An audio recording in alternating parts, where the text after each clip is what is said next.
I haven't, Xianxia replied. With his current strength, he didn't need to use the Great Violet Wing Beast to deal with mere Cosmos Bridge Realm and Perfect Harmonization Realm Spirit Beasts.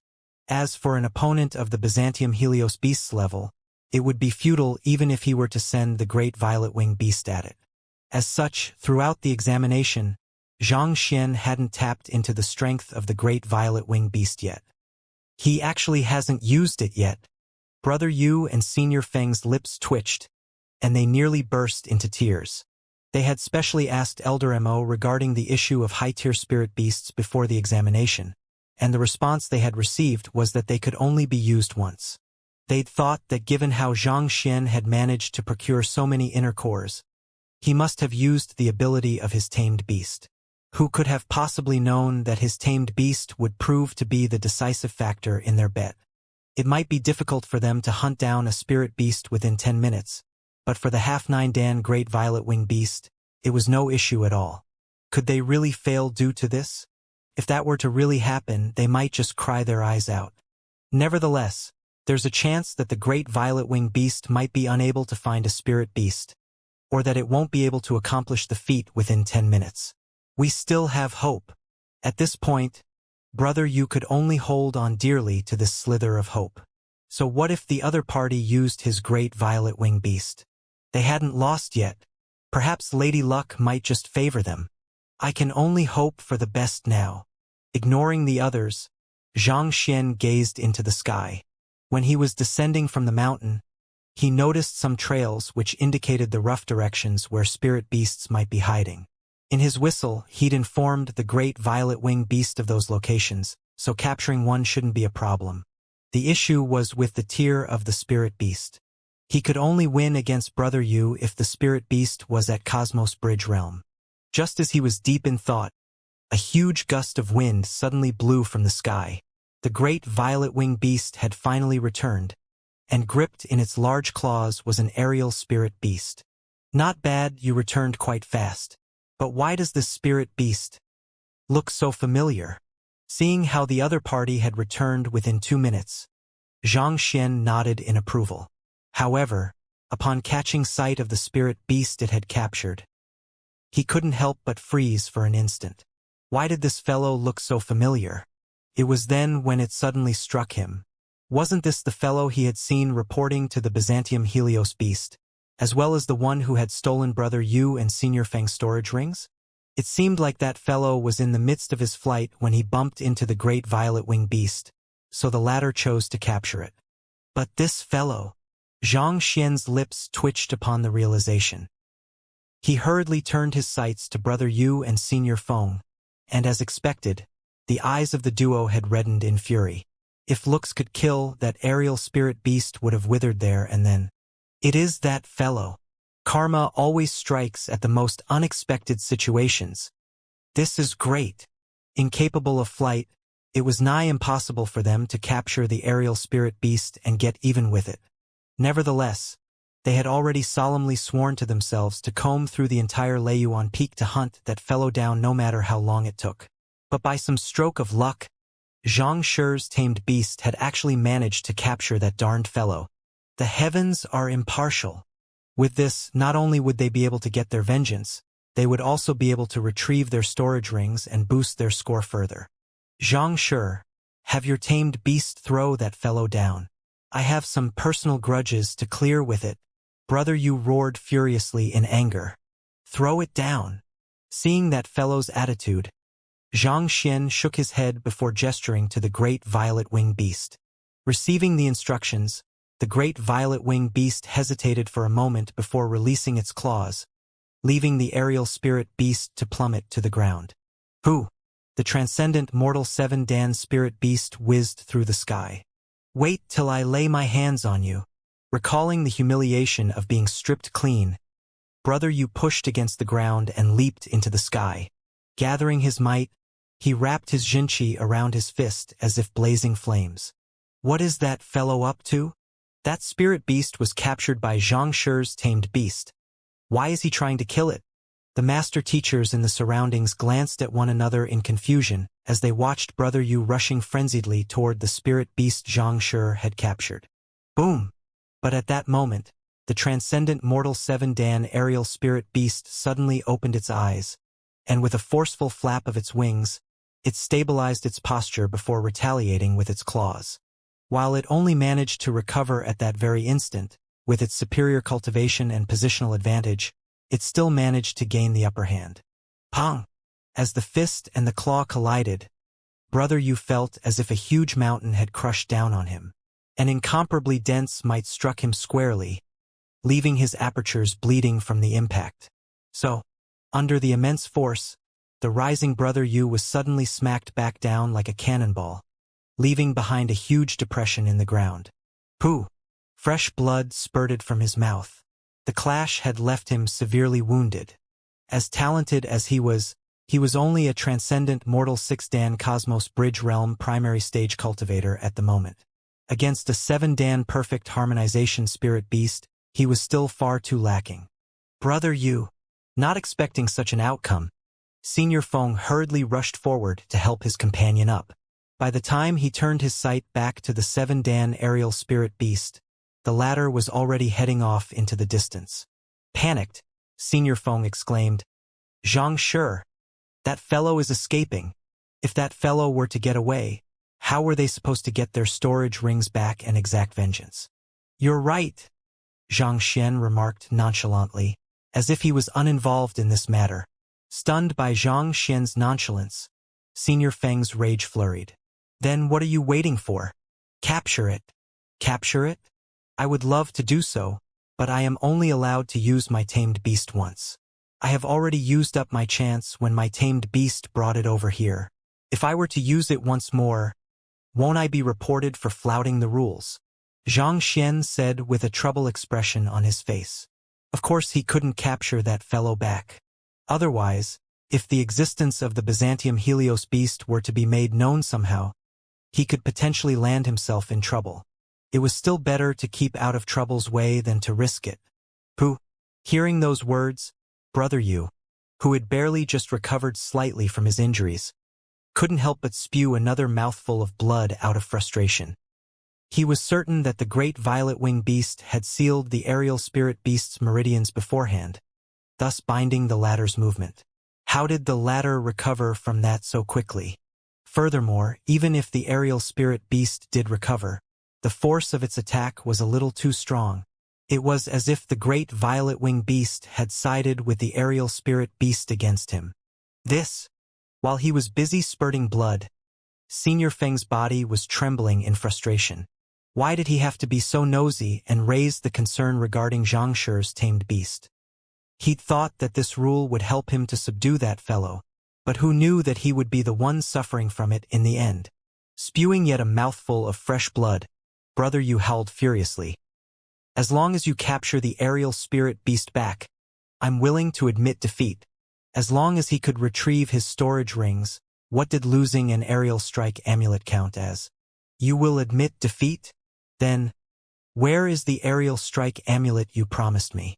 Xianxia stretched out his hand, demanding for his possession. Brother Yu's body stiffened. "It has been stolen by that aerial spirit beast. Only after capturing it can I hand it over to you. Don't worry. As long as you capture that fellow, I'll hand it over to you," Brother Yu replied, gritting his teeth. "That won't do.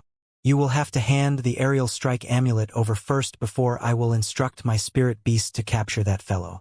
I am taking a huge risk here by doing this. You know that my actions might be taken as flouting the rules, thus putting me at risk of disqualification, right? The least you can do is to show your sincerity," Xianxia replied. Brother Yu was on the verge of exploding from frustration. "Don't worry. Yu Cheng, vow that even if I don't have the aerial strike amulet, I will compensate you with a high-tier spirit stone. You need not worry about me reneging on my promise." Unable to produce the item, Brother Yu could only offer a promise. In other words, the aerial strike amulet isn't in your possession? Yet, instead of focusing on the promise, Xianxia chose to bite firmly at the underlying meaning behind Brother Yu's statement. This time, Brother Yu really burst into tears. "Can you stop mentioning the aerial strike amulet? All I need you to do is to capture that fellow. I'll give you whatever you want afterward as long as you do it. So can you just stop talking about the aerial strike amulet? Brother Yu, that fellow is already gone. Just as Brother Yu was about to continue arguing, he suddenly heard Senior Feng's despairing words. Hurriedly lifting his gaze, he realized that the transcendent Mortal 7 Dan spirit beast had already vanished in the dark sky. If not for this incident, they might still have been able to find that aerial spirit beast in Leiyuan Peak. However, after this matter, why would that aerial spirit beast dare to remain here knowing that someone was after its life? It would definitely fly as far as it could. Damn it! The more he thought about it, the more furious he felt. Brother Yu struggled to his feet and glared at Xianxia in animosity. At that moment, one of the seniors suddenly exclaimed, "All right, time's up." Everyone subconsciously glanced at the incense on the stone pedestal, only to see the final whiff of smoke dissipating from the incense. 10 minutes had passed. Brother Yu clenched his jaws and said, "Seniors, he's failed to capture a spirit beast, so his score is still lower than mine. This should mean that he has lost the bet. Since you're going to be difficult, don't blame me for returning the favor." Lost? Xianxia shook his head. My tamed beast captured a perfect harmonization realm spirit beast and brought it here, and if not for this fellow's intervention, I would have surely procured its inner core and earned another 1,000 points. It is clear that he intentionally let my spirit beast loose, even trying to convince me to flout the rules so as to have me disqualified from the examination. Most important of all, he made a bet with me despite not possessing the required capital. All of this suggests that he is trying to scam me of my high-tier spirit stone. Xianxia stepped forward, and with an indignant expression, he said, "I beseech the seniors to redress my grievances." This, hearing the both sides of the story, the seniors gazed at one another and fell into a dilemma.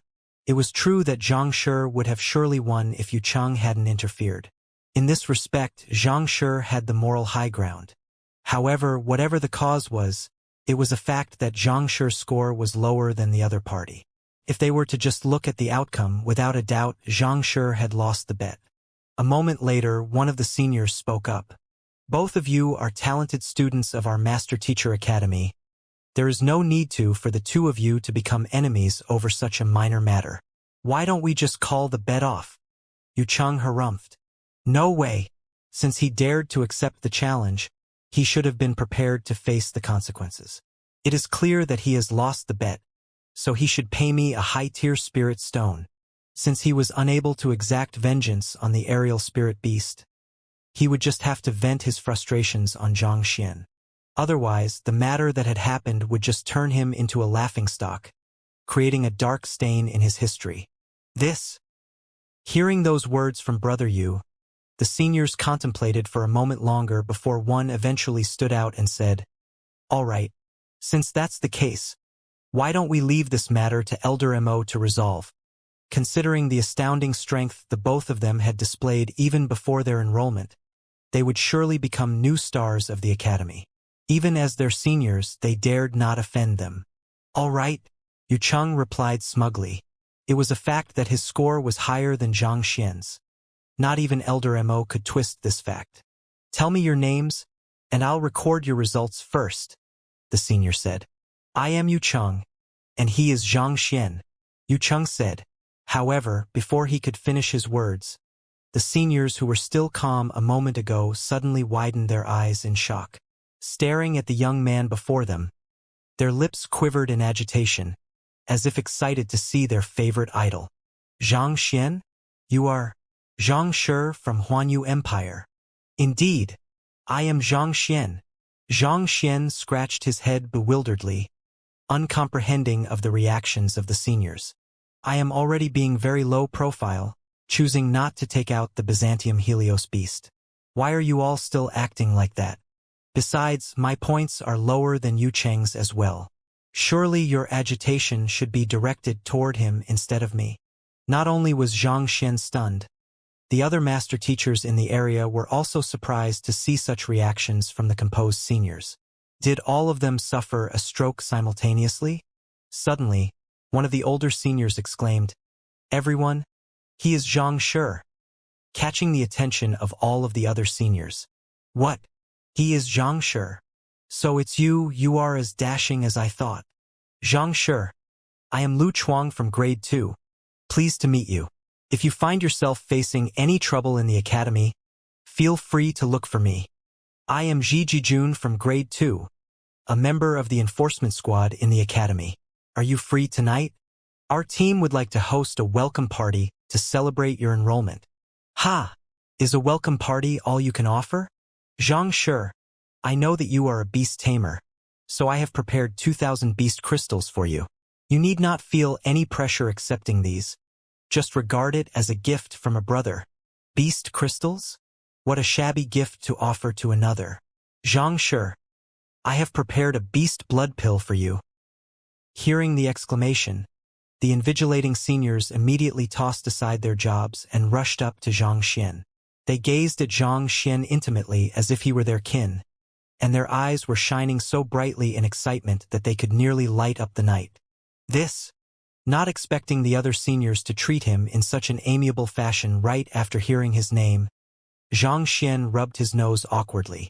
He couldn't comprehend the sight before him. Could it be that the news of him beating up the Byzantium Helios beast had become known? But that shouldn't be. He had instructed Vicious to ensure that no one was around when he pummeled the Byzantium Helios beast, so it should be impossible for anyone to have noticed that matter. Not even Elder Mo would be able to get past Vicious' radar.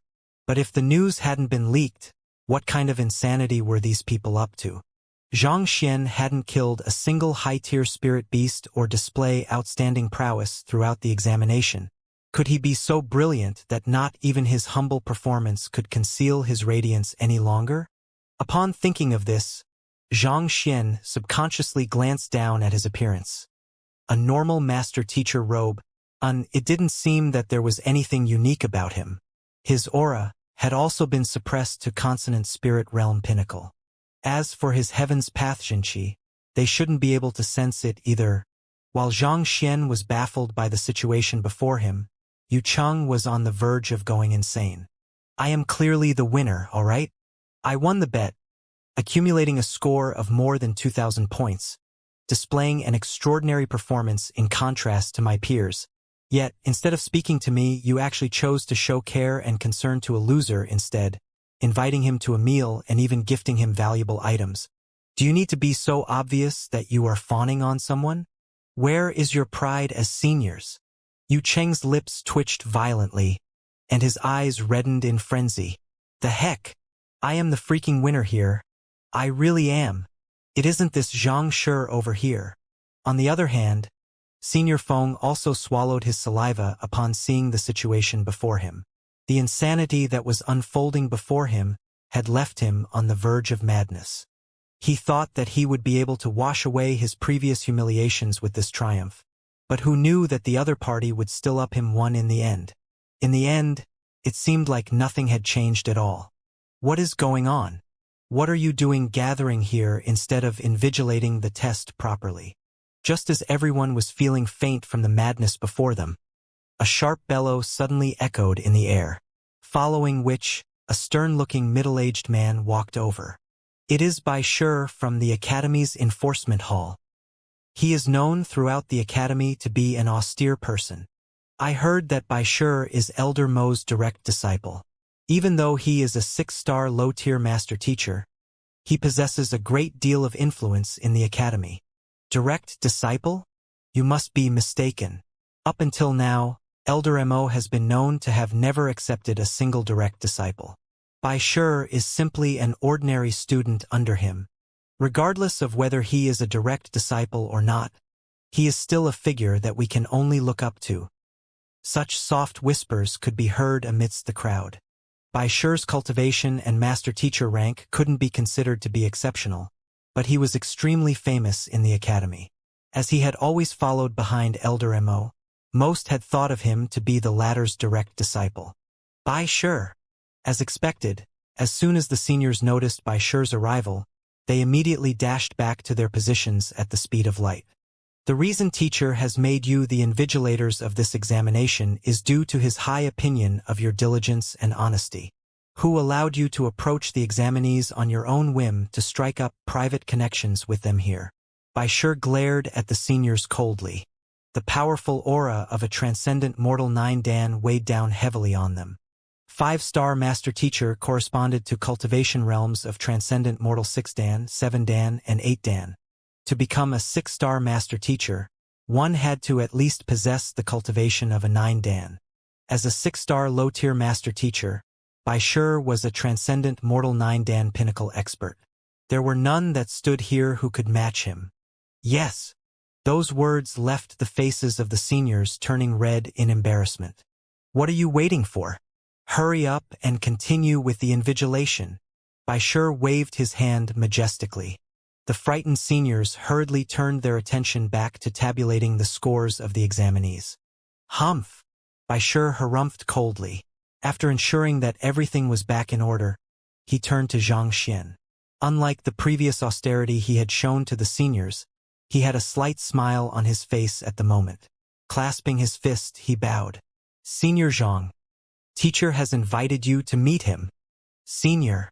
Bai Shi has addressed Xianxia as senior? Could it be that Elder Mo intends to take Xianxia in as his direct disciple? That would explain why all of the seniors are eager to fawn over him. After all, Elder Mo is one of the 10 great elders of the academy. The standing of his students is above that of most teachers. Just look at Bai Shi. There is barely anyone who would dare stand in his way. Indeed, to be accepted as the direct disciple despite having yet to officially enroll in the academy. How enviable! Seeing the politeness Bai Shi was showing to Xianxia, everyone suddenly froze. For one to be addressed in such a manner by a 6-star master teacher, there was only one possibility. Elder Mo was intending to take in Xianxia as his direct disciple. But hadn't Xianxia just arrived at the academy just like them? All they had done to date was take the entrance examination. What in the world did the other party do to actually catch the eye of Elder Mo, who had never accepted a single direct disciple before? Wasn't he way too lucky? Elder Mo? All right. Noticing all of the gazes on him, Xianxia realized that his plan to maintain a low profile had fallen through. With a deep sigh, he nodded and followed Bai Shi down the mountain. A moment later, they disappeared from the crowd's sight. Why? I am obviously the victor. I am the one who won. But why? Seeing Xianxia leave under the escort of Bai Shi, Yu Cheng's eyes reddened in frenzy. The reason he intentionally challenged Xianxia was so as to force himself to perform spectacularly. Even with his inner core stolen, he still managed to obtain an amazing score exceeding 2,000 points. Given his outstanding result, why did Elder Mo choose to take in a person who had lost to him instead? Seeing how Yu Shi was raging over the matter, a senior finally couldn't stand watching the situation any longer. With a look of pity, the senior asked, You won? You sure? Do you know what Xianxia's score is? Stunned by the abrupt question, Yu Cheng replied, His score? Wasn't it tabulated at 2,580 just now? It was just a moment ago that the score had been revealed, and the other party had lost to him and Senior Feng by 78 points. Did the senior forget about it? 2,580? The senior burst into laughter. Shaking his head, he said, Do you think that it is possible to catch Elder Mo's eye with such a score? This? Yu Cheng blinked in shock. Xianxia had come together with him to have their scores checked. Could there be some mistake with his score? But how could that be possible? Let me tell you honestly, his total score adds up to 43,724 points. The senior spoke affirmatively, but a hint of astonishment still flashed across his eyes while reciting the figure. 43,000 points? But how is this possible? The astonished Yu Cheng nearly fainted on the spot. His lips twitched intensely in disbelief. Didn't he only obtain the inner cores from Luoyang Beast, Virid Smoke Beast, Seven Feeler Beast? How did he obtain such a high score? Yu Cheng wasn't the only one astounded by this revelation. The master teachers in the surroundings also turned their doubtful gazes over. They had all witnessed the sight of Xianxia handing over his inner cores, as well as the tabulation of the results. How in the world did 2,000 points turn into 40,000 points? Wasn't this gap a little too big? 40,000 points. Given the score of 100 points for each Cosmos Bridge Realm primary stage spirit beast, one would have to hunt at least 400 of them to achieve that score. But with the time limit of a single day, was that even possible? How is that possible? Xianxia single-handedly saved more than 200 trapped master teachers at Heaven's Thread. In the midst of doing so, he tamed more than 400 Consonant Spirit Realm and Cosmos Bridge Realm spirit beasts. How is that not worth 40,000 points? Seeing Yu Cheng's disbelief, the senior flung his sleeves and said, "Furthermore, you should also be aware that taming a spirit beast is far more difficult than killing one." He tamed for 100 spirit beasts? Hearing those words, someone suddenly put two and two together and exclaimed, Could it be that Xianxia is the unparalleled genius that returned at noon whom the seniors were talking about? They had previously heard from the seniors that a top scorer had already emerged at noon. Initially, most thought that it would only be 2,000 to 3,000 points at the maximum, but who could have imagined that it would actually be 40,000 points? Furthermore, it came actually from this humble-looking Xianxia. Indeed, that person is Xianxia. After learning of his incredible performance, even Elder Mo and Pavilion Master Mo Gaoyuan are eager to meet him. Do you really think that you have won against him with those measly 2,000 points of yours? The senior said. How conceited. Initially, even though Brother Yu and Senior Feng had addressed Zhang Xian as Xianxia, they still weren't able to put the two together. After all, there were at least hundreds of master teachers amongst the examinees that went by the surname of Zhang as well. But for a person to be known as Zhang Xian and to have come from Huanyu Empire at that, there seemed to only be a single person who fit this description. The incredible genius whom even Elder Mo was full of praise for. Honestly speaking, he still found it hard to believe the incident that had happened at noon to be true. If Xianxia was only strong and formidable in beast taming, they wouldn't have been so impressed. More importantly, he was humble and nonchalant to fame and wealth. That was what had truly left them awed. Most likely, it was this charisma of his that won him the respect of all of the examinees who returned at noon. 200 master teachers bringing more than 400 spirit beasts back, but every single one of them only asked for a single point. They insisted on transferring the remaining to Xianxia to thank him for saving their lives. Just by recalling the sight of it now, he would still shake in agitation at the grandness of the sight. After which, when he heard of the entire story from the master teachers, his respect for Zhang Xian only further deepened. Despite taming so many spirit beasts and saving everyone, he didn't boast and demand compensation and credit for his efforts.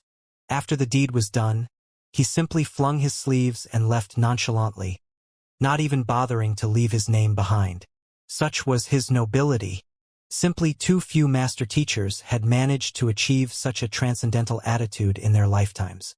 Most important of all, according to what he heard from the other master teachers, in order to save them, Xianxia had utilized a secret art to forcefully raise his cultivation from Cosmos Bridge Realm primary stage to Cosmos Bridge Realm pinnacle. If it had been anyone else in his place, that person would have surely gone around showing off his prowess. On the other hand, Xianxia had chosen to remain humble about the matter. If not for Yu Cheng exposing his name, no one would have recognized him. It was truly a pity that most master teachers get too caught up with cultivating their strength that they neglected to cultivate their spirituality. Look at yourself. Are you certain that you are qualified to compete with him? What do you have that can possibly compete with him? Your boastful mouth? With such a thought in mind, the seniors glanced at Yu Cheng derisively. If it had been in the past, they would surely have been awed by Yu Cheng's astounding result of 2,000 points. But when put against Xianxia, the disparity was simply too big that it was almost disappointing. And this wasn't just an issue concerning strength, but moral values as well. Xianxia was willing to sacrifice himself for the other master teachers while expecting nothing in return. What about you? In fear of loss, you intentionally chased away the spirit beast that the other party's tamed beast had captured over. After such a shameless act, you even dared to show off your points and force the other party to fulfill the end of the bet. The both of you are geniuses, But why is there simply such a huge gap between you two? Under the derisive gazes of the seniors, Yu Cheng felt his legs losing his strength. He quickly turned around to look at the others, only to find countless more derisive gazes before him. Unable to take the blow, Yu Cheng's vision darkened, and a spurt of fresh blood gushed from his mouth. The heck? Isn't this just a bet? In this examination, I was stripped bare by a spirit beast and lost all of my artifacts. Despite my hard work and outstanding performance, I still ended up being the object of mockery of everyone else. What the hell is this? Brother Yu and Senior Feng glanced at one another, and they burst into tears. That, by sure. May I know the reason why Elder Mo is looking for me? Until this point, Xianxia was still stunned by the sudden twist of events before him. He simply couldn't figure out what was going on. He had been too caught up with pursuing the myriad anthive queen that he neglected the spirit beasts that he had tamed. As such, he was also unaware that the master teachers he had saved had put the points obtained from those spirit beasts under his name. As a result, he still thought that his score was lower than Yu Cheng's. You don't know? Hearing Zhang Xian's question, Bai Shi was taken aback. He turned around to look at Zhang Xian, and upon seeing the earnest confusion in the other party's face, his respect for the other party deepened further. Did you see that? This is the magnanimity of a true master. Under normal circumstances, it would be a blessing if one didn't solicit for a reward after doing a kind deed. On the other hand, Zhang Shi threw it completely to the back of his mind, treating it as if it was the natural thing to do. Such nobility was truly worthy of respect. Of everyone that he had seen, the only one who could possibly compare with the other party was the old principal. Am I supposed to know? Zhang Xian asked in bewilderment. He had only met Elder Mo once, and that was during the briefing of the examination. On top of that, he also didn't think that he had done anything worthy of the other party's attention. So what could the other party be seeking him for? Don't worry, you aren't in any trouble. You will know once we get there. With a slight smile, Bai Shi replied. After walking for some distance, a straw hut came into sight. While it was termed as a straw hut, it actually resembled more of a gazebo. It seemed to be freshly built, and beneath its roof sat two elders. Pavilion Master Mo? With a glance, Zhang Xian swiftly recognized the two men in the gazebo. One of them was Elder Mo, while the other party was Pavilion Master Mo, the person who left a high-tier spirit stone as a reward for the Master Teacher Tournament, Mo Gaoyuan. Teacher, Zhang Shi is here. Unaware of the doubts flying through Zhang Xian's mind, Bai Shi stepped forward and reported. Oh, you are Zhang Xian. Elder Mo stood up and assessed Zhang Xian from head to toe. He slowly nodded, seemingly satisfied with what he was seeing. A composed young man with no signs of anxiety or arrogance. It was clear that he was a highly cultured man. Zhang Xian pays respect to Elder Mo and Pavilion Master Mo. Zhang Xian clasped his fist. Oh, Zhang Shi. This seems to be the first time we are meeting. Mo Gaoyuan gazed at Zhang Xian doubtfully. Ah, indeed. Only then did Zhang Xian suddenly recall that he had only met Pavilion Master Mo in his identity as Yang Shi. In strict terms, this should be the first time Zhang Shi was meeting with him. I have heard of Pavilion Master Mo's valiance from Hong Shi. Zhang Xian replied calmly without the slightest hint of panic. Not bad. To be able to recognize me from just descriptions, as expected of a genius. Mo Gaoyuan nodded.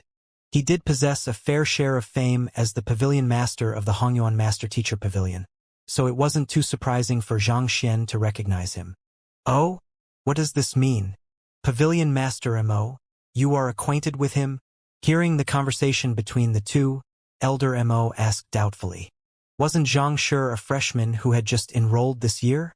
Why did it seem as if he had some ties with Pavilion Master Mo? We aren't acquaintances, but I have heard of Zhang Shi's name. As you can see, this is the first time we are meeting. Mo Gaoyuan replied. Without the other party's permission, he didn't dare to speak of Yang Shi's name in public. Thus, he chose to speak of the matter vaguely. You heard of Zhang Shi's name? Elder Mo's bewilderment further deepened. Who was the man before him? A 6-star pinnacle master teacher, a person who ruled over the master teacher pavilion of a Tier 1 empire, one of the most influential men in Hongyuan Empire. On the other hand, no matter how talented Xianxia was, he was still nothing more than a humble figure from Huanyu Empire. How could there be ties between two people from vastly different worlds, not to mention Pavilion Master Mo had actually heard of Xianxia. Pavilion Master Mo has probably heard of me due to his ties with my teacher. Seeing that Pavilion Master Mo was put at a spot, Xianxia stood forward to explain. Ties with your teacher? Elder Mo was taken aback. May I know whom your esteemed teacher is? Perhaps I might be acquainted with him. In truth, Xianxia's feat of taming more than 400 spirit beasts in just 2 hours had stoked his desire to take him in as his direct disciple. In his view, since Xianxia had originated from the humble Huanyu Empire, his teacher was unlikely to be an incredible figure. As such, it shouldn't be a problem for him to take the other party in as his direct disciple. However, when he heard that Mo Gaoyuan knew of the other party's teacher, and there seemed to be some deep relationship between them at that, he began to feel a little uneasy. If Xianxia's teacher was a 6-star master teacher as well, it would be inappropriate for him to take the other party's student. While it was typically considered as an honor for one student to catch the eye of a higher-ranked master teacher, the same didn't apply for peers. This was especially so if Xianxia was a direct disciple. This would then become an extremely sensitive matter that concerned one's heritage and reputation. Taking how Chao Xiong had tried to take Wang Ying away from Xianxia back then as an example, such incidents could be viewed as an attempt to humiliate the teacher as the teacher's professionalism would be questioned, thus potentially resulting in an irreconcilable animosity between both parties. My teacher is Yang Xian. Xianxia replied. Yang Xian. Elder Mo frowned. After a moment of contemplation, he realized that he had never heard of this name, so he turned to Mo Gaoyuan and asked, May I know if Xianxia is? This. Having promised to keep Xianxia's identity a secret, Mo Gaoyuan was put at a spot. My teacher enjoys spending his time roaming the lands, so he doesn't have much of a fame. It is normal for Elder Mo to have not heard of him. Xianxia hurriedly replied. Doesn't have much of a fame? Elder Mo was perplexed. As the head of the Master Teacher Pavilion, Mo Gaoyuan possessed exceptional standing. If Xianxia's teacher was just an ordinary master teacher, why would he hesitate to talk about him? I'll just tell you the truth then. I am indebted to Xianxia for his impartation.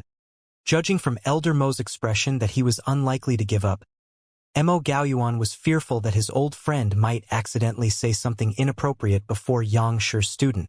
So he hurriedly said, Impartation? Could it be? Upon realizing the meaning behind Mo Gaoyuan's words, Elder Mo hurriedly turned his gaze to the young man before him. Among master teachers of equal rank, one would usually use terms like trading insights and interacting. Only toward higher-ranked master teachers would the term impartation be used. For Mo Gaoyuan to act so cautiously and use such a respectful term, could it be that Xianxia's teacher was a master teacher of higher rank than him? But both Mo Gaoyuan and he were already 6-star pinnacle master teachers. If Xianxia's teacher was beyond Mo Gaoyuan, didn't that mean that he was a 7-star master teacher or beyond? That's right. Knowing what Elder Mo was thinking, Mo Gaoyuan hurriedly nodded. This? Elder Mo's face paled in shock. He was only a 6-star pinnacle master teacher. How could he possibly dare to take in the student of a 7-star master teacher? That would be getting ahead of himself. May I know if Xianxia's beast taming skill was imparted by Xianxia? But nevertheless, Elder Mo still felt a little reluctant to give up on such a good bud. After all, a student could have multiple teachers for differing fields. There could be a teacher to guide him on his cultivation, another on beast taming, painting, way of medicine. If Xianxia's beast taming skills didn't come from Xianxia, it wouldn't be considered a breach of etiquette for Elder Mo to take him as his beast taming student. In a sense, this was similar to how Xianxia took Luo Qiqi in as his apothecary student. As the saying goes, learn from the skilled, not the aged. Even if Xianxia was a 7-star master teacher, As long as he didn't teach Xianxia beast taming, there would be no clash of interest. My beast taming skill was indeed learned from my teacher. Xianxia could also tell Elder Mo's intention, so he quickly admitted to it. Elder Mo would be a strong backing for him in the Master Teacher Academy, especially considering the fact that he was one of the 10 great elders, but Xianxia was still reluctant to acknowledge the other party as his teacher. First, it would be difficult for him to explain the matter of Xianxia. All along, Xianxia had put on too invincible of a front before others. It might bring some doubt to the credibility of Xianxia's identity if he were to acknowledge Elder Mo as his teacher, regardless of whether there was a clash of conflict or not. Second, he didn't even accept Kong Shi's offer to become his student. If he were to become Elder Mo's student now, wouldn't Kong Shi explode from rage? Even though it was known throughout the continent that Kong Shi had already passed away, Xianxia couldn't help but think that there was something deeper to the matter after the disciple accepting incident back then. Besides, he was a celestial master teacher, a being recognized by even the heavens itself. Even if he wanted to acknowledge the other party as his teacher, would the other party be able to bear such the heavy burden of being the teacher of a celestial master teacher on his shoulder? Then, what about smithing? I am skilled at smithing too. Elder Mo was still reluctant to give up. After all, it wasn't every day that one would see such a talented student. Everyone knew of Elder Mo's astounding beast-taming capability, but little knew that he was also a top-notch blacksmith as well. My smithing art is also imparted by my teacher, Xianxia replied. Then, what about way of medicine? Elder Mo pushed on obstinately. Cough cough, alright, that's enough. Xianxia is a great man. His capability isn't one that we can fathom. Seeing how his old friend was still trying his luck, pushing from beast taming to smithing and finally to way of medicine, Mo Gaoyuan couldn't help but interject. Sigh, you also know that the reason why I am still without a direct disciple isn't because I am unwilling to accept one, but that I am simply unable to find a suitable candidate. Knowing that Pavilion Master Mo was stopping him out of goodwill, Elder Mo shook his head with a bitter smile. In truth, he had seen many geniuses in his years, but none of them had reached his expectations.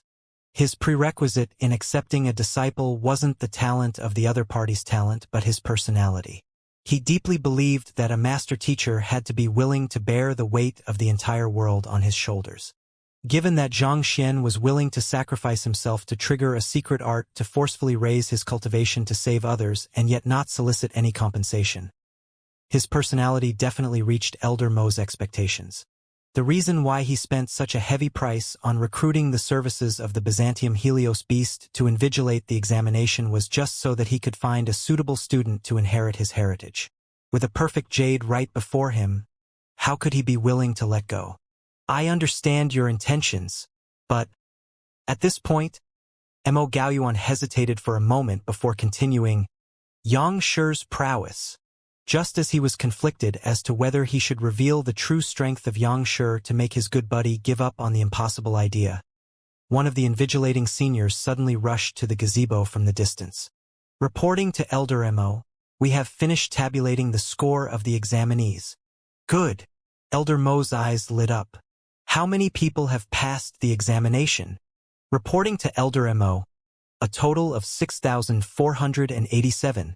Oh, only 6,000? Elder Mo was startled. The typical practice was to have at least 20,000 of the 30,000 students to pass the examination. Yet, only 6,000 or so people had passed the examination. Did this mean that they were going to eliminate a total of 24,000 freshmen? For the result of the examination to actually turn out like this, how was to account for this matter to the academy? That's right. The senior nodded, affirming Elder Mo's doubts. Elder Mo's complexion turned incredibly awful. Didn't the Byzantium Helios beast promise him to ensure that at least 20,000 freshmen would clear the examination? Why did the standards suddenly turn out so strict that only 6,000 passed the examination? That fellow had always been a dependable and reliable person. What in the world happened this time around? Hearing the figures, Xianxia was also taken aback. He thought that the pass ratio would at least still be 50%, but from the looks of it now, he was being too optimistic. That darned Byzantium Helios beast is to blame for this. I shall teach him a severe lesson when I return. A glint flashed across Xianxia's eyes. If not for that spy of the otherworldly demonic tribe interfering with the examination, how could the pass ratio be so low? The Master Teacher Academy might not mean anything much to him, but to the other Master Teachers, it spelled their future. As long as they could get in and persevere on, they would be destined for greatness. However, after the mess that the Byzantium Helios beast had cooked up, they could only end up departing in disappointment. Just as Xianxia was contemplating how he should deal with that darn Saint Beast, Elder Mo anxiously clasped his fist and said, "I need to deal with some matters now. I'll be right back." Leaving behind those words, he turned around and soared into the air, headed in the direction of the pinnacle of Leiyuan Peak. No matter what, he had to ask what the Byzantium Helios beast was up to, failing so many examinees. Pushing his Saint 1 Dan pinnacle cultivation to the limits, he swiftly reached the top of the peak. "Senior Byzantium Helios," Elder Mo shouted as he approached the gigantic straw cottage in the distance. The Byzantium Helios beast was the tamed beast of the old principle, thus making it standing higher than even the 10 great master teachers. As such, he had to respectfully address the other party as senior. Hearing that there was no response, Elder Mo flew closer to the straw cottage, and just as he was about to call for the other party again, his eyes suddenly narrowed. He suddenly noticed multiple depressions on the originally flat snowland. Furthermore, the spiritual energy in the surroundings seemed to be a little chaotic, as if a battle had just occurred here. This level of disturbance in the spiritual energy can only be caused by a Saint Realm expert. As a 6-star master teacher, Elder Mo possessed an incredible eye of discernment. He could tell in a single look that the mess before him was a result of a battle between Saint Realm experts. Could it be that? Elder Mo's eyes narrowed, and clencing his fists, he rushed into the straw cottage. The Byzantium Helios beast had always been lazy, and under normal circumstances, it would be resting inside the cottage. Yet, all that appeared before Elder Mo was emptiness. Could this mean that the Byzantium Helios beast was in danger? How in the world could it be? Who would dare to attack Senior Byzantium Helios of the Master Teacher Academy? A hint-killing intent boiled in Elder Mo's eyes. The Byzantium Helios beast was the old principal's tamed beast, and he represented the dignity and reputation of the Master Teacher Academy. To dare to lay one's hands on it was no different from openly provoking the entire Master Teacher Academy, taunting the entire Master Teacher Pavilion. Elder Mo swiftly headed out to study the marks left outside the cottage. Judging from the size and outline of these depressions, it should be left by Senior Byzantium Helios. As for these footsteps, they seemed to be slightly larger than an ordinary human. Elder Mo swiftly walked up to one of the footprints and pinched the snow in the region. All of the sudden, his eyes narrowed. Killing intent? This otherworldly demons. As a 6-star pinnacle master teacher, he possessed an in-depth knowledge of the otherworldly demonic tribe.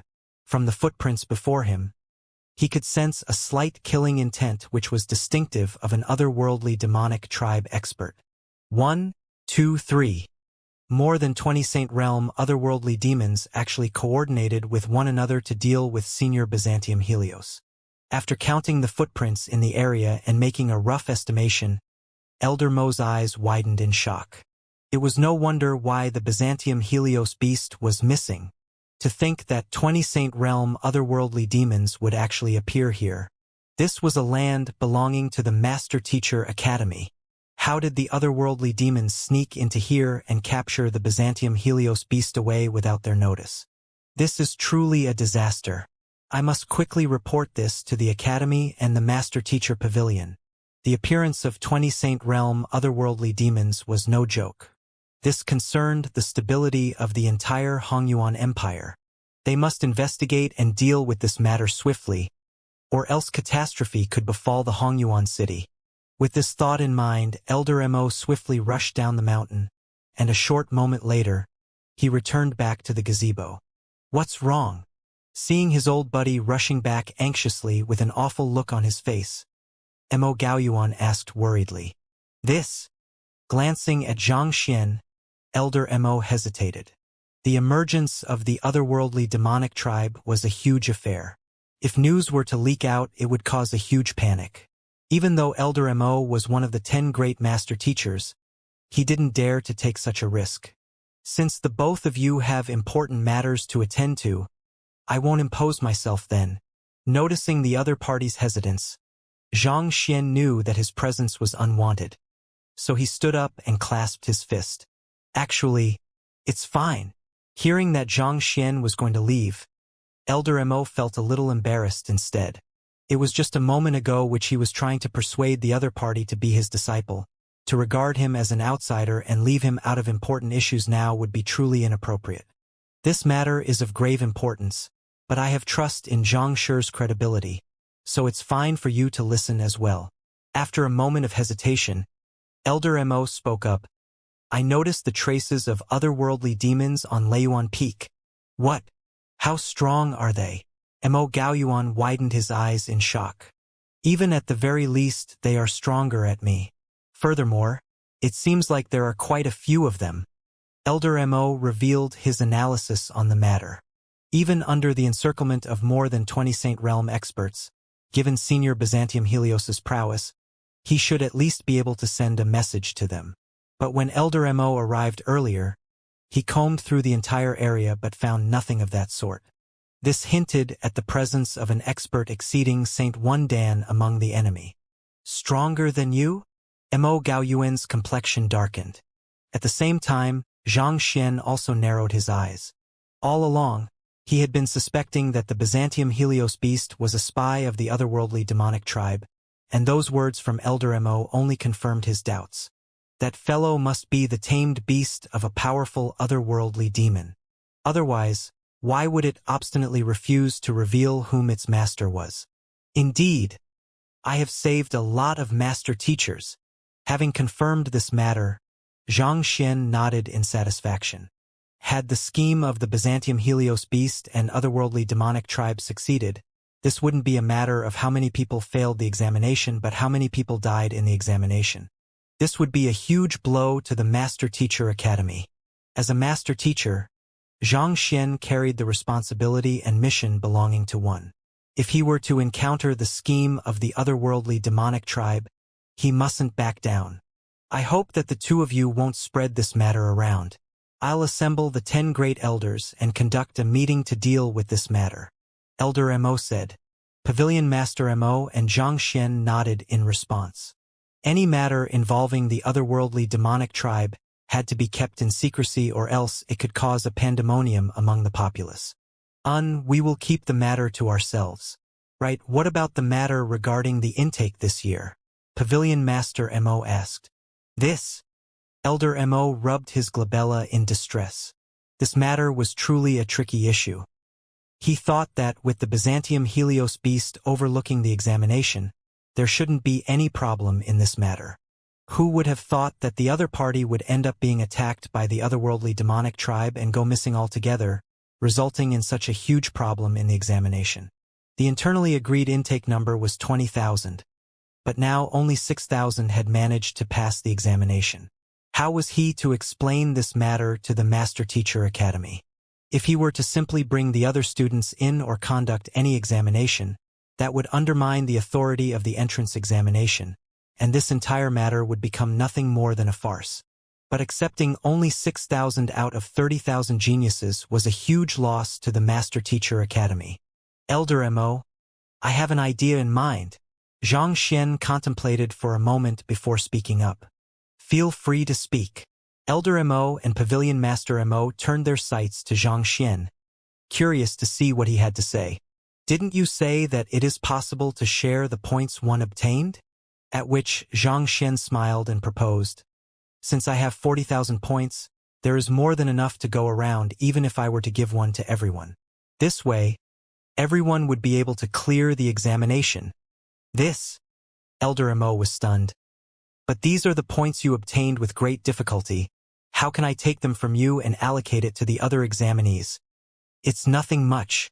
With the threat of the otherworldly demonic tribe is looming above us, we master teachers should buff up our forces as far as we could. By giving those geniuses from the various regions a chance, we are giving a hope to humanity as well.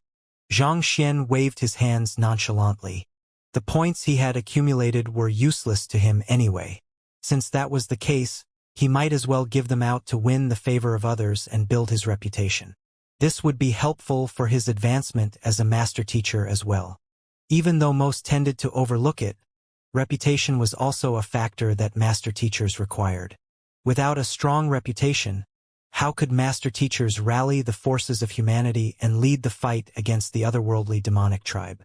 As such, it was also taken into account when determining the Master Teacher Pavilion determined the qualification of a Master Teacher in advancing to the higher rank. Alright, since you have made up your mind, I will thank you on behalf of the Master Teacher Academy. I'll inform all of the examinees of this matter now.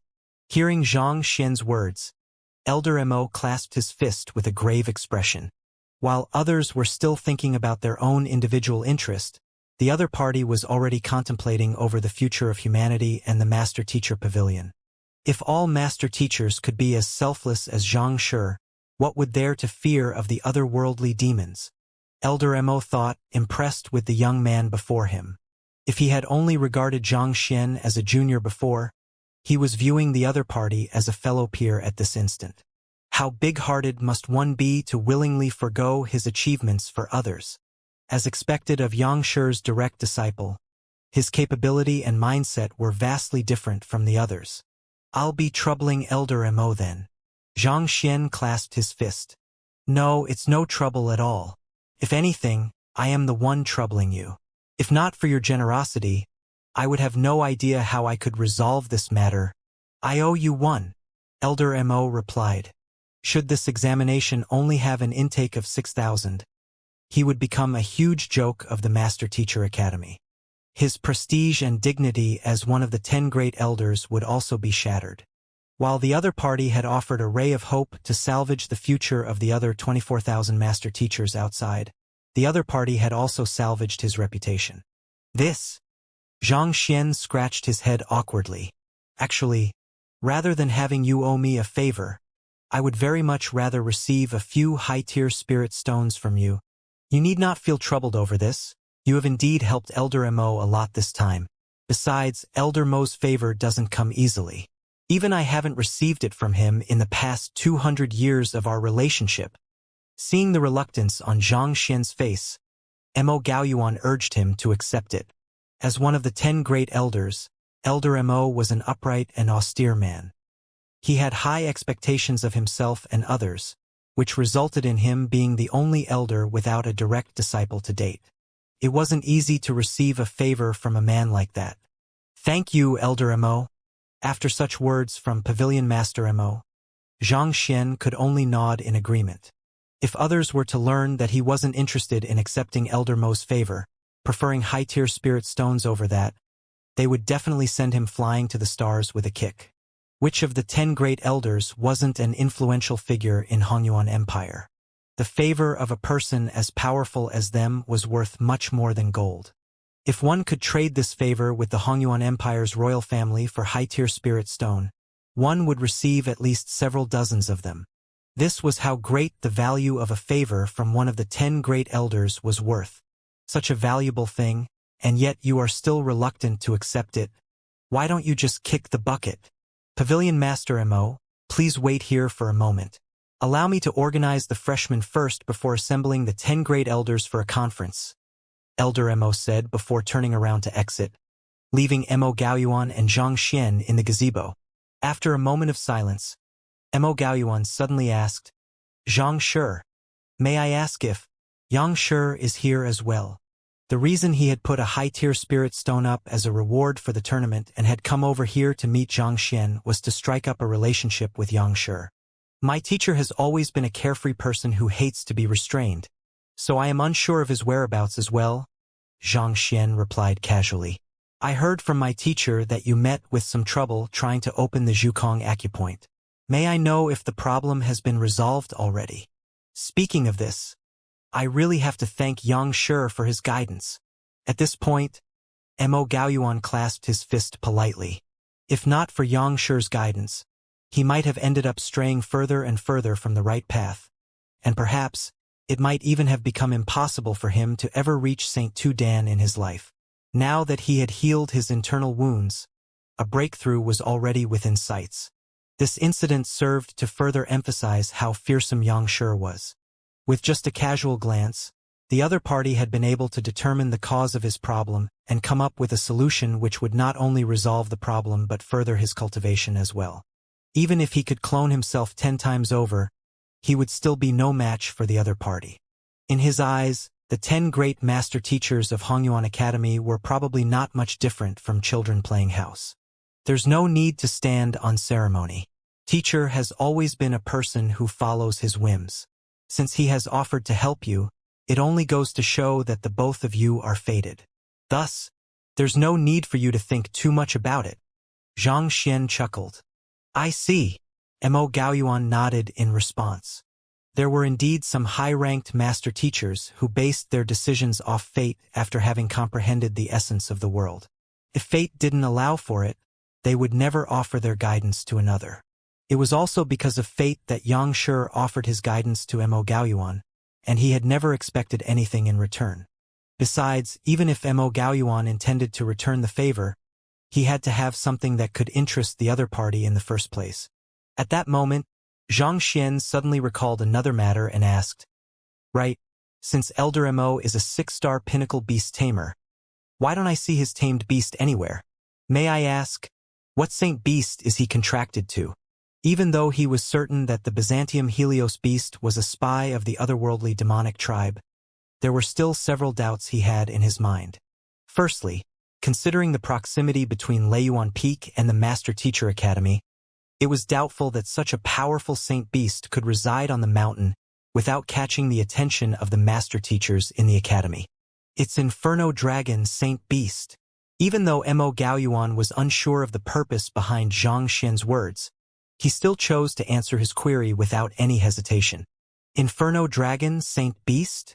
Hearing those words, Xianxia heaved a sigh of relief. He had never heard of such a saint beast before, but it should be fine as long as it wasn't the Byzantium Helios beast. Indeed, that tamed beast of his, it's truly an unfortunate event. Upon speaking of the Inferno Dragon Saint Beast, Mo Gaoyuan hesitated for a moment before shaking his head in pity. What's wrong? Xianxia was bewildered by Mo Gaoyuan's reaction. Based on what I know, it seems that the Inferno Dragon Saint Beast doesn't have long to live. Mo Gaoyuan sighed. Doesn't have long to live? Xianxia was left even more puzzled by the other party's words. Typically speaking, saint beasts possessed a far greater longevity than humans.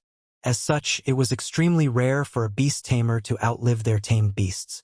Yes, it appears that the Inferno Dragon Saint Beast has met with some trouble in its cultivation. Forget it. Let's not talk about such a depressing topic. Halfway through his words, Mo Gaoyuan shook his head, deciding to speak no further. Even though the Inferno Dragon Saint Beast's fiery temperament made it unsuited to serve as the invigilator for the examination, the least it could do was show its support by attending, especially considering how important the entrance examination was. Thinking that the situation was peculiar, he had asked Elder Mo regarding the matter just a moment ago, and only then did he learn about the problem plaguing the Inferno Dragon Saint Beast. All right. Seeing how Mo Gaoyuan was unwilling to speak any further on the matter, Xianxia chose not to ask as well. Hu Qing was a 4-star pinnacle master teacher from Qingyuan Tier 2 Empire. His cultivation had only reached clarifying turbidity realm advanced stage, still a way off from reaching pinnacle. He had come from a remote location, and he had to give up on a lot of things before he could pass the examination to come here. In the final round of the master teacher tournament, in order to get into the top 10, he had to fight frenziedly without care of his life, sustaining 17 grievous wounds before he could defeat his opponent. The reason he was so desperate was because he was different from the others. The other master teachers could still return to their local master teacher pavilion to enjoy the highest of privileges if they were unable to qualify for the Master Teacher Academy. But such an option didn't exist for him. Born with a deadly affliction, There was only a single medicinal herb which could save his life. However, this herb was incredibly valuable, and the only way he could obtain it was through enrolling into the Master Teacher Academy and purchasing it with academic credits. He'd thought that as long as he was willing to put his life on the line, he would be able to pass the entrance examination no matter how difficult it was. Who knew that in the end, despite how hard he tried, he still failed the examination. He'd attempted to hunt down spirit beasts to procure their inner core, but he had ended up being surrounded by them instead, and he'd nearly lost his life in that encounter. It had taken him tremendous effort to escape from the encirclement, but even so, he'd ended up suffering grievous wounds for it. Eventually, the examination finished without him obtaining a single inner core. Without a single point to his name, he would be unable to become a member of the academy. Unable to obtain the medicinal herb required to cure his affliction, it would just be a matter of time before his illness was triggered, resulting in his death. No, I must enroll in the Master Teacher Academy by hook or by crook. Withstanding the immense pain from his wounds, he struggled to his feet and walked over to one of the celebrated geniuses in this examination, Yu Cheng. He had watched the bet earlier, and he knew that the other party possessed more than 2,000 points.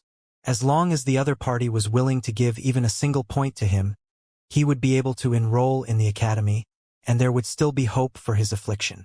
Clasping his fists and bowing deeply, Yu Cheng pleaded earnestly, "Brother Yu, I am Yu Cheng, a master teacher from Qingyuan Empire. As long as, brother, you can give me a single point so that I can pass the examination, I am willing to spend the rest of my life serving you to repay your magnanimity." Even though it was a huge blow to his dignity as a master teacher, with his life at stake, he had no choice but to endure it. Give you a single point? Who do you think you are? Yu Cheng was already frustrated about losing to Xianxia when this fellow suddenly came over to beg him for points. Displeased by the other party's actions, his face darkened. All in all, he only had 2,000 points. Even though he was unable to win Elder Mo's favor, he was still hoping that he could catch the attention of other elders through this achievement. If he were to give this fellow a point, was he supposed to give one to everyone who came begging him for it? The moment he created this precedent, it would only cause a whole string of trouble. Furthermore, none of these points had come easily. He'd had to work extremely hard for every last one of them, so he was reluctant to give them away as well. Humiliated. Hu Qing's face turned crimson. His head hung lowly by his chest, and he clenched his fists so tight that his knuckles were turning white. Taking a deep breath, he gritted his jaws in determination and kneeled onto the ground. I beg Brother Yu to give me a single point to clear this examination. As long as you grant my request, I'll obey every single command you ask of me without the slightest hesitation in the future. You are just a measly transcendent mortal 4-dan advanced stage weakling. Even if you were to become my servant, you would be no use to me at all. Scram. Otherwise, I'll kick you away myself. Yu Cheng harumphed furiously with a frown. What the heck was this supposed to be? If a consonant spirit realm expert had come to him with these words, he could still consider the matter. But a fellow who hadn't even reached clarifying turbidity realm pinnacle actually wanted to negotiate with him? How insolent! He'd had to spend invaluable artifacts in order to earn his points, and he was even humiliated by a transcendent mortal 7-dan spirit beast for it. Given how much he had gone through for them, how could he be willing to give his points away so easily? Senior Feng stepped forward and said, "The fact that you weren't able to obtain any point only goes to show that you are lacking in ability and are unworthy of becoming a member of the academy. I suggest you stop embarrassing yourself here. They might not be able to match up to Xianxia, but without a doubt, they possessed capability superior to most of their peers, and they had the rights to be proud. Indeed, stop your shameful actions here. If everyone were to beg for points just because they couldn't earn any, the academy wouldn't be called the Master Teacher Academy but the Beggar Academy.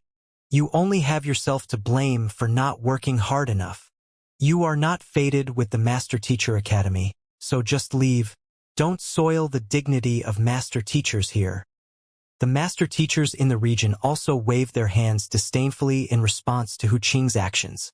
It was undignified for a master teacher to beg for points like that. If they were to condone such actions amongst them, how could they hold their heads up high and preach to the world? A failure meant a failure. Since Elder Mo had set this a rule, they were meant to follow it. All right? Knowing that it was hopeless, Hu Qing's body trembled uncontrollably as he stood up. At this instant, he felt as if the wind had blew away every bit of dignity he carried. While master teachers were expected to behave nobly, they were still mortal. There was no mortal who could truly be selfless, and even master teachers had their own desires and goals. Forget it. Hu Qing shook his head. He knew that even if he were to abandon his pride, there was not a single person here who would give him a single point. Since that was the case, he might as well clutch onto the final shred of pride he had and leave with his head held high. Who? But just as he was about to walk away, Elder Mo suddenly appeared in the air, and with a resounding voice he said, "In this examination, there are a total of 6,817 people who passed the examination. Those who failed to obtain a single point have failed the examination, and they are not fated with the Master Teacher Academy." Not fated. The faces of the 20,000 people who had failed the examination turned pale. While they knew what the outcome of the examination would be, it was still difficult for them to accept it. Their hopes and dreams lay within the Master Teacher Academy, and after all they had been through, they couldn't accept failure so easily. However, there's no need to worry. Upon learning of this news, Xianxia of Huanyu Empire approached me, and he offered to give his points to the others so that everyone can pass the examination. He hopes that our Master Teacher Pavilion can grow stronger through this. After careful consideration, I decided to agree to his request. In other words, from today onwards, everyone here will be a student of our Hongyuan Master Teacher Academy. Elder Mo announced grandly. Give points to us?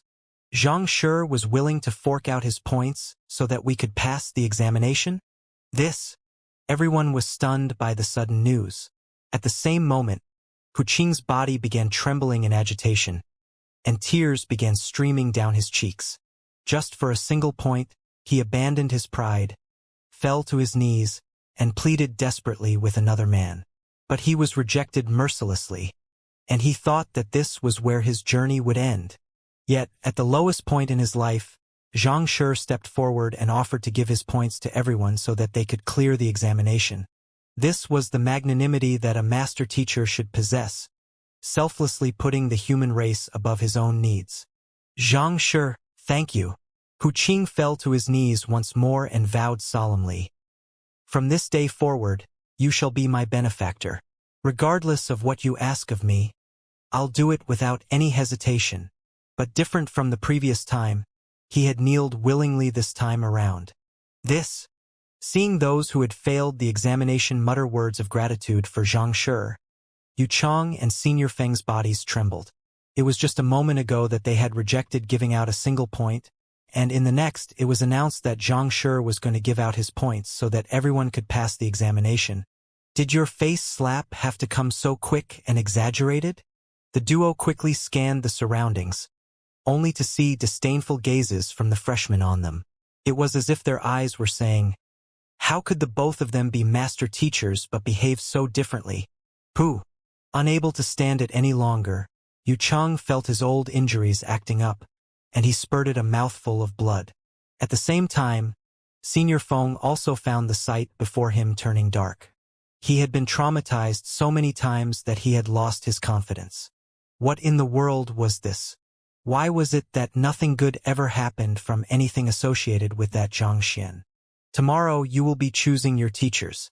Senior students, organize the freshmen and bring them to their living quarters.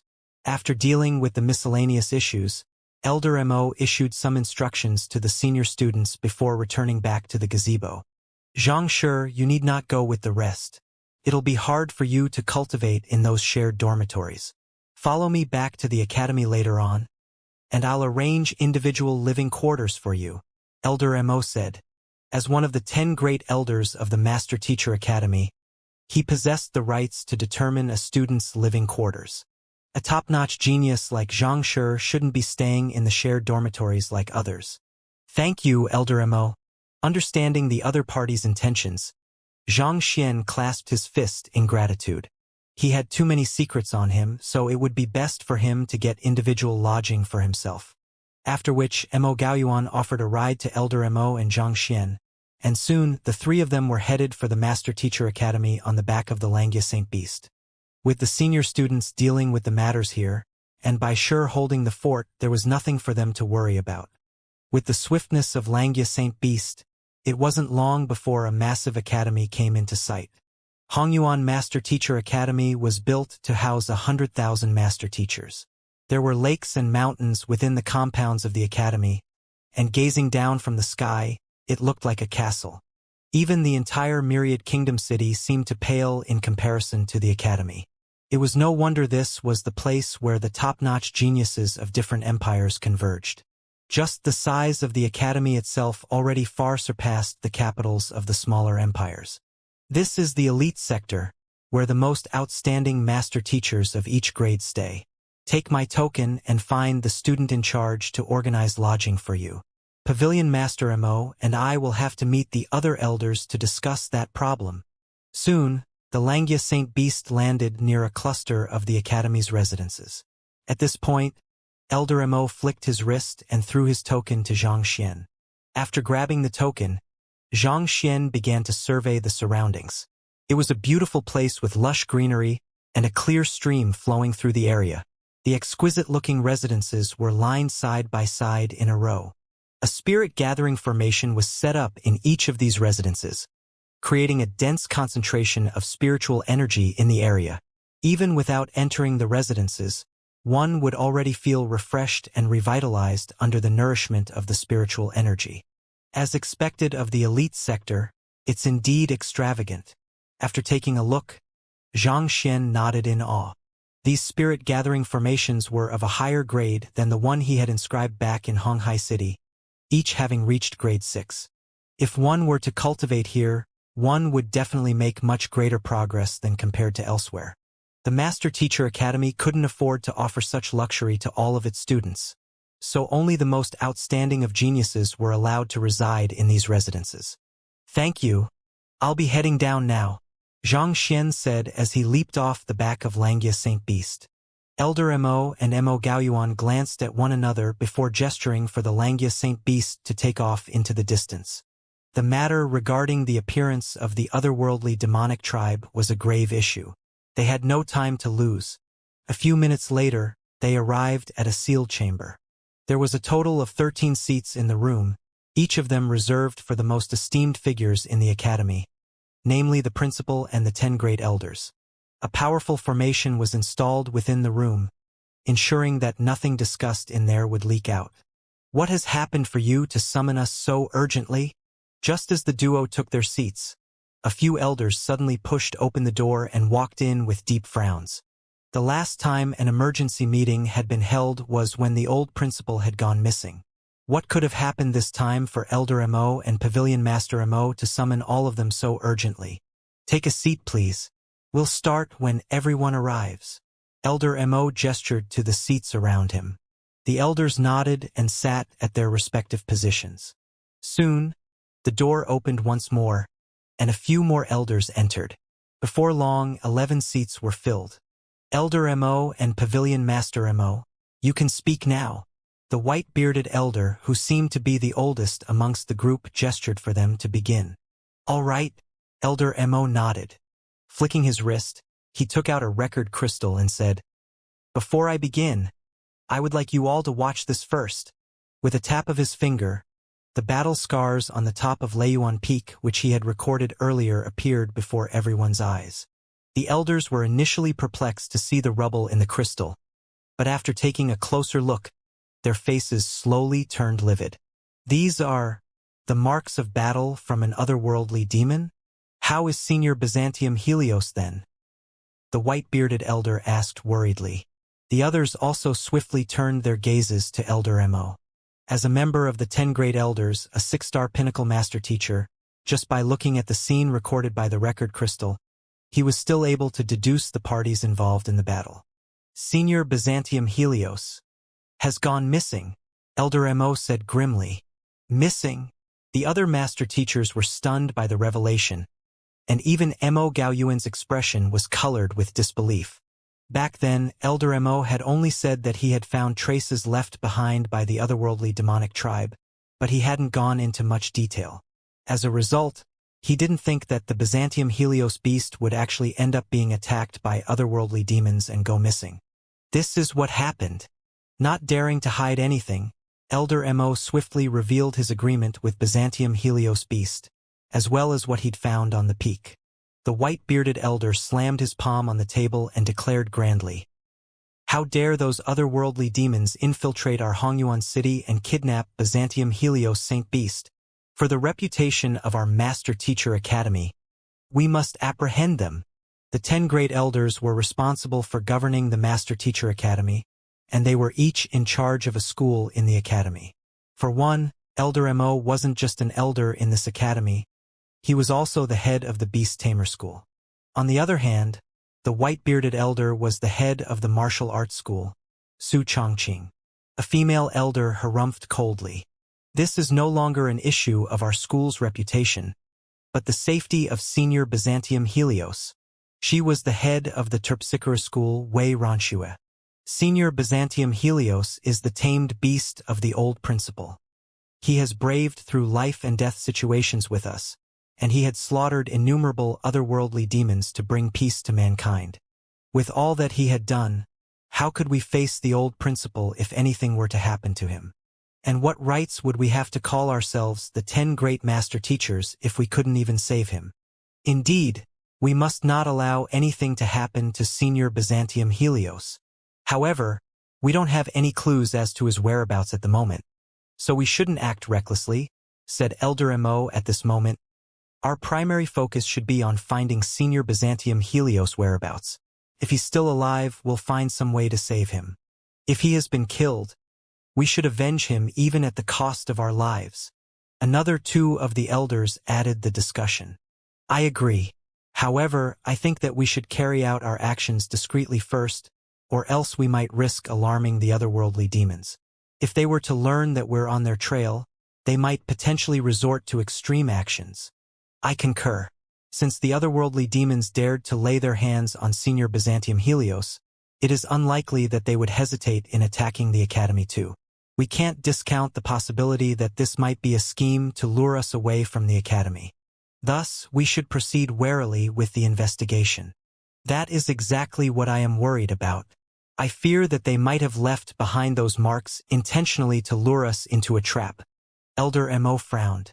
There didn't seem to be any attempt by the otherworldly demons to conceal the marks of battle on Leiyuan Peak, as if the other party was intentionally showing it to them.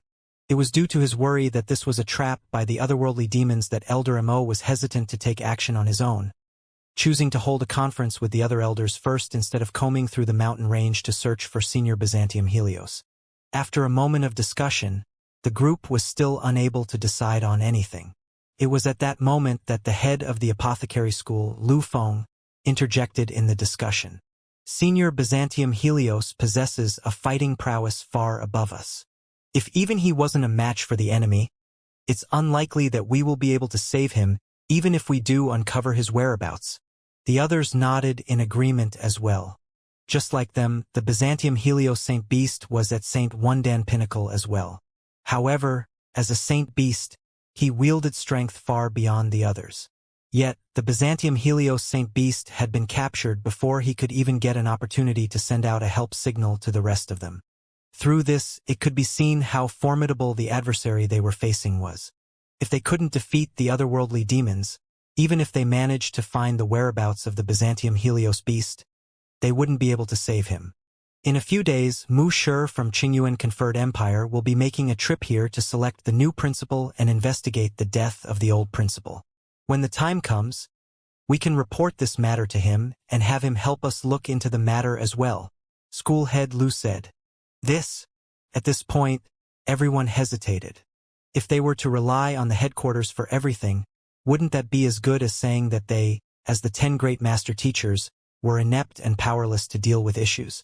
I know what you are thinking of, but the enemy we are facing is an existence who was able to bypass our security and abduct Senior Byzantium Helios without alarming anyone. This issue is already beyond our ability, so this matter must be reported to the headquarters. School head Lu said affirmatively.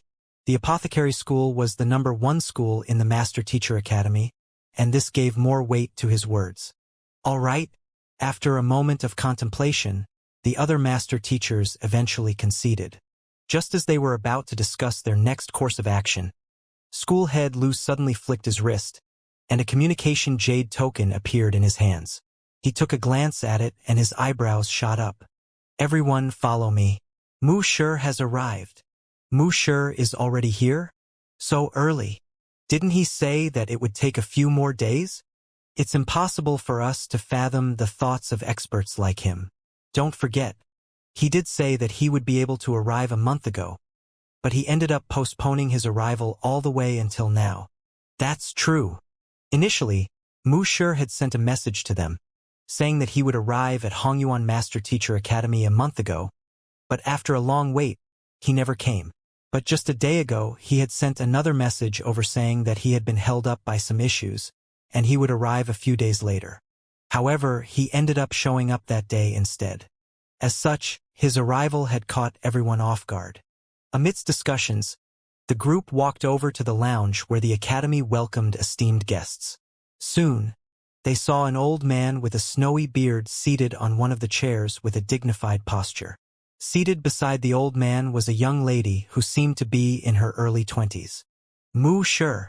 Upon walking into the room, the elders immediately clasped their fists and bowed respectfully. As a 7-star master teacher, Mu Shi was one of the top figures in the Master Teacher Academy. Even as the 10 great master teachers, they dared not to show the slightest disrespect to the other party. Allow me to introduce to you all. This is Luo Shi. She's a junior of mine. She is a 6-star master teacher, and as a part of her training, she will be serving as a teacher here for the time being. Thus, I'll have to trouble you to make the necessary arrangements. Standing up, Mu Shi gestured to the young lady beside him and introduced her. Junior. Taken aback, everyone quickly turned their gazes to the young lady. At this point, the young lady stood up, clasped her fist, and bowed. Ruoxin pays respect to the elders of Hongyuan Master Teacher Academy. 6-star master teacher? She is already a 6-star master teacher despite her young age. Everyone was taken aback. Luo Ruoxin looked as if she was barely in her 20s. Talent wasn't a sufficient reason to explain how one could qualify as a 6-star master teacher at such an age. The chances were that she had come from an incredible family or possessed an astounding background. It was likely that her being a junior of Mu Shi's was a lie. As a 7-star master teacher, it would be difficult for him to groom a 20-year-old 6-star master teacher. Most likely, she was the offspring of a sage clan, heading to a lower empire so as to experience the taste of life and temper her spirit. Only such clans could groom such incredible geniuses. It is incredible that Luo Shi has reached such heights at your young age. You have my admiration. Regarding the issue of taking up a teaching role in our academy, I'll make arrangements for it right now. May I know, what do you specialize in? Is there any school you are interested in? School head Lu asked with a smile. Didn't the academy just accept a new batch of freshmen recently? Why don't you allow her to conduct a public lecture and take in any students who are willing to acknowledge her as their teacher? Mu Shi proposed. This. School head Lu hesitated for a moment before eventually nodding. All right then. Going by conventions, new teachers weren't qualified to conduct public lectures, but since it was a request from Mu Shi, they were willing to bend the rules. Besides, Mu Shi's attitude also seemed to verify the guesses in everyone's heart. If Luo Ruoxin wasn't a descendant of a sage clan, why would Mu Shi make such a request on her behalf? If she was just an ordinary junior, he could have just left her to fend for herself in the academy. There was no need for him to go through so much trouble.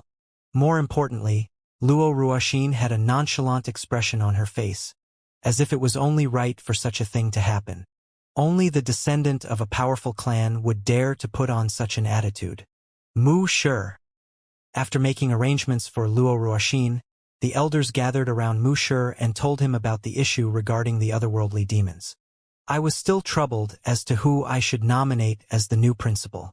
After all, regardless of whom I choose, there will bound to be disagreements, and this could pose significant inefficiencies in the management of the academy. But since such a matter happened, Wuxia hesitated for a moment before continuing. How about this?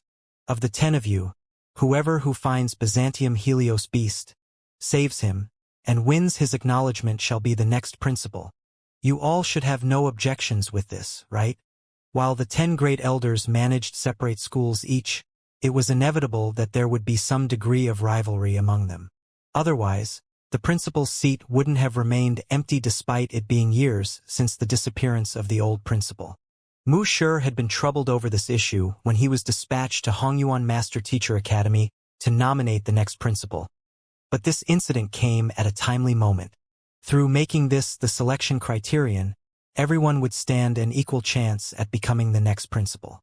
Furthermore, through saving the old principal's tamed beast, the new principal would be able to build up his fame and authority, making it hard for anyone to undermine him. All right? The elders glanced at one another, and after a moment of hesitation, they eventually nodded in agreement. While this matter would be extremely tricky to deal with, it could also be viewed as an opportunity to display their capability. If they were able to do what others weren't able to, that could in a way show that they had the qualification to head the Master Teacher Academy. Otherwise, should the current situation where no one was content with allowing another head them, the Master Teacher Academy would continue to remain divided. While the elders were welcoming Wuxia, Xianxia had finally reached the very center of the elite sector. Due to Elder Mo's anxiety to meet the other elders to discuss the issue regarding the otherworldly demons, he could only figure out the way himself.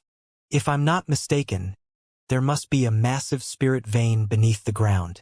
The deeper I head in, the closer I reach the center of the spirit vein, the richer the spiritual energy in the surroundings is. Xianxia muttered as he felt the changes in the spiritual energy concentration around him.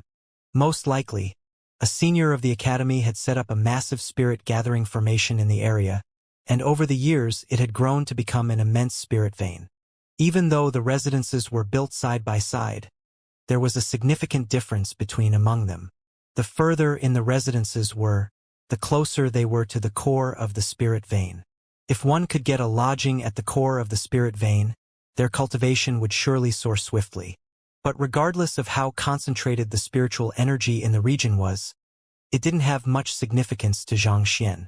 After all, he cultivated mainly through absorbing spirit stones. No matter how concentrated the spiritual energy in the surroundings was, could it possibly possess spiritual energy more concentrated than within a spirit stone? After looting Yuchang and Senior Feng's storage rings, he wasn't lacking any spirit stones at the moment. However, as he had yet to compile the Heaven's Path divine art for the next tier, he could only put aside his cultivation for the moment. In any case, the positioning of his residence didn't matter to him. All he needed now was a quiet residence where he could cultivate. After walking for a moment longer, a massive building came into sight. This was where Elder Mo had told him to report to in order to claim a residence in the elite sector. Xianxia slowly walked up the stone stairs and entered the building. There was only a handful of senior students seated on the chairs in the lounge, and they seemed to be discussing the difficulties they had met in their cultivation. For the Northern Harmony Palm, the Jinqi should start flowing from the left and terminate at the right. Through this way, the Jinqi could make a full circulation around one's body, thus maximizing the might of the technique. I don't think that it's as simple as you have said. If that's all to the technique, we would have long mastered it. There must be a problem somewhere with our understanding. I recall my teacher once telling me that this palm technique should rise from the south and end in the north. I think that the direction is significant in this technique as well. The group discussed with a deep frown on their foreheads. To qualify for the Master Teacher Academy, one had to be a 4-star pinnacle master teacher at the minimum.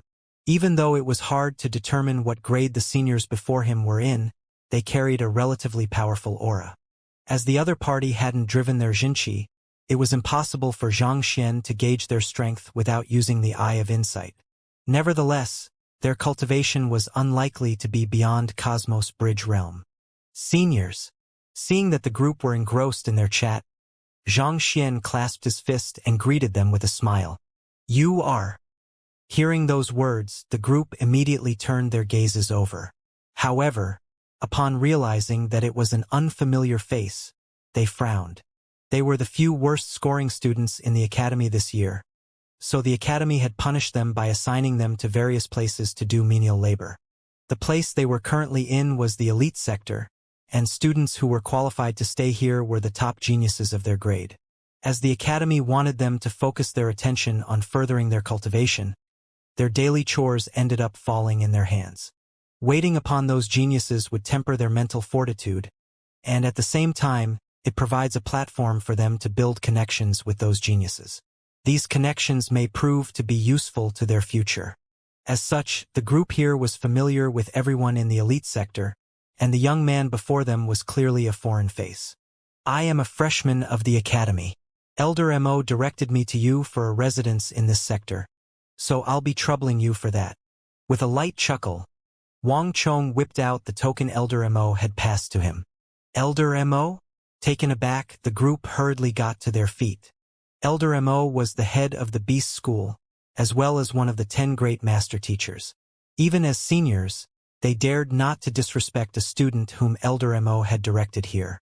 After checking his token and verifying it to be the real thing, one of the older students clasped his fist and said, "Give us a moment, Junior. We'll bring you to your residence right after some discussion." With those words, he gathered the group to a side of the room. Due to the spiritual energy concentration gradient down the spirit vein, there was a significant difference between each residence. If they were to settle him into the wrong room, they might bring trouble upon themselves. As such, it was imperative that they discussed this matter thoroughly. Since Elder Mo directed him here personally, that junior probably possesses incredible talent. It just happens that the junior living in the first residence in the D sector has just moved away after being promoted to grade 2, so we could settle him there. The first residence in the D sector? That sounds like a good plan. Another senior nodded in agreement. The elite sector could be divided into the A sector, B sector, C sector, and D sector, corresponding to grade 4, grade 3, grade 2, and grade 1 respectively. Naturally, those in the higher grade would be prioritized in terms of proximity to the core of the spirit vein. Even though the junior before them was only a freshman, just the fact that he was directed here by Elder Mo hinted at his capability, making him qualified to stay in the first residence. But is it really good to assign a freshman the first residence? While there were some who agreed with that course of action, some voiced their objections as well. She's right. The other students have been eyeing the first residence ever since news broke that Chang Yu would be promoted to grade 2. Those fellows would surely be outraged if they were to hear that a freshman had taken their place. Another senior added, the grades in the Master Teacher Academy were determined by one's ranking as a master teacher, not how many years one had been in the academy. One would enroll into the academy as a 4-star pinnacle master teacher, and the requirement to be promoted to grade 2 was to become a 5-star master teacher. In order to advance to 5-star, not only must one's cultivation reach transcendent mortal 6 Dan Cosmos Bridge realm, one's soul depth and knowledge must also reach a certain mark. On top of that, one must have 5 5-star supporting occupations. As such, it would take around a decade for an average master teacher to advance a grade. It was in view of this that the Master Teacher Tournament was only held once every 10 years. Outside of it, the Master Teacher Academy would only accept a handful of students each year. On that note, that was how Huanyu Empire's Yi Qian joined the academy. But getting back to the matter at hand, as long as one hadn't made the breakthrough to 5-star yet, one would be ineligible to be promoted to grade 2. The first residence in the D sector had always been occupied by a grade 1 student known as Chang Yu, and he had just successfully passed his 5-star master teacher examination this year. As such, he had left his previous residence for one in the C sector. However, there were many other grade 1 master teachers who were eyeing the same residence as well. If they were to assign it to a freshman, they might turn hostile against that freshman. But what can we do about it? It was Elder Mo who pointed him here. They will have to accept it somehow. In any case, we aren't the ones who should be troubled by this matter. This will be an opportunity for us to see how capable the freshman is for Elder Mo to give him his token, one of the seniors said with a chuckle. That's true. The others nodded in agreement as well. After discussing the matter, they walked up to Xianxia and said, "We have found a residence for you. This way, please." With those words, the group began walking to the D sector, and Xianxia followed closely behind them. Soon, they arrived at the entrance of a residence. After taking a quick glance of it, Xianxia nodded in satisfaction. This residence was located very close to the core of the spirit vein, so it was rich in spiritual energy. On top of that, its surroundings were very quiet. In other words, as long as he were to set up a formation around the residence, no one would be aware of it even if he were to pummel the Byzantium Helios beast in it. Xianxia, this will be your residence. Here is the key. The senior opened the door before passing it over to him. They had learned of the young man's name on the way here, so they changed their method of address from junior to Xianxia. Thank you. Xianxia nodded. But just as he was about to step into the residence, a young man suddenly appeared with an awful complexion on his face and said, "Huang Xing and Zhou Tong, what do you mean by this? I've told you many times to hand the key over to me, but you rejected my request again and again. Who is this fellow? Why are you giving the key to him instead? Are you in grade 1? Why haven't I seen you around before? To attempt to move into the residence right after enrolling in the academy? Do you think that you are Changyu?" A man and a lady dressed in the master-teacher robe with 4 stars pinned on their chest entered right after the young man. Upon seeing the key in Zhang Xian's hands, they glared at him in displeasure. They were the occupants of the 2nd, 3rd, and 4th residence in the D sector, and they had been eyeing this residence for a very long time. If they could take down the 1st residence, not only would they get to enjoy the concentrated spiritual energy there, it would also signify that they were the top of the grade 1 students, a position of immense prestige. The trio had thought that with Chang Yu's departure, the residence would be passed down to one of them. Who knew that Huang Xing and the others would bring a complete stranger in? Who the hell was this? Even if they had offered the residence to you, to move in without any hesitation, do you even know what this signifies? Please calm down. It was not me but Elder Mo who decided Xianxia's lodging. The student known as Huang Xing hurriedly explained the situation. Elder Mo? The trio was taken aback by the revelation. Why would the esteemed Elder Mo, one of the 10 great master teachers, direct a mere grade 1 student here? They glanced at one another hesitantly for a moment before a gleam of determination flashed across the eyes of the first young man, and he gritted his teeth and said, "Regardless of whether it's an instruction from Elder Mo or not, to stay in the 1st residence, you must first possess strength surpassing us. This is a rule established by the Master Teacher Academy. Flout it, and it won't be just us but the entire grade 1 cohort who will object to this. This young man over here, do you dare to compete with me?" In order to further motivate the students, the residence placings in the elite sector were determined by one's strength and capability. This was a long-established tradition of the Master Teacher Academy, so even an esteemed elder like Elder Mo would have to think twice before flouting it. Xianxia, this young man here is Wu Chan. He possesses a cultivation of Cosmos Bridge Realm Pinnacle, and with his superior strength, he managed to clinch the 2nd place in the annual tournament among the grade 1 students. It is only due to his lacking soul depth that he hasn't been promoted to a 5-star master teacher yet. One of the seniors who had led Xianxia here sent him a telepathic message discreetly, explaining the background of the 3 students before him. Annual tournament? Xianxia asked curiously. Back when he was still in Tianxian Kingdom as a teacher, there was something of this sort in Hongtian Academy as well. To this date, he could still recall how much trouble he had gone through for his students for it. Was he going to have to undergo it as a student now that he was in Hongyuan Master Teacher Academy?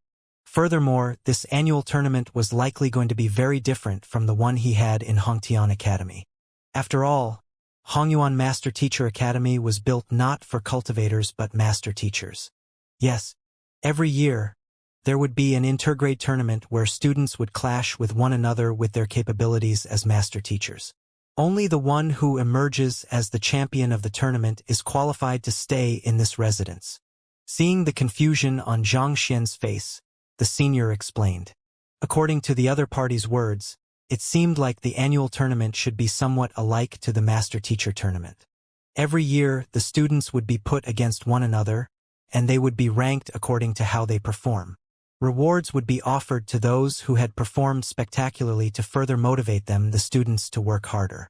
Judging from the attitude of these 3 students before him, it seemed like they had qualms regarding him taking the first residence. However, that was to be expected. How embarrassing it would be if it were to be made known that the first residence which they had fought over for so long had been taken by a freshman. They wouldn't be able to face other students in the academy. Realizing this fact, Xianxia turned to Wuxia and smiled. Sure. What do you want to compete with me on? As much as Xianxia wanted to keep a low profile, that didn't mean that he was afraid of trouble. If he couldn't establish a clear dominance over the other students, he would soon find a steady stream of challengers queuing up before his residence, wanting to defeat him and claim the residence for themselves. If that was going to be the case, he would rather settle it once and for all. By right, as students of the Master Teacher Academy, we should be competing on our capabilities as master teachers. However, that will be both lengthy and troublesome. Thus, I propose that we settle it through a physical duel, Wuxia said with a confident smile. There were simply too many aspects of a master teacher that one could be evaluated on, so competing on them one by one would be inconvenient and time-consuming. As such, settling it with their fists was a more viable option in this case. A physical duel? That's right.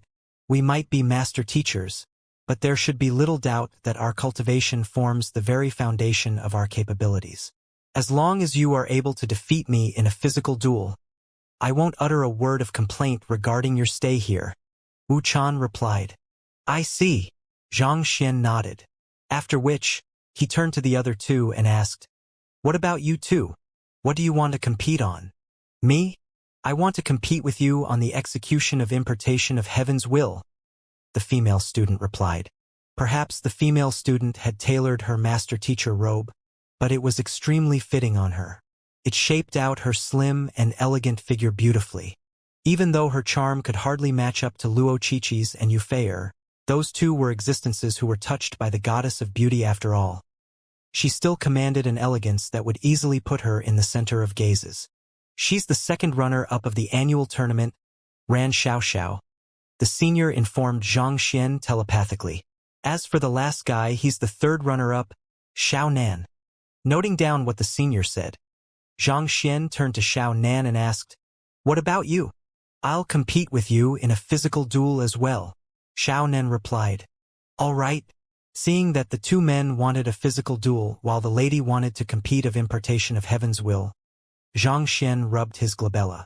Turning to the female master teacher, Ran Xiaoxiao, he said, I won't take advantage of you. You're Ran Xiaoxiao, right?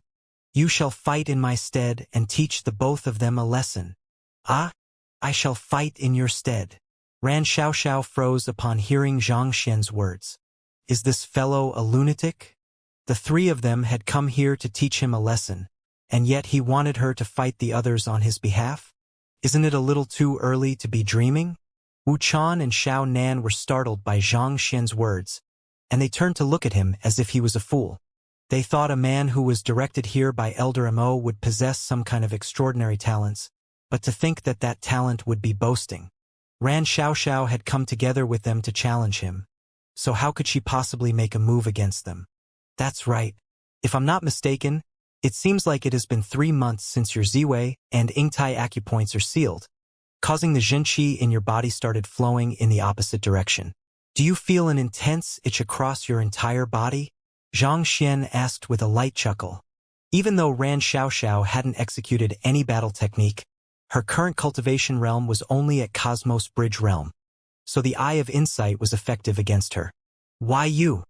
Ran Xiaoxiao's eyes widened in astonishment.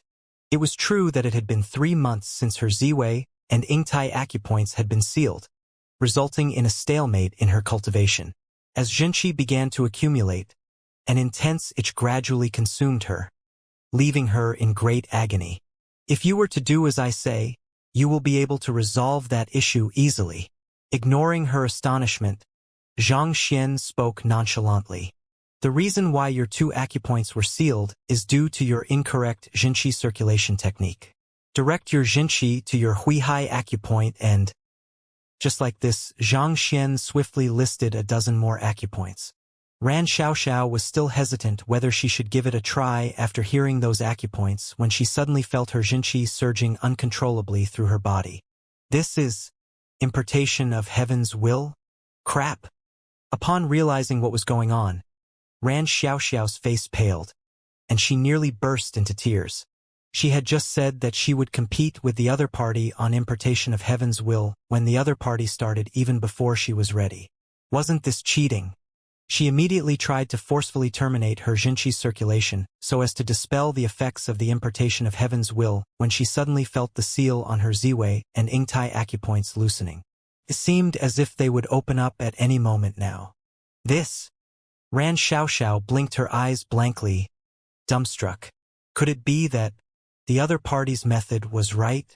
Circulating her Jinqi in such a pathway would resolve the bottleneck which had trapped her for 3 months? With such thoughts in mind, she abandoned the notion of terminating her Jinqi circulation, allowing her Jinqi to flow freely under the effects of the impartation of heaven's will. Hong Long.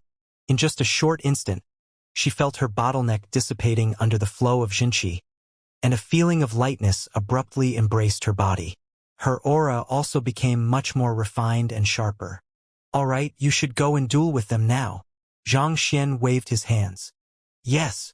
Under the effects of the impartation of heaven's will, Xianxia's words were absolute, leaving her no room for objections.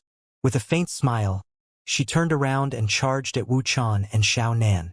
What the freaking hell? Screw this bullshit. Seeing Ran Xiaoxiao charging at them with furious momentum, how could the duo remain oblivious to what was going on? They had been waiting for Zhang Shi to duel with them, but the comrade whom they marched here with ended up turning against them instead. The abrupt twist in the situation left them feeling lightheaded, and curses spilled out of their mouths. In a normal duel between master teachers, one would typically test the capability of one's opponent before making any move. Yet, the first thing the fellow did was to beguile one of their own to side with him. Nevertheless, one thing was for sure. Given that Ran Xiaoxiao had chosen to challenge him to an impartation of heaven's will duel, it could only mean that she had reached incredible heights in her soul depth. But even so, she ended up falling prey to the other party's words. This goes to say that he did possess exceptional means despite being a freshman. It would be unwise to underestimate the young man before them. Humph! If you think that you can win against us just by beguiling Ran Xiaoxiao, you are being way too naive. As rivals, we have clashed dozens of times over the years. We are well aware of her cultivation techniques, battle techniques, and the maneuvers she usually utilizes in battle. Wu Chan harumphed coldly as he easily dodged Ran Xiaoxiao's consecutive punches with movements as swift as lightning. As the 2nd, 3rd, and 4th rankers in the annual tournament, it was inevitable that they would view one another as rivals. They had clashed with one another frequently, granting them a thorough understanding of each other's moves.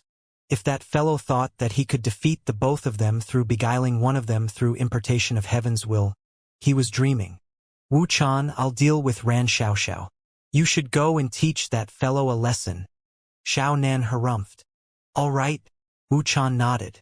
However, just as he was about to advance for the young man, the latter's nonchalant voice suddenly sounded in the air. Coalescence of the night rain, drifting snow of the glacier mountain, frosted leaves, crimson blossoms. The words were neither fast nor slow, paced pleasantly to the ear. Those phrases were the maneuvers of the battle techniques they specialized in. However, under normal circumstances, these maneuvers couldn't be executed back-to-back with one another. However, for some reason, he suddenly felt a nearly uncontrollable urge to execute them. No, I mustn't fall for his tricks. Knowing that if he were to really do so, he would fall under the other party's control like Ran Xiaoxiao, becoming a tool under his impartation of heaven's will. Wu Chan bit his tongue in determination. Under the excruciating pain, he felt his head clearing up. Following which, he heard a series of pa-pa-pa-pa, and by the time he turned his head, Xiao Nan's face was already swollen as if a pig's head. This, astonished by the sight before him, Wuqian's eyeballs nearly popped from their sockets. Even if Xiao Nan possessed strength beneath Ran Xiaoxiao, it should be impossible for him to be defeated in just a few moves. For this to happen, Wu Chan could only think of one possibility. That was if those maneuvers the other party were put together, not only was it possible to execute it, it would even display an astounding prowess. Otherwise, considering how Ran Xiaoxiao and Xiao Nan were nearly equally matched, it didn't make sense how the latter could be bashed so badly in just a few breaths. I don't believe it. The more he thought about it, the more Wu Chan felt doubtful and apprehensive about the matter. Gritting his teeth, he charged right at Ran Xiaoxiao. As a practitioner of the same battle technique, he was very familiar with these maneuvers as well. Upon seeing the other party execute them, he immediately knew how he should move to evade those attacks. But for some reason, the other party's moves seemed to be much more difficult to deal with than usual. After barely avoiding a few blows by a hair's breadth, he was already sweating profusely. Clearly, Ran Xiaoxiao's cultivation had advanced significantly under that fellow's guidance, to the point where even he could hardly match up to her. Could an impartation of heaven's will advance Ran Xiaoxiao's cultivation by so much? Or was the combination of those few maneuvers that powerful? Screw it. I should just give it a try myself. Wu Chan took a step back to leap out of the battle before executing the moves in the order which the young man had said earlier. Pooh! But by the time he reached the third blow, he suddenly felt his Xianxia running amok as it abruptly ran in the opposite direction.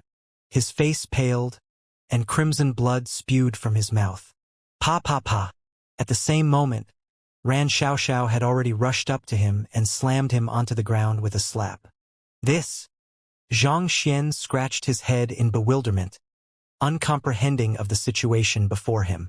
Ran Xiaoxiao has just opened her Ziwei and Yingtai acupoints, and she has the constitution of a female as well, so it's fine for her to use these moves in succession. But what is this fellow doing? Does he know that using moves so haphazardly can make his cultivation go berserk easily? Every single battle technique has its own unique Xianxia circulation method and execution style, so it's important for a cultivator to pair them together wisely. Using an analogy, while it's possible for one to punch his left fist to the right while punching the right fist to the left, the clash in the momentum from both actions made in unison would potentially result in muscle tear and disturbances in one's Xianxia.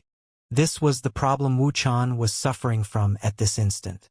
The maneuvers which Zhang Xian advised Ran Xiaoxiao on was in consideration of her unique circumstances, having just opened her Ziwei and Yingtai acupoint and her incredible physical flexibility as a woman. On the other hand, Wu Chan had yet to open those acupoints, and his body was slightly more rigid as a male as well, making it highly dangerous for him to execute those moves in succession. I am guiding Ran Xiaoxiao. Why in the world are you trying to learn it as well? Look at what this brings you. You ended up crippling yourself before you can achieve anything. With this incident, there was no way Wu Chan could be a match for Ran Xiaoxiao anymore. If Wu Chan were to know Zhang Xian's thoughts, he would surely burst into tears. Your impartation of heaven's will is so powerful, and my soul depth has been my main weakness all along.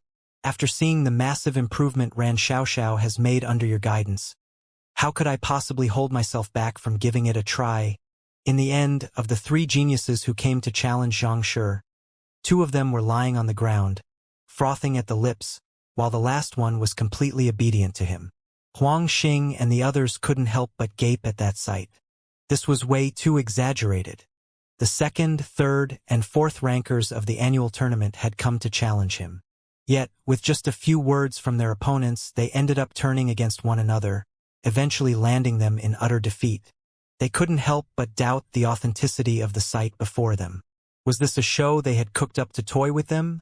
Or were they just dreaming? It was fortunate that they hadn't offended Zhang Shi earlier. Otherwise, the ones who would be lying on the ground at this moment might be them. It was no wonder by Elder Mo would direct him to the elite sector personally.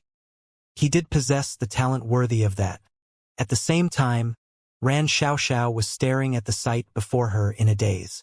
It seemed as if she could hardly believe that the rivals whom she wasn't able to overcome in the past few years could be defeated so easily. All right, I'll be leaving the rest to you all then. With Xianxia's current Cosmos Bridge Realm pinnacle cultivation, it would be almost bullying if he were to make a move on these Grade 1 students. It would be damaging to his reputation if word were to spread out, so he had opted to have Ran Xiaoxiao fight in his place instead. With this, there should be no one else in the Grade 1 who would oppose his occupation of the first residence. With nothing else tying him here, he waved his hand casually and walked toward the residence. Pushing open the door to the residence, he immediately felt a surge of spiritual energy blew past him. The residence was extremely large. On top of the usual amenities, there was even a personal training ground in the courtyard and a sealed chamber for discussing important matters. Honestly speaking, it seemed more like a manor than a residence.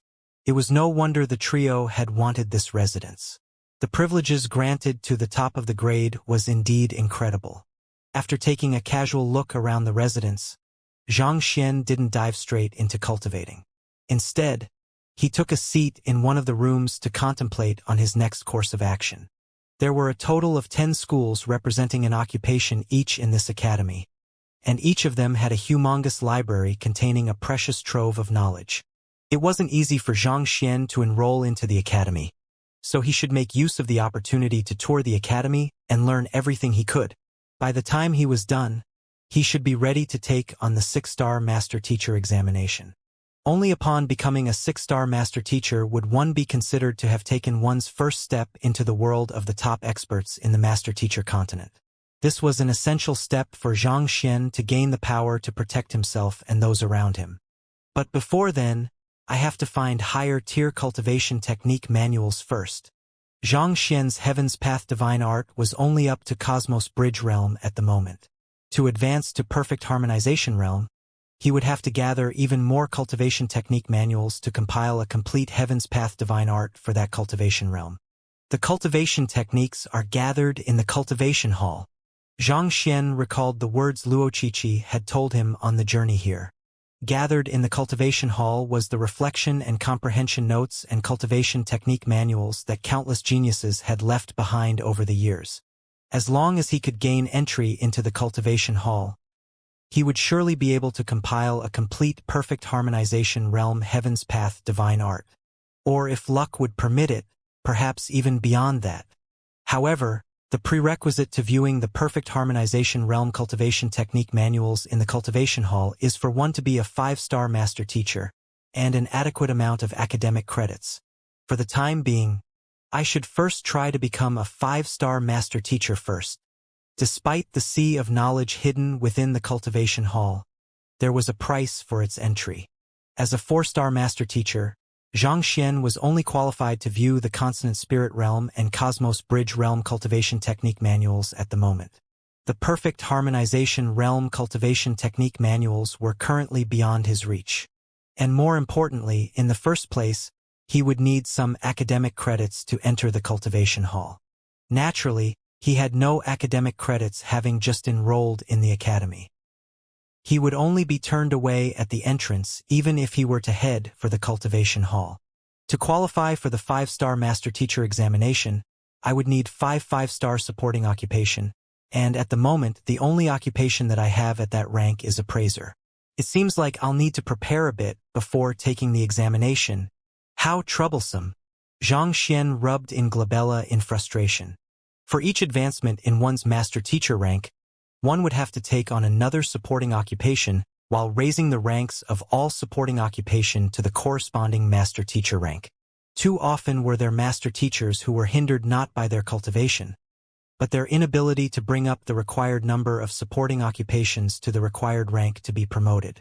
So far, the only 5-star supporting occupation Xianxia had was Appraiser. As for the remaining supporting occupations, Formation Master, Physician, Painter, and Beast Tamer were at 4-star, while Apothecary was at 3-star. While Xianxia had other supporting occupations such as Poison Master and Soul Oracle, those occupations were often frowned upon due to their history and their nature, and he might be shunned for learning their skills. Thus, he wouldn't be able to consider them for his promotion prerequisites. I should pay a visit to the other schools while I have the time to take the examinations for my supporting occupations. After some contemplation on the matter, Xianxia thought that it would be better for him to take things a step at a time. He wasn't in a rush for time anyway, and the academy provided a convenient platform for him to take the examinations as well. If he could clear as many examinations as he could hear, he could be spared the trouble from trying to find the occupation guilds in the future.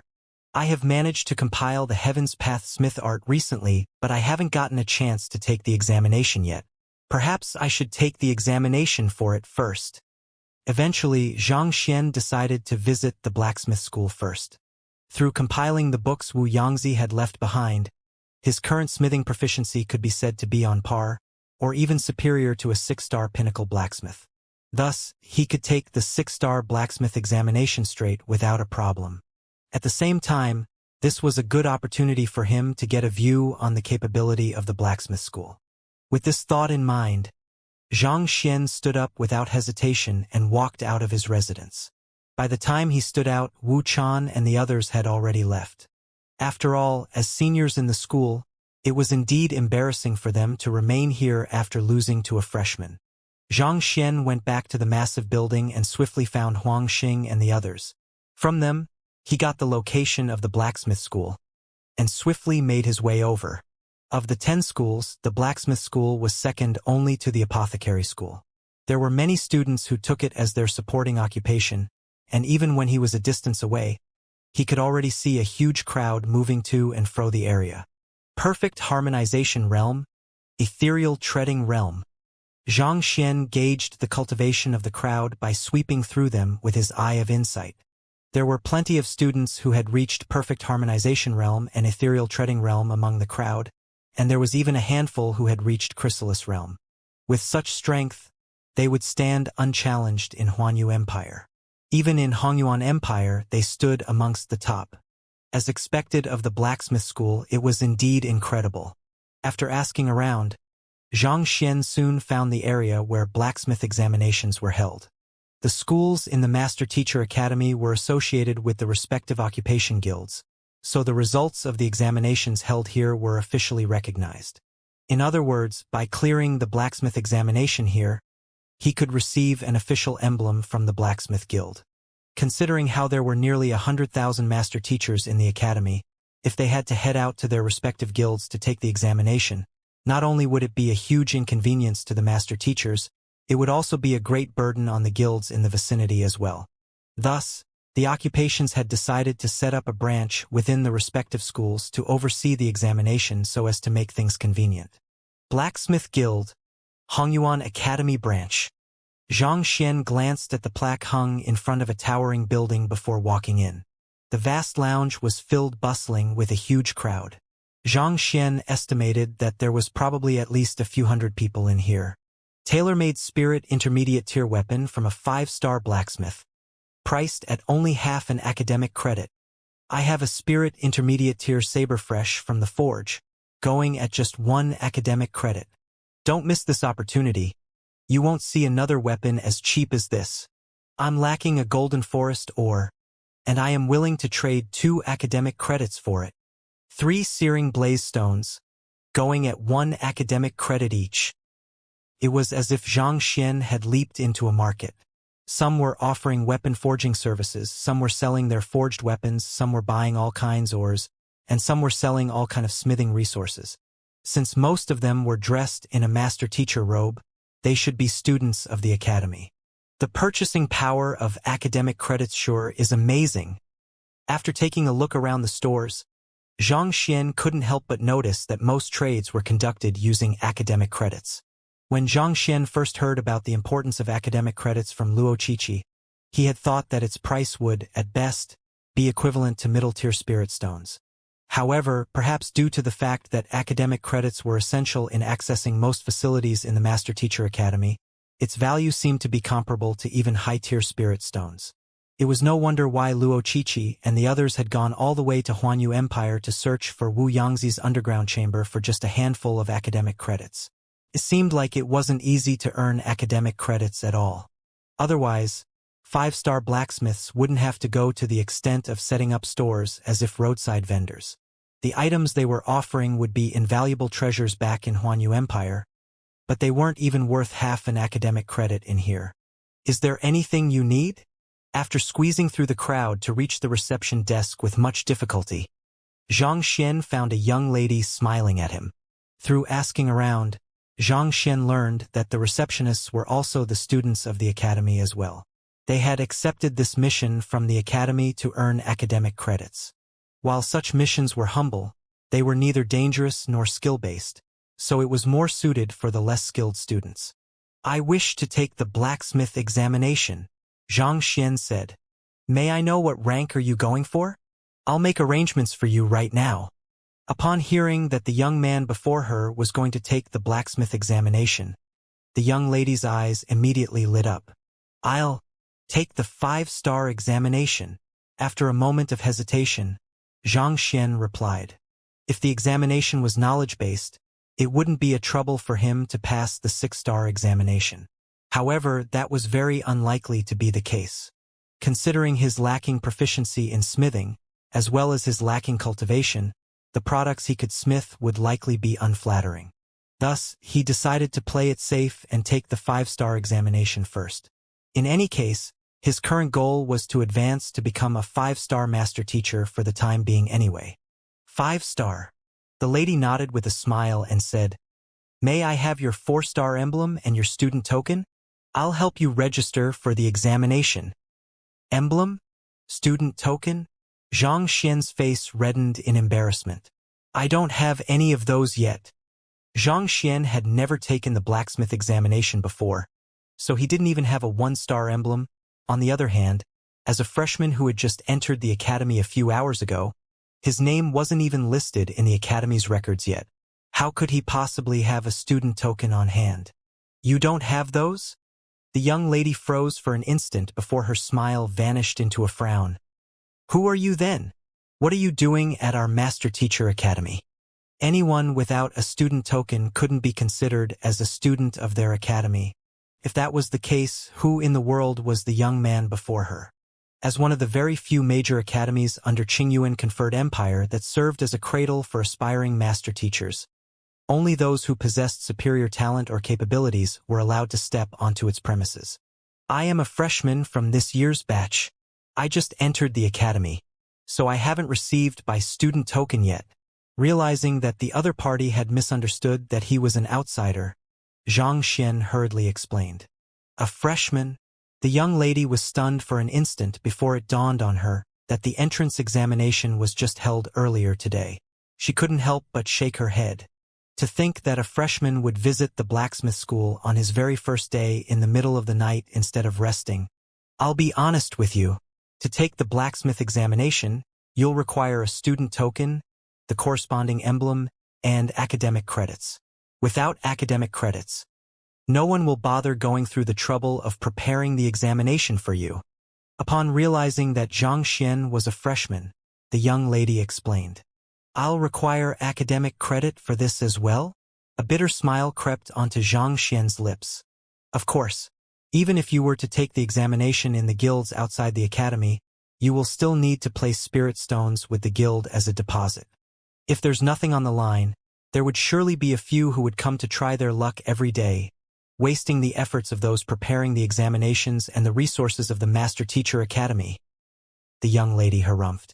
For a freshman to attempt to take the examination without even getting a clear idea of how the academy system works, was he just that brazen or simply negligent? Xianxia scratched his head. She was right. Under normal circumstances, if one wanted to take an examination in a guild, one would have to place a fixed deposit with the guild first, and it would only be returned if one clears the examination. This served as a barrier to deter the arrogant and those trying their luck. The Master Teacher Academy seemed to follow the same policy as well, just that instead of a deposit of spirit stones, it was academic credits now. How many academic credits will I require to take the 5-star blacksmith examination? Xianxia asked. To take a 5-star supporting occupation examination will typically take 2 academic points, whereas a 6-star examination will require 4 academic points. The lady replied. 2 points. Xianxia was dumbstruck. May I also clarify another issue? In other guilds, the deposit will be returned if one were to clear the examination. Does this apply here as well? Having walked around the blacksmith school, he had roughly grasped how difficult it was to earn academic credits. Considering how even smithing a spirit intermediate tier weapon for another might not even be worth half an academic credit, 2 points was indeed an astronomical sum. It would be great if he could claim a refund if he were to clear the examination. Otherwise, he would surely have to spend a huge amount of academic credits to clear the necessary examinations required for him to become a 5-star master teacher. Refund? How could the academic credits possibly be refunded? The young lady shook her head upon hearing Xianxia's words. Just remember this. In order to live in the academy, possessing academic credits is a must. In here, no other currency is more useful than academic credits. To earn academic credits, you will have to clear missions, complete tasks, or break existing records. Alright, you should return for now. I might still be able to give you some leeway regarding your lack of a student token since you are a student of our Master Teacher Academy. But without academic credits, you won't be able to even activate the Ocean of Weapons to take the examination. Activate the Ocean of Weapons?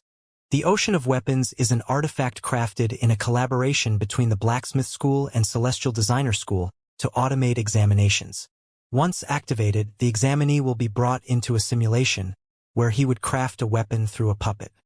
As long as his crafted weapons meet the requirements, he would be considered to have cleared the examination. Even though the young lady was starting to get impatient at this point, she still answered Xianxia's query politely. Simulation? Puppet? Wouldn't a practical examination where one undergoes the entire smithing process be a more accurate indicator of skill? Xianxia asked curiously. Most guilds that he had been would demand the examinees to display their true prowess. Thus, he couldn't help but be a little bewildered when the other party mentioned simulation and puppets. Could it be that one didn't need to smith a weapon for real to clear the examination? It would indeed be a better indicator of skill if one could undergo the entire smithing process. But do you know how expensive are the materials required for smithing are? Of the 100,000 master teachers in the academy, there are at least 50,000 of them who have smithing as their supporting occupation. If we were to have each of them smith a real weapon, how much valuable ores and metals would be wasted? The young lady harumphed. However, you need not worry. While it is an illusion, you will be ranked based on the data we gathered from several hundred 6-star pinnacle blacksmiths ever since the inception of the academy. As long as the core of your smithing aligns with theirs, you will surely clear the examination.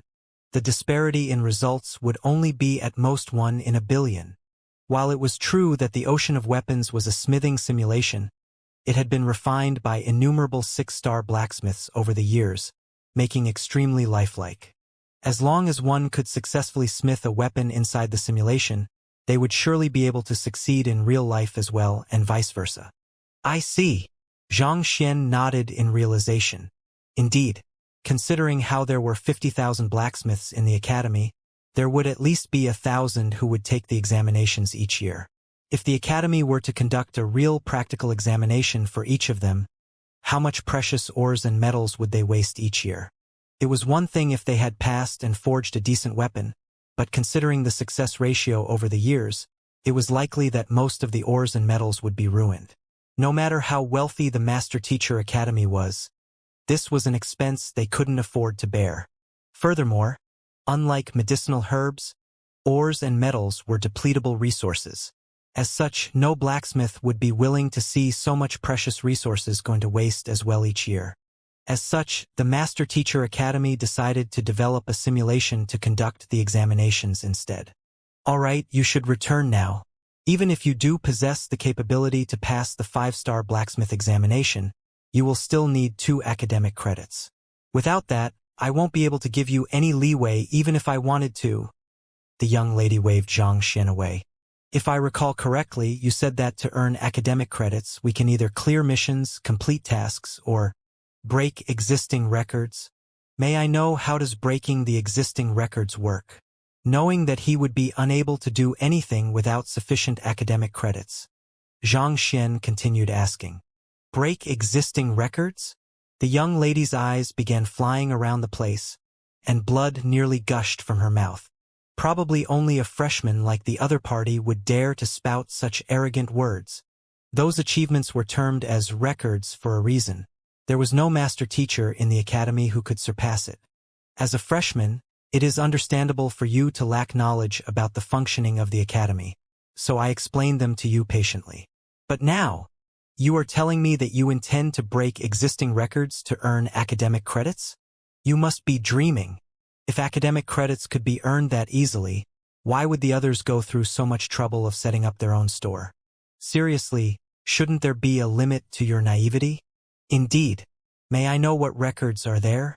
I would like to try challenging them. Xianxia replied. Missions would likely be more troublesome to deal with, or else a request wouldn't be made for it. As for tasks, Xianxia hadn't been acquainted with any teacher yet, so that would be out of question. Thus, the only remaining option for him to earn academic credits quickly was to break records. Of course, he would try to pick out the easier ones to earn some points first. For the harder ones, he could attempt them later, after he browses through the library. As the saying goes, money makes the downfall of a hero. Without academic credits, even if he possesses superior capability, he would still find his activities severely restricted in the Master Teacher Academy. You! Seeing the fellow before her going on and on about breaking records, the young lady shook her head in displeasure. Do you even understand why they are called records? Do you honestly think that you can surpass them just because you want to? Initially, the young lady was still thinking that this freshman was diligent, rushing to the blacksmith school right after clearing the entrance examination, and she respected him for it. That was the reason why she chose to answer his queries patiently. However, as the fellow before her got more and more arrogant, she found her patience swiftly wearing thin, and hostility was beginning to take its place. Nevertheless, she tried her best to rein in her fury as she gestured casually. If you wish to give it a try, so be it. The passageway of records is over there. Feel free to take a look. However, allow me to give you a word of advice. Don't enter any of them easily, or else you might be thrown out of the blacksmith school. These records represented the achievements of the talented predecessors of the blacksmith school, and they were a symbol of honor. Challenging these records without the capability to back it up could be considered as a sign of disrespect to these predecessors, and one would be severely punished for it. Furthermore, being humiliated was just one matter, but one could potentially be severely injured while challenging those records if one wasn't sufficiently strong. Over there. Xianxia glanced at the direction where the young lady was gesturing toward, but his view was obstructed by a huge crowd moving to and fro the area. I am free now, so allow me to lead you over. With a proud harumph, the young lady raised her head and led the way. Since you spoke so arrogantly about breaking the records, let's see how you will make a fool out of yourself then.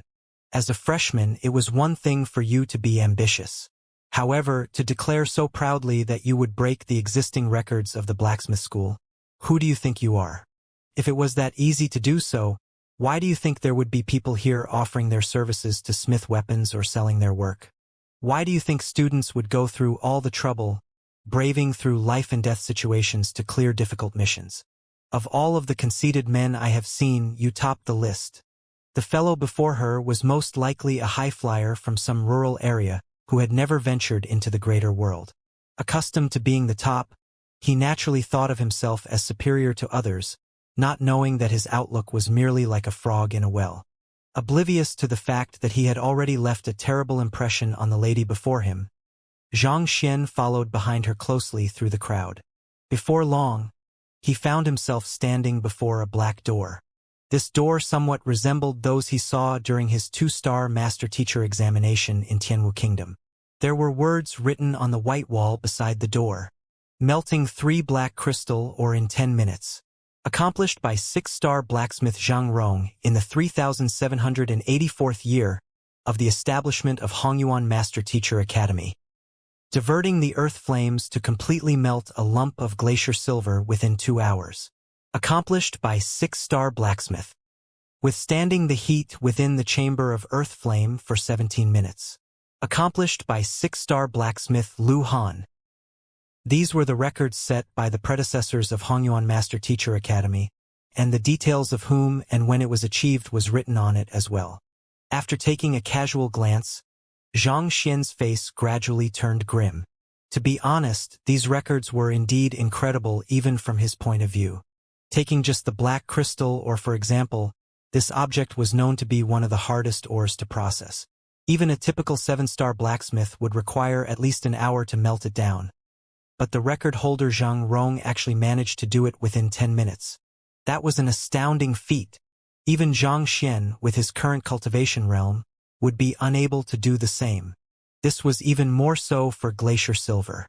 This material known to be impossible to be melted through normal flames. The only way to forge a weapon out of it was to soften it by exposing it to earth flames for a prolonged period of time and slowly mold it into a weapon. Generally speaking, such a process would take several months. And yet, the record holder had managed to melt it down into liquid metal within 2 hours. So, do you think you can rival their achievements? Glancing at the arrogant young fellow beside her, the young lady scoffed. It's not impossible, but it'll be troublesome. Zhang Xian scratched his head. If he were to really set his mind to it, he was confident of surpassing those records. However, he would have to pay a hefty price for it as well. The price he had to pay wasn't worth that bit of academic credits. Taking glacier silver for example, as long as he were to infuse his Heaven's Path Jinqi into the earth flame to intensify the heat, it should be possible for him to melt it fully within an hour. However, the Jinqi he would have to expend to do so would reach a fearsome level. Furthermore, there was a risk that he might expose the secret regarding his Heaven's Path Jinqi as well. If that were to happen, there would be no doubt that others would attempt to acquire his secret, even at the expense of his life. That was how great the allure of Heaven's Path Jinqi was. While he had Xianxia to keep such people in check, it was still best for him to steer clear of trouble if possible. You're saying that you can break these records? How conceited. Hearing the conversation the duo had, a blacksmith stepped forward and sneered. Li Xian, where on earth did you find such an arrogant fellow? Zhang Xian turned around to take a look. The other party was a young man who seemed to be in his 30s. The brilliant 5 stars pinned on his chest indicated that he was a 5-star master teacher. Senior Luo Yan. Upon seeing the young man, the young lady whom the other party had identified as Li Xian leaped in fright, and she hurriedly bowed her head politely. Isn't Senior Luo Yan one of the top 10 master teachers in grade 4?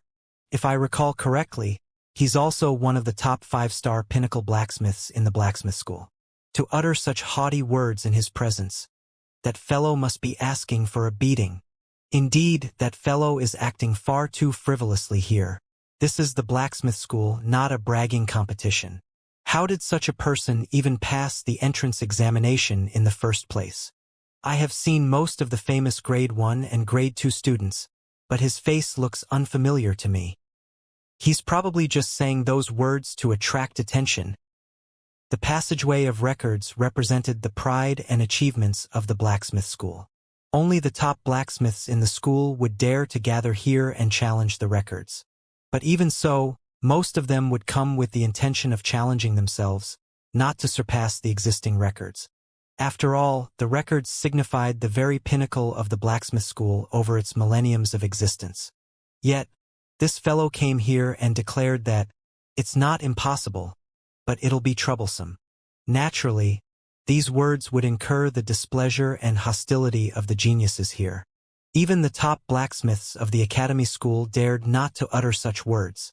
It took those geniuses here all they had to not rush up and pummel that arrogant fellow.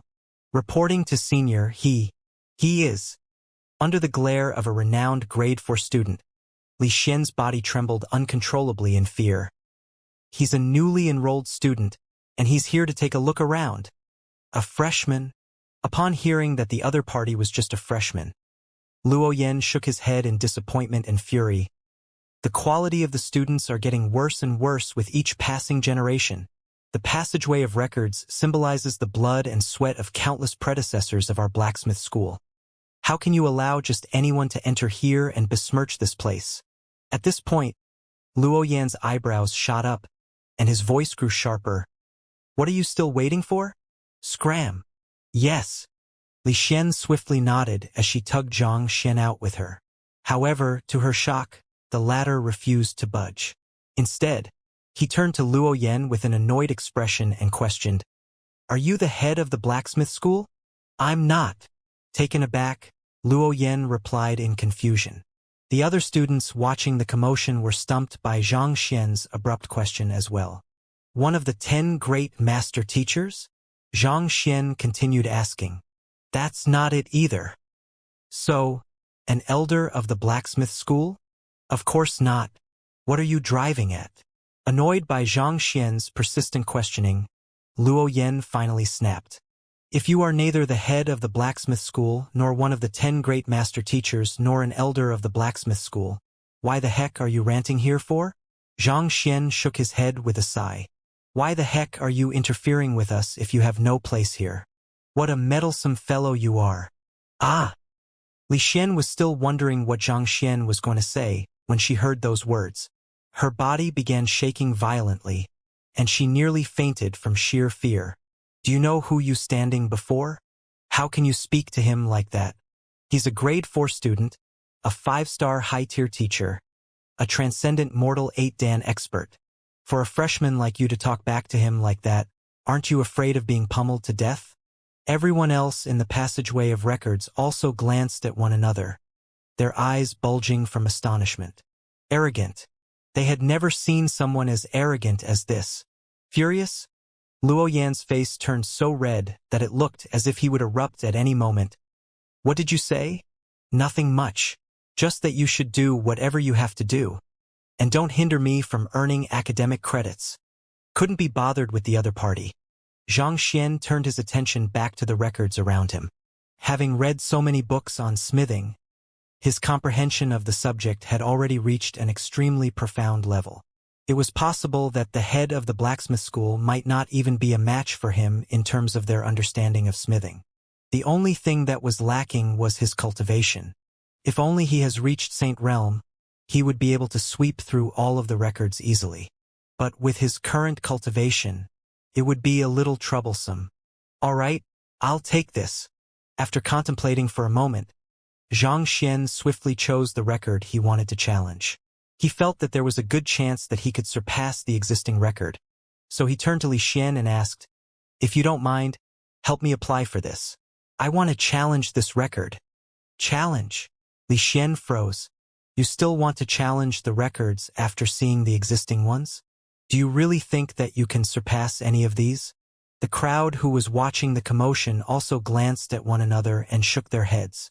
"After offending a higher grade student, you still want to challenge a record? Did someone knock the sense out of you?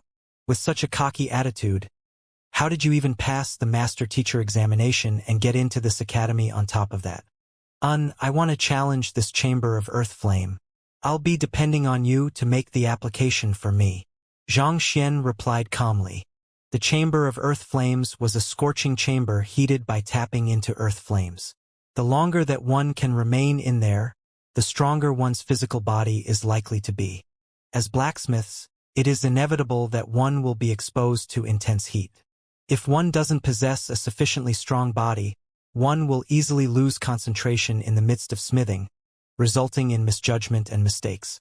As such, a strong physical body that is resistant to heat is imperative for blacksmiths. The reason why Xianxia chose this over the other challenges was because he had cultivated the quintuple incandescence golden body and tempered his body using earth flame. The underground chamber might be hot, but he was confident of holding on for more than 17 minutes. As such, it should be easier for him to clear this challenge as opposed to the others. Chamber of earth flame? Is that fellow a fool? To choose that of everything else? Is he tired of living? I have no idea. Perhaps being a freshman, he doesn't know how fearsome it is. And here I thought he might at least stand a chance.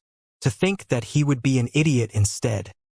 Upon hearing the record which Xianxia wanted to challenge, everyone turned their eyes to him with gazes seeming to suggest that they were staring at a fool. Even Luo Yan, who was so furious that he could kill Xianxia with a single slap, widened his eyes in astonishment. The Chamber of Earth Flame was also known as the Chamber of Obliteration or the Death Record. Over the years, most of those who attempted to challenge this record ended up either dead or crippled. Putting everything aside, the current record holder, 6-star blacksmith Lu Han, had managed to survive inside for 17 minutes, but he ended up searing every single inch of his flesh, damaging his foundation. Eventually, he died before he even reached 150. For a saint, dying at 150 was definitely considered as a premature death. Luo Yan had also attempted this record himself, but he fled just 3 minutes after entering. As for the others, even though they had never experienced it personally, they had also heard of how terrifying it was from the others. If there was a record on the record which most would want to avoid challenging, this would definitely be ranked at the top of the list. And yet, that fellow chose that single record which everyone was dying to avoid. Not to mention, he even proudly declared that he could clear the existing record. Has living become that tiresome for you that you have to rush to your death? In the chamber of earth flame, flames would sprout from every crook and nanny, making it impossible for you to avoid them at all. Your skin will be seared by blazing heat. Do you want to reconsider your option? Shocked, Li Xian hurriedly tried to persuade the young man beside her. As infuriated she was by that young man, she was still the one who brought him here, and she couldn't possibly watch as he leaps to his death. Don't worry, you can go ahead and make arrangements. If I find myself at the limit of my tolerance, I'll immediately leave the chamber. Knowing that the other party was worried about him, Xianxia replied. This. Seeing Xianxia's insistence, Li Xian realized that she would be unable to change his mind, so she could only give in. All right then. Actually, there's no need to apply for anything beforehand. All you have to do is to place your palm against the door, and after stepping in, declare which is the record you wish to challenge, and the mechanism will send you to your destination. Xianxia nodded. Thank you. Leaving these words behind, he walked up to the door leading to the chamber of earth flame. Freshman, what is your name? Seeing that the fellow was insistent on entering the chamber, Luo Yan harumphed. If you can survive 3 minutes in there, I can overlook your prior disrespectful behavior. Even though Xianxia had acted extremely arrogantly, he did feel a slight bit of respect for him for being willing to challenge the chamber of earth flames even after knowing how terrifying it was. My name is Xianxia. Xianxia replied with a slight smile as he placed his palm on the door. Jia. The door to the chamber opened, and he walked in. Upon entering the chamber, the doors behind him immediately closed, plunging the surroundings into darkness. I will challenge the chamber of earth flame, Xianxia declared. Jia. As soon as he spoke those words, the ground beneath him rumbled as a mechanism came to life. There were various overlaps between in the skills of a blacksmith and a celestial engineer. As such, the two schools were particularly close to one another. This passageway, or perhaps it might be more appropriate to call it a lift, seemed to be installed with an extremely profound mechanism, allowing it to process human speech and transport the challenger to his destination. A moment later, the rumbling came to a halt. Darkness veiled the entire area, leaving it impossible for Xianxia to determine where he was. Nevertheless, based on the echoes in the area, it seemed like he had arrived in a massive chamber. Just as he was about to activate his eye of insight to perceive his surroundings, a bundle of flames abruptly lit up before him.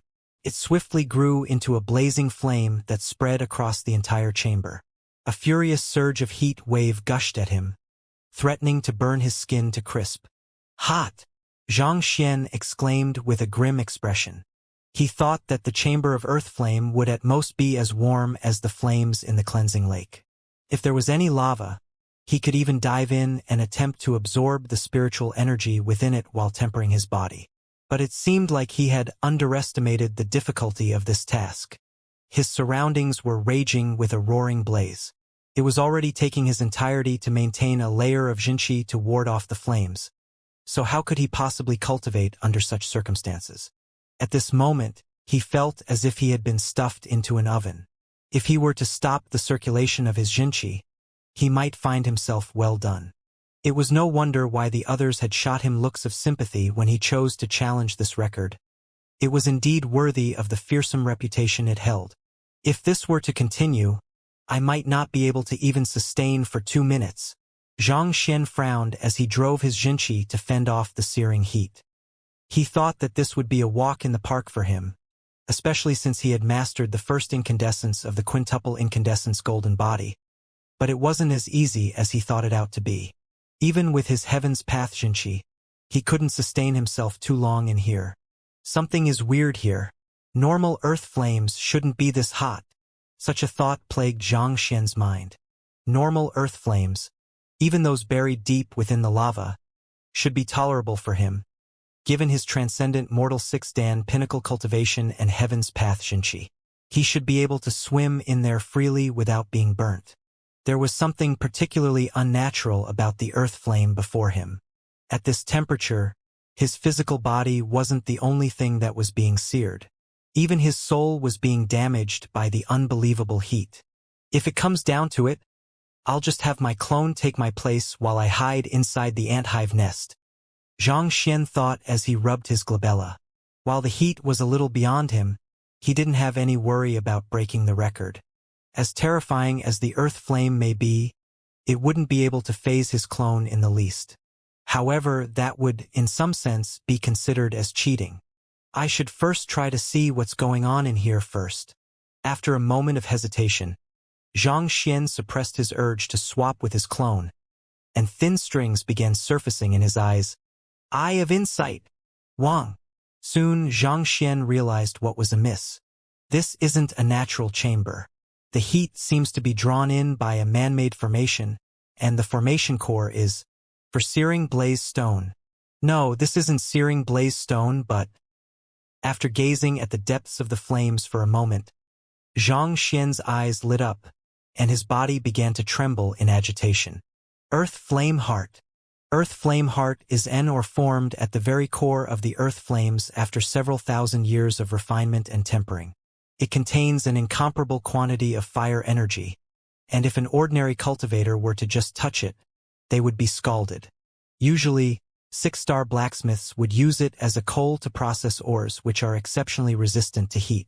Who could have thought that it would be used as a core to the formation of this chamber of earth flame? Under his eye of insight, Xianxia could see the incredible profoundness of the formation before him. It was crafted in a manner that allowed it to take in spiritual energy from the surroundings to sustain the emanation of heat from the earth flame heart. As such, despite the passing of many years, the earth flame heart was still brimming with power. It would be cheating if I were to stop the formation. I should try to break the record openly instead, Xianxia thought after studying the formation for a moment. Even though the formation was extremely complex, he could still stop it very easily. Once he were to do so, the heat in the chamber would recede, allowing him to remain here as long as he could.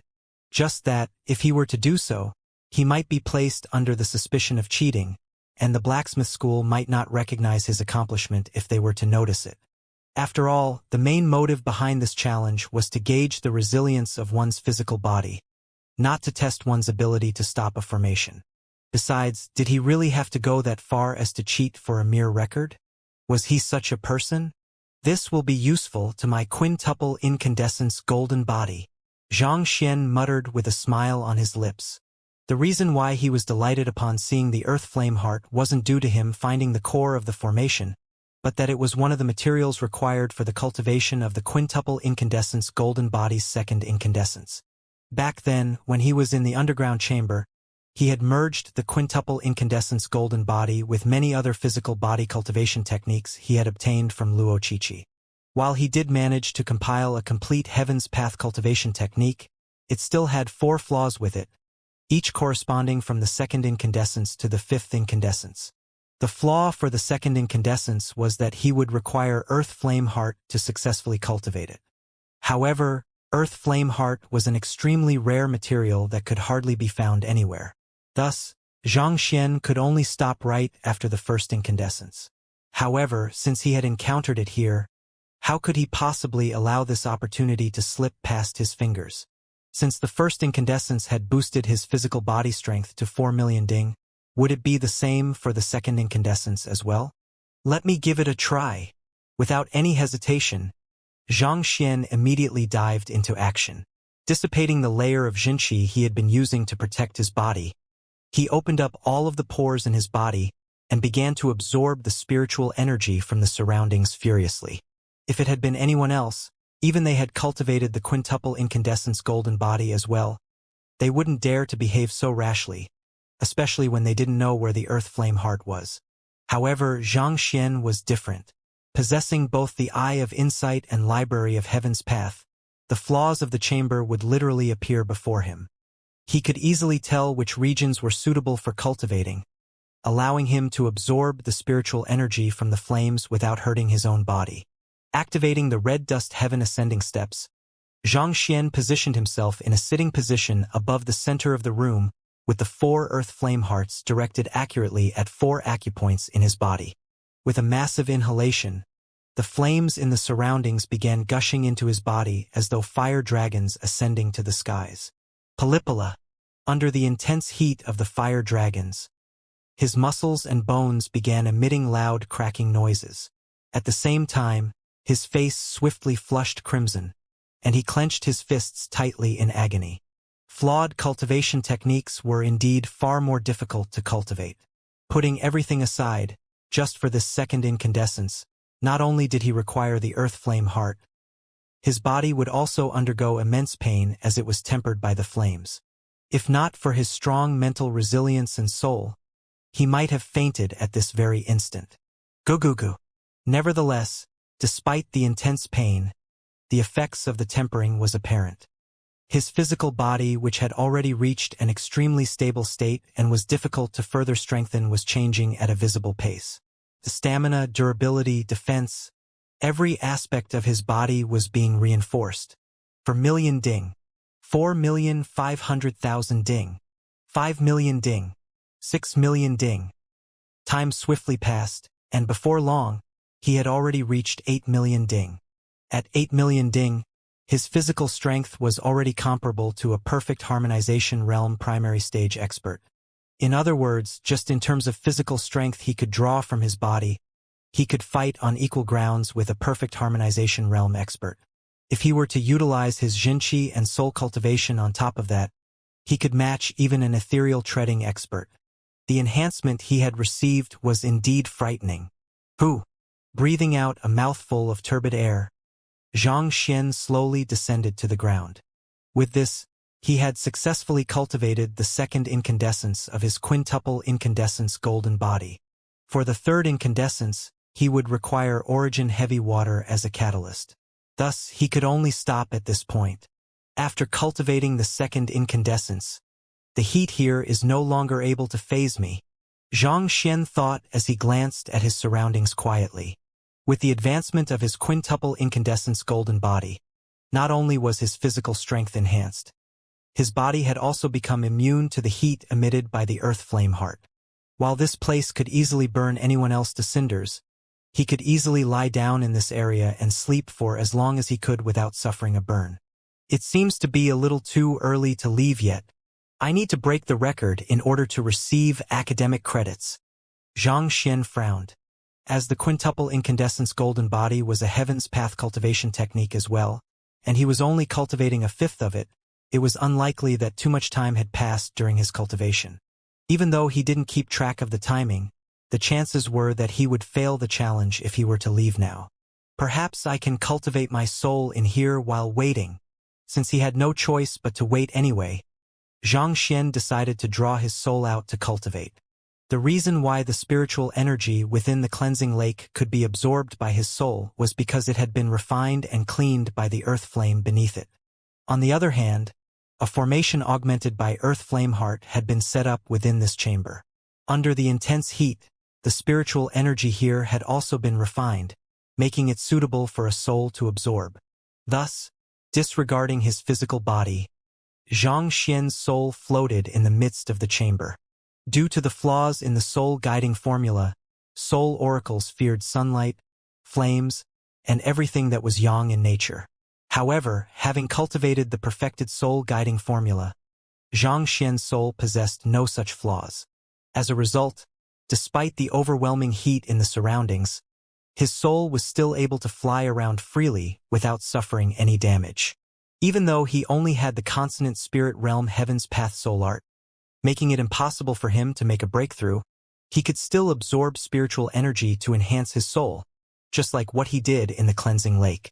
Back then, due to his clone frenziedly wresting spiritual energy from him, his soul wasn't able to reach 10 meters. However, with the spiritual energy within this chamber, he could try to surpass that bottleneck. Tzzzzzzzz. The refined spiritual energy in the area began flowing swiftly towards Xianxia's soul, nourishing it. As I expected, it works. Xianxia's eyes lit up with excitement. As expected of one of the treasures required in the cultivation of the quintuple incandescence golden body. After many years of refinement under the intense heat of the earth flame heart, the spiritual energy in the surroundings had become far purer than that in the cleansing lake, making it the best tonic for his soul. This time, I should finish absorbing my share before bringing clone out. With the prior experience at the cleansing lake, Xianxia knew that his absorbing speed would surely be unable to compete with his clone, so he decided to take in whatever he could first before bringing that fellow out. While Xianxia was busy absorbing the spiritual energy in the chamber, there was a huge mess outside the chamber. At this point, it had already been 2 hours since Xianxia had entered the chamber of earth flame. Everyone thought that the fellow would leap out after a minute or two, but time continued to tick on, and before they knew it, it was already 2 hours. For there to be no signs of him after so long, had he already died in there? The mechanism in the chamber of earth flame has the ability to detect the presence of life. If the challenger of the record were to pass away, he would immediately be sent back out. Luo Yen frowned in confusion. He had once challenged the chamber of earth flame, so he had studied up on it and knew a fair bit about its inner working. As soon as the mechanism detects the lack of presence of any life in the chamber, it would immediately deport the challenger back to the passageway of records. Considering how that fellow hadn't been deported after such a long period of time, it could only mean that he was still alive and kicking. Did that fellow really enter the chamber of earth flame? Could he have run off to some other challenge to slack about? Otherwise, to last for 2 whole hours. Was this even possible? And the truth was that he wasn't the only one who was getting frenzied over this matter. The others who had gathered around after hearing Xianxia's arrogant declaration were also clutching their hair in madness. Most record challengers would just aim to beat the record for a few seconds or even at most just a minute or two. After all, these records were made by the predecessors by pushing their bodies to the very limit. Yet, to surpass it by several-fold and still remain within, was he planning to remain in there for days? The heat from the chamber of earth flame is capable of melting even steel, and to stay there for 2 hours. Luo Yen subconsciously swallowed a mouthful of saliva as he turned to Li Xian. Are you certain that he's a freshman? That's what he told me. I don't think he's lying. If he's a senior, we should have heard of him before. Li Xian hurriedly replied. Her lips were also twitching in astonishment from what was going on. Even though she was serving as the receptionist of the blacksmith school, she was also a master teacher herself, and she possessed an eye of discernment worthy of one. Based on her judgment, she could tell that Xianxia wasn't feigning his ignorance in their interactions. For someone who didn't know the slightest thing about the records to challenge it, it was inevitable that she would regard him as arrogant. Who would have known that not only would he actually do it, he would even successfully surpass the existing record? After all, this was a record which had remained unbroken for countless years. To think that I thought that he was being conceited. Recalling how she had looked at the other party disdainfully, her face couldn't help but turn red in embarrassment. That fellow did have the capability to back up his words. Yet, her eyes failed to see through it. Freshman. On the other hand, having received the confirmation from Li Xian, Luo Yan's eyelids began twitching. All along, he had been proud of his record of remaining in the chamber of earth flame for 3 minutes, and he had been bragging about it over the years. Due to it, he had won the admiration of respect of many. Yet, he actually mocked the person who had been inside for 2 hours and longer. It would be difficult for even the 10 great master teachers to break the 17 minutes mark, needless to say, 2 hours. Upon thinking of this, he couldn't help but feel a stinging sensation on his face. Senior, the chamber of earth flame is incredibly dangerous. No matter how resilient Xianxia's physical body is, It should be impossible for him to remain in there for so long. Could something have happened to him? After waiting for a moment later, a master teacher suddenly spoke up. Records were records for a reason. To surpass them was already an incredible feat in itself, but to do so with a gap of several-fold was unthinkable. I also find the situation inconceivable. Wait for me here. I'll go and look for my teacher to ask him about this matter. Given how knowledgeable he is, he should be able to figure out what is going on. Luo Yan replied after a moment of hesitation. With those words, he walked out of the passageway of records and soon, he arrived before a room. Teacher, Luo Yan called out as he knocked on the door. Luo Yan? What's wrong? The elder in the room raised his gaze and asked. The vice head of the blacksmith school, Yuan Hong, a 6-star pinnacle master teacher and blacksmith. His standing within the blacksmith school was second only to the school head. Reporting to teacher, someone is currently challenging the Chamber of Earth Flame, Luo Yan reported anxiously. Chamber of Earth Flame? The existing record of 17 minutes has left many helpless in its face. It won't be easy for anyone to surpass that, Yuan Hong remarked with a smile as he stroked his beard. Who is it? Luwu? Chenhai? Or is it Dujio? The quality of the students in the blacksmith school has been going down with each passing generation. In the current generation, they are the only ones who stand a chance for that record. The students whom Yuan Hong listed were the top geniuses of the blacksmith school, possessing capability surpassing Luo Yan. Smithing required one to temper their bodies, but only a handful was willing to tolerate the painful process. As a result, there were very few capable blacksmiths in the blacksmith school. This had always been a thorn at Yuan Hong's heart. So upon hearing that someone was challenging the Chamber of Earth Flame, he couldn't help but lament. It isn't them. It's a freshman named Xianxia. Luo Yan hurriedly replied. A freshman? Yuan Hong was stunned by the news. Yes, he has just passed the examination and joined the academy today, and he doesn't even have his student token yet. It seems like he hopes to earn some academic credits from beating the records, so that he could activate the ocean of weapons to take the 5-star blacksmith examination. Luo Yan explained. Preposterous.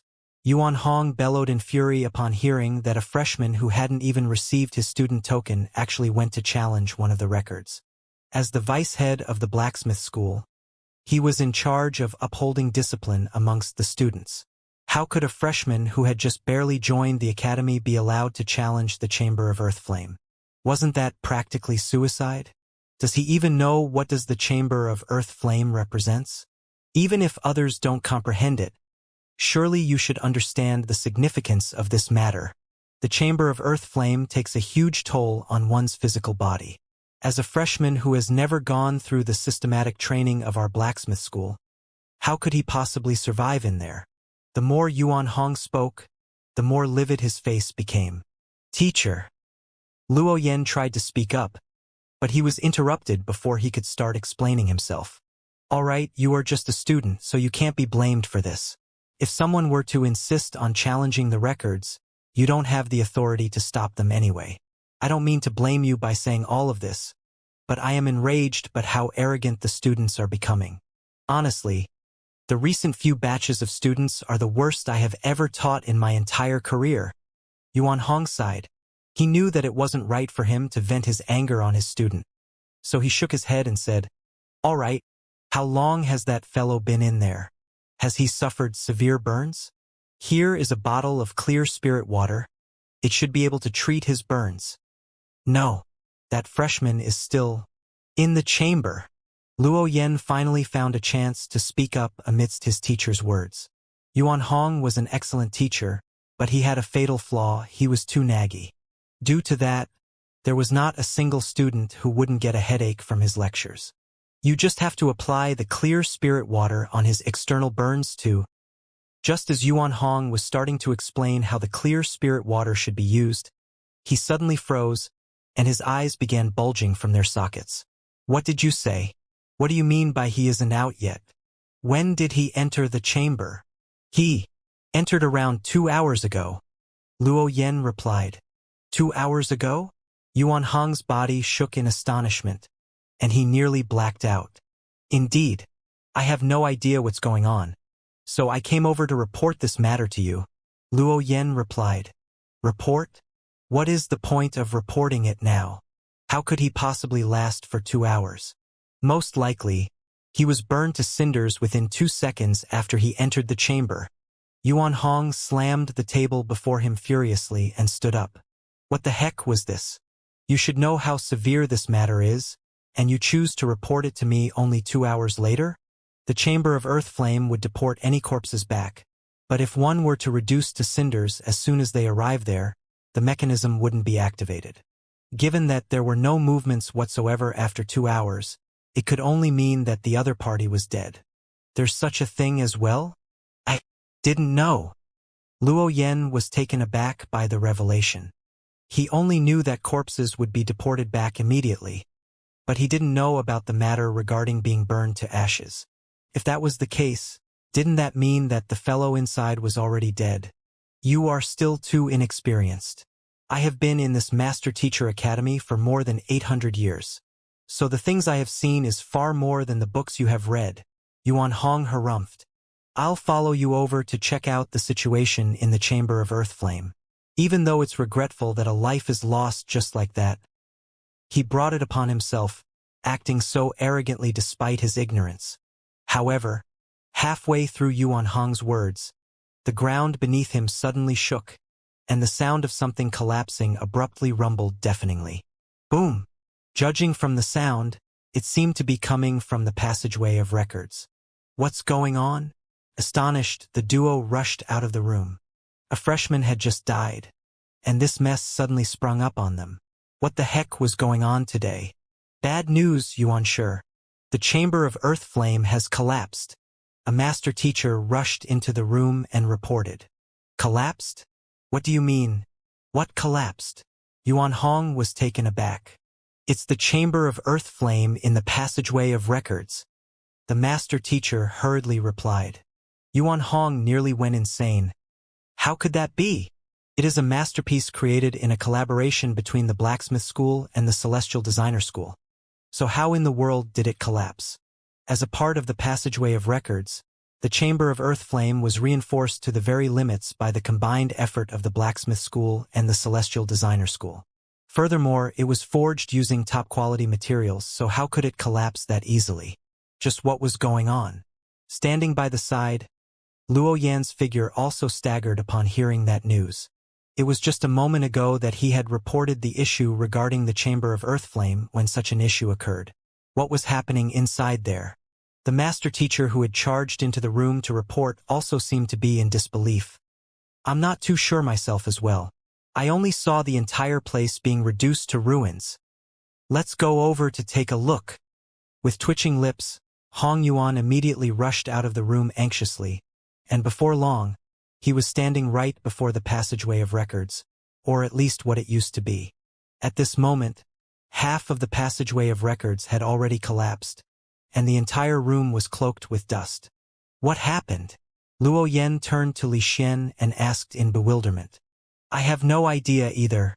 We were waiting for Xianxia when a loud rumbling noise suddenly sounded from the passageway of records. Before we knew it, it was already like that. Li Xian cried tearfully. She wasn't the only one who was dumbfounded by the situation.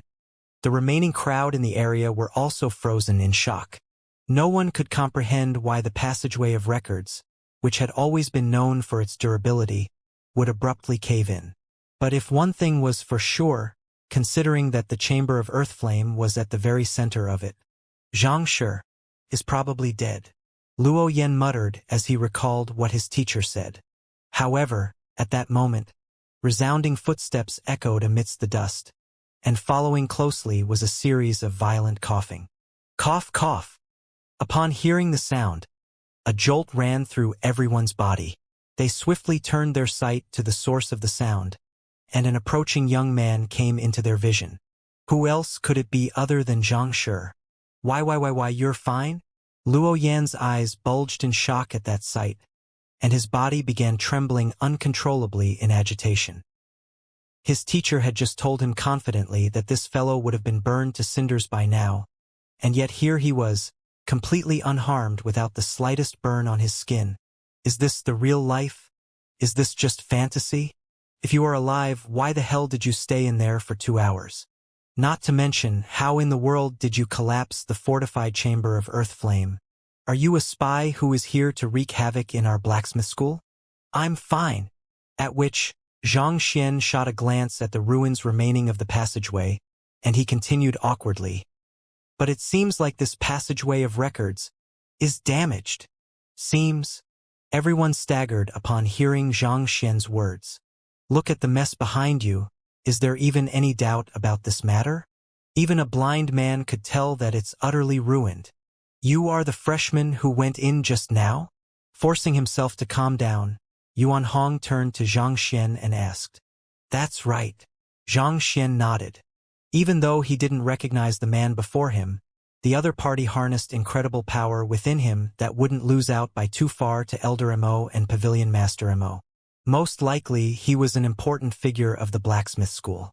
Weren't you trying to challenge the record? What happened? Yuan Hong questioned.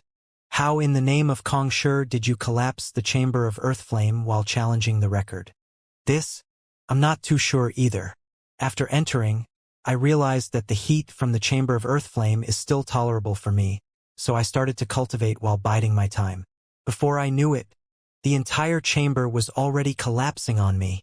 Xianxia replied with a crimson face. As a soul oracle, Xianxia was able to draw his soul out to absorb spiritual energy from the surroundings directly. This allowed him to absorb spiritual energy at a far swifter pace than ordinary cultivators, and before long, with a jolt running through his body, his soul had already broken through the 10 meters bottleneck. However, this was where the calamity started. With the breakthrough, Xianxia's rate of absorption abruptly rose significantly, and the previous absorption had already depleted a considerable amount of spiritual energy in the chamber. As a result, the earth flame heart ran out of spiritual energy far quicker than he had imagined. The earth flame heart was the core of the formation sustaining the chamber of earth flame. Without any spiritual energy to sustain it, how could the formation continue to function normally? Just like what happened in the cleansing lake, the energy in the area which was being regulated by the formation immediately went berserk, and it was only by a great stroke of fortune that an explosion didn't occur. Nevertheless, the chamber of earth flame began to cave in, and the passageway of record which was closely linked to it was affected as well. It was fortunate that Xianxia had his soul return immediately to his body as soon as he realized something was amiss and used his Jinqi to ward off the collapsing rubble. Otherwise, he might just make history by becoming the first student to die not of heat but of collapsing rubble in the chamber of earth flame. Looking at the mess around him, an indescribable feeling of frustration and helplessness gripped Xianxia. All he wanted to do was to break a record and earn some academic credits so that he could take the 5-star blacksmith examination. Who could have thought that this innocent desire of his would result in such a tragic accident? In any case, while he was the culprit behind this incident, he was determined to deny all allegations. Putting everything aside, just that 4 earth flame hearts were already way beyond his means to compensate. As such, the only option he had left was to feign ignorance of the matter. It collapsed on you before you knew it. Hearing such shameless words, everyone felt faint-headed, and Yuan Hong even staggered weakly. This chamber of earth flame has been in the blacksmith school for at least 4,000 years by now, and you are the only one of all challengers who encountered such a problem. Did you think that you can wiggle your way out of this just by feigning ignorance? Even if you were to say these words to a 3-year-old child, he wouldn't believe you. Can you at least show more sincerity and come up with a more believable lie? I'll give you one more chance. What happened? With a livid face, Yuan Hong asked once more. After entering the chamber of earth flame, I realized that the searing spiritual energy there happens to be ideal for tempering one's physical body, so I accidentally absorbed too much of it. I also didn't know that it would collapse just like that. With a deep sigh, Xianxia could only confess honestly. Happens to be ideal for tempering one's physical body? Accidentally absorbed too much of it. Yuan Hong was speechless. The others might not know too much about the Chamber of Earth Flame, but as a person who had participated in its reparation works, he knew very well about its inner working. There were 4 Earth Flame Heart at the center of the formation in the chamber, and each of them harnessed incredibly fiery spiritual energy. If an ordinary human were to touch it, he would be reduced to ashes in a moment. Even a 6-star blacksmith could be roasted to death from the inside if he were to attempt to absorb the searing spiritual energy inside it. And yet, you actually found it ideal for tempering your physical body and absorbed too much of it? How much spiritual energy did you absorb to cause the Chamber of Earth Flame to collapse? Just as Yuan Hong was about to interrogate the young man before him further on the issue, the young man suddenly turned to look at him with a hopeful gaze and asked, "I managed to 2 hours in the Chamber of Earth Flame, so I should have already broken the existing record. So, may I get my academic credits now?" Academic credits? You still have the cheek to ask for academic credits. Yuan Hong nearly exploded from rage. You destroyed the entire Chamber of Earth Flame and collapsed half of the passageway of records, and you still have the audacity to speak about academic credits? Where is your sense of shame? Are you saying that I won't be getting any academic credits? Hearing the other party's words, Xianxia was stunned. Of course not. Yuan Hong flung his sleeves in displeasure. In order to uphold the integrity of the challenge, the passageway of records have a system in place to check if there was any cheating involved. Now that the entire place has collapsed, how can we ensure that you didn't use any artifact inside? Naturally, the records must be achieved using one's own capability, and the passageway of records had several systems in place to allow others to check on how the challenge went. Otherwise, if one was allowed to use artifacts as they pleased during the challenge, it would become a competition of wealth instead of capability, and the concept of challenging records would become meaningless. However, given that the entire passageway had been reduced to ruins, it would be impossible to ensure the integrity of the challenge. As such, how could they deem whether one had truly broken the record or not? Furthermore, you caused such devastating damage to the blacksmith school right after you arrived. I haven't even talked about the reparation costs yet, and here you are asking me for academic credits. You must be kidding me. This. Xianxia was dumbstruck. He thought that he would be able to obtain academic credits since he had already broken the record, but based on the other party's tone, it seemed like it was a hopeless cause. He had wasted his time this time around. But at the very least, he did receive something good from the challenge. Not only did he achieve second incandescence in the quintuple incandescence golden body, his soul had also successfully surpassed the 10 meters bottleneck. Since I won't be getting any academic credits from this, I'll challenge the other records then. After a moment of hesitation, Xianxia said, since he was already at the blacksmith school, he should at least return with a 5-star blacksmith emblem. Otherwise, wouldn't this be a wasted trip? Challenge what? Look at the state of the passageway of records. Do you think that you can still challenge any records? Luo Yen stood up and roared furiously. How are you going to challenge the other records when the passageway of records is already wrecked? Then, how can I earn more academic credits then? Xianxia scratched his head. The passageway of records represents the honor and glory of the blacksmith school. And yet, you broke it as soon as you arrived. Let me give you a word of advice, don't bother thinking about academic credits anymore. Think about how you can compensate for the damages. Luo Yen gazed at Xianxia in pity.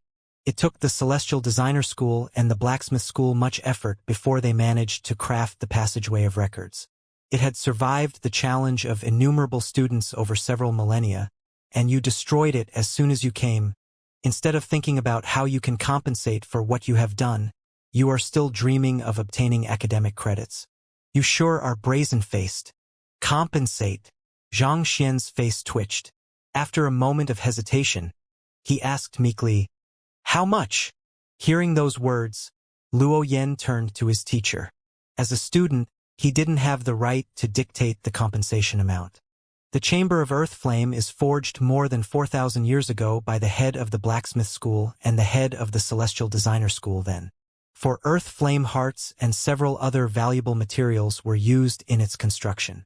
Even if we were to take in the depreciation cost due to damages over time, it would still cost at least 20 high-tier spirit stones. After a moment of mental calculation, Yuan Hong replied, "In most guilds, there were usually policies that spared geniuses the liability of compensating for the damage they have caused. More often than not, the guild could just report the issue to the headquarter, and the latter would send someone down to repair the relevant facilities. However, this rule didn't hold in Hongyuan Master Teacher Academy. After all, this place was literally a gathering of geniuses. If everyone were to act negligently and destroy as they pleased, how would the academy continue to function? Even if they were to sell the principal of the academy away, they still wouldn't be able to bear the cost." How much did you say? T20 high-tier spirit stones. Zhang Xian's body swayed weakly, and he nearly spewed blood. Are you joking with me? If I have that much spirit stones, why would I even bother going through the trouble earning academic credits? I could have just easily bought them off others. While academic credits were indeed valuable, there should be plenty of students who would be willing to sell it to him for high-tier spirit stones. Considering that you are a freshman and the matter is an unintentional doing on your part, I can reduce the compensation by half for you. You just have to pay 10 high-tier spirit stones. Hong Yuan said. 10. I don't have that much either. Zhang Xian shook his head. All in all, he only had one high-tier spirit stone, and he had obtained it from emerging as the champion of the Master Teacher Tournament. Even if he were to sell all of his possessions, he couldn't possibly fork out 10 high-tier spirit stones. I know that you don't have that much, so I'll offer you an alternative then. As long as you work for the blacksmith school for 10 years, I'll consider it as you have repaid the debt. Hong Yuan waved his hands. High-tier spirit stones were used by Saint Realm experts or those attempting a breakthrough to Saint Realm. There was no way that a freshman like Zhang Xian could possibly have any of that. From the very start, Yuan Hong had intended to have Zhang Xian work to pay off his debt. It wasn't uncommon for students to work in the schools of the academy. Take the receptionist Li Xian, for example. She was also a student working at the Blacksmith Academy to earn additional academic credits. However, in Zhang Xian's case, since he had to repay his debt, he wouldn't be receiving any academic credits for his effort. 10 years of work to repay a debt of 10 high-tier spirit stones? That is an extremely good deal. Indeed, high-tier spirit stones are incomparably valuable. Just a single one of them is worth 10,000 middle-tier spirit stones. It sure is kind of vice school head Yuan to offer such generous terms. Well, the intention of the punishment is to deter future students who engaging in similar actions. Otherwise, even if he were to work for his entire life, it's questionable whether he can repay the debt of 10 high-tier spirit stones. Hearing Yuan Hong's words, the crowd nodded in approval. To cultivators who possess significantly longer lifespan than an average human, 10 years wasn't a long period of time. For an average 4-star master teacher, 10 years might not even be enough for them to advance to 5-star. To wipe off a debt of 10 high-tier spirit stones with just 10 years of work could already be considered as an extremely lenient term. 10 years. However, contrary to the response of the crowd, Zhang Xian's lips twitched upon hearing those words. It was questionable whether he would even need to stay in this academy for half a year, let alone 10 years. If he were to really spend 10 years here, he would have already died from the innate fetal poison before he was freed. I can't accept those terms. I don't have the time to do so. Zhang Xian shook his head and rejected the offer. You can't. Yuan Hong's face turned livid, and his eyes narrowed menacingly. As the vice head of the blacksmith school, this was the first time a student was so arrogant as to bargain with him even after erring. Even after laying ruins to the passageway of records. Do you not feel the slightest guilt? It's out of utmost kindness that I granted you the option of repaying your debt through work. Did you think that you are in a position to bargain with me? How about this? Allow me to take a look at the damage to see if it can be fixed. If I can fix it, I won't have to compensate the blacksmith school. Right? After a long moment of hesitation, Zhang Xian suddenly asked. Fix? You? Yuan Hong stared at Zhang Xian as if he was looking at a monster. Are you sure you brought your brain out with you today? The chamber of earth flame and passageway of corridor were constructed in a collaboration between 6-star pinnacle blacksmiths and celestial designers. Even Yuan Hong himself wasn't confident if he was sufficiently skilled to repair them. But this fellow said that he wanted to give it a try? Who do you think you are? Blacksmith Grandmaster Wu Yangzi? How conceited can you get? Zhang Xian nodded. After a moment of hesitation, he added, if I fail to fix it, I can offer you guidance on your smithing capability or your cultivation as compensation too. Offer me guidance? Audacious! Yuan Hong flew into a rage. He was an elder of the Master Teacher Academy, the vice head of the blacksmith school, a 6-star pinnacle master teacher. He was an esteemed figure throughout the Master Teacher Academy, and he had always been the one to offer guidance to others, taking others in as his disciple. Yet, a freshman actually dared to say that he could offer him guidance on his smithing or cultivation. Do you know what the heck are you saying? Was this fellow's brain fried inside the chamber of earth flame? To speak of offering guidance to vice school head Yuan, just what is going through his mind? Luo Yen and the others widened their eyes in disbelief at those words. Brother, remember your identity. You are just a freshman. To speak of offering guidance to vice school head Yuan. Did you think that you are the head of the Blacksmith Academy or something? Know your place. What I mean is to have my teacher offer you some pointers on your cultivation.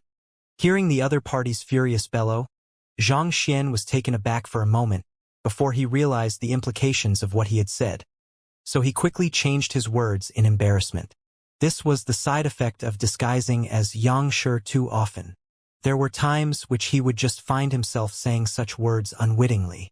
As a mere freshman, it was no wonder why the others would be annoyed to hear him speak of offering guidance to a 6-star pinnacle master teacher. Teacher, suppressing his rage, Yuan Hong asked. My teacher Yang Xian has once offered his pointers to Pavilion Master Mo Gaoyuan, and Elder Mo is also in awe of him. Zhang Xian chuckled as he flicked his wrist and took out a token. Here is the token Elder Mo gave me. Elder Mo? You mean the head of the Beast Tamer School, Elder Mo? Taking a glance at the token, Yuan Hong's eyebrows shot up. As the vice head of the blacksmith school, it was natural that he would recognize that token. That token served as a symbol of Elder Mo's authority, and standing before it was as good as standing in the presence of Elder Mo himself. Due to the complications that came with it, Elder Mo would never give out his token easily.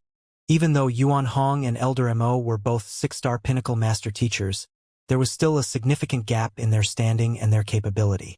The fact that the latter was one of the 10 great master teachers spoke loudly about his capability. And furthermore, what did this fellow just say? His teacher, Yang Xian, had once offered his pointers to Mo Gaoyuan? As the head of Hongyuan Empire Master Teacher Pavilion, Mo Gaoyuan possessed a standing on par with the 10 great master teachers. To be able to offer guidance to such a person, didn't that mean that Yang Xian was at least a 7-star master teacher? In an instant, Yuan Hong's face turned grave. If he had been thinking of strangling this ignorant fellow to death just a moment ago, at this instant, he was starting to feel a little apprehensive. Head of the Beast Tamer School? He's a school head too. Zhang Xian was taken aback.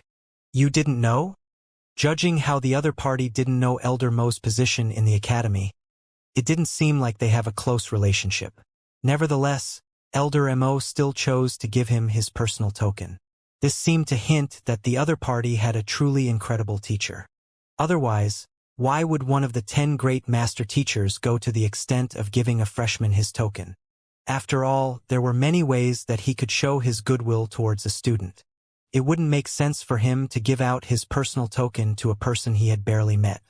On the other hand, Zhang Xian shook his head in response to Yuan Hong's query. He had never heard anyone speaking about it before him, so naturally he was unaware of it. Elder Mo is a close acquaintance of mine, but even so, I can't excuse you from the repayment. However, I can consider other alternative solutions you propose. After a moment of contemplation, Yuan Hong said, regardless of whether what the other party said was true or not, the fact that he had Elder Mo's token in hand goes to say that how highly the latter valued him. But even with the immense authority the 10 great master teachers wielded, they couldn't override the rules of the academy. It's my mistake that I damaged the passageway of records and chamber of earth flame. Can you allow me to attempt to repair it? If it still doesn't work out after that, I'll try to find a way to repay the blacksmith school. Xianxia asked. Since you have Elder Mo's token in hand, you should be a trustworthy person. All right, I'll give you this opportunity then. Yuan Hong nodded. It would be best if the other party could fix the damage, but even if he were to fail, that should make him give up on any other ideas he had in mind. Elder Mo's token? Who in the world is that fellow? His teacher even offered pointers to Pavilion Master Mo? When did such an incredible figure appear amidst the freshmen? Hearing the conversation between the duo, a commotion broke out amidst the crowd. Li Xian and Luo Yen glanced at one another in astonishment. It was just a moment ago that they had shown their displeasure towards Xianxia. They thought that it would be fine since he was just a freshman, but who could have known that he would have such a powerful backing? To be honest, if he had taken out Elder Mo's token earlier on, they would have even willingly lent him their academic credits. With such a formidable teacher, could he have really broken the record? Before this revelation, everyone was still doubtful as to whether he had truly broken the record. However, after hearing that the other party had a formidable teacher whom even Pavilion Master Mo and Elder Mo were in awe of, their mind couldn't help but wonder if he might be speaking the truth. Master teachers who had progressed beyond 6-star possessed incredible means which they could hardly fathom. This was also the reason why the offsprings of sage clans possessed formidable capabilities far beyond their peers. Entitled from birth, the offsprings of sage clans were exposed to things that were far beyond their wildest imagination, thus paving the way to greatness. You have my gratitude. Upon hearing Yuan Hong agree to his terms, Xianxia heaved a sigh of relief. Since it was crafted by a 6-star blacksmith and a 6-star celestial designer, he might just be able to fix it. If he were to succeed, he could spare himself from paying that heavy compensation. In a sense, not having to pay that hefty compensation could be considered as earning that sum of money as well. Couldn't be helped, he was simply too poor at the moment. He had yet to reach the point where he could spend money as he pleased. Walking over to the ruins, Xianxia took in a deep breath and placed his hand on the ruins.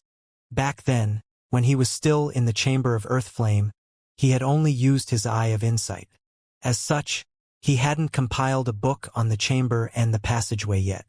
As the mechanisms and the formation of the two were connected to form an immense structure, he should be able to compile a book on them by placing his hand against the wall. Flaws! Xianxia muttered in his head, and with a jolt, a book appeared in the library of Heaven's Path. He quickly turned his gaze to it. After flipping through a few pages, his eyes narrowed. The reason why the infrastructure collapsed was due to the depletion of the spiritual energy gathered in the earth flame hearts, resulting in an imbalance in the formation. As the formation served as the energy supply for the mechanisms for the passageway of records, it ended up breaking down as well. If Xianxia wanted to fix the problem, he would have to first find 4 more earth flame hearts to substitute the depleted ores. From there on, he would be able to repair and reestablish balance in the formation, and that should allow the mechanisms of the passageway to function once more as well. Repairing the formation and reestablishing balance, those were within his means. However, where was he supposed to find earth flame hearts? Even if he were to put aside the fact that earth flame hearts were extremely rare commodities that one could hardly find in the market, given his current wealth, he wouldn't be able to afford one even if he were to stumble on one by some coincidence. There is no way I can repair it like that unless I can solve the flaw regarding the usage of earth flame hearts as catalysts for the formation. Xianxia fell into deep thoughts. The earth flame hearts were listed as a flaw in the Library of Heaven's Path due to several compatibility issues with the formation. If Xianxia could find a cheaper and more effective alternative, he would be able to spare himself a lot of trouble. But this had its own problems too. What he should swap it with and how he would swap it were questions he would have to answer if so. However, Xianxia's understanding of the entire system was still far too lacking for him to come up with a feasible solution. In the end, Xianxia turned to Yuan Hong and asked, "Elder, I have one request to ask of you." Even though he didn't know what was the position of the old man before him, There should be no mistake addressing him as elder. What is it? Yuan Hong frowned. It's like that. I've examined the passageway and gained some understanding of its workings and sustained damage. However, there are some things which I am not too sure of. So may I borrow some related books on this subject in the blacksmith school to browse through? Since Xianxia was lacking information, there was only one thing to do. Gather sufficient books to form a corresponding Heaven's Path secret manual. This might be extremely abrupt and last minute, but there was nothing more effective than that at the moment. You wish to browse through some books? Yuan Hong was stunned. To only start reading up right now, don't you think it's a little too late? What kind of books do you need? Even though Yuan Hong was a little iffy about Zhang Xian's intentions, he still decided to ask anyway. Any books regarding the Chamber of Earth Flame will do. The more there is, the better it'll be. Zhang Xian replied. The Chamber of Earth Flame was an extremely complex system which intricacies could easily take months to comprehend. And yet Zhang Xian didn't seem to have the slightest clue on where he should start. A dark line streaked across Yuan Hong's face, but eventually, after a deep breath, he turned to the side and instructed, Luo Yan, bring all of the books regarding the Chamber of Earth Flame from our library here. If it was anyone else, he would have never granted him this privilege. However, that fellow before him had Elder Mo's token in hand, and he seemed to have the backing of a formidable teacher as well. Frustrated as he may be, he still decided to hold himself back. And more importantly, he was also curious to see how the other party intended to fixing the Chamber of Earth Flame when it was already left in such ruins. He wants to read up, but considering how complex the formation and mechanism is, can he even understand those books? Indeed, I also have no idea what's going on. Perhaps he wants to analyze its internal structure. In any case, the blueprints of the Chamber of Earth Flame aren't secrets. The only thing valuable about it is the 4 Earth Flame hearts used as the core of the center formation. I heard that the blacksmith school had to pay a hefty price to obtain it back then. As long as those Earth Flame hearts remain intact, it shouldn't be too difficult to fix it. After hearing the young man's intentions of reading through books regarding the Chamber of Earth Flame, doubt flickered across everyone's faces. While books were useful sources of knowledge, it was impossible to fully grasp such a complex subject without the guidance of a teacher. So far, there had never been a person who had become a great expert of the continent by secluding himself and studying by his own. That fellow had declared confidently that he would attempt to fix the damage, so everyone thought that he would have some level of proficiency in smithing and mechanism design. Who knew that he would end up engaging in last-minute studying instead? If that could really work, everyone would have been 6-star master teachers by now. It was no wonder why Vice School head Yuan Hong was so angry. Ignoring the bizarre gazes around him, Zhang Xian waited patiently, and before long, Luo Yan returned back into the room. The books on the Chamber of Earth Flame were placed together, so it wasn't too difficult to gather all of them together. After allowing his teacher to double-check the titles, Luo Yan flicked his wrist, and a pile of several hundred books appeared before him. Some of these books depict the structure of the Chamber of Earth Flame, some of them explained the functions of it, and there were even some with several suggestions for improvement on them. However, many of these suggestions were just opinions from the authors, making it difficult to discern right from wrong. Walking up to the book, Zhang Xian took a deep breath and touched every single one of them, as if he was trying to find a certain book. Soon, after his finger brushed through every last one of them, he casually picked up a book and flipped it open. His eyes were fixated on the content of the book, but his consciousness was deep within the library of Heaven's Path, compiling the content of the books he had just gathered together. A moment later, a brand new book appeared before him, and Zhang Xian swiftly flipped it open. There are still so many flaws? After taking a look, his eyelids began twitching uncontrollably. It seemed like several hundred books were still far from enough. He was still unable to iron out all of the flaws to form a perfect manual. Taking a swift glance, there was actually 52 of them. Nevertheless, his goal wasn't to perfect the manual. More importantly, he just had to find a suitable substitution for the Earth Flame hearts. Flipping through the book swiftly, he soon found a portion regarding the Earth Flame Heart flaw. Earth Flame Hearts are incompatible with the formation in the Chamber of Flames, resulting in high energy inefficiency. If they could be placed with Earth Flame, the efficiency could be enhanced several-fold, and there will be no worry of the depletion of the catalyst as it could be easily retrieved from the ground. However, Earth Flame is extremely difficult to control, and its heat intensity is lacking as compared to Earth Flame Hearts. The content extended over an entire page. While Earth Flame was stated as a plausible substitute, it had its own flaws as well, and it wouldn't be easy to make the swap as well. First and foremost, Earth Flame was lacking in heat intensity, so its effects wouldn't be as pronounced as with Earth Flame Hearts. Considering how the Chamber of Earth Flame was intended as a trial to one's physical resilience to heat, it wouldn't do for the temperature to be lowered. If Xianxia wanted to use it as a catalyst, he would have to find a way to raise its heat intensity somehow. One method came into his mind: auxiliary formation. One of the books did propose the usage of a 5-star auxiliary formation to further intensify the heat in the Chamber of Earth Flame.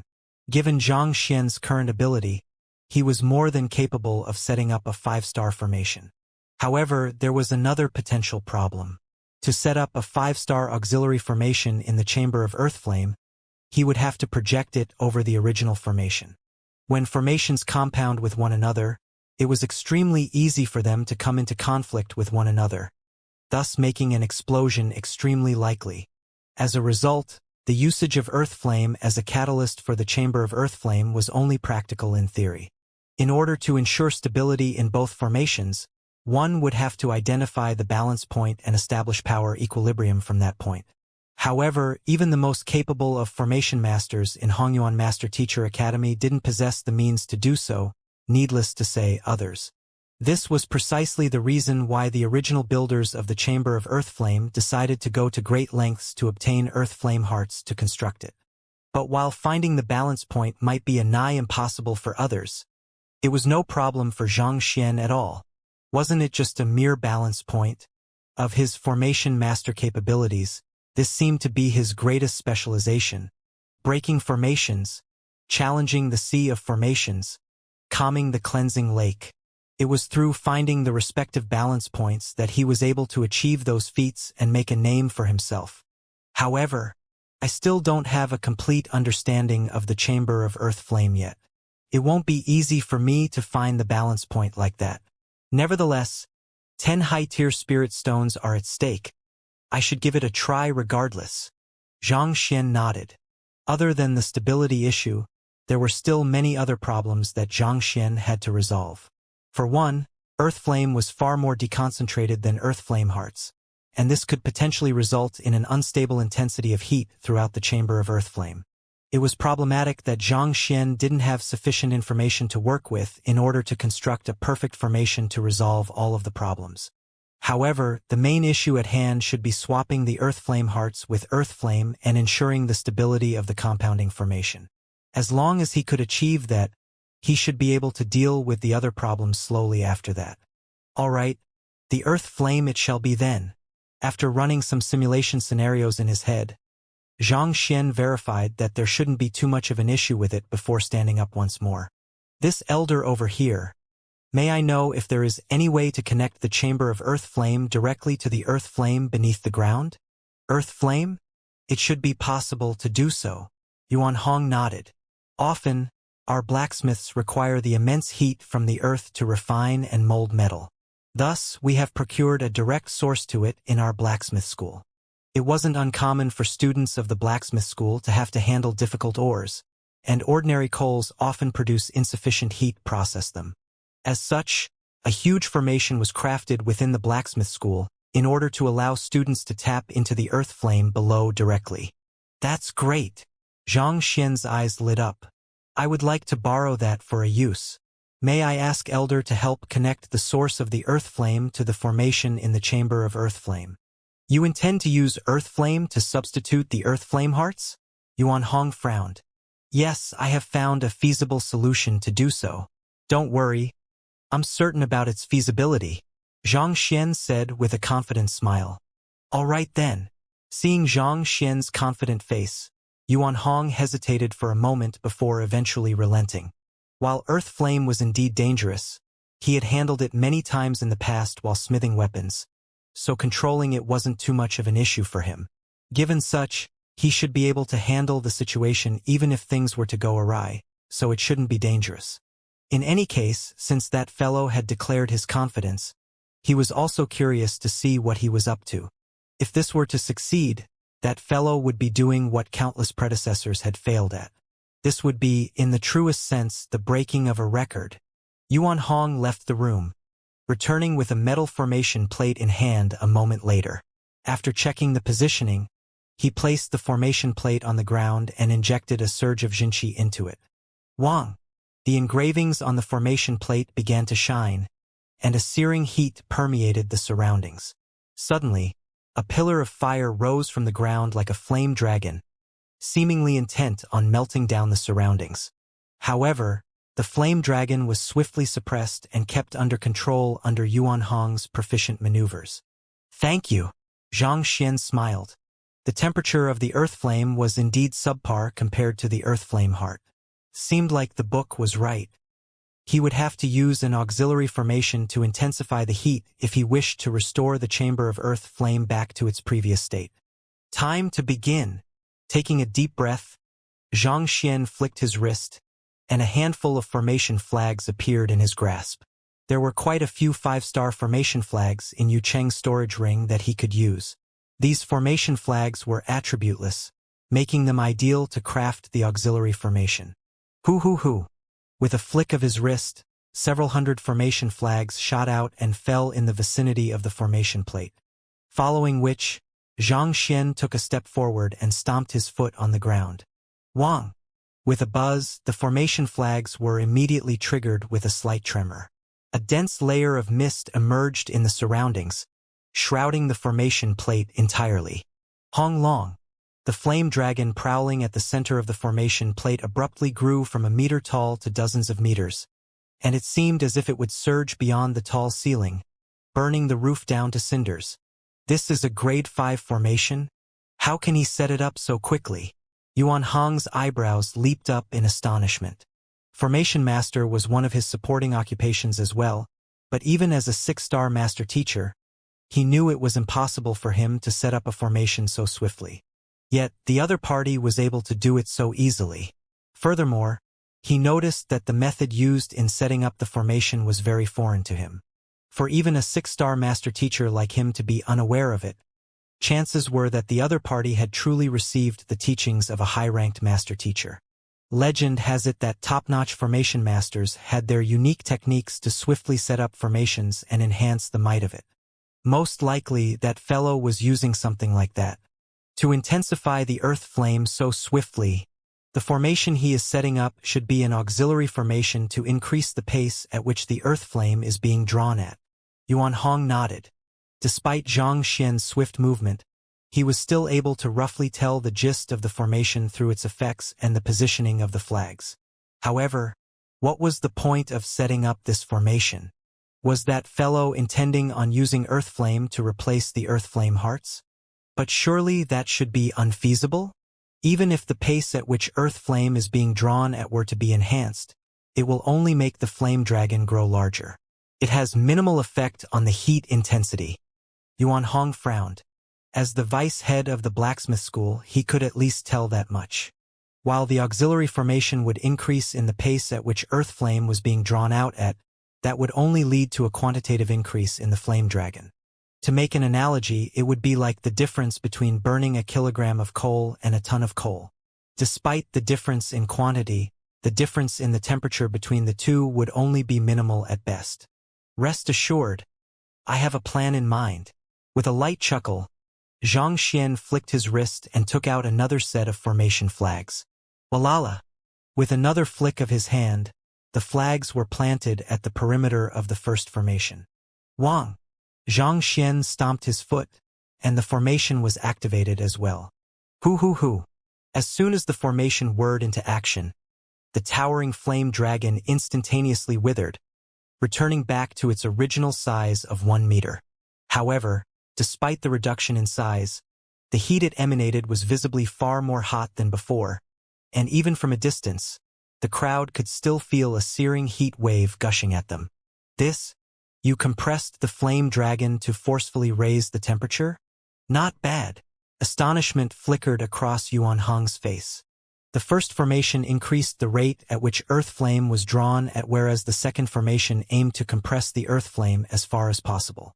After undergoing compression, the earth flame might have reduced in size, but it was far more frightening than ever. In an instant, its temperature rose by more than tenfold. Even Yuan Hong didn't have the confidence of withstanding such intense heat. Is he really intending on using the earth flame to substitute the earth flame hearts? Yuan Hong's face twitched. Even though he had a rough idea of what Xianxia was intending to do earlier, he subconsciously denied the possibility, thinking that it was impossible. However, as Xianxia continued on, the doubt he harbored earlier intensified. As the two formations continued to operate, the temperature of the earth flame rose higher and higher, and before long it was already nearing an earth flame heart.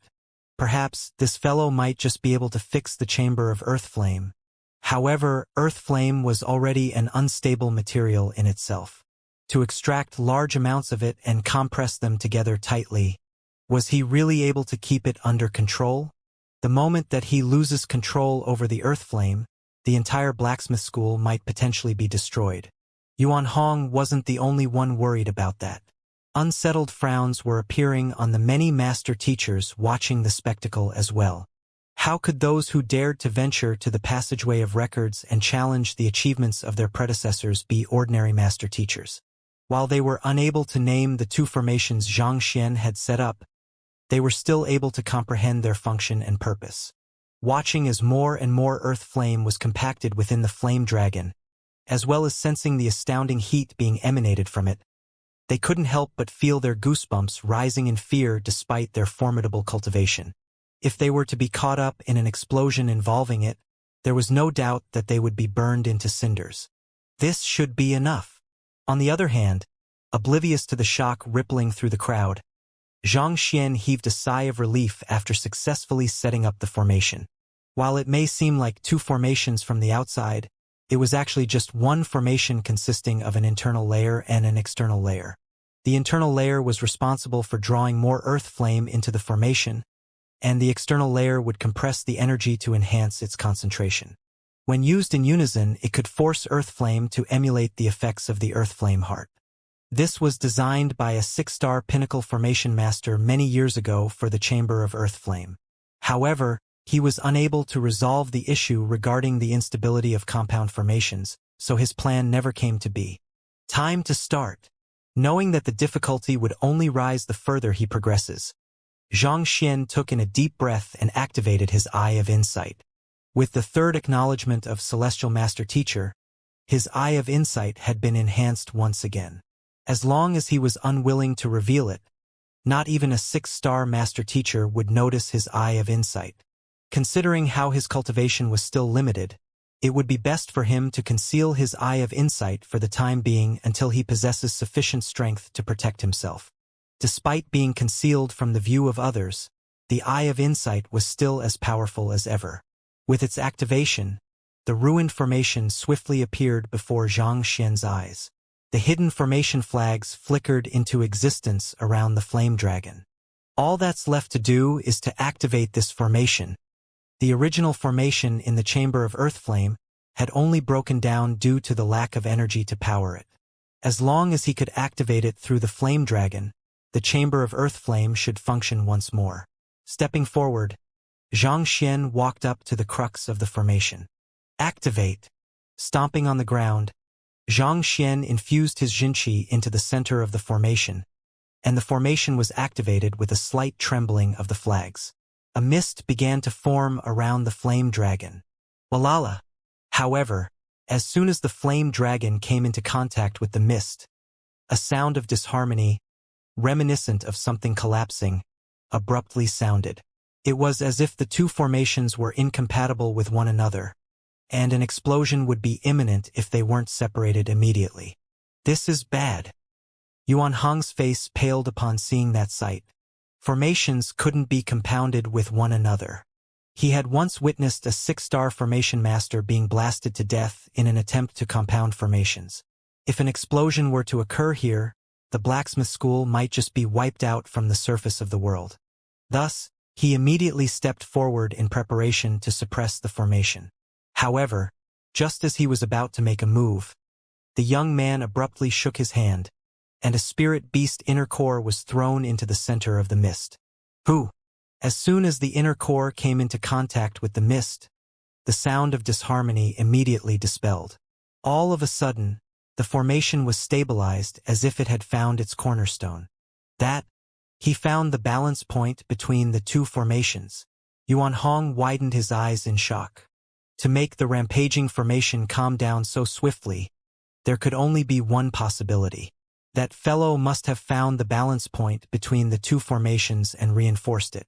If I recall correctly, a transcendent mortal 8 Dan glaciers now fishes inner core. Considering its cold attribute, it is indeed an ideal mediator for a fire attribute formation like this. Recalling the details of the spirit beast inner core thrown out earlier, Yuan Hong couldn't help but nod in approval.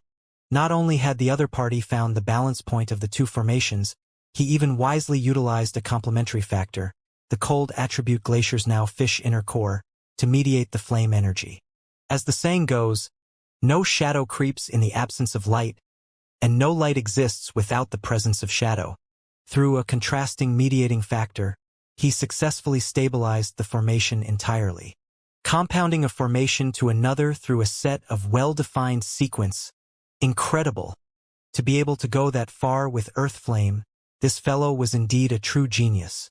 It was no wonder why he declared confidently that he would be able to fix the formation. It seemed like he did possess the capability to back up his words. As long as a balance was established with the formations, the rest could be easily fixed through employing some workers. Seeing the formation being stabilized, Xianxia heaved a sigh of relief. When he first read about the Chamber of Flames in his book, it was filled with so many flaws that he thought that it would be difficult for him to successfully set it up. To his surprise, everything went smoothly. I'm done. With a light chuckle, Xianxia turned around and reported. This is the Chamber of Earth Flame. How beautiful! With so many flames flying around the room, can a human really step into it? What an incredible heat! Senior Luo Yan, did you really survive 3 minutes inside? I don't think that I can even last 10 seconds in there before I am reduced to ashes. Looking at the exposed Chamber of Earth Flame, the crowd flew into a commotion. Due to the rumors surrounding the Chamber of Earth Flame, there were very few who had opted to challenge. Thus, many were ignorant about the conditions inside. As the passageway of records hadn't been restored yet, there were no walls to conceal it. As a result, the situation within was plain for everyone to see, and the fearsome heat within left many astounded. Leaping flames and blistering heat. How did the previous record holder even last 17 minutes under such extreme conditions? And did the fellow before them really last 2 hours within? Elder, I have successfully fixed the Chamber of Earth Flame. I should be spared from compensation now, right? Ignoring the astonishment of the crowd, Xianxia turned to Yuan Hong and asked, It does seem to be repaired on the surface. However, I'll have to test the effects of the Chamber of Earth Flame personally to verify it. Yuan Hong waved his hands. Even though the Chamber of Earth Flame seemed no different from before, there was still a need to examine its effectiveness, especially given the difference in the catalyst. Please do. Xianxia smiled as he gestured the other party forward. I was once in charge of maintaining the passageway of records, so I have a good idea of how the conditions should be like inside. I'll go in to take a look. Yuan Hong nodded. In his years in the blacksmith school, there was a period of time where he was placed in charge of the amenities of the school. He understood the structure of the Chamber of Earth Flame well, and the best way to verify if it had been restored was to test it out personally. As such, Yuan Hong began making his way into the Chamber of Earth Flame. Wang! As soon as he stepped in, the flames scattered in the area began gathering around him, and the temperature started to rise swiftly. Noticing that the functioning in the Chamber of Earth Flame was slightly different from what he saw earlier, Xianxia frowned. At that instant, a thought suddenly struck him, and he swiftly turned to Luoyan and asked, "What material did the blacksmith school use to craft the formation plate used to grab earth flame from beneath the ground?" "Oh, it's an alloy made of verdant rise rock and furnace crystal," Luoyan replied after a moment of contemplation. "Verdant rise rock and furnace crystal?" Zhang Xian's eyes widened in shock. Just as he was about to continue speaking, the ground abruptly shook. Hong long. With loud rumblings, a massive surge of heat wave abruptly rose from the ground, resulting in a pandemonium, following which the passageway of records collapsed, followed by the Blacksmith Guild's main hall. Walala! Dust rose rapidly from the ground. The master teachers who had been spectating the sight abruptly backed away in fear. Pung pung pung pung. Consecutive collisions sounded as dozens of master teachers were slammed violently against a wall. Quickly stabilizing his posture, Zhang Xian gazed at the sight before him, and his lips began to twitch.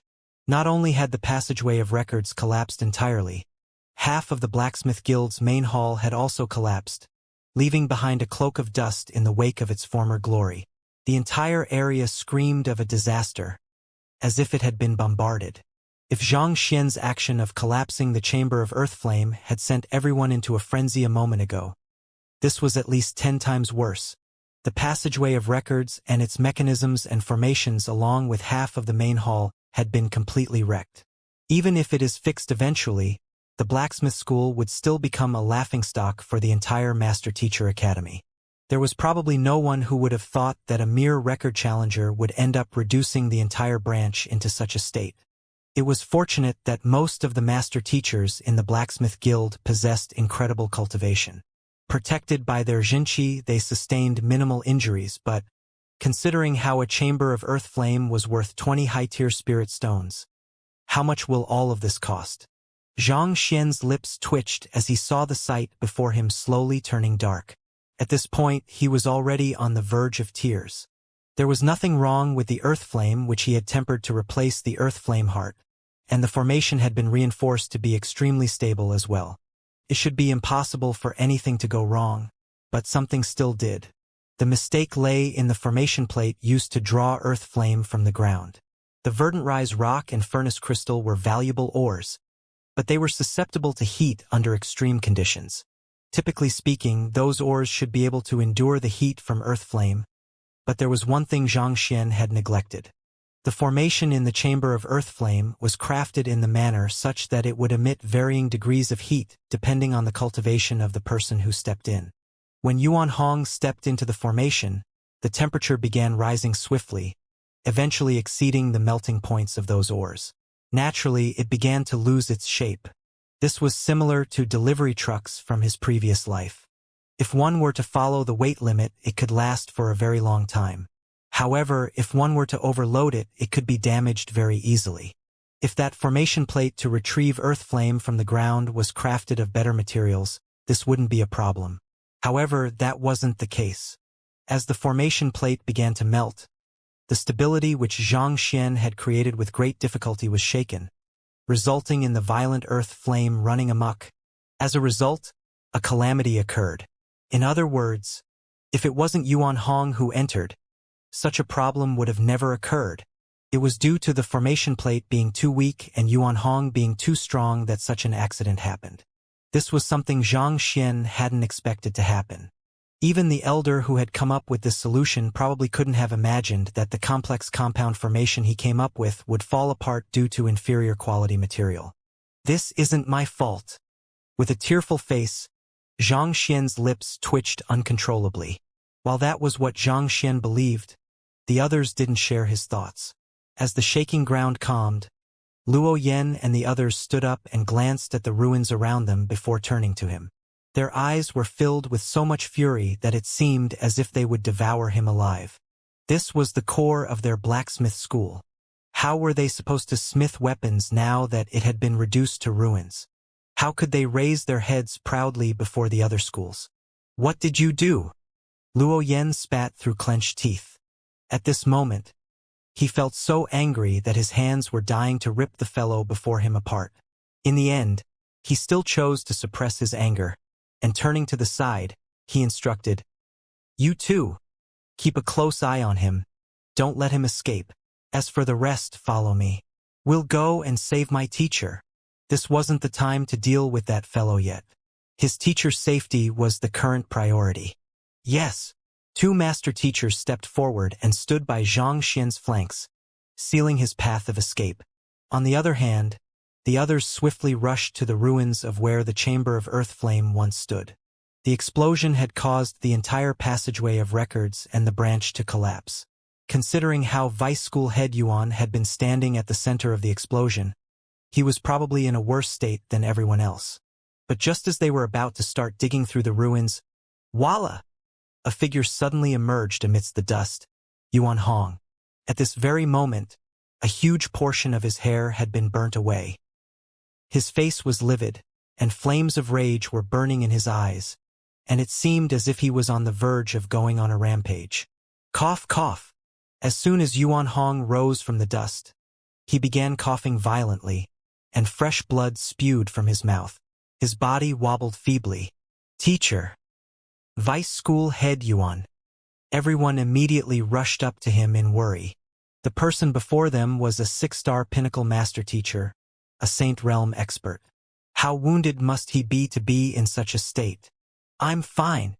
Yuan Hong waved his hands as a sharp glint flashed across his eyes. "Where's that fellow?" Had he not used his full strength to suppress the explosion, perhaps half of the entire blacksmith school might have been reduced to ashes by now. Didn't you declare confidently that there wouldn't be any problems? Didn't you reassure me time and time again that it would be fine? Tell me, what is this then? Why was I so foolish as to listen to your lies? The more he thought about it, the more furious Yuan Hong felt. "He's over there." Luo Yen pointed to the side, only to see the young man walking over under the escort of the other two master teachers. "Who in the world are you? What do you intend to do here?" Yuan Hong roared furiously. He was beginning to suspect that the fellow might have been sent by the other schools to wreak havoc here. Otherwise, how could a simple record challenge cause such a huge stir? Wasn't the very notion of it inconceivable? "All I wanted was to take the 5-star blacksmith examination." Xianxia sighed. His goal was that simple, but who could have thought that he would require academic credits for even that? Left with no choice, he could only seek a way to earn some. He thought that it should be a walk in a park. But in the end, not only did he fail to earn his academic credits, he even got himself in such a huge mess. Take the 5-star blacksmith examination? You call this taking the 5-star blacksmith examination? Admit it. You're here to tear down our school. Yuan Hong said as he gritted his teeth furiously.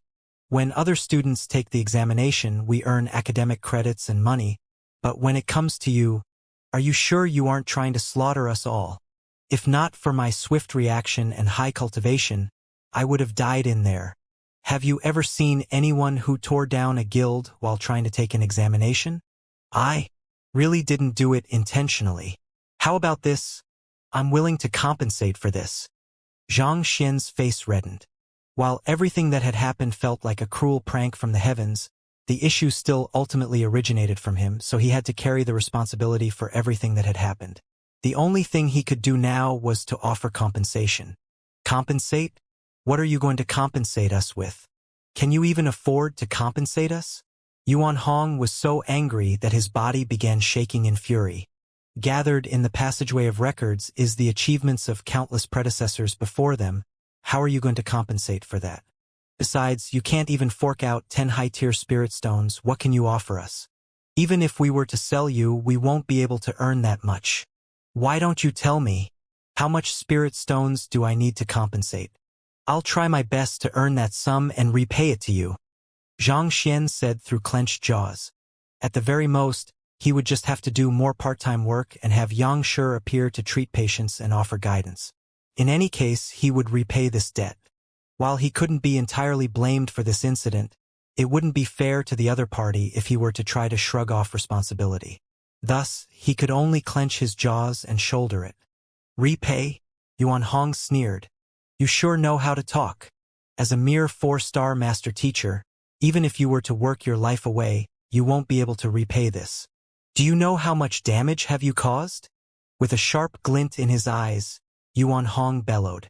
There are a total of 37 challenges in the passageway of records, each of them containing the blood, sweat, and tears of countless predecessors, as well as innumerable precious artifacts and ores that couldn't be bought with money. Furthermore, adding in half of the guild branch into the mix, even 3,000 high-tier spirit stones wouldn't be enough. Given so, you still dare to talk about compensation? Tell me, how do you intend to compensate? Blacksmith was an extremely money-consuming occupation. Amenities required for smithing wasn't cheap, especially for advanced facilities to process high-grade ores. It wouldn't be a joke to say that every inch of the blacksmith guild was worth gold. To cause such immense damage to the blacksmith guild, even a 7-star low-tier master teacher would find it hard to compensate all of this. Needless to say, 3,000 high-tier spirit stones? Zhang Xian's body wobbled weakly. He only had a high-tier spirit stone in possession at the moment. Even if he were to sell all of his possessions, he would only have at most 10. 3,000. How could he possibly afford such a sum? Even if he were to disguise as Xianxia, he wouldn't be able to earn so much within a short period of time. What are the other record challenges here? Why don't I try fixing them? Zhang Xian asked. Since he couldn't possibly fork the bill, he could only offer to help fix as much as he could to lower his debt. Yuan Hong nearly died of anger after hearing those words. That fellow arrogantly promised that he would be able to fix the chamber of earth flame. But what happened afterward? From the collapse of a single chamber, the destruction extended to half of the entire branch. Furthermore, the damages increased by 10 high-tier spirit stones to 3,000. That was an increase of 300 folds. He thought that the other party should at least comprehend what kind of situation he was in and take a humbler attitude, but to think that he was so brazen as to continue shooting his mouth here. Repair your head. If I were to allow you to continue acting as you please, the blacksmith school or perhaps even the entire Master Teacher Academy would be destroyed by you. Furthermore, the passageway of records wasn't something that a blacksmith could fix by his own. There were also many mechanisms involved, so the expertise of a celestial designer was required as well. No matter how skilled you are at smithing, you won't be able to fix them on your own as long as you are ignorant of mechanical engineering. If it requires expertise on mechanical engineering as well, I can go and take the celestial designer examination first. Perhaps realizing what Yuan Hong was thinking of, Zhang Xian quickly added. Yuan Hong's body shook feebly once more. Aren't you getting more and more arrogant? Take the celestial designer examination first? Do you think that the examination will be so easy that you can pass it as and when you like? Keep a close eye on this lad. With his cheeks crimson with rage, Yuan Hong felt that he might die from anger if he were to continue speaking with the other party. Thus, he waved his hands and turned his head away. Yes, Luo Yan and the others hurriedly nodded. I'll go and consult the school head on this matter. In the meantime, make sure that he doesn't get away, Yuan Hong instructed. The current situation was already beyond his control. He had to report it to the school head. The school head would then decide on what to do with this fellow. Yes, the crowd answered. Vice School Head Yuan. The school head asks for you to go to his office as soon as possible. At that moment, a master teacher suddenly rushed into the room anxiously and reported. He wants me to go to his office? Yuan Hong was taken aback. Could he be aware of what is going on here? While there was a huge commotion here, considering the immense size of the blacksmith school, and the far distance between the school head's office and here, the school head shouldn't have received the news yet. But if that wasn't the case, why would the latter be asking for him? But regardless, since the school head was looking for him, he mustn't keep him waiting. After instructing Luo Yan and the others once more to not allow Zhang Xian to get away at any cost, he followed the master teacher to the school head's office. The blacksmith school was extremely large, taking up more than several 10,000 mu of land. It was divided into the smithery, staff office, learning hall, and various examination facilities. 10,000 mu equals 6,666,000 666 square meters. Yuan Hong was in charge of the examination facilities, which was at the opposite end of the staff office. Even so, with his incredible speed as a Saint Realm expert, it didn't take him long to arrive before the school head's office. Stepping into the office, he saw the school head and the other 3 vice school heads seated within, seemingly discussing something vital. Head of the blacksmith school, Zhao Bingshu, one of the 10 great master teachers. Of the entire Master Teacher Academy, his standing was second to only the head of the apothecary school. Seated upright at the end of the room, he carried a dignified and authoritative aura. At this moment, the school head's eyebrows were knitted together, and the other 3 vice school heads had austere expressions on their faces as well. "School head, you were looking for me?" Yuan Hong asked doubtfully as he headed towards an empty seat amidst the group. "You arrived at a timely moment. There's something which I need your input on." The school head nodded as he flicked his palm. Voila! A formation in the room was activated, creating a barrier between those in the room and the rest of the world. With the activation of this barrier, it would be impossible for anyone outside to listen to the conversation within the room. Of course, this also meant that news outside wouldn't be able to reach this room either as long as the formation was active. Seeing the school head going to the extent of even activating a formation to ensure perfect confidentiality, Yuan Hong was bewildered. "Since everyone has arrived, I'll start then." School head Zhao Bingshu nodded with a grim expression. "Just a moment ago, Elder MO and Pavilion Master MO have gathered the 10 great master teachers together and announced something vital." Yuan Hong's face twisted in astonishment. It must be a grave matter for Pavilion Master MO and Elder MO to have to gather the 10 great master teachers together to confer about it. Could it be news about the old principal? One of the vice school heads couldn't help but ask. The most crucial issue the Master Teacher Academy was facing at the moment was the old principal going missing, resulting in the lack of a leader to unite the academy together. It would be great if there was news on him. That's not it. Zhao Bingshu shook his head gravely. The otherworldly demonic tribe has been appeared in the vicinity of Hongyuan City. Otherworldly demonic tribe? Yuan Hong's body instantaneously tensed up. As a 6-star pinnacle master teacher, he understood the significance of an appearance of the otherworldly demonic tribe. But for the school head to activate a formation of confidentiality, the matter probably wasn't as simple as a mere appearance of the otherworldly demonic tribe. That's right. Senior Byzantium Helios has come under their assault on Leiyuan Peak, and we are still unable to verify whether he's dead or alive at the moment. Zhao Bingshu said slowly. The 4 men gathered here were the vice heads of the blacksmith school, important pillars supporting humanity. They were trustworthy men whom he could entrust such crucial intelligence to. Senior Byzantium Helios has gone missing? Yuan Hong and the others widened their eyes in astonishment. They could hardly believe what they were hearing. If that was truly the case, the situation must be truly dire. Byzantium Helios Beast was the old principal's tamed beast, and his cultivation had long reached Saint One Dan pinnacle. On top of that, as a saint beast, he commanded strength far beyond any of them here. If even he had fallen prey to the otherworldly demons, how powerful must their enemies be? Senior Byzantium Helios went missing even before he could even send a message to us. Furthermore, based on the marks of battle left on Leiyuan Peak, there must be at least 10 saints among the otherworldly demons, and one of them was at least Saint Tudan at minimum. Zhao Bingshu said grimly. The reason why he rushed here to inform the other vice school heads on this matter right after the conference was to have the blacksmith school act immediately. If they were to delay on this matter, they might just miss the ideal window to save Byzantium Helios Beast. At least 10 Saint Realm otherworldly demons? One of them is at least Saint Tudan? Everyone trembled upon learning that news.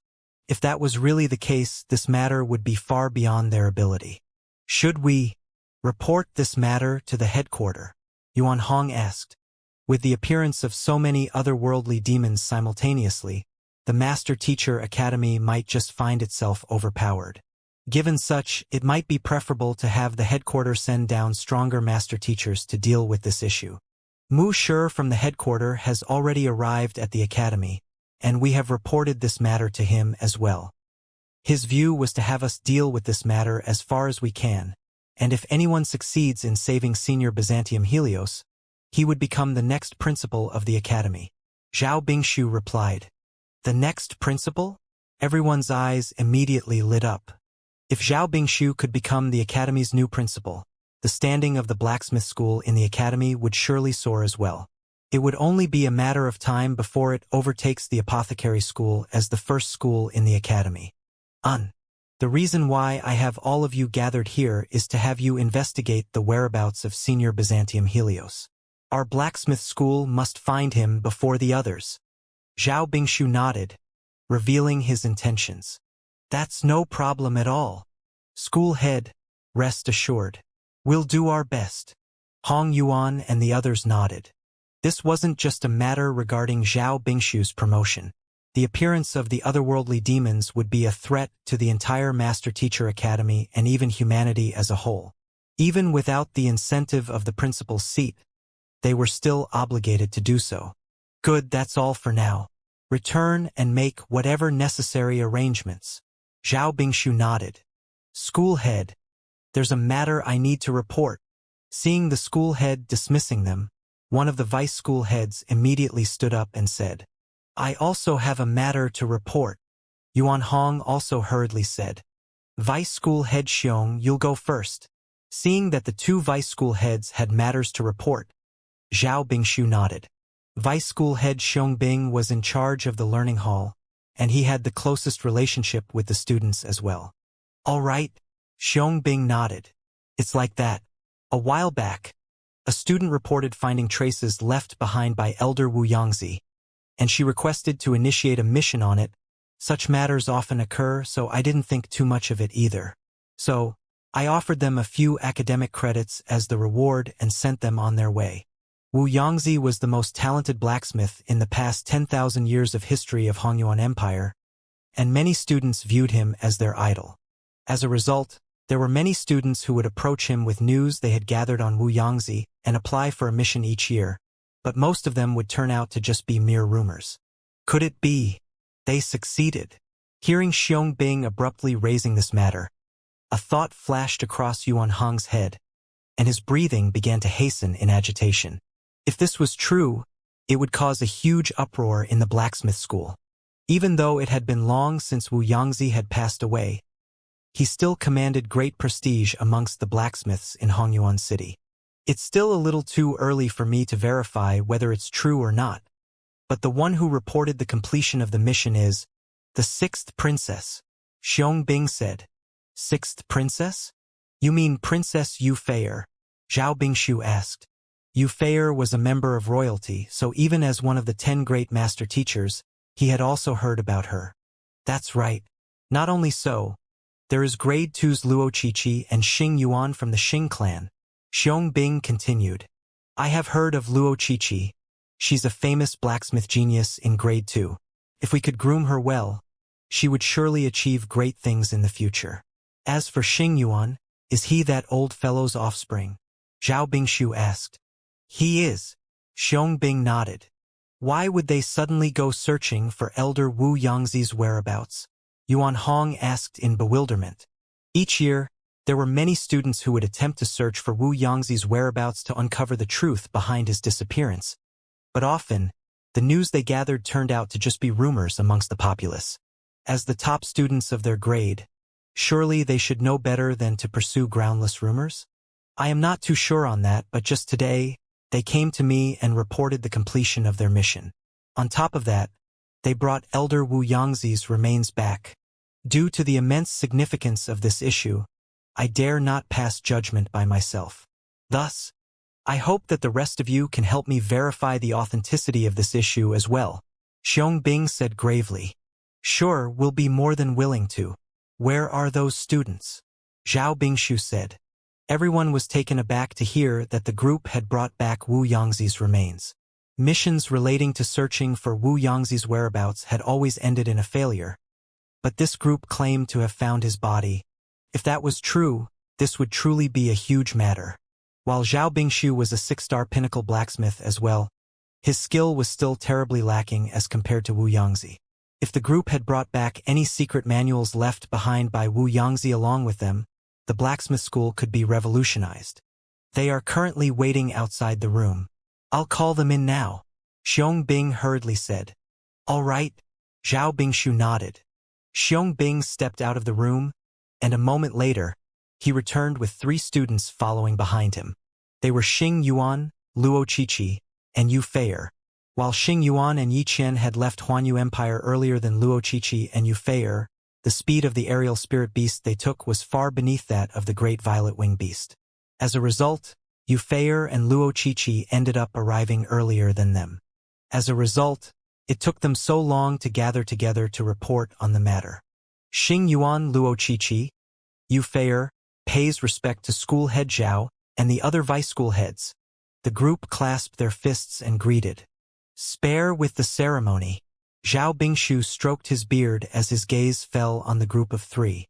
I heard that you found Elder Wu Yangzi's remains. Is that true? That's true. This is the reason why we're here. Xing Yuan nodded affirmatively. I beseech school head Zhao to verify the authenticity of the remains. With those words, he flicked his wrist, and a corpse appeared before the crowd. It was the body which they had found in the underground chamber. Upon seeing the corpse, Zhao Bingshu, Yuan Hong, and the others traded gazes, and their eyes narrowed. As one of the top blacksmiths in Hongyuan City back in his time, there were many paintings on him, and they were passed down through the generations. The few of them had seen those paintings as well, and while the corpse before them was slightly withered, they were astonished to see that the distinctive features were identical to the painting depictions. In other words, there was a good chance that the corpse before them belonged to Elder Wu Yangzi. Could they have really accomplished what countless before them had failed to do?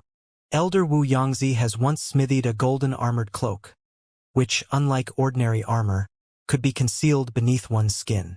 If this corpse has the golden armored cloak beneath his skin, there will be no doubt that he's indeed Elder Wu Yangzi.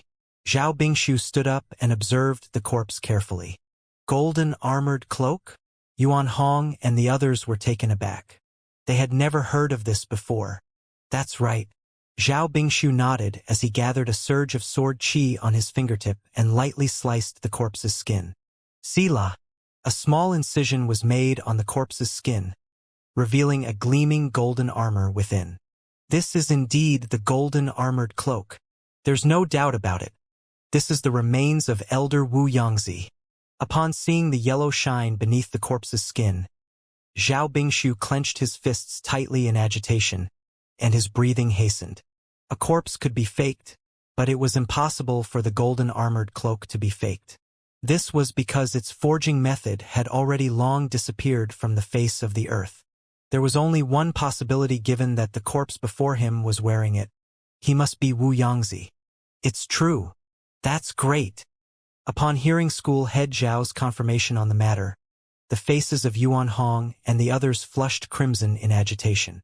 As 6-star pinnacle blacksmiths, they understood the significance of the words Wu Yangzi to Hongyuan Empire. Back then, when this esteemed elder disappeared without a trace, a huge turmoil broke out in the blacksmith guild. Countless men stepped forth to lead the search for his whereabouts, but their efforts ended in futility. Who could have thought that the ones who would eventually uncover his traces would be the students of the Master Teacher Academy? They could already foresee the huge commotion that would occur with the announcement regarding the discovery of this corpse. This would boost the blacksmith school's prestige amongst the students and blacksmiths. You have done well. I'll have the school reward you handsomely for your accomplishments. Zhao Bingshu nodded in commendation as he gazed at the students before him, proud of them. To be honest, he had also attempted to uncover Elder Wu Yangzi's trails when he was younger, but he eventually found himself stumbling upon a dead end, leaving him no choice but to give up. Thank you, school head Zhao. Xing Yuan and the others clasped their fists. Vice school head Xiong Bing had thought that it would be difficult for them to succeed when they first applied for the mission, so he didn't bother offering much of a reward. However, with such great achievement, locating Wu Yangzi's whereabouts and finding his remains, it was natural that the reward should be increased significantly. Since you have found Elder Wu Yangzi's body, regarding his heritage, one of the vice school heads couldn't help but ask anxiously.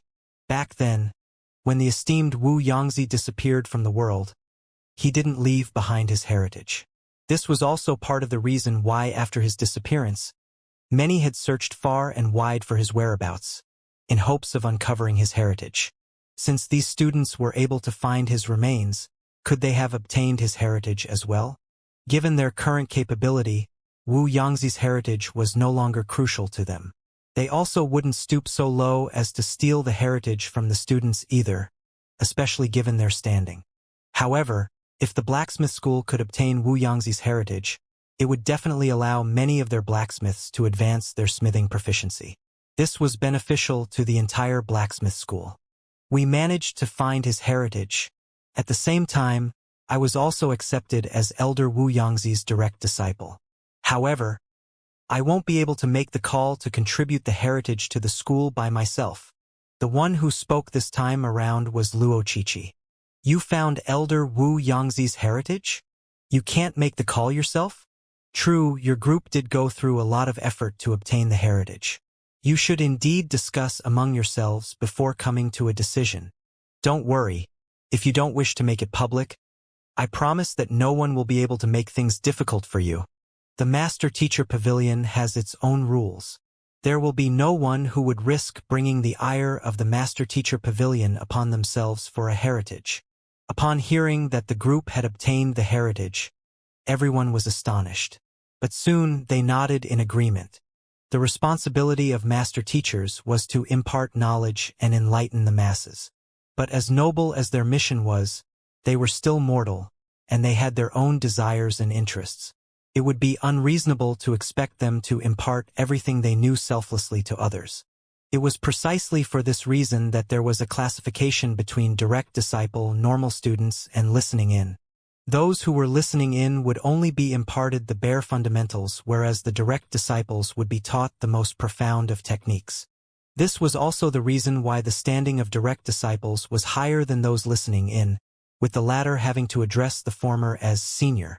Since Luo Qiqi had become Wu Yangzi's direct disciple and inherited his heritage, it should belong to her.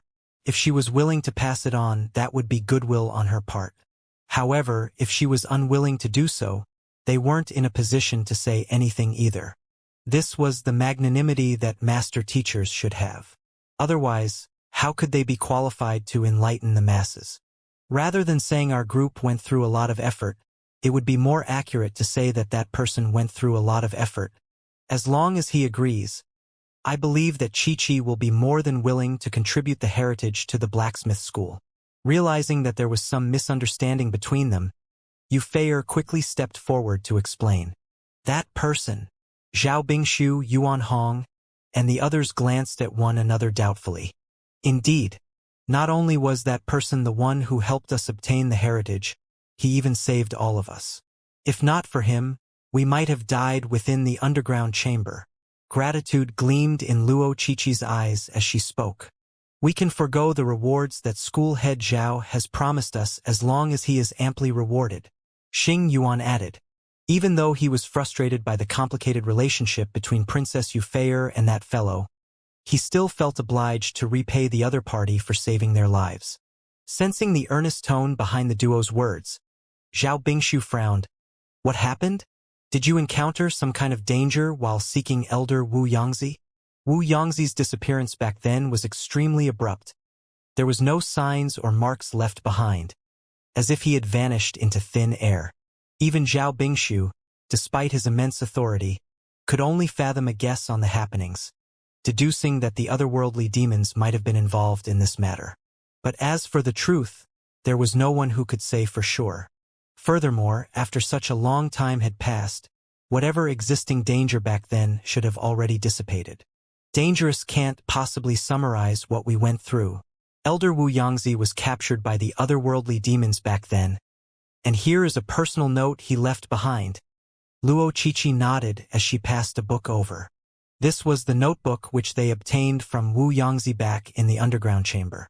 Written on it was the happenings in his capture and his experiences with the otherworldly demons in the underground chamber. This, After reading through the note, Zhao Bingshu's eyes narrowed. Otherworldly demon puppet?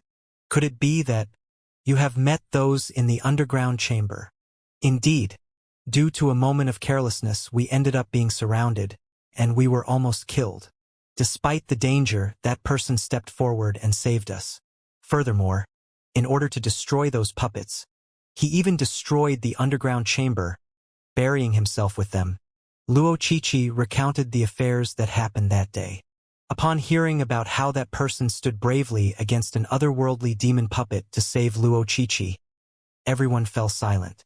They tried putting themselves in the other party's shoes, but they realized that it would be difficult for them to put themselves in danger in order to save a mere acquaintance. Furthermore, that person even handed the heritage over to Luo Qiqi without even taking a glance at it. Very few would be willing to do so if put in his position. There was no blacksmith who could remain unmoved before Wu Yangzi's heritage. And yet, that person willingly gave the opportunity to Luo Qiqi. It would be hard to find anyone as noble as he was. As the 5 school head and vice school heads listened to how that person braved through many Saint Realm otherworldly demon puppets without regard for his life in order to save Yufeier and the others, their mouths opened wide in astonishment. If those otherworldly demon puppets were to escape from the underground chamber, they would pose a fatal threat to Huanyu Empire and perhaps even Hongyuan Empire. Many will suffer under their tyranny.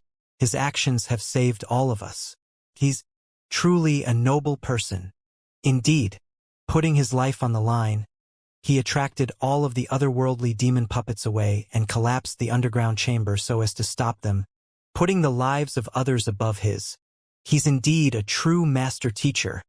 A long moment later, Zhao Bingshu and the others finally spoke up, nodding in admiration and awe for the other party. To charge into a despairing situation for humanity, there was nothing greater than that. Unwittingly, they thought of Kong Shi. Back then, Kong Shi had established the master-teacher occupation for the advancement of mankind. After tens of thousand years, the otherworldly demonic tribe had long disappeared. While the master-teacher pavilion had managed to remain true to its aims, the number hot-blooded master-teachers who were willing to truly put their life on the line for humanity had been decreasing over the years, perhaps even disappearing entirely. Who would have known that they would find one right in their master-teacher academy? He's really a respectable master-teacher. Xing Yuan nodded. He was the one who helped me obtain this heritage. As long as he gives his consent, I'll contribute it to the blacksmith school without any hesitation, Luo Qiqi said. It was through Zhang Shi's blood and sweat that they obtained Wu Yangzi's heritage. If he agrees to it, she would hand it over straight away. Otherwise, even at the risk of her life, she wouldn't divulge a single word about it. Judging from how noble that person you spoke of is, I'm sure he'll be more than willing to contribute this valuable knowledge to the masses. Yuan Hong remarked. I'm sure he will. He's such a person after all. After a moment of thought, Luo Qiqi nodded. Her apothecary teacher might be young, but he wasn't one who was obsessed with gains and losses. Even if she were to seek his permission for this matter, he would surely give his consent without any hesitation. I'll contribute Wu Yangzi's heritage to the blacksmith school then. However, I hope that the school can reward him for his efforts. With those words, Luo Qiqi flicked her wrist and took out a book. It was the secret manual which many would go into a frenzy in order to obtain it. Wu Yangzi's personal smithing technique, zither forging technique. This. Flipping through the book casually, Zhao Bingshu could tell that it was authentic instantly, and his eyes reddened in agitation. The various interpretations and comprehension of smithing in the manual were refreshing and novel. If this could be imparted to the students of the blacksmith school, their smithing proficiency would definitely be raised by leaps and bounds. Even Zhao Bingshu himself might be able to surpass his bottleneck and reach higher realms in his smithing with this. That person is indeed a great man. He has contributed greatly to humanity. Where is that person now? Is he still alive? Zhao Bingshu asked hesitantly. Luo Qiqi had only said that that person chose to willingly remain in the underground chamber in order to save them, not mentioning whether he had survived that ordeal or not. If that person was still alive, the blacksmith school would have to reward him handsomely for his immense contributions. If he had already passed away, they would ensure that his family members are well taken of so as to honor his deeds. He's alive, of course he's alive. Not expecting for there to be such a misunderstanding, Luo Chichi hurriedly clarified. Not only is he alive, he has also participated in the entrance examination, and he should be a freshman in the academy now. They hadn't heard from Xianxia whether he had passed the entrance examination or not, but given his capability, it shouldn't pose a problem to him at all. Freshman? You mean to say that that person who saved you is a freshman of our academy? Zhao Bingshu was stunned. The other vice school heads were also dumbstruck by that revelation. When they heard that that person had selflessly put his life at stake to save them, they had thought that he would be a 5-star master teacher a minimum, or perhaps even beyond that. Who could have thought that it would be a humble freshman in their academy? That's right. Luo Chichi nodded. I see. What is his name then? I'll send someone to find him and convince him to join our blacksmith school, Yuan Hong said, putting everything aside. Just by the fact that he had contributed the zither forging technique to the blacksmith school would earn him the respect of countless students here. He's my apothecary teacher. His name is Xianxia, Luo Chichi announced proudly. Xianxia. Yuan Hong froze for an instant as his body trembled to that familiar his name. With a shaky voice, he asked, Is that Xianxia you spoke, a young man in his 20s, around this tall, and has a fair complexion? Upon hearing Vice School Head Yuan's words, Luo Chichi pondered for a moment before nodding. Teacher is indeed in his 20s, and he does have fair complexion. After cultivating the quintuple incandescence golden body, his body became as smooth and flawless as an infant. It wouldn't be inaccurate to describe him as possessing fair complexion. Xianxia, a freshman, and in his 20s. Yuan Hong felt frenzied. The person who had just caused immense destruction in the blacksmith guild also went by the same name, and the description fits to a T as well. What's wrong, Vice School Head Yuan? Seeing Yuan Hong going into a daze after asking that question, Zhao Bingshu couldn't help but ask doubtfully. Could it be that you know Xianxia? Yuan Hong had no idea how he should answer that question. Still in disbelief, he turned to Luo Chichi and asked once again, Does Xianxia has a formidable teacher who is a master teacher beyond 6-star? Are you referring to Xianxia? I'm not too sure about the details, but it does seem like he possesses means beyond a normal 6-star master teacher. Luo Chichi nodded. Xianxia. Yuan Hong's body shook intensely. There was no need to ask any further. There was overwhelming evidence to say that the two people described were the same person. That fellow had reported himself as Xianxia's student. He was also a freshman in his 20s, and the names were similar too. No matter how you look at it, they were definitely the same person. What the heck was this?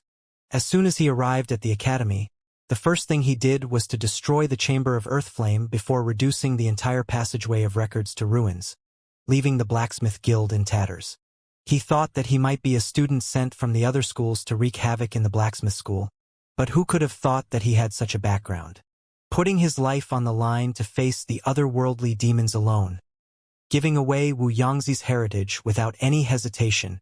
Every single one of these deeds was incredibly noble, leaving those who have heard of them with nothing but awe for him. A conceited god of destruction and a selfless master teacher. How could they possibly be the same person? Was he suffering from dissociative identity disorder? What's wrong? Seeing Yuan Hong's face slowly being reduced to tears, Zhao Bingshu asked once more. As a 6-star master teacher, Yuan Hong should have at least reached a level where he could conceal his emotions. Why would he still show such a depressed expression? It's like this. Didn't I just said that I had something I needed to report to you? Hearing school head Zhao's question, Yuan Hong swiftly recovered and clasped his fist. Zhao Bingshu nodded. What is it? Previously, right after Vice School Head Xiong spoke, Yuan Hong did say that he had something to report as well. That is, the passageway of records has collapsed, and half of the blacksmith guild has been destroyed. Yuan Hong's face reddened in embarrassment. Despite being the person in charge of the examination facilities in the blacksmith school, the area under his jurisdiction ended up being destroyed by a record challenger. He would probably become a laughingstock for the other vice school heads. The passageway of records and half of the blacksmith guild has been destroyed? Is there an attack by the otherworldly demons? Zhao Bingshu's eyebrows shot up in alarm. As they had been busy discussing inside the office, and communication with the external world had been terminated, they hadn't received news about the matter yet. However, the passageway of records was constructed and reinforced with incredibly resilient materials, allowing it to withstand the trial of time over several millenniums. Unless there was an invasion by the otherworldly demons, how could it collapse all of the sudden? That's not it. Not expecting school head Zhao to actually make such a connection, Yuan Hong hurriedly clarified it awkwardly. Someone came to challenge the chamber of earth flame. Yuan Hong swiftly went through the happenings of the incident. You are saying that someone survived in the chamber of earth flame for over 2 hours? And when he finally came out, the chamber collapsed, and the earth flame hearts were completely depleted. On top of that, he used earth flame to substitute as a catalyst for the earth flame hearts and successfully repaired the chamber. However, as soon as you stepped in, it exploded. After hearing Yuan Hong's recount, the other vice school heads stared at him as if they had seen a ghost. To survive the blistering heat in the chamber of earth flame for 2 hours straight, and even recreating it with earth flame, are you for real? Was that even something a 4-star master teacher was capable of? One must know that even they, as 6-star master teachers, were incapable of doing the same. Yes, Yuan Hong nodded. The person who caused the commotion also goes by the name of Xianxia, and he's a freshman as well. His name is Xianxia? Could they be the same person? To be able to save his peers from the otherworldly demon puppets and destroy the underground chamber to trap them down there. Xianxia possessed both courage and wits. Only someone like him could possess such great capability. The other vice school heads remarked. If someone had told them that a person had endured 2 hours in the chamber of earth flame and destroyed half of the blacksmith guild, they would have never believed it. However, after hearing about the incredible exploits of Xianxia, these feats seemed to be nothing much in comparison. The chamber of earth flame serves to test the resilience of one's physical body. The longer one can remain in there, the stronger one's physical body is deemed to be. If the both Xianxia are the same person, considering that he had inherited Elder Wu Yangzi's heritage and cultivated the quintuple incandescence golden body, it wouldn't be too difficult for him to last 2 hours inside. Zhao Bingshu nodded. His first thought upon hearing that someone had lasted 2 hours in the chamber of earth flame was disbelief as well, but as he recalled the matter regarding Wu Yangzi's heritage, he couldn't help but consider the possibility. Even though he had never seen the quintuple incandescence golden body before, it was famed to be the best physical body cultivation technique in Hongyuan Empire, paving the way for Wu Yangzi to become the best blacksmith here. I didn't know. I thought that he was intentionally causing trouble, so I demanded him to compensate for the damages. Hong Yuan said anxiously. If he had known that Zhang Xian had really endured the heat in the chamber of earth flame with his own strength, he wouldn't have caused such a fuss. Ultimately, the chamber of earth flame was a record challenge. If Xianxia had truly endured the heat in the chamber of earth flame with his own capability, it could only be said that the chamber of earth flame was not sufficiently well built to match up to his capability. To demand the challenger to pay for the reparation under such circumstances was a massive humiliation for the blacksmith school. And if Yuan Hong hadn't asked for compensation, the mess that came afterward wouldn't have occurred either. We can't blame him for this issue. There is indeed a huge flaw with the design of the chamber of earth flame, resulting in its inability to hold up in the face of a true expert. Zhao Bingshu sighed.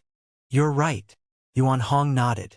But now, the damage is no longer limited to just the chamber of earth flame. The entire passageway of records and half of the guild has been destroyed. What should we do about that? If it had just been the chamber of earth flame, they could easily forgo it. After all, 10 high-tier spirit stones wasn't a huge sum for the blacksmith school. However, the damage had gone way farther than that. Regarding that, let's just call off the debt. After a long contemplation, Zhao Bingshu waved his hand and sighed. Call it off? How can we? Yuan Hong exclaimed in shock. If they were to simply call it off, the blacksmith school would be incurring a debt of several thousand high-tier spirit stones. As rich as they were, that was still an immense burden on them. Are you thinking about the loss? His contribution of the zither forging technique to our blacksmith school goes way farther than a few thousand high-tier spirit stones. Zhao Bingshu shook his head. Wu Yangzi's heritage would boost the skills of the members of the blacksmith school by leaps and bounds. Zhang Xian's contribution would benefit generations of students to come, and that was worth far more than a few thousand high-tier spirit stones. If needed, the blacksmith school was willing to fork out even several 10,000 high-tier spirit stones for Wu Yangzi's heritage if it had to.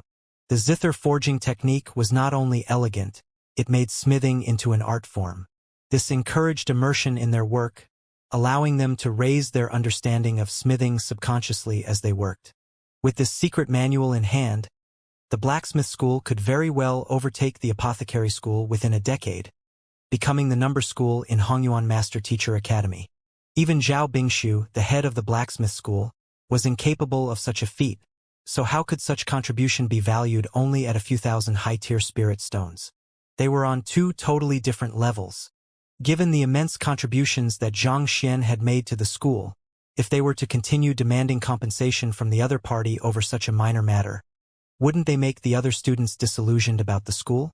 Indeed, not only should we cancel the compensation, we should reward him even. It's only right for us to reward such talents to retain them in our blacksmith school. The other vice school heads expressed their support on the matter as well. There were many schools in the master teacher, so the competition over talents was extremely rife. No matter what, they had to retain a talent like Zhang Shi in the blacksmith school and have it become his main supporting occupation. This way, if he were to make his name in the world, the school's reputation would also rise along with his. On the other hand, Yuan Hong's mouth twitched. That fellow had nearly destroyed the entire branch, and not only were they not going to penalize him, they were going to reward him even. If that was the case, wouldn't he lose his authority among the students? Nevertheless, he had no choice but to acknowledge school head Zhao's words. Contributing the zither forging technique to the blacksmith school was indeed a huge merit. Even if Zhang Xian were to wreak havoc upon the entire blacksmith school, as long as no students were hurt in the process, his merit could easily wipe off his wrongdoings. In the end, the core of the Master Teacher Academy lay in its people. As long as they had sufficient talents, the academy could always be rebuilt. The Master Teacher Pavilion in the higher-ranked empires had been assaulted by the otherworldly demonic tribe many times, and its facilities and libraries had been destroyed again and again. However, the heritage of Master Teachers still lived on, guiding humanity to greater heights. All right, the matter is decided then, right? Didn't you say that he intends to take the 5-star blacksmith examination? Bring him to the ocean of weapons then. As long as he clears the examination, I'll take him in as my student. Zhao Bingshu chuckled. It would be ideal if he could accept such a genius as his student. Yes, Yuan Hong nodded. As for the rest of you, you have done well in the mission as well. I'll obtain a few pills from the apothecary school for you, and conduct a meridian and bone cleansing for you personally. Zhao Bingshu turned to Luo Qiqi and the others and said, Meridian and bone cleansing? Thank you, school head Zhao. Upon hearing those words, the faces of Luo Qiqi and the others flushed in agitation. Considering that it was a meridian and bone cleansing by one of the 10 great master teachers, were it to succeed, they would be able to progress from straight to half-saint without facing any bottlenecks in their cultivation. Meridian and bone cleansing was an extremely exhausting process. Even a saint realm expert wouldn't do so easily. In that aspect, this was the best reward they could receive. It was far better than earning academic credits. Yuan Hong, you should bring Zhang Shi to the examination hall now. Make sure to treat him amiably. Don't give him the idea that our blacksmith school mistreats meritorious students. Zhao Bingshu instructed sternly. Yes. With a lowered head, Yuan Hong walked out from the office, and a bitter smile emerged on his lips. When he first arrived at the office, He was still thinking about having the school head to issue a severe punishment to Xianxia. Who could have thought that there would be such a huge turnaround? How did things turn to this? Just the thought of it left him extremely stifled within. What's going on? Did you see that? This fellow cheated in the Chamber of Earth Flame Challenge and destroyed the entire area. On top of that, he even intentionally directed the Earth Flame to tear down the passageway of records. Is that fellow insane? Or is he simply sick of living? I have no clue either. But since it isn't a matter involving us, let's just watch quietly. A portion of the guild collapsing was no trifling matter. Before long, a huge crowd had already gathered around the area, each busy asking one another to satisfy their curiosity. When they learned that it was a freshman who had caused such a huge uproar, pity immediately surfaced in their eyes. Even if he was tired of living, this wasn't how he should seek the end. They were in the Master Teacher Academy, not some countryside school. To cause such a mess and be caught personally by Vice School Head Yuan Hong at that, it would be perfectly accurate to say that he was a goner. Even if he were to spend his life working here, he would never be able to pay off the debt. Stand obediently. Luo Yan glared at the young man coldly. Knowing that his teacher was truly infuriated by this matter, he dispatched 8 experts to guard this fellow. If not for fear that it might reflect badly on them, he would have already had him pummeled. For a freshman to go about wreaking havoc instead of staying put in the freshman area, he deserved it even if he was expelled from the academy. I don't mean to do anything.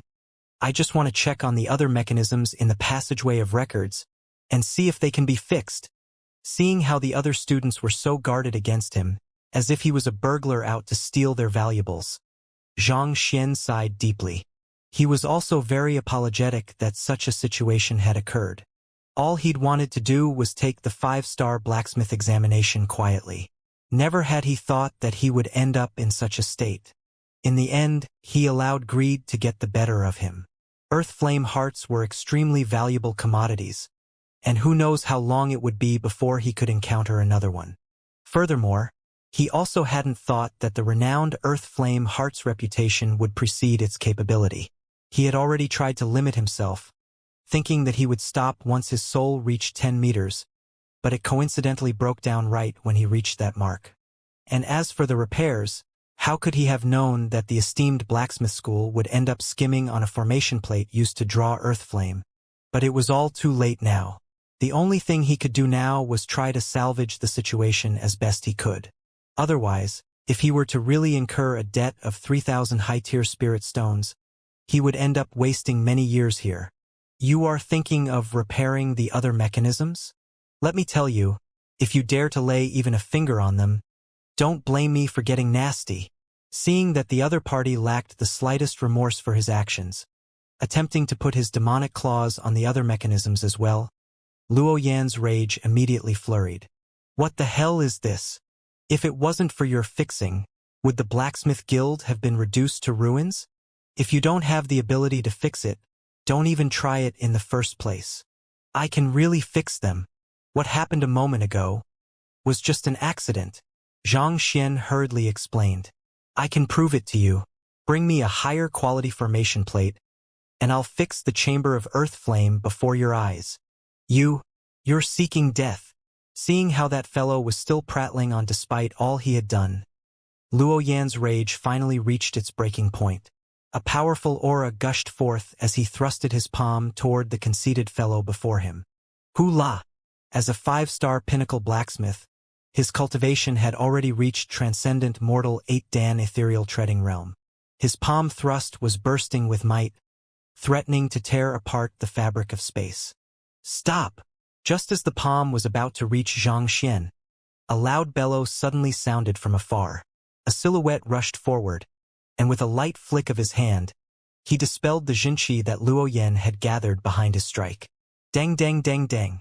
Luo Yan's face reddened, and he was pushed several steps back. A dull pain resonated throughout his body as his jinqi fell into disarray with his offense abruptly dispelled. Upon catching a clear sight of the figure who had stopped his offense, Luo Yan froze. Teacher. It was no other than his teacher, who was dying to strangle Xianxia a moment ago. Wasn't his teacher extremely furious with this fellow? Why would he stop him from teaching this fellow a lesson? Bewildered, he was just about to ask his teacher about the matter when the latter suddenly turned around to look at the young man behind him with a bright smile on his face. "Are you all right? Are you injured? How dare that unfilial student of mine lay his hands on you? Shall I teach him a lesson in your stead?" Ah! Hearing those words, Luo Yan's body staggered from shock. What was this madness unfolding before him? Was the person he was seeing really his teacher, the vice head of the blacksmith school? Wasn't he dying to strangle that fellow to death a moment ago? Why did his attitude suddenly make a 180-degree change? Didn't you say that vice school head Yuan is extremely angry? Given that the branch has suffered such severe damage, who wouldn't be angry in his position? But that response of his, it doesn't seem like he's angry at all. That is a gross understatement. Look carefully. Don't you feel that he's fawning over that freshman? Fawning? You are exaggerating. Vice School Head Yuan is a 6-star pinnacle master teacher and blacksmith. With such esteemed standing, is there anyone in the school he needs to fawn over? All of the students who had gathered for the commotion were also dumbfounded.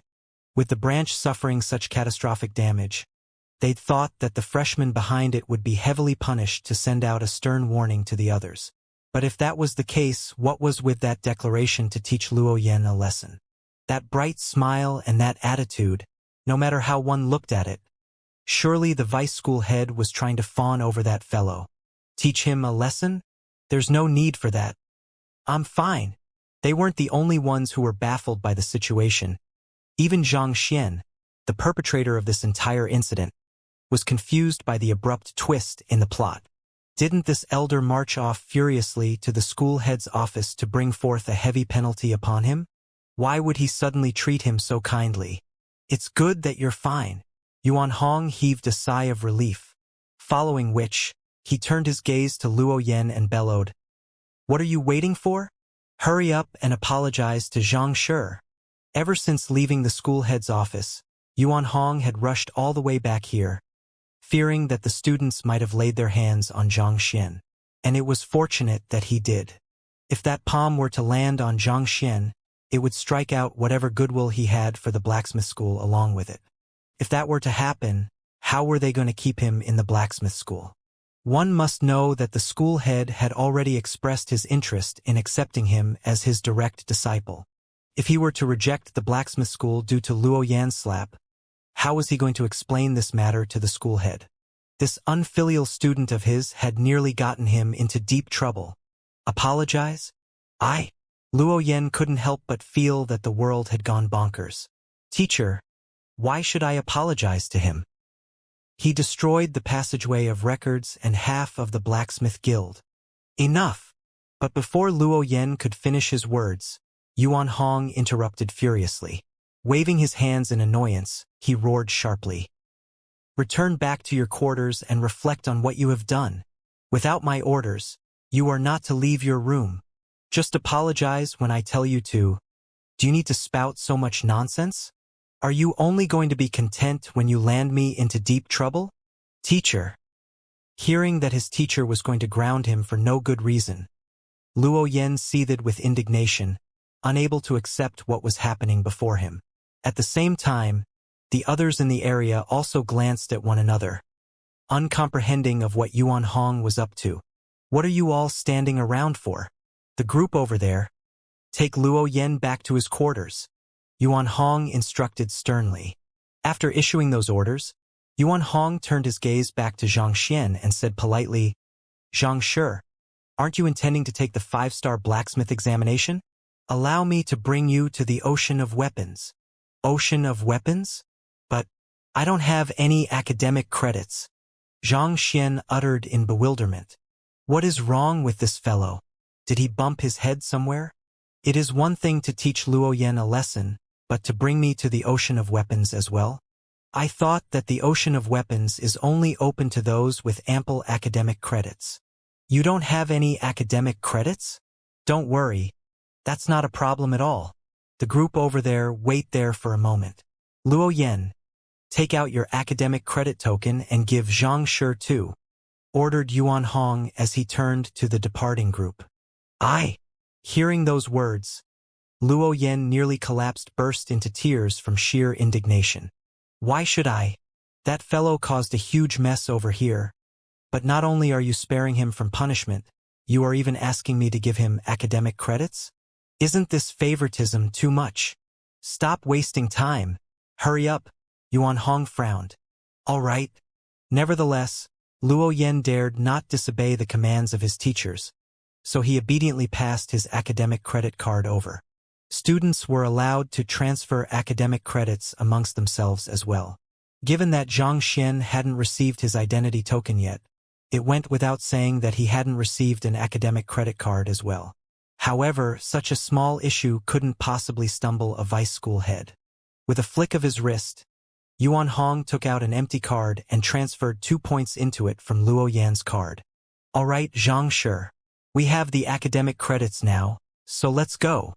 After doing what had to be done, Yuan Hong turned to Zhang Xian with a smile and gestured for him to head forward. Zhang Xian blinked in a daze, overwhelmed by the happenings before him. He pointed to the rubble in the area blankly and asked, Don't I have to compensate for this? You don't have to worry about it. This isn't your fault, so you won't have to compensate for this. I'll have someone fix it up later, Yuan Hong replied. All right then. Even though Zhang Xian had no idea what was going on, he was still relieved to hear that he was excused from payment. 3,000 high-tier spirit stones was way beyond his means. It would be best if he could be spared from compensation. Is this really the austere vice school head Yuan that I know? What kind of play is this? It was just a moment ago that vice school head Yuan looked as if he was going to tear that fellow apart. Yet, in just a few short moments, he suddenly became like that. Taking that scene into sight, the master teachers gathered in the area were trembling in frenzy. This was a branch of the blacksmith guild. That fellow had caused the collapse of half of the entire building, and yet not only was he not criticized for it, he was even granted so many privileges. This was way too abnormal. Such a feeling resonated particularly strongly with Li Xian amidst the crowd. Her body was trembling uncontrollably, and she nearly fainted from the sight. She had been the one to show that fellow around ever since he'd arrived at the blacksmith guild, and all this time, she had thought of him as a conceited and naive freshman. For such a person to actually win vice school head Yuan's favor, what was this world turning into? Despite racking his brain, Zhang Xian was unable to find any logical reason as to why the attitude of the elder before him would change so abruptly. In the end, he could only attribute it to Elder Mo and Pavilion Master Mo's halo. Sighing deeply, he followed Yuan Hong to the other half of the blacksmith guild, which had, fortunately, remained intact despite the previous explosion. Before long, he was standing before a towering door. Xianxia, this is the entrance to the ocean of weapons. To take the 5-star blacksmith examination, you just have to place your academic credit card and 4-star emblem on the stone pedestal over there and step through the door, and you will be brought to the corresponding examination area. With a gentle smile, Yuan Hong gestured. Just like the passageway of records, the ocean of weapons was also a complex mechanism created using many unique materials. In order to activate it, one would require sufficient academic credits in their card, as well as an emblem a rank lower than the examination one was going to take. With these two objects, one would be able to activate the mechanism and take the corresponding examination.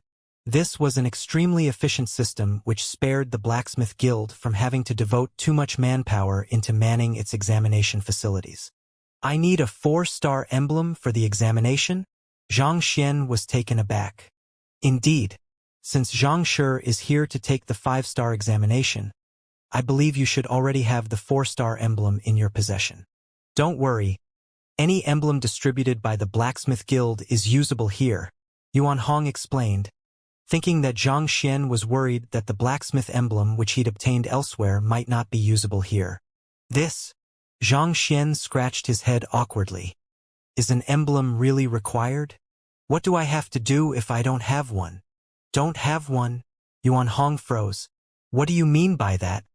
Xianxia blushed in embarrassment. That is, I have yet to take a blacksmith examination. The truth is that I am actually not a blacksmith yet. You aren't a blacksmith yet? Yuan Hong's body swayed weakly from sheer shock, and he nearly spewed a mouthful of blood onto the other party's face. The other master teachers who had gathered in the area out of curiosity also had their eyes bulging in astonishment. You aren't a blacksmith, and yet you are here to take the 5-star examination? And you still dare to say that you aren't here to cause trouble? Blacksmithing was a part of the Upper Nine Paths, one of the most prestigious occupations in the continent. Countless had devoted innumerable years of their lives to refining their skills, forsaking sleep and meals just to be accepted into this esteemed organization. Even the most talented of blacksmiths would require a decade of training before they could challenge the 5-star organization. Those who were less talented might even take 50 years just to prepare for it. And yet, a 20-year-old fellow who wasn't even a 1-star blacksmith actually wanted to challenge the 5-star examination. Did you think that blacksmith is an occupation which you could master on a whim? You are taking it way too lightly. I have learnt smithing on my private time. I just haven't had the time to take the examination yet. Noticing everyone's dumbfounded gaze, realization struck Xianxia, and he hurriedly came up with an explanation. Since that's the case, why don't I start from the 1-star examination? Is it possible to take the 1-star examination here? Or do I have to take the apprentice examination first? Even though Xianxia's smithing capability was above even that of Wuxia, he had never taken any blacksmith examination before. In terms of ranking, he was currently even beneath that of an apprentice, let alone a blacksmith. Apprentice! Hearing those words, Yuan Hong's lips twitched, and he grabbed his face in frustration. If he hadn't witnessed this sight for himself, he would never have believed it to be true. To think that a person who wasn't even an apprentice yet would come to the blacksmith school and declare that he was going to take the 5-star examination. On top of that, he even created a huge fuss in the school, collapsing the passageway of records along with half of the entire branch. More importantly, despite all of this, one of the 10 great master teachers, Zhao Bingshu, was still interested in taking him as his direct disciple. All of this he had seen with his own eyes. But even so, he couldn't help but feel as though he was in a dream. There's no need for you to take the apprentice examination. You can take the 1-star examination straight. For the time being, just try to pass the 1-star examination first. As for 5-star, we'll talk about it in the future.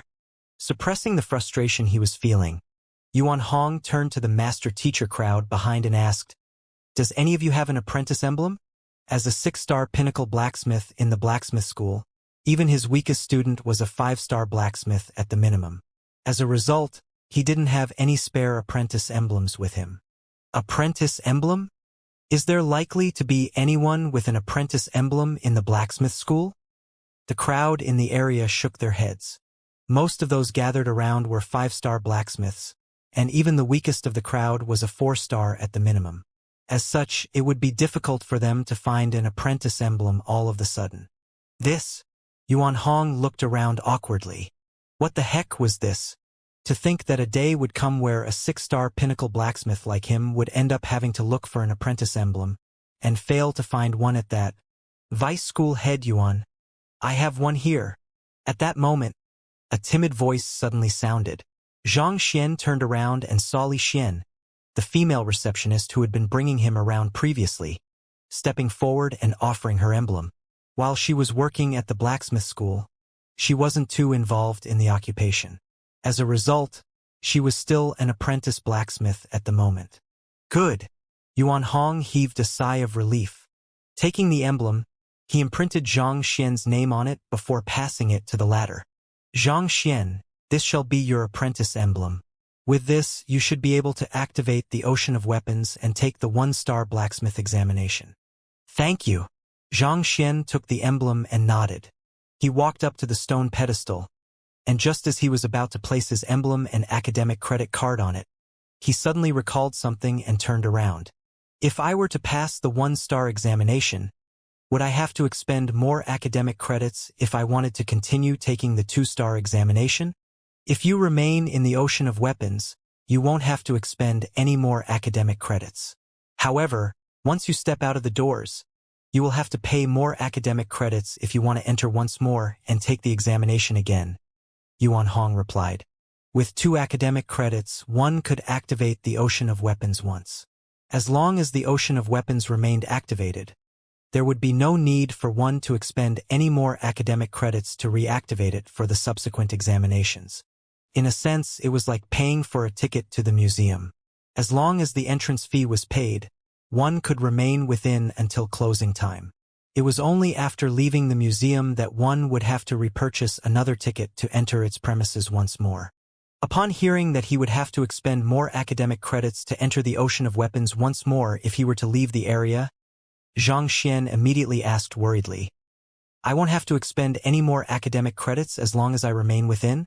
Then, once I clear the 1-star blacksmith examination, can I proceed on with the 2-star examination?" The 2 academic credits he currently had didn't come easily. He would have to spend a great deal of effort in earning more academic credits if he had to spend 2 for each rank promotion. Even if the elder before him was willing to finance him, he would still feel guilty taking the academic credits of others for his own use, especially considering how valuable they were. On top of that, if he were to accept the favor of others without giving an equivalent return, he would owe a karmic debt to the other party. The reason Xianxia had been reluctant to accept the favor of others for free all along was due to the messy implications that came along with it. If possible, he would like to avoid it for as long as he could. Of course you can. However, the ocean of weapons will only remain activated for 4 hours regardless of which examination you are taking. Regardless of whether you are able to successfully forge a weapon or not, you will be evicted from the premises once time is up. I don't think that you will have sufficient time to challenge the other examinations after clearing the 1-star examination, Yuan Hong explained. The underlying motive behind the creation of the ocean of weapons was to accommodate for a greater number of students in taking the blacksmith examination. Given that, if they were to allow students to camp inside the facility after paying 2 academic credits, wouldn't that be contrary to its primary purpose? As such, a time limit of 4 hours was imposed on the system. Regardless of how one's progress in the examination was, one would be evicted without fail once the time was up, even if their weapon was already on the verge of completion. If a student were to deem that 4 hours was insufficient for them to clear the examination, the student could always pay more academic credits to extend their time. In this case, an academic credit would correspond to an additional 2 hours. If the student successfully cleared the examination, the ocean of weapons would distribute a new corresponding emblem. Otherwise, they would leave empty-handed. Since Xianxia had 2 academic credits, he would be allowed to stay within the ocean of weapons for 4 hours. However, weaponsmithing was an extremely lengthy process. 4 hours might be sufficient for him to smith a weapon to clear the 1-star examination, but to be able to smith another one for the 2-star examination in that limited time, it didn't seem too plausible. Besides, smithing was an extremely laborious process that consumed an immense amount of jinqi. Considering Xianxia's current cultivation, just smithing a single weapon could easily consume up more than half of his jinqi capacity, so even if there was sufficient time, it would be nigh impossible for him to smith 2 weapons consecutively. As such, while Vice School head Yuan thought that it was good that Xianxia was driven, he didn't think that it was a feasible idea. Even he, as a 6-star pinnacle blacksmith, could only smith 2 to 3 weapons within 4 hours. Anything more than that was impossible. Unlike pills, weapons, regardless of their grade, require ceaseless hammering and refinement in order to shape and refine it. 4 hours? All right then. Hearing that he only had this amount of time, Xianxia nodded. After clarifying everything, he placed his blacksmith apprentice emblem and academic credit card on the stone pedestal, and with a bright surge of light, the doors to the ocean of weapons opened. Without any hesitation, Xianxia walked in. The ocean of weapons seemed to operate via a mechanism somewhat similar to the passageway of records. The room Xianxia stepped into was completely dark, and with an abrupt rumbling beneath his feet, he was transported to a hall. Placed within the hall were all kinds of ores and metals. There was also a large cauldron and furnace by the side. This is supposed to be an illusion? Zhang Xian couldn't help but mutter in awe. Taking a swift glance around him, he realized that everything in this room was extremely vivid and detailed, making it hard to discern it from reality. Previously, the female receptionist, Li Xian, had told him that the ocean of weapons utilized an illusion formation in order to simulate a lifelike smithing experience. This was indeed what was happening to Zhang Xian right now. Everything around him was fake, regardless of how real it all looked. Taking a look around him, Zhang Xian saw a pile of books on the table before him. He walked up to it and flipped through them casually. Written in them were the smithing methods of various weapons. Examinees could pick any one of these smithing methods for the examination if they wanted to, but this wasn't a compulsory criterion for the examination. As long as the weapon they smithied reached a certain grade, they would be deemed to have cleared the examination. I only have 4 hours. I must hurry so that I can take the 5-star examination. Knowing that academic credits didn't come easily, Zhang Xian wasn't content with just clearing the 1-star examination. It would be best if he could clear the 5-star examination in a single go so that he wouldn't have to return here again. Thus, it would be best for the weapon I smith to be as simple as possible so as to minimize the time spent on them. There was a clear difference in the difficulty between forging a metal ingot into a sword and hammer, and the time required for the both of them would be different as well. Unlike pill forging, where each ingredient must be carefully prepared in order to forge a satisfactory pill, there's no need for me to be too thorough in the forging of the weapon. Since only the grade of the weapon is being assessed here, there's no need for me to pursue perfection. A weapon's grade was determined by factors such as its resilience, flexibility, sharpness, medium for Xianxia, and such. Aesthetics took a secondary role in determining the grade of the weapon. While going through the additional effort of hammering the weapon into the perfect shape and size would boost the utility of the weapon as well, this wasn't a vital aspect of the blacksmith examination. Since that was the case, there would be no need for Zhang Xian to spend additional effort on shaping the metal ingot. As long as he were to take careful note of the proportion of metal used in creating the alloy, as well as the refinement and quenching process, he should be able to create a decent weapon.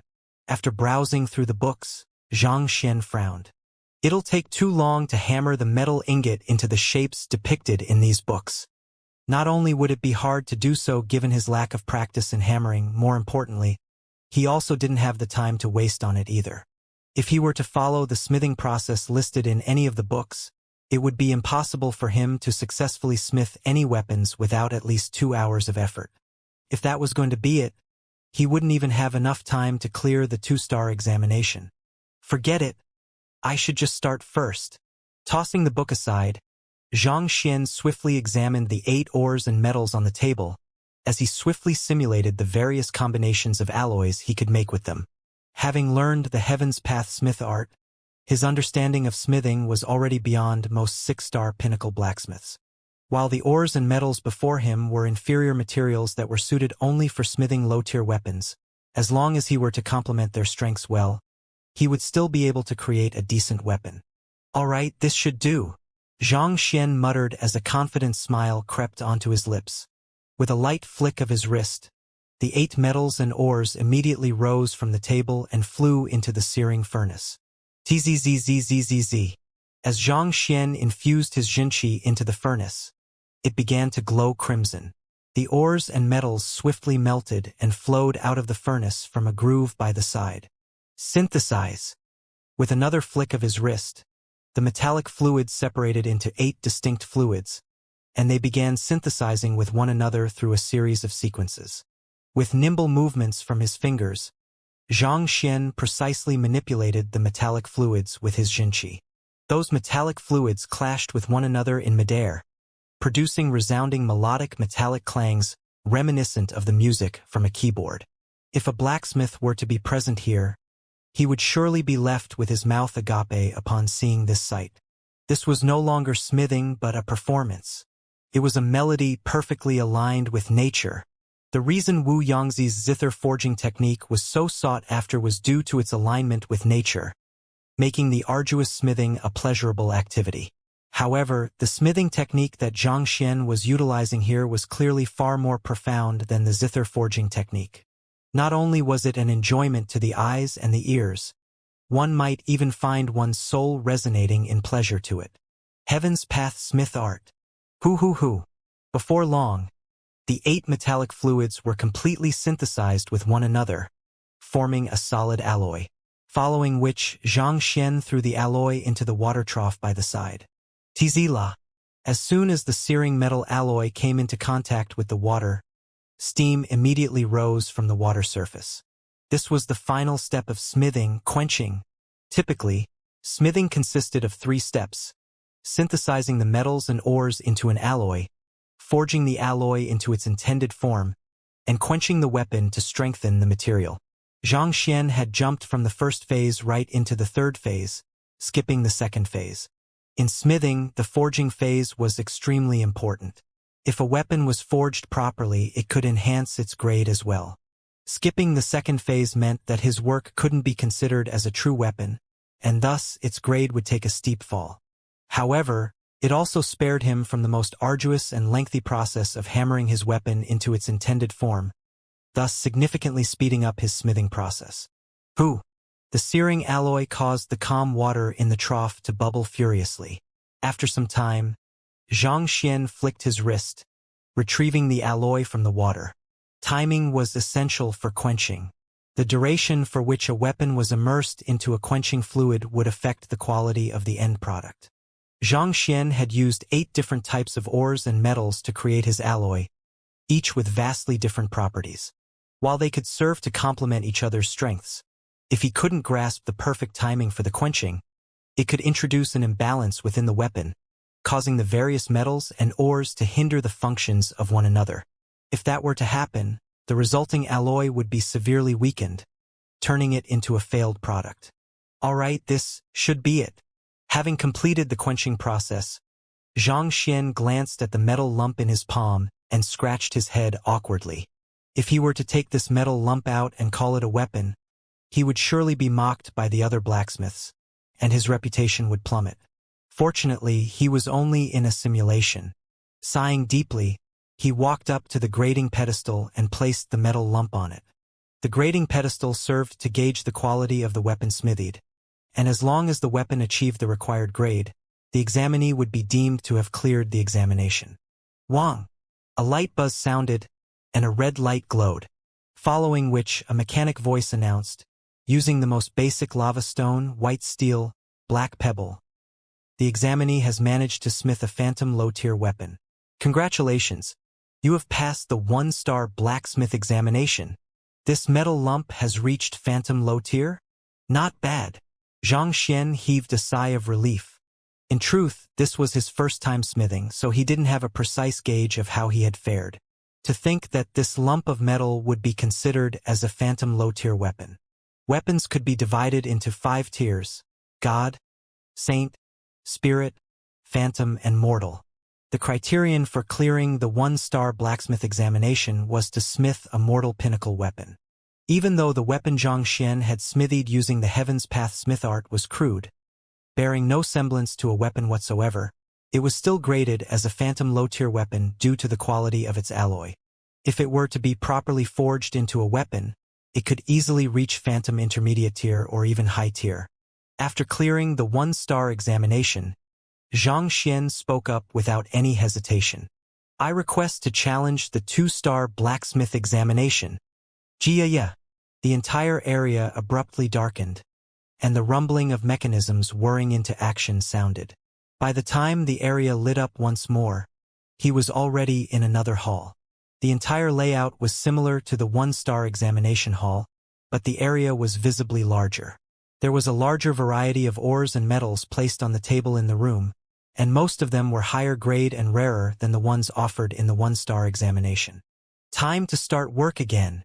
After swiftly examining the selection of ores and metals, Xianxia picked 17 of them and threw them into the furnace. Working as he had previously, another metal lump was soon standing in front of him before long. This metal lump looked even more horrendous than the previous one smithied.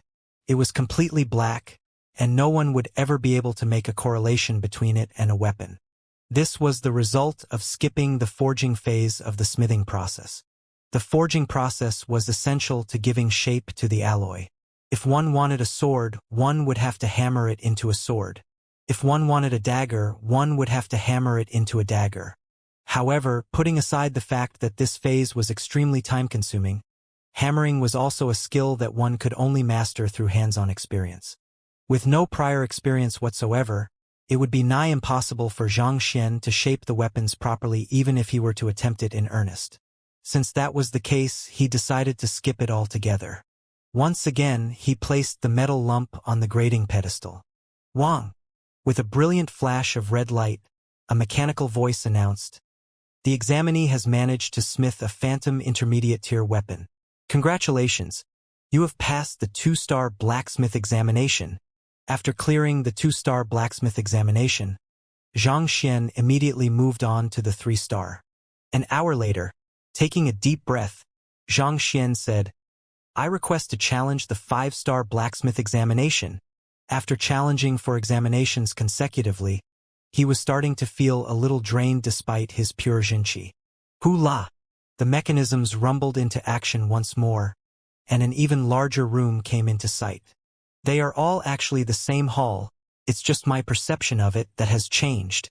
After undergoing the venue switching procedure several times, Xianxia soon realized that despite the various differences among the examination halls, the location where he was hadn't changed at all.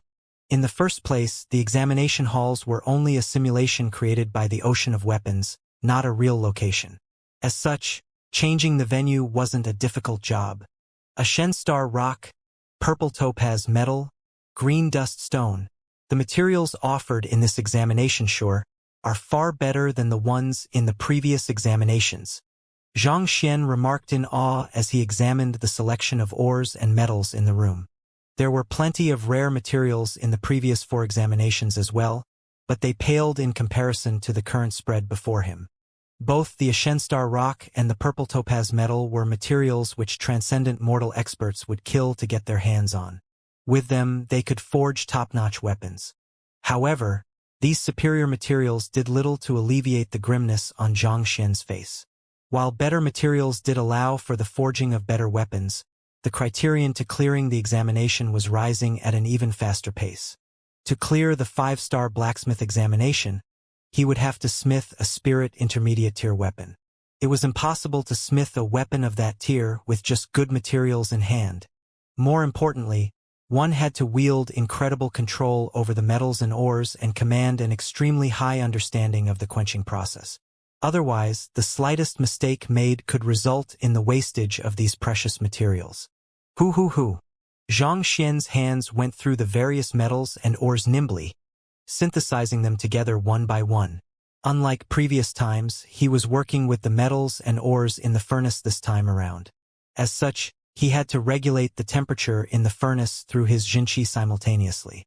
Each metal and ore had its own melting point. In order to create a spirit intermediate-tier weapon, each material had to be processed carefully to bring out the finest properties within it in the resulting alloy, so the temperature had to be carefully regulated in the synthesis phase. Soon, just as Xianxia's jinqi was just about to be completely depleted, he finally finished synthesizing the last ore into the alloy. Exhaling deeply, Xianxia threw the metal lump into the water trough by the side. Quench! Zzzzzzz. A dense layer of mist formed around the water trough, concealing it from sight.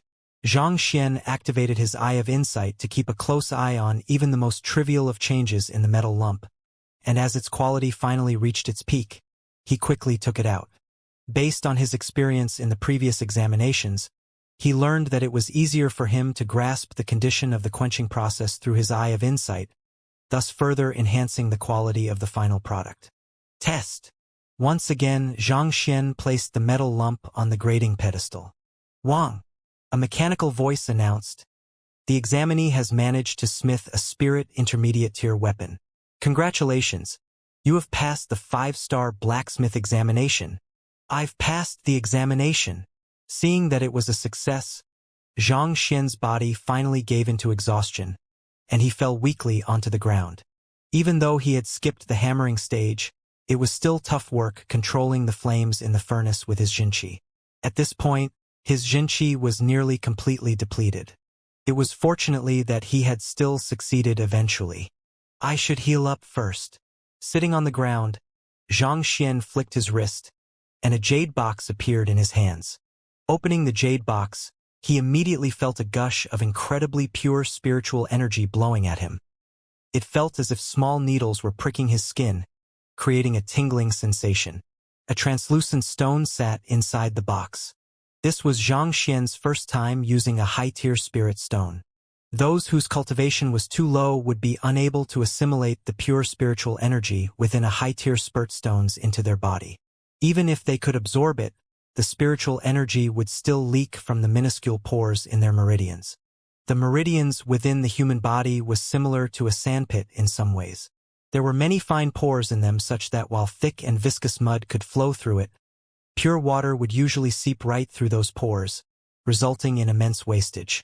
In this analogy, the pure water would be referring to the concentrated spiritual energy within a high-tier spirit stone. Spiritual energy, in its purest form, was extremely fine, to the point that it could easily seep through the smallest openings.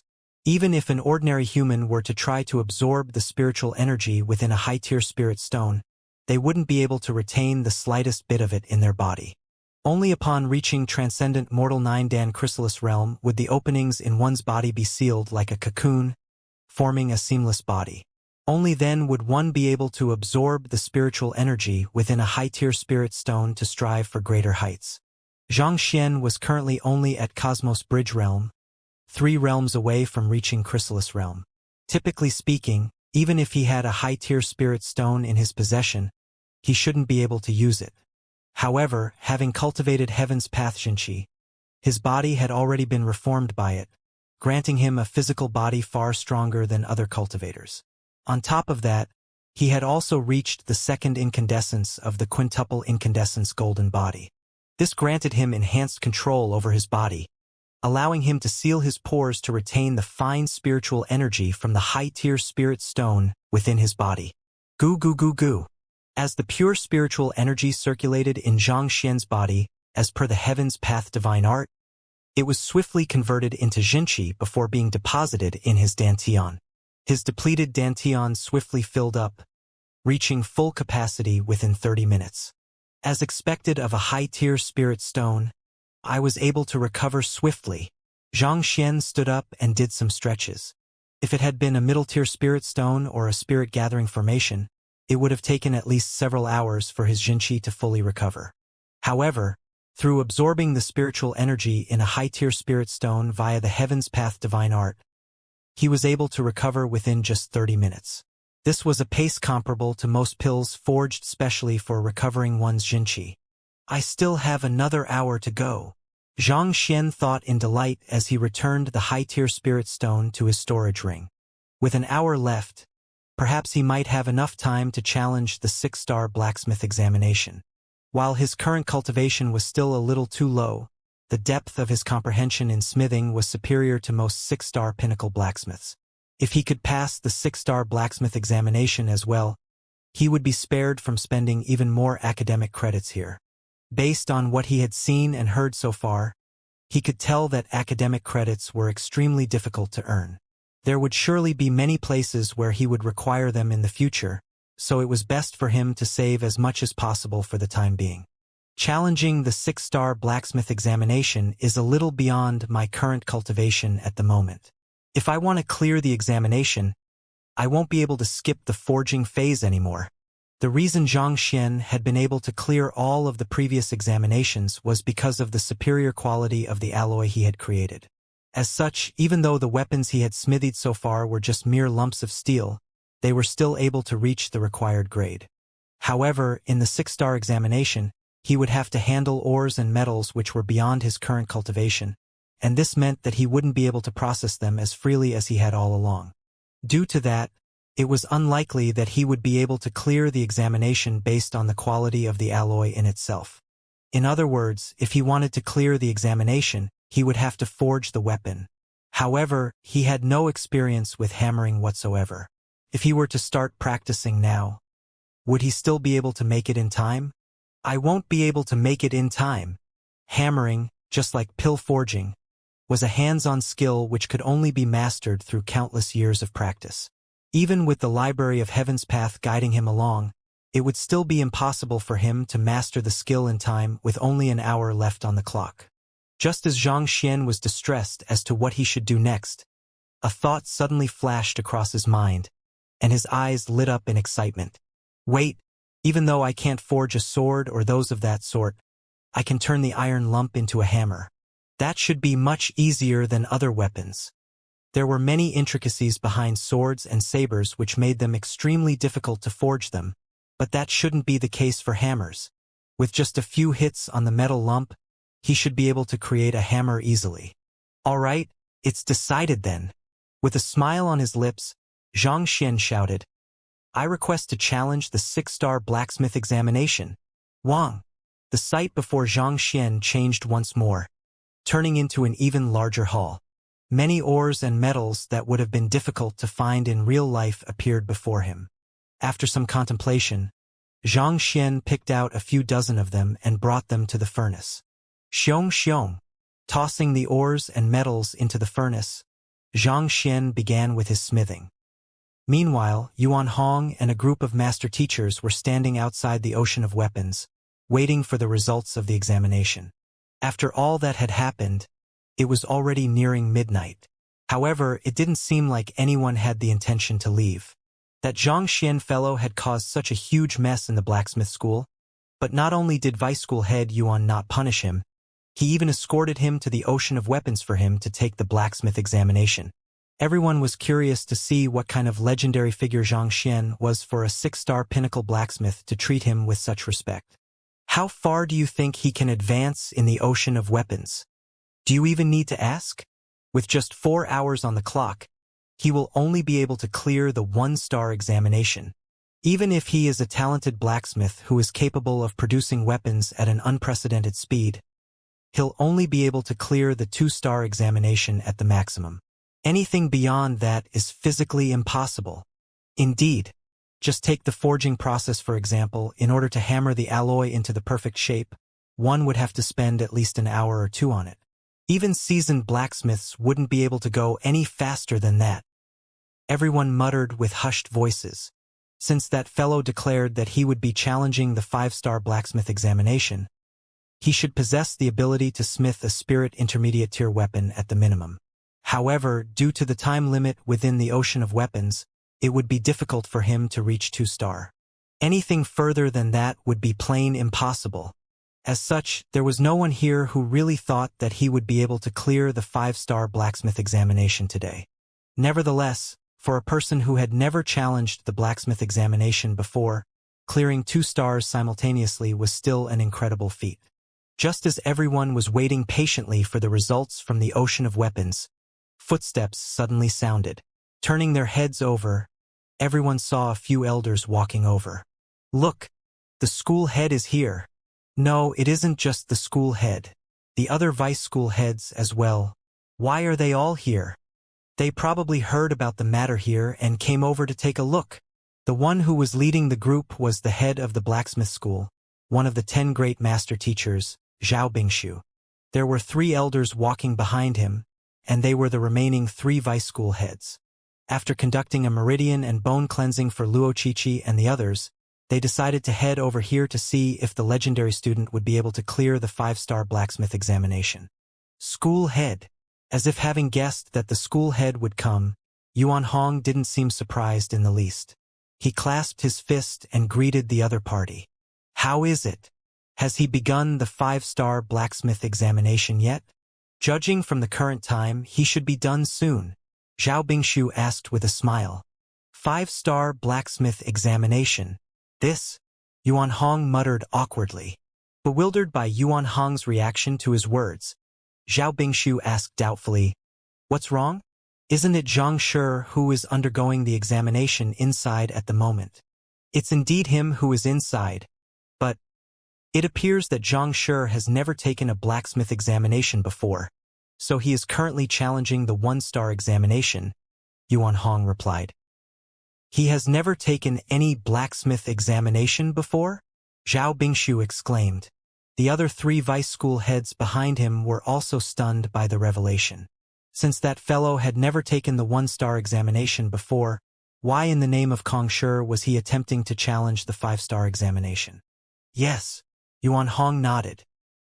His intention before entering the ocean of weapons seemed to be to challenge the 2-star examination after clearing the 1-star examination. I wonder if he will be able to succeed.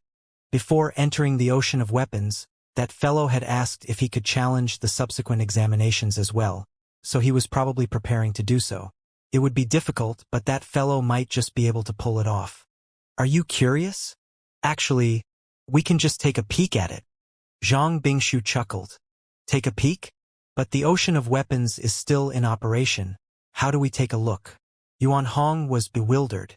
By right, as long as the ocean of weapons was still in operation, it was impossible to know the results of the test inside. Otherwise, he wouldn't be waiting here. While it's indeed impossible to see the results within the ocean of weapons, we can always try to apply for the emblem for him. If the emblem appears, it will mean that he has cleared the 1-star examination, Zhao Bingshu said as he stroked his beard. That, indeed. Why didn't I think of that? Yuan Hong slapped his thigh and chuckled. The emblem would be dispatched outside after one cleared the examination in the ocean of weapons. As long as one had cleared the examination inside, the system would distribute an emblem when an application was sent in. It was impossible to know the results of the blacksmith examination directly since Xianxia wasn't out yet. But they could use this method to know how far he was into the examination. If they were to succeed in applying for the 1-star emblem, it would mean that he had already cleared the 1-star examination and was in the midst of challenging the 2-star examination. Such a simple matter. But to think that it had slipped his mind. All right, I shall give it a try. Yuan Hong stepped forward, placed his hand on a button on the gigantic doors of the ocean of weapons, and pressed it lightly. There was a momentary burst of light before an emblem fell from an aperture below the button. Oh? He cleared the 1-star examination, Yuan Hong muttered as he grabbed the falling emblem. It was Xianxia's 1-star blacksmith emblem. Since it was dispatched, it could only mean that Xianxia had cleared the 1-star examination. Since he has cleared the 1-star examination, he should probably be in the midst of the 2-star examination at the moment. Zhao Bingshu nodded. It is about to be 4 hours soon. Let me give it a try to see if he has passed the 2-star examination yet. Yuan Hong pondered for a moment before placing his palm back on the button. Wang! Another burst of light, and an emblem fell from the aperture once more. This is the 2-star emblem? He has cleared the 2-star examination as well. Yuan Hong froze for an instant before hurriedly reaching out to grab the falling emblem. In his view, clearing an examination within 4 hours was already extremely difficult in itself. Even if there was some spare time after clearing the 1-star examination, the chances were that the examinee would already be exhausted by then, making it nearly impossible to clear the next one. Yet, this fellow actually cleared 2 examinations consecutively. Was this for real? He's cleared the 2-star examination? Zhao Bingshu was taken aback as well. He walked up to Yuan Hong, took the emblem from him, and examined it carefully. Inscribed on it was Xianxia's name. There was no doubt about it. He had cleared the 2-star examination within the 4-hour limit. But if he has cleared the 2-star examination, why isn't he out yet?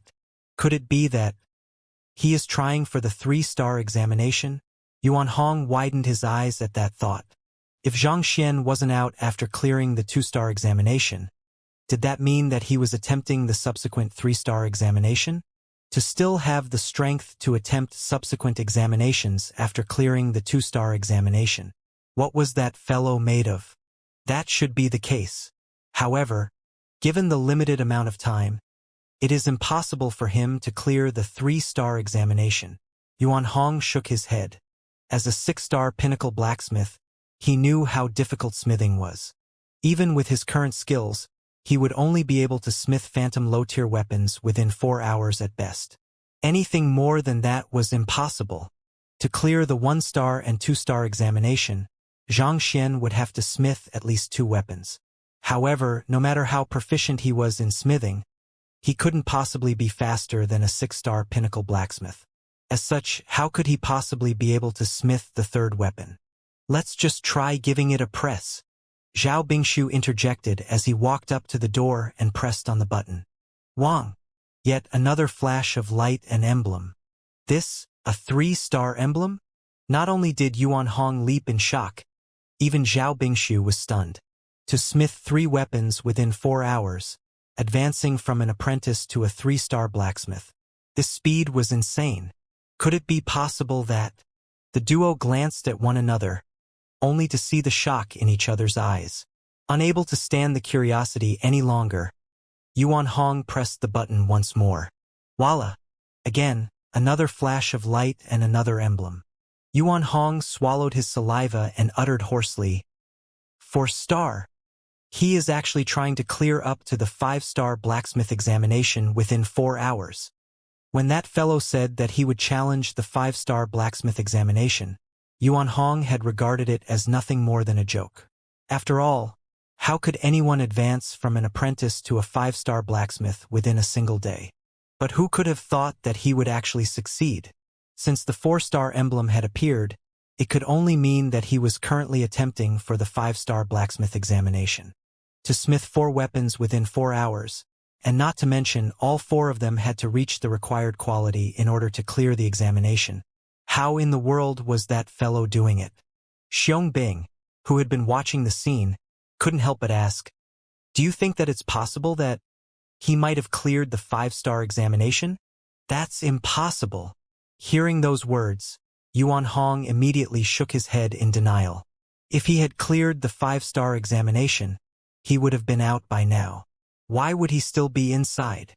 But despite the words Yuan Hong was speaking, his hand still stretched out to press that button once again. Voila! And yet again, another emblem fell from the aperture.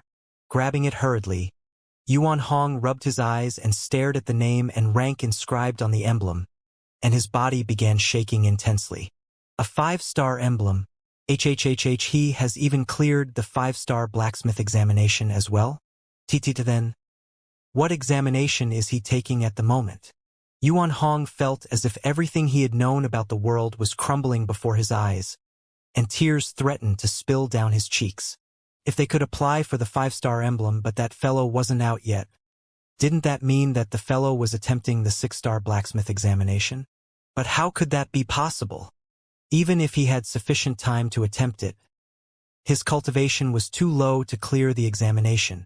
In order to become a 6-star blacksmith, one must be able to smith a spirit pinnacle weapon at the minimum, and in order to do so, the minimum cultivation one must possess was Transcendent Mortal 9-Dan Chrysalis Realm. This was a well-known fact amongst blacksmiths. Until one had achieved a seamless body at Transcendent Mortal 9-Dan Chrysalis Realm, the inadvertent leakage of Xianxia would result in imperfections in the smithing process, making it impossible to smith a spirit pinnacle weapon. For a weapon to reach spirit pinnacle, it had to be rich in spirit and nearly impeccable. If one couldn't even control one's body perfectly, how could one possibly forge such a weapon? Wang! In the midst of his shock, Yuan Hong subconsciously reached out to press the button once more, and with a flash of light, another emblem fell from the aperture again. 6-star. As if statues, everyone froze in place, and silence loomed before the ocean of weapons. Usually in the 4-hour time frame in the ocean of weapons, one would only be able to raise one's rank up by a single star. Yet, in a single seating, 6 emblems had been distributed by the ocean of weapons. This meant that, in a single breath, he cleared the examination from 1 star all the way to 6-star, and it was all a success. For a freshman with a Cosmos Bridge Realm cultivation to actually clear the 6-star blacksmith examination, everyone couldn't help but tremble out of sheer agitation and shock. This was especially so for the female receptionist, Li Xin. Her eyes rolled up, and she nearly fainted on the spot. Through her conversation with him, she could tell that he possessed minimal knowledge of the blacksmith school at best. And yet, such a person actually cleared the 6-star blacksmith examination. She actually got impatient with a person who possessed the capability of a 6-star blacksmith. As such a thought flashed through her mind, she began shaking in fear. If there was a hole in the ground at this moment, she would dive in without any hesitation. On the other hand, Zhao Bingshu, Yuan Hong, and the other vice school heads also nearly blacked out. To forge 6 weapons within 4 hours to progress from a mere apprentice to a 6-star blacksmith. Was he still a human? School head, do you think that you would be able to do it as well? Yuan Hong couldn't help but ask with his quivering lips. School head Zhao boasted the greatest capability in smithing among them, and it was by a wide margin at that. If there was any one of them who could match that achievement, it would only be school head Zhao. After a moment of hesitation, Zhao Bingshu eventually shook his head. I couldn't do it either. Despite his superior smithing speed, it was impossible for him to complete 6 weapons within 6 hours. In truth, the smithing of lower-grade weapons didn't necessarily take less time than higher-quality weapons. It was true that lower-quality materials were easier to process, making the synthesis phase much easier. However, the forging phase was still likely to be extremely time-consuming. While the material would be easier to shape, special care had to be taken in order to ensure that the weapon didn't snap or deform. As such, the forging of the weapon still had to be done step by step. In such a case, his incredible strength as a saint didn't provide him much of an advantage.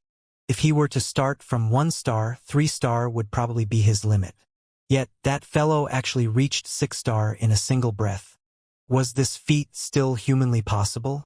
Swallowing a mouthful of saliva, Yuan Hong asked hesitantly, Then, the matter regarding accepting him as your disciple. That? A crimson tinge swiftly enveloped Zhao Bingshu's face as he found himself at a loss for words. He was still thinking a moment ago that he would accept the other party as his student and impart the essence of his comprehension of smithing to him, thus creating a beautiful legend for the blacksmith school.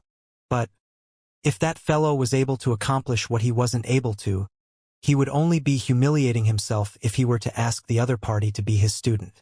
Jia. While the both of them were stuck in a dilemma and the others were frozen in shock, the ocean of weapons doors abruptly opened, and the silhouette of a young man came into sight. At this moment, fatigue was written all over Xianxia's face, and his movements were sluggish. Even though he had recovered some of his strength inside through absorbing the spiritual energy in the high-tier spirit stone, he had still overexerted himself in the 6-star blacksmith examination. Ultimately, his current cultivation was only at Cosmos Bridge Realm Pinnacle.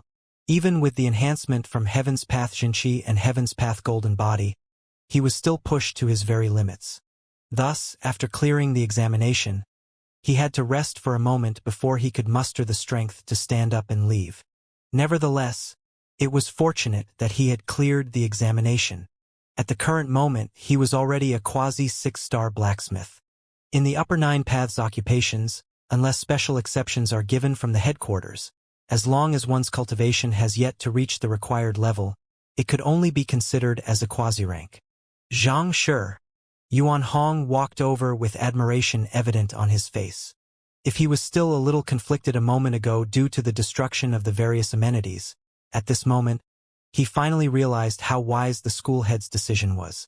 To be able to pass the 6-star blacksmith examination with just a cultivation of Cosmos Bridge Realm, such talent had never been seen in the blacksmith school's thousands of years of history. Given sufficient time, he would surely become yet another Wu Yangzi of Hongyuan Empire. With such a figure in the blacksmith school, the reputation of the school would soar, and more talents would opt to join their ranks as well. Here is your emblem. Yuan Hong stepped forward and passed Zhang Xian his quasi-6-star emblem. Thank you. Taking the emblem, Zhang Xian nodded. At this moment, another elder with a bright smile on his face stepped forward. Xianxia. I am Zhao Bingshu. Zhao Bingshu. Zhang Xian glanced at Yuan Hong doubtfully. This name sounded extremely foreign to him. He didn't know anyone who went by such a name. Looking at the puzzled expression on Zhang Xian's face, the master teachers in the area staggered. You came to the blacksmith school to challenge its examinations, but you don't know who the school head is? That's really enough of you. Li Xian could also feel tears pouring down her face.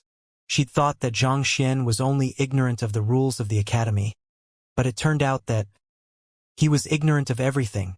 Yet, it was such an ignorant person who cleared the 6-star blacksmith examination, bringing the school head and vice school heads here just to meet him personally. On the other hand, she could only serve as a humble receptionist in the blacksmith school. Truly, how could the difference between two humans be so great? Knowing that the young man before him truly didn't know of the Zhao Bingshu's identity, Yuan Hong hurriedly explained, Zhao Shi is the head of the blacksmith school, one of the 10 great master teachers. Hearing those words, Zhang Xian clasped his fist and greeted him. Zhang Xian pays respect to school head Zhao. While he had successfully cleared the 6-star blacksmith examination, there was still a huge gap between him and the head of the blacksmith school and a member of the 10 great master teachers. It's okay. There's no need to stand on ceremony, Zhang Shi. It is heartening to see a man as young as you clear the 6-star blacksmith examination. Seeing the young man retaining his humility despite his astounding achievement, Zhao Bingshu nodded in commendation. Thank you for your polite words. I was just lucky, Zhang Xian quickly replied. With his current cultivation, it was extremely difficult for him to smith a spirit pinnacle weapon.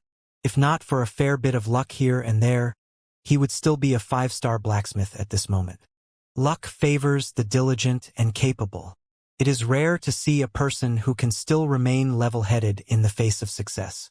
I can see why Luo Qiqi and the others are in awe of you, Zhao Bingshu said as he stroked his beard. He was getting more and more fond of the young man before him. Too many times he had seen young geniuses with their heads in the skies due to just a few accomplishments here and there. On the other hand, the young man didn't allow his success to go to his head. It seemed like his smithing ability wasn't just the only aspect of him that was admirable. His mental fortitude was incredible as well. If he could accept such a genius as his disciple, his reputation would surely soar.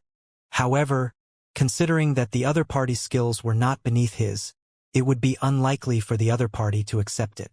After a moment of hesitation, Zhao Bingshu smiled and said, Zhang Shi, your talent in smithing is unmatched by any in the younger generation. However, if you wish to reach greater heights, you must have someone to guide and correct you. With my shallow grasp of smithing, I dare not ask you to become my student. However, if you wish, in the stead of my teacher, I hope to accept you as his student. Accept me as your teacher's student? Zhang Xian was taken aback.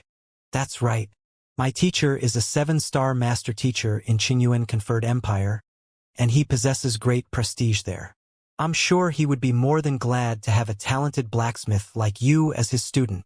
Zhao Bingshu replied. School head Zhao will accept that fellow as his teacher's student in place of his teacher? If that were to happen, does that mean that Zhang Shi would be school head Zhao's junior? To become the junior of one of the 10 great master teachers, the student of a 7-star blacksmith, regardless of which title it is, there will be no one who will dare to stand in his way in the academy. This is amazing. Hearing the conversation between the duo, an uproar broke out amidst the master teachers in the area. Even Yuan Hong had nearly fell to the ground from shock. He already found it shocking to hear of school head Zhao's intentions to take Zhang Shi in as his student. But for him to become his junior instead, this was madness. If Zhang Shi were to accept that offer, wouldn't that mean that he would be a peer to them? For a grade 1 student who hadn't even received his student token yet to become the school head's junior, Yuan Hong, Xiong and the others glanced at one another with bulging eyes. But as insane as this matter sounded, Zhang Shi had already shown that he was qualified for that. To advance from an apprentice to 6-star in a single breath. This had never ever been done before, and this record would likely remain unbroken for ages to come. Perhaps the unfathomable sage clans in the conferred empires might be capable of such a feat. But one thing was for sure, this feat was beyond everyone in the Master Teacher Academy. Not expecting that there would be another person who would attempt to take him in as his student once more in the same day. This time in the stead of his teacher, Zhang Xian sighed deeply for a moment before shaking his head. I am truly apologetic, but I already have a teacher named Yang Xian. For the time being, I don't intend to acknowledge any teachers. If Zhang Xian were to accept the other party's offer, he might find several restrictions imposed on him.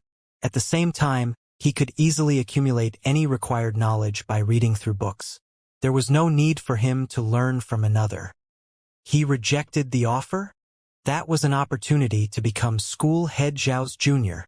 The world has gone mad, truly mad. An opportunity to become the student of the school head is something that countless have dreamed of, and yet he rejected an offer to become his junior. Slap me. I want to see if I am dreaming. Rejecting an offer to become a student of a 7-star master teacher. What else does he want? Everyone became petrified upon hearing that rejection. Countless here had laughed heartily when granted the opportunity of becoming school head Zhao's student, only to wake up and realize in dejection that it was just a dream. Yet, that fellow wasn't even willing to become school head Zhao's junior. Why don't you just ascend to the heavens? At this moment, Luo Yan's body was trembling in agitation, and he nearly fell to the ground weakly. He had sneaked out from his quarters, and it was only after seeing this scene that he realized why his teacher's attitude would change so abruptly. A junior of one of the 10 great master teachers. Just this title itself was deserving of Yuan Hong's respect. But what that left him tugging his hair in frenzy was that fellow rejected that offer. Screw that. Big brother, let's negotiate about this matter. Why don't we switch places? Or rather, it's fine if I can become your disciple too. You aren't willing? Zhao Bingshu was stupefied as well. He had already gone this far, accepting that fellow as his teacher's disciple out of fear that he wouldn't be willing to become his student. But who could have known that he would be disagreeable to that as well? Don't you know that a formidable teacher means strong backing as well? Do you understand the kind of privileges and authority you will gain the academy due to that? School head Zhao, thank you for your high appraisal of me. Zhang Xian bowed. He had an indifferent expression on his face, but the truth was that his heart was bleeding at this moment. He had already crafted Xianxia as an unparalleled expert of the world. After all that had been said and done, he had little choice but to go on with his lie. If he were to take another as his teacher so easily, what would that say about Xianxia? How could he convince others that Xianxia was at least an 8-star master teacher when his direct disciple would take even a 7-star master teacher as his teacher? Arg. He would have no choice but to swallow the bitter fruit he had sowed. I guess I was being a little too hasty. Seeing the other party's determined attitude, Zhao Bingshu sighed deeply. Pardon me for my ignorance, but may I know who Xianxia is? Since Xianxia could even reject the opportunity to become a student of a 7-star master teacher, it could only mean to say that Xianxia was a formidable master teacher himself. But if that was the case, why hadn't he heard of the other party before? My teacher seeks a carefree life wandering the lands, not wanting to be tied down by fame. As such, there are very few who know of his name. Zhang Xian chuckled. After a moment of pondering, Zhao Bingshu clasped his fist. I am interested in paying respect to the master teacher who is capable of grooming such an outstanding student. May I trouble Xianxia to extend my regards to him? You wish to meet my teacher? Zhang Xian froze. Indeed, you are an incredible genius, and I think that it's a pity if we simply leave your talent for smithing bee. It's normal for a master teacher to have several teachers in his lifetime, and even Kong Shi himself acknowledged quite a few people as his teacher, Tan Shi, Li Shi. Thus, I wish to meet Xianxia and discuss this matter with him. If we just impart the art of smithing to you, there shouldn't be a conflict of interest, Zhao Bingshu said. Ah! Zhang Xian scratched his head. It seemed like the other party was truly determined to have him become his junior. However, despite the various benefits that could come from the opportunity, he still thought that it was better for him to turn down the deal. The privileges would come with a set of responsibilities, and he wasn't willing to bear them. Since Xianxia is also one of our own, surely it should be fine for us to just meet? Zhao Bingshu stroked his beard. He was indeed interested in meeting the teacher behind such an outstanding student. The truth is that my teacher has no fixed lodging, so I don't know where he is at the moment either. However, I'll make sure to relay your intentions to him the next time I meet him, said Zhang Xian with a conflicted expression. What the heck is this? All I wanted to do was to read my books patiently, take all of the required examinations, and leave dashingly. Who could have known that everyone I met would be so intent on taking me as their student or their junior? Do I look like an easy man? Seems like it's about time to have Xianxia make an appearance. Otherwise, if the 10 great master teachers visit me one after another, how can I read my books in peace? I want to keep a low profile, you know? All right, that's a promise then. Zhao Bingshu chuckled. School head Zhao and the other vice school heads. I have overexerted myself in the 6-star blacksmith examination, so I would like to return to my residence to rest. I'll be taking my leave now. Fearing that Zhao Bingshu would continue asking him about Xiangshi's affairs and put him on the spot, Xianxia clasped his fist. Right, you must be drained by now. You should quickly return and have a good rest. It must be exhausting to forge 6 weapons in 4 hours. Let's talk tomorrow then. It was only after hearing those words that it struck Zhao Bingshu, Yuan Hong, and the others that the young man before them had just finished forging 6 weapons. In a moment of agitation, it had slipped their minds. It was indeed rude of them to keep the other party with them when he was already on the verge of collapsing. Thank you. Hearing their agreement, Xianxia heaved a sigh of relief. However, just as he was about to leave, Zhao Bingshu's voice sounded once more. Since you have just joined the academy, you must be staying at the shared dormitory at the moment. Here is my personal token. Get yourself a residence in the elite sector with this. This will make it more convenient for us to meet and talk. As he said those words, school head Zhao took out a token similar to the one Elder Mo had given him previously and proffered it to Xianxia. Back at the school head's office, Yuan Hong had only spoken about how Xianxia had destroyed the passageway of records. He didn't mention that the latter had Elder Mo's token in hand. Besides, Zhao Bingshu clearly intended this as a gesture of goodwill to get on the good side of this rising talent. Were it not for Yuan Hong's own personal token commanding less authority than the 10 great master teachers, he would have wanted to give his own to Xianxia as well. This? Xianxia blinked in surprise. Take it. My token should bring you some convenience in the academy. Zhao Bingshu nodded, indicating that it was fine for him to accept the gift. Thank you, school head Zhao. At the other party's insistence, Xianxia accepted the token. He had already rejected the other party's offer once, so it would be disrespectful of him to turn down this gift as well.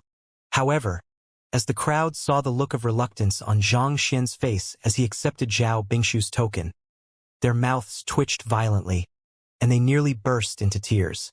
One must know that it would be difficult for an average student to even meet school head Zhao.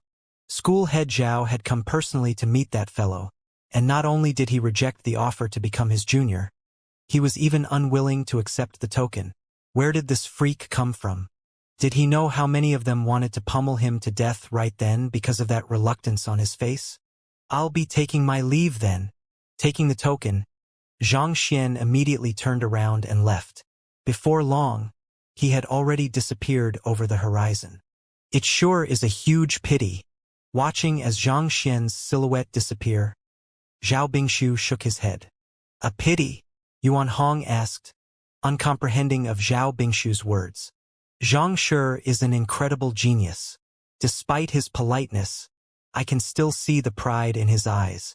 It will be hard to win him over with material gains.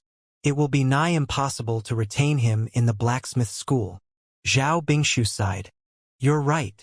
After a moment of contemplation, Yuan Hong nodded as well. That was an opportunity to become school head Zhao's junior. But he still rejected it without much hesitation. As such, what else could the blacksmith school offer him? Surely there wasn't anything as attractive as that? Let's just take a step at a time and see what we can do. In any case, make sure to treat him with respect and don't offend him, Zhao Bingshu said. After which, he turned his eyes to the ocean of weapons and said, Yuan Hong and Xiong Bing, follow me in. I am really interested to see how he managed to forge 6 weapons in 4 hours. Even Zhao Bingshu himself had to concede that it was impossible for him to forge 6 weapons and advance from an apprentice to a 6-star master teacher within 4 hours. How did a Cosmos Bridge Realm blacksmith accomplish a feat that was even beyond him? Yes, Yuan Hong and Xiong Bing nodded. In truth, they harbored the same doubts as well. Thus, the group pushed open the towering doors of the ocean of weapons and walked in. As the head of the blacksmith school, Zhao Bingshu wielded special privileges that allowed him to enter the ocean of weapons even without using academic credits. Let's look at the recordings of the examination, Zhao Bingshu said as he flicked his finger. Wang, the ocean of weapons whirred into action, and Zhang Xian's figure from a moment ago, when he was still taking the examination, appeared before the group's eyes. There was a special installation in the ocean of weapons that allowed it to record the happenings in the examinations and replay it, so that others could study and learn from outstanding examinees. Who? Under the gazes of the group, Zhang Xian casually grabbed a couple of ores and metals and threw it into the furnace.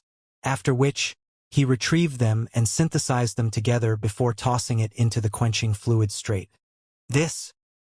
He went straight into quenching without forging the weapon? Everyone froze in shock.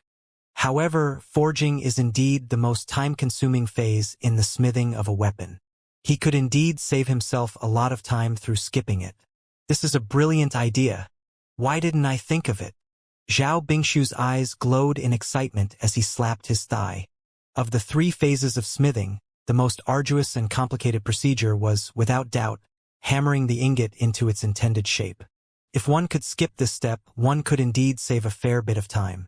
However, could the product of this smithing still be considered a weapon? Soon, they saw Zhang Xian retrieving a metal lump from the quenching fluid before placing it on the grading pedestal. After which, he cleared the examination. To think that a mere alloy which hasn't undergone hammering yet could reach phantom low tier. Incredible! Xiong Bing nodded in commendation. It was not without reason that weapons were called creations under 1,000 hammerings. The purpose of the forging phase wasn't just to shape the weapon but to strike out the impurities in the weapon and balance out the alloy as well, thus enhancing its quality. Yet, without a single hammering, that fellow was able to make a mere metal lump achieve the quality worthy of being deemed as a weapon. Even as 6-star pinnacle blacksmiths, none of them were capable of doing the same. To craft such a perfect alloy would require a thorough understanding of every single property of the ores and metal, so as to determine the temperature of the furnace, the timing of the synthesis, and deduce the reaction from the synthesis. On top of that, he has to work on the metals and ores simultaneously in the synthesis process while controlling the heat in the furnace through his Jinqi. To be able to multitask that well, it could only mean that he has a powerful soul as well. Furthermore, to be able to remain unfazed at such proximity to the furnace, and even grab the searing alloy barehanded, how powerful must his physical body be? His movements are fluid, devoid of the slightest hesitation. This goes to say that he possesses mental fortitude, allowing him to move confidently without allowing doubt to hinder him. The longer they watched, the more astonished the group became. Synthesizing the metals and ores into an alloy and quenching it straight after, they could easily do the same as well. However, it was a different question whether they would be able to clear the examination with what they created. In fact, even the legendary Grandmaster Blacksmith, Wu Yangzi, didn't seem to be capable of this feat. Was that fellow really an inheritor of Wu Yangzi's heritage and not his teacher? Soon, they reached the 6-star blacksmith examination simulation. With each flick of a finger, a melodious metallic ring sounded. Before long, a massive metal hammer appeared before Zhang Xian. Is this really a weapon forged by a blacksmith? Judging by how skillful that young man was in his hammering, they'd thought that the end product would astound them, just as he had done many times before. Who would have thought that his work would turn out to be so hideous? Are you sure that it is a metal hammer and not a steel tower? Everyone glanced at one another speechlessly. After watching the entire examination, Zhao Bingshu couldn't help but remark, "It seems like Zhang Shi does possess great talent, but his forging skills are still a little lacking." Lacking is an understatement. It is as if he has never learnt hammering before. Yuan Hong shook his head. Honestly speaking, Not even an apprentice blacksmith would create a hammer as terrible as his. Flame control, synthesis, quenching, all of these Xianxia had perfect grasp over. Yet why would he simply fail so utterly in the hammering phase? One must know that this was actually the simplest phase of the entire smithing process. It could easily be mastered through repetition. But this works to our advantage as well. We can use this opportunity to teach him and rally him to our blacksmith school. Zhao Bingshu smiled. He was still thinking about how he could win Zhang Xian over and tie him down to the blacksmith school when this opportunity appeared before him. With this, he could step forward and guide the other party along, thus making him indebted to the blacksmith school. Yes, that's a good idea. The other vice school heads also nodded in agreement as well. Their only fear was that Zhang Xian would have no flaws at all. As long as he had a flaw, they could use it as an impetus to approach him and build a close relationship with him. Once he started learning from one of them, it would just be a matter of time before he was tied down to their ship. On the other hand, after returning to his residence in the elite sector, fatigue finally set into Zhang Xian's body, leaving him feeling weak throughout. While he did cut some corners in his work, it still hadn't been an easy feat for him to smith 6 weapons within 4 hours. His Jinqi was depleted, and his spirit and soul were worn out. If not for his soul having broken the 10 meters bottleneck, he might have just collapsed in the midst of the examination. I didn't have a chance to examine it before, but it seems my soul has undergone a qualitative change after breaking the 10 meters bottleneck. After absorbing some spiritual energy from his high-tier spirit stone to recharge, Zhang Xian suddenly recalled a matter. Back in the chamber of earth flame, when his soul had successfully overcome the 10 meters bottleneck, he vividly felt some changes in his soul. However, with the chamber collapsing on him right afterward and the various troubles afterward, he hadn't had the opportunity to check on it yet. Since he had some time now, it would be good for him to see what was going on. His soul, physical body, and Jinqi. These were the 3 factors that stood at the foundation of his strength. Through past experience, he'd learned that it was essential for him to maintain a perfect grasp of his condition so as to avoid any unfortunate mishaps.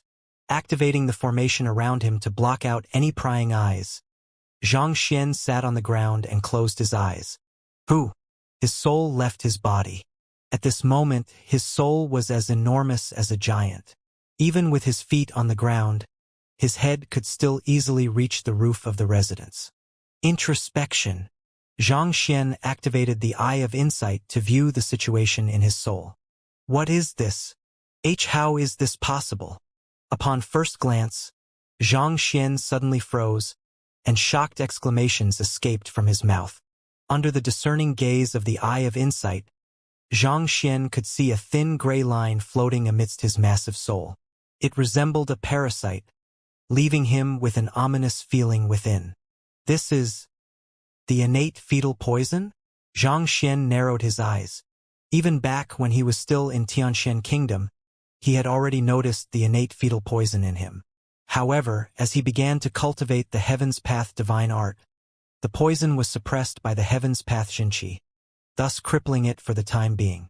As time passed, he began to pay less and less heed to it. Based on his previous investigation, he should be able to resolve the problem by becoming a 9-star master teacher before the age of 30. Who could have known that the innate fetal poison would actually slip into his soul?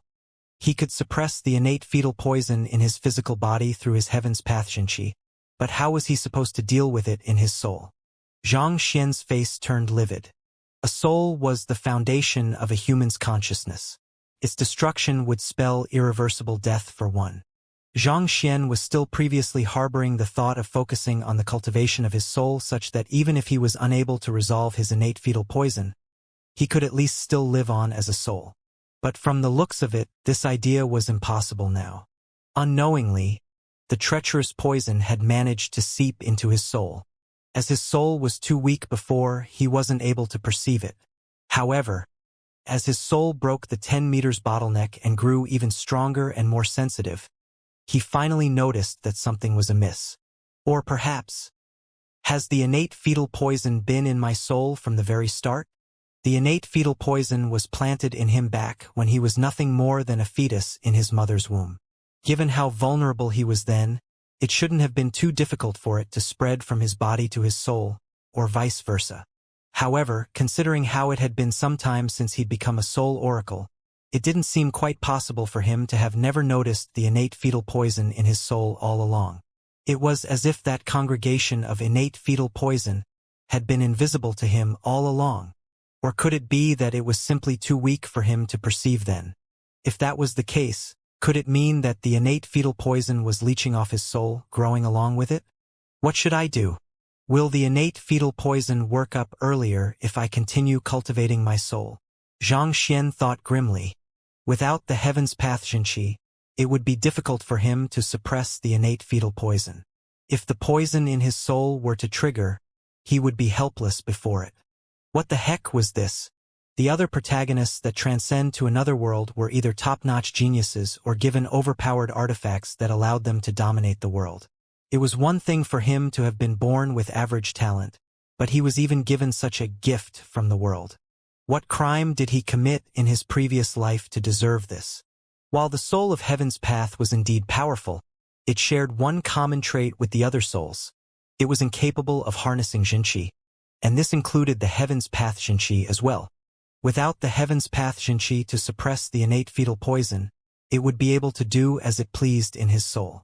In other words, his life and death hinged on the whim of that monstrosity. Unless I can find something to suppress it. If his Heaven's path Xianxia couldn't help him suppress the innate fetal poison in his soul, he would just have to find something else that could. Otherwise, if that monstrosity were to get into a bad mood and wreak havoc, he might just die a premature death. It wouldn't do to simply bank his fate on luck. Soul Oracle is the occupation that specializes in the topic of souls. I have received Mo Huanxing's heritage, but there isn't any method for me to suppress the innate fetal poison in there. Furthermore, the heritage of soul oracles has been wiped out by the Master Teacher Pavilion, so it's unlikely that I'll be able to find a solution from there. Xianxia contemplated. If he wanted to find something to suppress the innate fetal poison in his soul, he would have to first find something compatible with his soul. To do so, he would first have to deepen his understanding regarding souls. However, with the heritage of the number one occupation specializing in the study of souls extinct, he could only try to find another substitute for it. Of the 10 schools in the Master Teacher Academy, the supporting occupations that can influence one's soul are painter, demonic tunist, and terpsichore. Painting can calm hearts and build conception, but it possesses no offensive capability whatsoever. On the other hand, demonic tunist and terpsichore can beguile hearts and destroy souls. Thus, I should focus on the latter two instead.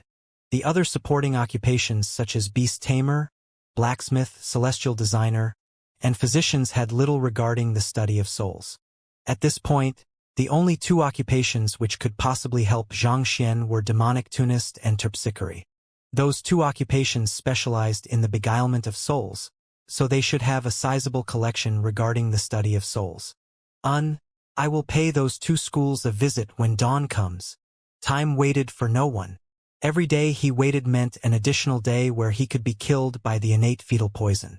However, it was already nearing midnight, so it was unlikely that their facilities would still be open. Thus, it would better for him to head there after daybreak. Even though there was an event in the academy tomorrow, in which the teachers of the academy would accept students under their tutelage, it didn't make a difference to him whether he went there or not. After all, if he intended to seek a teacher, he would have already accepted Zhao Bingshu's offer to become his junior. It would be pointless for him to reject that offer and seek a normal teacher instead. Even if a student was left without a teacher at the end of the event, it wasn't the end of the world for him. For one, he could still attend public lessons. Besides, Xianxia's main goal for coming to the Master Teacher Academy was to access the collection of books in here. In view of that, it didn't matter whether he had the guidance of a teacher or not. I don't think I can sleep tonight. I guess I shall take a look at how Wang Ying and the others are doing. With the issue regarding the innate fetal poison weighing down his mind, it was unlikely that he would be able to rest. Since that was the case, He might as well take a look at how his students and butler were doing and provide them some guidance on their cultivation. Otherwise, they might find themselves lagging too far behind Yuan Tao, Xiaoya, and Lu Chong. Thus, Xianxia stood up and walked out of his room. Turbid clouds shrouded the night sky, and not a single star or the moon was to be seen. Even on such a dark night, it would be too conspicuous for him to travel using the red dust heaven ascending steps, especially since there were sentries keeping a lookout for the aerial space in the academy given the presence of Saint Realm experts in the city. After a moment of hesitation, he decided to summon the great violet winged beast. There were quite a few students in the academy who bore the beast tamer occupation, so aerial spirit beasts were allowed to travel to and fro unrestricted grounds in the academy. Leaping onto the back of the aerial spirit beast, Xianxia flew out of the academy. Before heading to Leiyuan Peak, Sun Chong had already found a residence, and he had informed Xianxia of the address as well. After a couple minutes of flight, a small residence soon came into sight. This residence was only a few hundred meters square large, significantly smaller than the previous one they'd stayed in. Nevertheless, in Hongyuan City where every inch of ground was worth a fortune, it must have taken a huge deal of effort to find a residence of this size. Just as Xianxia was about to leap down from the great violet-winged beast's back, he suddenly frowned. Eye of insight. With a sharp gaze, he surveyed his surroundings. Soon, he saw a few shadows hidden inconspicuously in the shadows around the residence, seemingly up to no good. They are all ethereal treading realm experts. While they had done a good job concealing their trail, they were still unable to fool the eye of insight. Xianxia could feel immense power lying dormant in their bodies, as if a crouching mighty dragon. Astonishingly, they were all transcendent mortal 8-dan experts. Why would such experts be lurking around his residence? Could it be that they meant Sun Chong and the others harm? We have just arrived here, and Sun Chong and the others have nothing much of fortune on them either. How did they catch the eye of such experts? While ethereal treading realm cultivators weren't the top-tier power in Hongyuan City, they were definitely considered experts here. For so many experts to surround a small residence, what could they be up to? Surely Sun Chong and the others didn't have any possession on them that could attract their attention? Forget it. This is a good opportunity to try out my new strength. A glint flashed across Xianxia's eyes. At Leiyuan Peak, he had managed to advance his cultivation to Cosmos Bridge Realm Pinnacle, resulting in his Jinqi strength rising to 8 million ding. In the Chamber of Earth Flame, he had managed to achieve second incandescence in the quintuple incandescence golden body, thus enhancing his overall physical strength to 8 million ding as well. Factoring in the 3,200,000 ding of strength from his soul cultivation, the overall might he could harness added up to almost 20 million ding. This granted him the strength to fight with ethereal treading realm advanced stage experts on equal grounds. Since those fellows seem to be up to no good, there shouldn't be any trouble using them as punching bags. Who? With a leap, Xianxia descended from the back of the great violet-winged beast. Since the great violet-winged beast was maintaining a high altitude in the sky, the several men hidden in the shadows didn't seem to notice Xianxia. Xianxia drove his Jinqi and activated the red dust heaven ascending step. As if a light feather, he slowly drifted down amidst the cloak of the night sky. I should start from the weakest.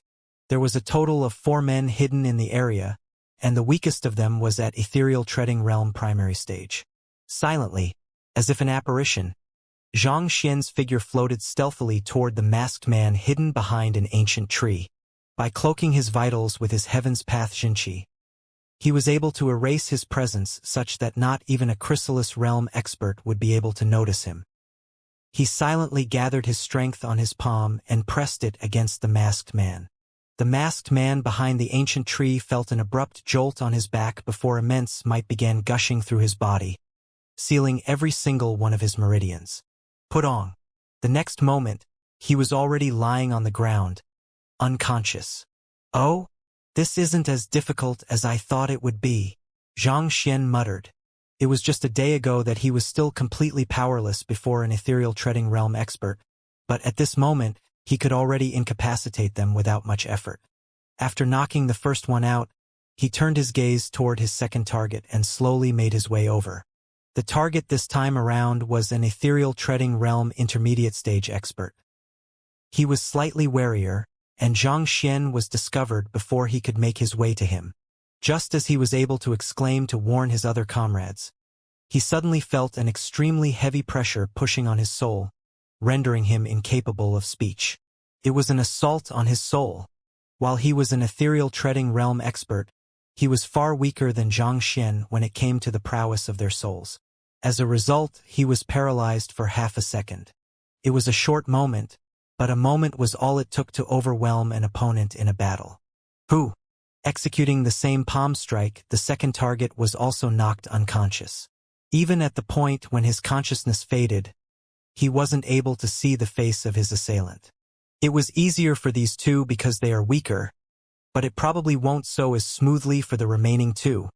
After knocking out 2 of the 4 targets, Xianxia exhaled a mouthful of turbid air. In terms of absolute strength, the 2 he had knocked out were weaker than him. However, the remaining 2 were at ethereal treading realm advanced stage and pinnacle respectively, and this meant that both their cultivation and absolute strength were higher than his. As such, it wouldn't be easy for him to assault them and knock them out as easily as the other 2. It'll be troublesome if they band together upon noticing my presence. I should clear one of them as fast as I can first. While it would be difficult to strike out the remaining targets with a single strike, he should be able to overwhelm his opponent swiftly using the element of surprise as long as he attacked decisively. Thus, he pushed his foot powerfully against the ground. Who? With movements as swift as lightning, he rushed straight for the ethereal treading realm advanced stage masked man. Heaven's Path movement art. Xianxia's movements were so fast that one could only barely see a shadow flitting across the darkness. What? The huge gale raked up by the Heaven's Path movement art alarmed the remaining 2 targets. The ethereal treading realm advanced stage masked man whom Xianxia was aiming for narrowed his eyes, and cold sweat suddenly began trickling down his back. However, it was already too late for him to do anything. Just as he was about to flee, a fist was already heading straight for his solar plexus. Pong! This punch harnessed the great momentum of the Heaven's Path movement art and the immense strength of the Heaven's Path fist art, creating an overwhelming might that couldn't be opposed. Pooh! Before the masked man could react, he was already struck squarely by the fist. Fresh blood spewed from his mouth as he flew a dozen meters away, striking head first into a massive boulder before passing out. You are seeking death! The final masked man howled. He didn't expect to be assaulted here, and his face turned livid. Clenching his jaw, he drove his Xianxia, and the powerful aura of an ethereal treading realm pinnacle expert gushed from his body. Who? The masked man raised his hands, and his Xianxia suddenly flooded the area. In an instant, the air around Xianxia grew viscous. There was an immense resistance against every single movement he made, resulting in a huge dip in his movement speed. His strength didn't pale too far in comparison to the other party, but due to the difference in their cultivation, and thus the comprehension of nature, his ability in utilizing Xianxia was far beneath the other parties. In a battle, this would pose as a significant disadvantage. In other words, while he could stand toe-to-toe with an ethereal treading realm expert in a direct clash of strength, he was still severely handicapped in a proper battle. Break! But even so, Xianxia wouldn't allow himself to be defeated without any resistance. Gathering his strength, he abruptly kicked forward. Voila! Under the immense force nearing 20 million ding, the Xianxia spatial lockdown shattered like a broken mirror. Who? Activating the Heaven's Path movement art once more, Xianxia charged right up to the masked man. Voila! A fist as tough as adamantium shot forth for the masked man. Humph! After the first clash, the masked man could already see that his opponent's cultivation was only at Cosmos Bridge Realm Pinnacle. While the other party might have raised his strength significantly through some unknown means, it was still a far way from reaching up to him, an ethereal treading realm pinnacle expert. There was no way he could lose to a Cosmos Bridge Realm opponent. Gathering his Xianxia in his arms, he struck back with a palm strike. Voila! His hand carried great might that seemed to be more than capable of collapsing mountains. Spirit high-tier battle technique, mountain collapsing palm. In a moment of daze, It felt as if the heaven and earth had dimmed in the face of this palm. Even if his opponent was another ethereal treading realm pinnacle expert, he was confident he could overpower the other party easily. This was the strongest battle technique he had up his sleeves. The bizarre means of the fellow before him had sent warning bells ringing in his head, so he decided to use his strongest technique right from the get-go. He thought that he would be able to send that fellow flying in an instant with this strike, incapacitating him. But who knew that before his palm could even reach, he would hear the other party's excited voice. A head-on confrontation? Great! Following which, the young man before him agilely dodged to his left. Upon seeing this maneuver, the masked man's soul nearly fled his body from fright. The other party's hand was headed right for where the Ming men of his mountain collapsing palm was located. Every technique had its own flaws. This was something inevitable. However, as long as one were to move with sufficient speed, one could prevent one's opponent from exploiting one's weaknesses. As such, in a battle among experts, it was rare to see the striking of Ming men. However, it was as if that fellow had known the flaws of his mountain collapsing palm from the very start, moving right into his blind spot to strike his Ming men as soon as he began executing the technique. Putting aside how he knew the Ming men of his technique, to be able to recognize it and react instantaneously, how deep of an understanding of the mountain collapsing palm must he possess? However, at this crucial moment, he had no time to process his shock at all. His rapidly twitching eyes saw the young man's finger leisurely reaching for the weakness in his technique, but due to the immense momentum from his offense, he couldn't move away at all. Pooh! It was just a light jab, but his body was immediately sent flying into his distance. His Xianxia was sent into disarray, and fresh blood spurted from his mouth like a fountain. Eventually, he struck a tree and fell to the ground. That jab had precisely struck the center of his flow of Xianxia, sending the Xianxia in his body into a devastating rampage instantaneously, tearing apart his meridians and acupoints. Even if he were to recover from his injury, his cultivation was pretty much crippled at this point. Sensing the changes in his body, tears flowed down the masked man's face. He had practiced the mountain collapsing palm to a very high level, making it difficult for his opponent to notice the flaws in his technique. How in the world did that fellow find it and even strike it precisely without the slightest deviation? If only he'd known that such a situation would occur, he would have never used the mountain collapsing palm against that young fellow. After knocking out all four of them, Xianxia heaved a sigh of relief and instructed, "All right, bring those fellows to me." Roar! Hearing the orders, the great violet-winged beast immediately got into action. "Young master, you're here. Teacher." Sun Chong, Zhang Yang, Wang Ying, and the others rushed out upon hearing the ruckus outside, and they immediately saw Xianxia's silhouette beneath the night sky. The group walked into the residence, and after taking a seat, Xianxia asked with a frown, "Right, did you offend anyone in the capital or cause any trouble somewhere?" "Offend anyone? Cause trouble? We didn't," Sun Chong replied. "If you didn't do anything, why would four ethereal treading realm experts be lurking around the residence?" Xianxia questioned sternly. "For ethereal treading realm experts?" Upon hearing those words, Sun Chong immediately leaped in shock. At that moment, Pudong! A stack of bodies was suddenly tossed at the doorway of the main hall by the great violet-winged beast. "Take a look yourself." Xianxia pointed to the doorway. Sun Chong walked to the doorway and examined the faces of those masked men before shaking his head in confusion. "I don't recognize any of these men. If you don't know them, why would they be loitering around our residence?" However, what Xianxia faced was only the bewildered gazes of his students and butler. Thus, he sighed deeply and waved his hands. "Bring them in." Roar! The four men were lifted and dumped into the main hall. As they had been fighting in the dark previously, Xianxia didn't have an opportunity to examine the profile of his opponents. Under the illumination from the night illumination pearls in the room, he saw four middle-aged men, seemingly in their 40s. They had a dark skin tone and a large physique. "Who are you? Why are you lurking around this residence?" Xianxia turned to the ethereal treading realm pinnacle cultivator, the only one conscious of the four, and harumphed. "We were just passing by this area." "We didn't mean to alarm you," the other party replied. "Passing by." Seeing how the other party was still trying to deny the matter, a sharp glint flashed across Zhang Xian's eyes as he waved his hands and instructed, "Kill them and toss their bodies outside the city."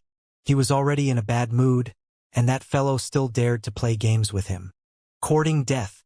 Zhang Xian wasn't fond of bloodshed, but he didn't mind staining his hands with the blood of those who dared to threaten the lives of his students and butler. Roar.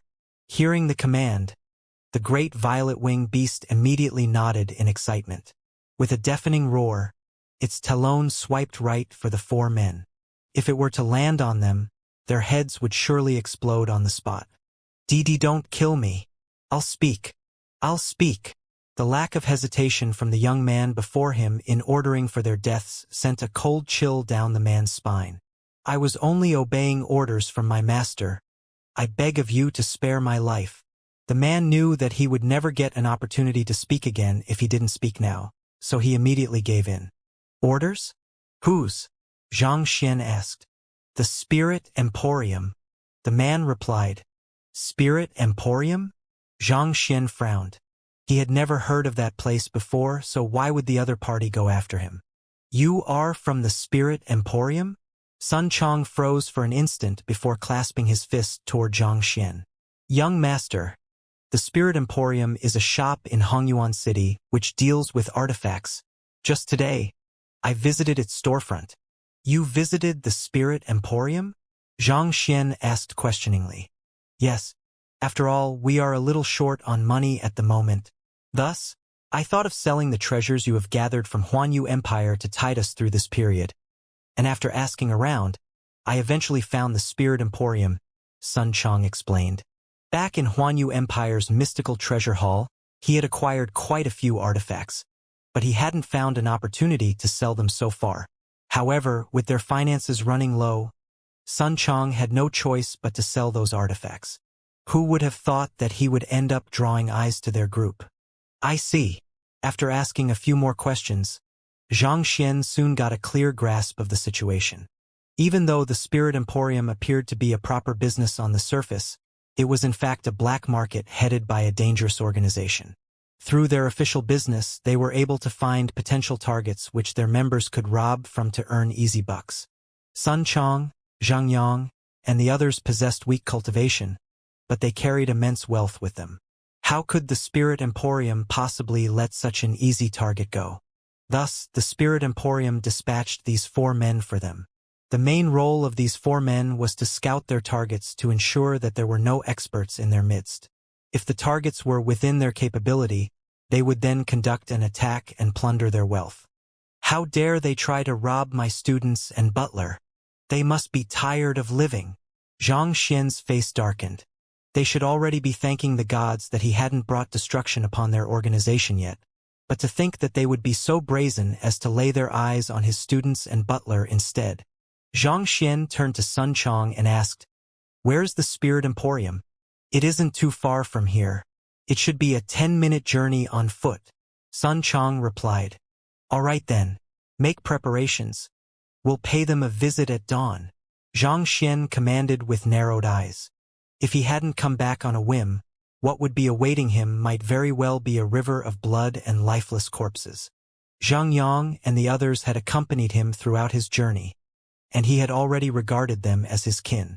Those who dare to inflict harm on his kin must be prepared to face his devastating fury. If he couldn't even protect his students and butler, what was the use of him pursuing even greater power? "Yes." Hearing the veiled fury behind the young master's words, Sun Chong nodded. Having accompanied the young master from Tianxian Kingdom to here, he had gotten a clear grasp of the latter's personality. The young master was an easygoing person who was usually fine with anything. However, if anyone dared to threaten the safety of those around him, he would transform into a demon, destroying every single enemy in his way. Back then, when Lu Chong was mortally wounded by Ding Chong, Zhang Xian charged single-handedly into Shenyuan Kingdom to destroy its royal family, exacting vengeance for his student. Since the Spirit Emporium had dared to lay its hands on them, the same fate would likely befall them. Sun Chong pointed to the 4 men in the center of the main hall and asked, "What do we do with these men?" Xianxia harumphed. "Cripple their cultivation and tie them up. We'll send them back as gifts at daylight." "Yes." Sun Chong nodded before carrying the 4 men down with the great violet-winged beast. With their departure, only Zhang Xian, Zhang Yang, and his other students were left in the room. Zhang Xian had them execute a battle technique each and offered them some pointers on their techniques. Following which, he imparted them a simplified version of the Cosmos Bridge Realm Heaven's Path divine art before dismissing them so that they could spend the night slowly deciphering its essence. After which, he returned back to his room. Hula! With a flick of his wrist, a massive ape appeared before him. Byzantium Helios Beast. He had stuffed this fellow into the myriad anthive nest earlier this afternoon, and since there was some time now, he decided to take it out. What do you want to do? The Byzantium Helios beast had severe wounds inflicted all over its body, and its body was tightly bound, sealing his movements. Upon seeing the face of the otherworldly demonic tribe's royalty, it immediately gritted its teeth and roared in hostility. "Kill me if you want to, but don't even dream of making me betray my master." At the same moment, in a magnificent courtyard within the Master Teacher Academy, an elder abruptly stood up. "Musher, what's wrong?" a calm voice asked by the side. If the head of the apothecary school was here, he would surely recognize the owner of the voice was the junior, whom Musher recommended here, Luo Ruoxin. "Lady Ruoxin, I think I sense the aura of Byzantium Helios beast," Musher replied. Strangely, his attitude was extremely respectful, unlike how one would usually treat a junior. Most likely, Luo Ruoxin might really be a lady from one of the sage clans, just as everyone had guessed. "Byzantium Helios beast?" The young lady frowned. "Do you mean the tamed beast of the old principal?" "That's the case." Musher nodded. "I am an old friend of the old principal, so I am familiar with his tamed beast as well. Even though the aura is extremely weak, I am certain that it is him. As a close friend of the missing old principal, he was acquainted with Byzantium Helios beast as well. It was just this afternoon that he heard that the other party had been kidnapped by the otherworldly demonic tribe, so how could he remain calm when he sensed his aura at this very moment? Knowing what Musher was thinking, the young lady said, "Go and take a look then." "Yes." Musher nodded in gratitude before rushing in the direction of where the aura was coming from. Watching Musher's departing back, Luo Ruoxin sighed deeply. Since it's so easy for him to find what he seeks, why can't it be the same for me? If only I'd known earlier, I'd have brought that with me. Now that I can only sense the rough region where it is, who knows how long it'll take before I can find it. Rubbing her glabella, she shook her head before turning her gaze back to the night sky. Just like that, the young lady stared deeply into the depths of the night sky, creating a transient painting of tranquility. "Ha! You sure are loyal to your master." Seeing the Byzantium Helios beast declaring his fealty to his master, Zhang Xian shook his head. Who knew what kind of magic potion the otherworldly demons fed this fellow for it to obstinately hold onto their secrets despite the beatings it had taken? "Are you really not afraid of death?" Zhang Xian asked coldly. "What is there to fear from death? If I can be with my master after death, why should I be afraid?" The Byzantium Helios beast roared. "This fellow." Zhang Xian shook his head. The other party was extremely adamant on his view, unwilling to budge in the least. What in the world was this? The spirit beasts whom he had met before would usually be settled with just a kick or two. But not only did this fellow refuse to submit after all that beating, it still remained obstinately loyal to its previous master. Honestly speaking, even Zhang Xian was feeling a little impressed by now. Its willpower was indeed commendable. This place isn't wide enough. Seeing that the other party was unwilling to submit, Zhang Xian was just about to give it another beating when he looked at the cramped room he was in and frowned. The residence which Sun Chong had gotten them was simply too small. If he were to summon the puppets here to pummel the Byzantium Helios beast, the entire residence might just be torn down by them. If even this residence were to be destroyed, where else would his students stay? He had already used up his money on this residence, so it was impossible to purchase another one at this point. Forget it. I'll head outside the city then, Xianxia muttered. As long as he traveled a fitting distance away from the city walls, he should be able to do as he pleased without alarming anyone. With such a thought in mind, he flicked his wrist and placed that fellow back into the myriad anthive nest. After which, he walked out of his room, activated the red dust heaven ascending steps, and headed to the skies. As the residence was located in a rural part of the city, there were almost no guards or sentries stationed nearby, so there was no need for him to restrict himself.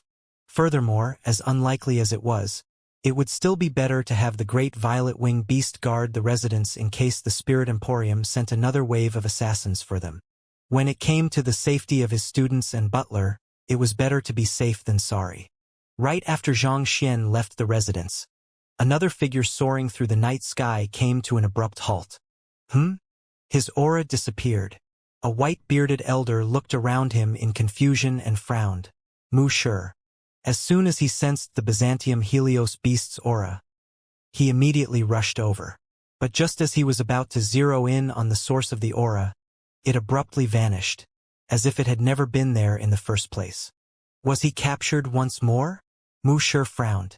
Even though he had declared that anyone who found the Byzantium Helios beast would be declared as the next principal, this didn't mean that he should remain idle when an opportunity to save the latter appeared before him.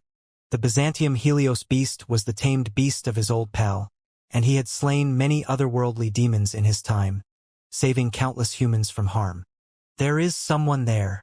Scanning the area, Wuxia suddenly spotted a silhouette on the horizon.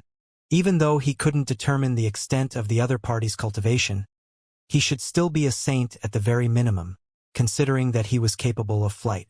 To be traveling in the middle of the night, there's something amiss here. Wuxia frowned. I should go over and take a look. With such a thought in mind, he rushed toward the silhouette. Every single Saint Realm expert in Hongyuan City wielded immense prestige, and very few of them would choose to travel in the night.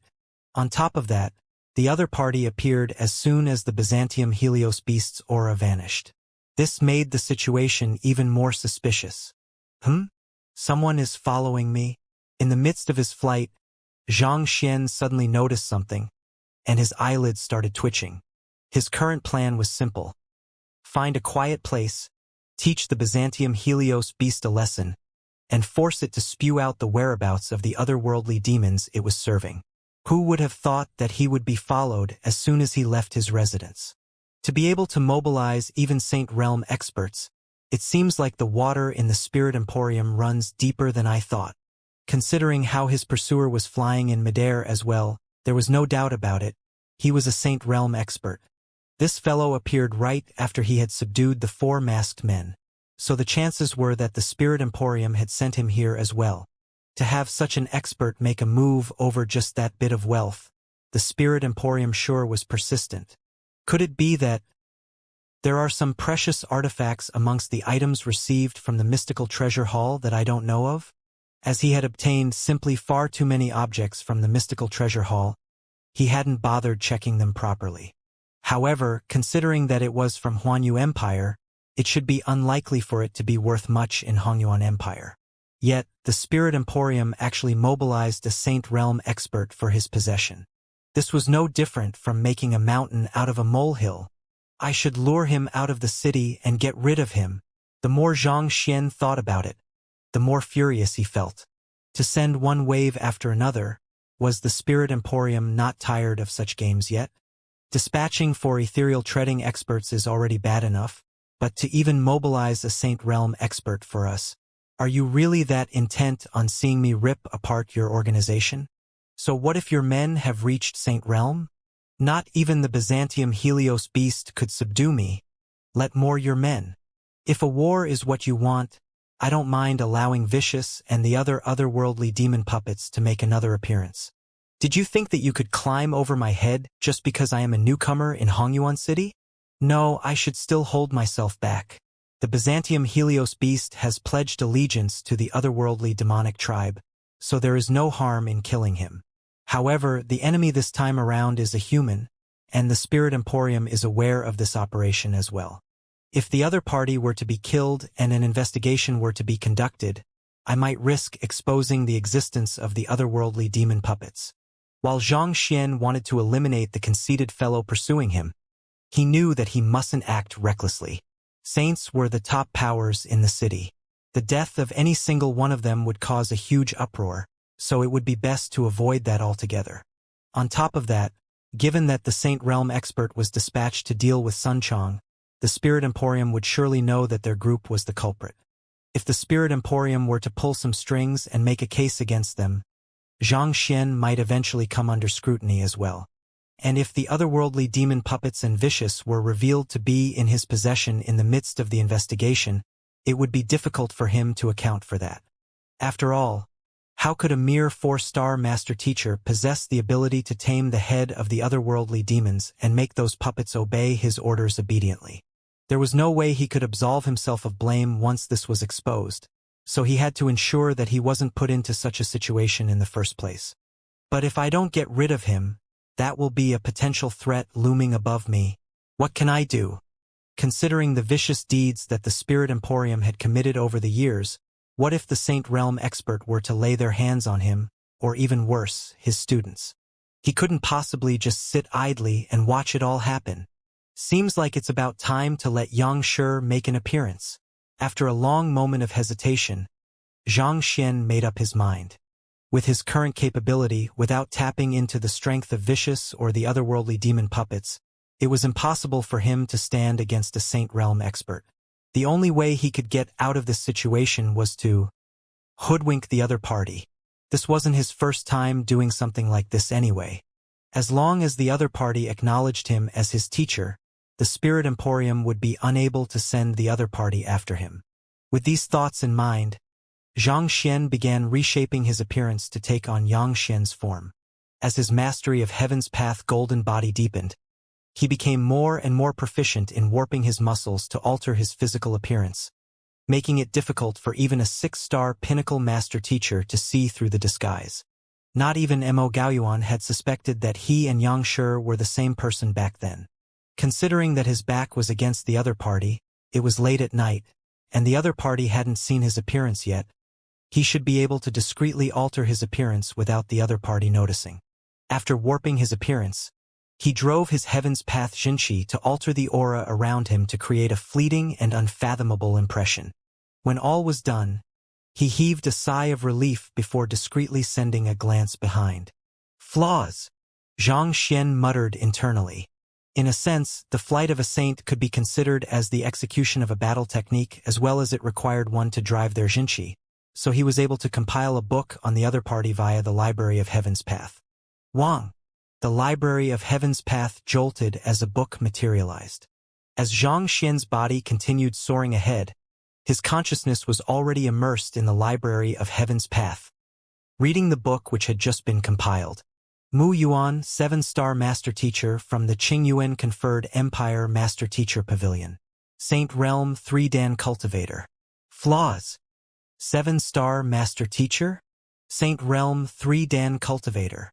Xianxia's lips twitched as he nearly fell from the sky. What was with the backing of the Spirit Emporium? How could they possibly be able to mobilize a 7-star master teacher as well? Why would someone of the other party's standing travel all the way from the Qingyuan conferred Empire Master Teacher Pavilion just to grab his possessions? Was this for real? It's fortunate that I didn't bring out the puppets, or else the one who would have been destroyed is me. While Xianxia felt frustrated inside, he also felt relieved as well.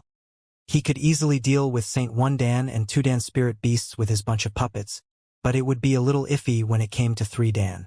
At Saint 1 Dan Void Pursuit Realm, Saints would open the Zhukong Acupoint, thus gaining the ability of free flight.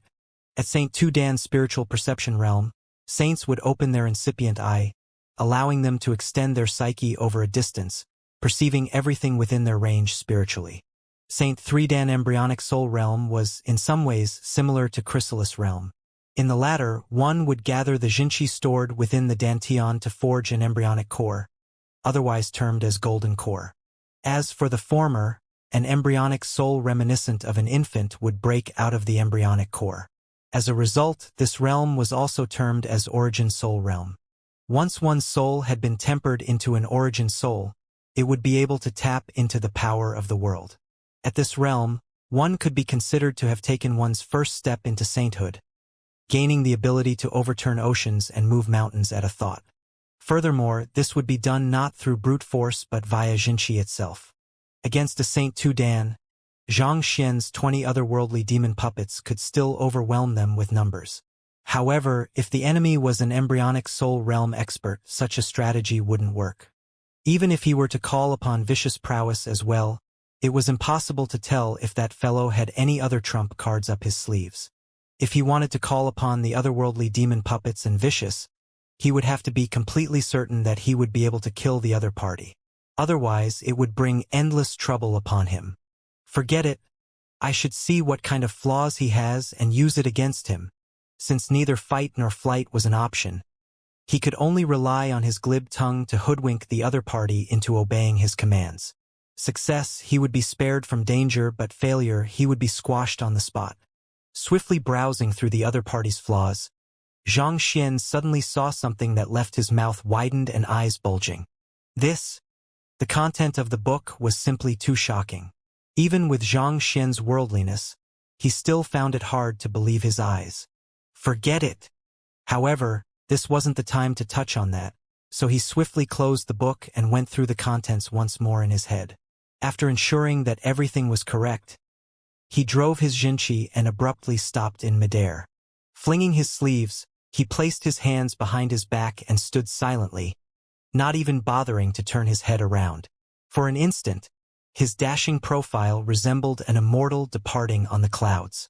The friend behind, surely you should be contented with following me this far? His cold voice echoed in the night sky. Oh, I sense the aura of a close friend, so I came over to take a look. On my way, I happened to catch sight of you, and my curiosity got the better of me. However, I must say that you do look rather unfamiliar. Are you from Hongyuan City? Mu Shi replied with a smile. Even though he suspected that the man standing before him was related to the disappearance of Byzantium Helios Beast, he had no concrete evidence to prove it, so there was no way he could accuse the other party of the matter. Thus, he decided that he would engage the other party in a conversation in hopes of uncovering some clues from his words. Standing with his back facing the other party, Xianxia harumphed. As a master teacher from Qingyuan Conferred Empire, how many of Hongyuan City's experts could you possibly know? You know that I'm from Qingyuan Conferred Empire? Mu Shi was taken aback. All along, the other party hadn't even turned around, and he didn't reveal his true cultivation either. How did the other party know that he was from Qingyuan Conferred Empire? The convergence of Xianxia at the Yehai acupoint before flowing through the three mystic acupoints, Nihai, Wuwei, and Durang. Gathering the wood attribute spiritual energy from the world to nourish your body, but skipping out on the Huaihai and Longzhen acupoints. Such a bizarre cultivation technique doesn't exist in Hongyuan City, or even in Qingyuan Conferred Empire at that. If I'm not mistaken, you must be a member of the Mu clan, one of the sage clans. An impassive voice explained from the front. Who are you? Alarmed, Mu Shi narrowed his eyes. There was nearly no one who knew that he was from the Mu clan, and this included his closest friends in Qingyuan Conferred Empire as well. Yet, the other party spoke of it casually as if it couldn't be any more obvious. What was the identity of the man standing before him? On top of that, the Xianxia circulation method that the other party had just mentioned was a secret art of the Mu clan, exclusive to their own clansmen. How could the other party know about it? Could he be a member of the Mu clan as well? Astonished, Mu Shi immediately extended his spiritual perception over and examined the man in front of him, only to realize that he was peering into an abyss. The other party's aura was so profound and deep that all he could manage was to scratch at the surface. Considering that the other party could see through his identity and cultivation with a glance, but he wasn't able to do the same, could it mean that the man before him was even stronger than he was? Since when had there been such an expert in Hongyuan City? Who am I? Upon hearing Mu Shi's question, the man seemed to have been thrown into an ocean of nostalgia. Eventually, he shook his head and replied, It seems it has been far too long since my last appearance that those of the younger generation can't even recognize me. There was a short moment of silence before the man continued asking impassively, "Who is the current head of the Mu clan?" Mu Shi was reluctant to respond to that question, but after a moment of hesitation, he still decided to speak up. "The current clan head is my uncle Mu Yen. May I ask if the senior in front knows of my uncle?" The current head of the Mu clan, Mu Yen, wielded immense reputation within the master-teacher pavilion of conferred empires, so there was nothing much for him to hide. He phrased his words carefully to indicate his identity as well, in hopes that he could exert some pressure on the other party and gain dominance over this exchange. "Mu Yen," the figure in front shook his head.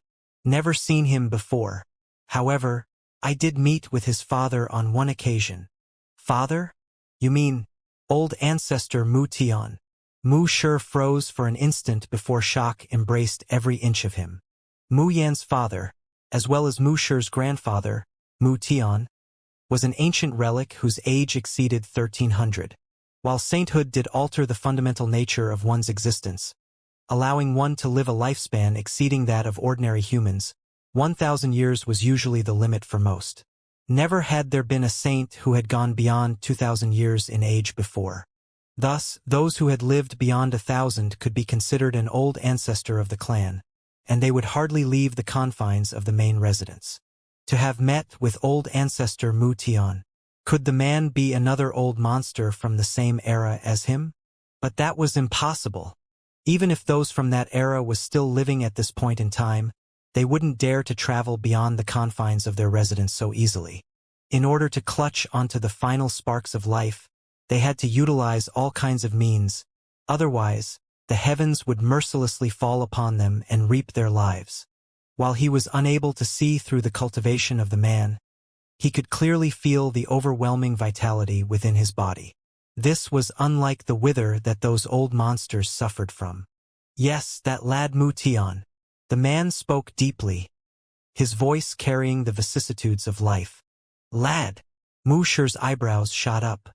Old ancestor Mu Tian was a 1,300-year-old ancient relic, and yet the other party called him a lad?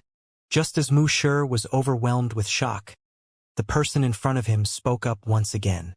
"The Xianxia of your Mu clan is centered around balance and harmony, allowing them to conceal their aura at will. However, your aura feels unstable, and it seems like your meridians have grown rigid. It seems like it has been many years since you have last returned to your clan." The other party was right. It had indeed been many years since he last returned to the Mu clan. It was to the point where most of those in the Mu clan had already forgotten about his existence. "Your aura feels heavy. Would attribute Xianxia should be ethereal, but I can feel the heaviness of the metal attribute within it. If I'm not mistaken, it isn't that you are unwilling to return to your clan, but that you were expelled from it," that voice continued. How did you know?"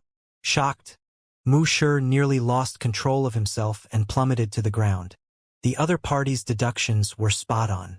The reason why he hadn't returned to his clan after so many years was not because he was unwilling to, but that he had been expelled and he was too ashamed to return. However, this was a secret he had hidden in the depths of his heart, and he had never spoken about it to another soul before. On the other hand, the Mu clan regarded it as a huge humiliation, so it was impossible for them to have leaked the news either. How did the man before him learn of this matter? Did he really guess this much just by peering into his Xianxia circulation? If that was the case, wasn't the man before him a little too overpowered? How could there be a person in the world with such discerning eyes? As a person who cultivates would attribute Xianxia, your Ingtai and Tianmen acupoints should have a slight tinge of green, but it is taking on a dark shade of red instead. With just a glance, one can tell that it's the result of conflicting energies within your body. Of the 5 elements, wood curbs earth, earth curbs water, water curbs fire, fire curbs metal, and metal curbs wood. The only element that could cause such immense damage to your body is metal. If I'm not mistaken, someone must have planted some form of metal attribute energy within your body, thus suppressing your cultivation and talent, the man in front replied. Mu Shi's body stiffened. Every single word that the other party spoke dredged up the secrets which he had sealed in the bottom of his heart, leaving him terrified and apprehensive. The other party was right, he was indeed expelled from his clan. However, it wasn't that he was framed, but that he had committed an unforgivable act. The story had to be traced back to 500 years ago. Back then, the young and talented him had become a 6-star master teacher before even reaching his 40s, making him a celebrated genius within the clan. He'd thought that with such talent, even at the very worst, he would become one of the core elders of the clan and leave his mark in history. Who could have known that, in one of the experiential training sessions, he would meet with a fair maiden whom, after going through a life-and-death situation with, he would deeply fall in love with. He'd thought that even if nothing else in this world was constant, their love would be perpetual.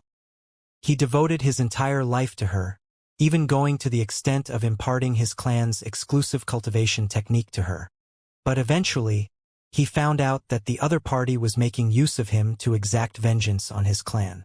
His clan soon learned of this issue, and with the crime of leaking out the clan's confidential secrets and bringing an enemy into their midst, he was expelled from the clan. After leaving the clan, he learned that the woman had planted a metal attribute energy deep inside his body at some point, suppressing his cultivation.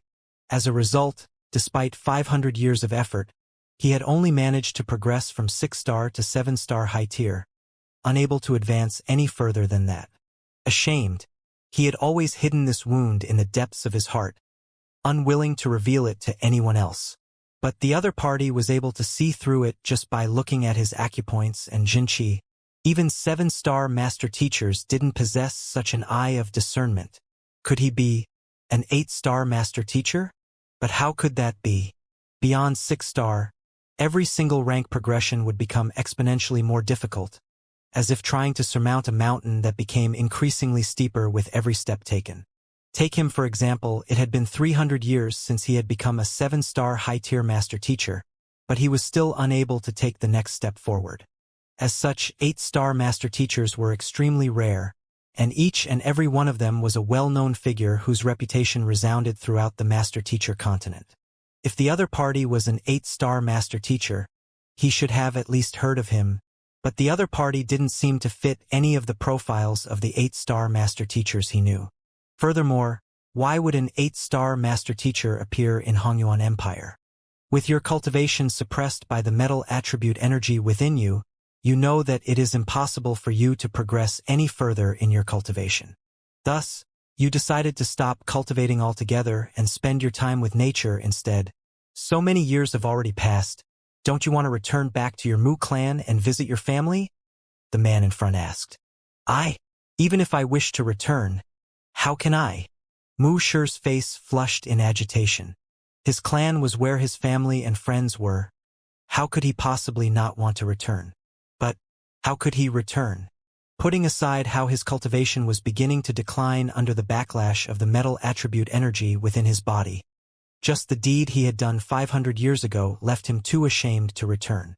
It was fate that I met that lad Mu Tian many years ago, and it's also fate that we met one another.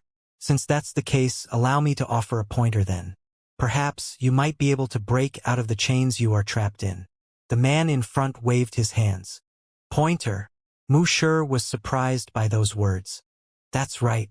While it's hard for you to expel the metal attribute energy in your body due to your cultivation being suppressed by it, it isn't entirely impossible to do it. I'll impart a jinqi circulation method to you, and as long as you practice it diligently, recovery won't be an issue, the man in front said. You will impart a jinqi circulation method to me? Who are you? Mu Shi narrowed his eyes. In fear of crossing the laws of the world, high-ranked master teachers wouldn't offer their guidance to anyone easily, unless there was a karmic debt involved. Take Emperor Kong Shi for example. Even though he was known to have more than 3,000 students, only 72 of them had received his true heritage. It was the first time that the both of them had met, so why should the other party offer him a pointer? He might have been a genius when he was younger, but with his bodily function deteriorating and his cultivation declining, the potential he once wielded had already been sapped dry. What was the other party's goal for helping him? The ploy he had fallen into when he was younger had already cost him dearly. He wouldn't allow himself to fall into another scheme easily. "Who am I?" The figure in front burst into laughter. "Are you doubting my identity?" Hong Long. As soon as those words were spoken, an overwhelming aura abruptly burst from that man's body. Upon feeling the oppressive aura that the other party was exerting, Mu Shi's body tensed up, and his blood ran cold. Before the compelling might of the other party, the strength which he had always taken pride in seemed as weak as a measly ant's. It was as though, if the other party willed it so, he could be torn to shreds the very next moment. Hong Long. Just as he was being suffocated by the immense power crushing down on him, the other party's aura abruptly changed. This time, it felt as if it harnessed the might of the world around him, creating an inviolable authority to his presence. It was as if the man before him was acknowledged by the heavens, his presence carrying the weight of the world itself. There was no being that was worthy of standing as an equal with him. "Celestial Master Teacher? You are a Celestial Master Teacher." A thought flashed across Mu Shi's mind, and his body began shaking uncontrollably. Celestial Master Teachers possessed the recognition of the heavens. Their aura carried the might of the world, forcing all beings to submit to them. In the long history of the Master Teacher continent, the only man who was known to have become a Celestial Master Teacher was only Kong Shi himself. Even his direct disciples, the 72 sages, hadn't reached such a level, and yet the man before him was actually a Celestial Master Teacher. A freezing chill ran through Mu Shi's body, and the immense fear he felt left him incapable of speaking. A Celestial Master Teacher was an existence whom even the heavens recognized, and yet he actually doubted such a person. At this moment, he was really dying to give himself 2 sharp slaps for the foolishness he had spouted. "Who?" Amidst his trembling, the figure ahead of him casually waved his hands, and that terrifying aura vanished instantaneously, returning an unnerving calm to the night. At the same time, the figure turned around as well.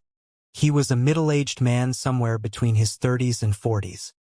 He had a pair of sharp eyes that were gleaming with wisdom, and vaguely, one could see several thin strings floating within. Eye of insight. Mu Shi's body trembled in shock yet again. Even though it was said that a master teacher could comprehend Eye of Insight upon reaching 6th star, the truth was that only the greatest of geniuses were able to do so. Even within the sage clans, it was extremely rare to see anyone comprehending the Eye of Insight. Putting everything aside, even him, a famed genius of the Mu clan back in his days, didn't succeed in comprehending the Eye of Insight. If only he had comprehended it, he wouldn't have been toyed with by another back then, resulting in his current plight. Of the 10 great master teachers in Hongyuan Empire, not a single one of them had comprehended the Eye of Insight. Through this, it could be seen how difficult the feat was. This explained why the other party was able to see through his problems with just a glance and deduce that he was expelled from the Mu clan. Probably only someone who possessed the Eye of Insight would be able to do so. At this instant, the final sliver of doubt that Mu Shi harbored finally vanished, leaving nothing but respect for the man before him. Not daring to pull his weight before the other party, he bowed deeply and said, "I apologize for my insolence. I beseech Elder to enlighten me." "All right," the middle-aged man nodded. "That's more like it. You should be glad that I don't have the interest of squabbling with a junior. Stand still and don't resist it." The middle-aged man raised his hand and flicked his finger. Suddenly, Mu Shi felt a jolt run through his body as a Xianxia circulation method suddenly came into his mind. Every single word was extremely vivid, as though they were imprinted right onto his consciousness. Soul impartation? Mu Shi's face paled. As a 7-star master teacher, his soul was already sufficiently powerful to conduct soul impartation as well. However, to do it from such a far distance away, and for the content to be so clearly imprinted into his mind at that, not even an 8-star low-tier master teacher could do that. Fearsome, as expected of a celestial master teacher. The Huaihai and Longzhen acupoints represent water and dragon respectively. Those are the acupoints where water attribute spiritual energy usually gathers in the human body. Due to the unique cultivation technique of the Mu clan, it's inevitable that you avoided channeling spiritual energy into those two acupoints. However, with your wood attribute Xianxia suppressed by the metal attribute energy, you could use these two acupoints to your advantage and resolve your problem. In the elemental cycle, water gives rise to wood. It can empower your wood attribute Xianxia, giving you the strength to overwhelm the metal attribute energy rampaging within your body. After imparting the relevant knowledge, the middle-aged man explained it impassively with his hands behind his back. At this point, Mu Shi had also just finished looking through the Xianxia circulation method which the other party had imparted him. Even though the middle-aged man only touched on the very foundation of cultivation, it was directed toward the root of Mu Shi's problem. It was as if the clouds which had veiled his eyes had parted all of the sudden, and before him lay a brand new world. If he were to practice the Xianxia circulation method, he was confident that he would be able to suppress the metal attribute energy in his body easily. Perhaps, after a 300-year stagnation, he might finally be able to take another step forward once more, to be able to see through the problems in his cultivation and offer a solution to it. The man before him was truly fearsome. Bowing politely, Mu Shi asked, "Teacher, I am deeply grateful to you for your enlightenment. If it's not beyond me, may I ask for your esteemed name?" As simple as the other party's teachings might have been, it had resolved the issues which had plagued him for several centuries. Considering what the other party had done for him, it wouldn't be too much to address him as teacher. Besides, if he could acknowledge such a formidable man as his teacher and receive his guidance, he might just be able to return to his clan one day. "Teacher?" The middle-aged man opposite to him frowned. It seemed as if he was displeased with that address. "I apologize. I seem to have been getting ahead of myself. Given that you are a peer of my old ancestor, I should be calling you Grand Teacher." Mu Shi suddenly realized the other party's ties with his old ancestor, so he swiftly changed his words with a fearful shudder. "Ah!" Hearing Mu Shi's words, the middle-aged man seemed to become even more astonished. Naturally, the middle-aged man was Xianxia. The reason he'd assumed Xianxia's identity was in hopes that he could strike fear into the heart of the other party and resolve the current crisis he was in. He'd thought that with the Xianxia circulation method he had imparted, the other party would consider him as a half-teacher, and that would make him abandon all malicious thoughts against him and his students. Who would have thought that under his hoodwinking, the other party would actually end up acknowledging him as his teacher? No matter what, the other party was a 7-star master teacher. With such prowess, he could be considered a top-tier power in conferred empires. For such a figure to acknowledge him as his teacher, it was no wonder that he would be shocked, so he ended up hesitating for an instant. Who could have thought that the moment of hesitation would cause a misunderstanding that resulted in the other party addressing him as Grand Teacher instead? The heck! This change was a way too fast. But since the other party had already addressed him as Grand Teacher, it would be awkward to get him to address him as teacher instead. Thus, Xianxia nodded and said, "I am Xianxia." Xianxia. Mu Shi nodded as he jotted down the name in his head. "May I know where I can find Grand Teacher if I have any questions for you in the future? It is the work of fate that we met, and it has come to an end with my impartation. If fate wills it, we will meet once more. Otherwise, it can only mean that our paths aren't meant to intersect." Xianxia waved his hands. It was too tiring for him to put on an act before a 7-star master teacher. He was already exhausted with just a few minutes of disguise. How could he possibly do it in the long run? Thus, it would be best if they never meet again anymore. Seeing that the other party was unwilling to get too involved with him, Mu Shi could only clasp his fist and bow to bid the other party farewell in disappointment. By the time he raised his head once more, the elder before him had already vanished amidst the night sky. Xianxia. Reciting the other party's name in his heart, Mu Shi sighed deeply. With this matter dealt with, he returned to searching the area for the Byzantium Helios beast, but with no results whatsoever, he could only return to the academy helplessly. That was close. After getting out of Mu Shi's range, Xianxia heaved a sigh of relief. He'd never thought that Wuxia would actually be a member of a sage clan, as well as a 7-star master teacher. Why would a person of such strength and standing work for the Spirit Emporium? It seems like he was indeed looking for someone when he met me. Xianxia thought woefully. Just what kind of luck did he have? To think that even just a casual trip out of the city would end with him meeting such a formidable expert. It was fortunate that he had reacted swiftly to hoodwink the other party. Otherwise, who knew that would remain of him now? Forget it. Since my luck isn't too good today, I should return to my residence and rest for the day.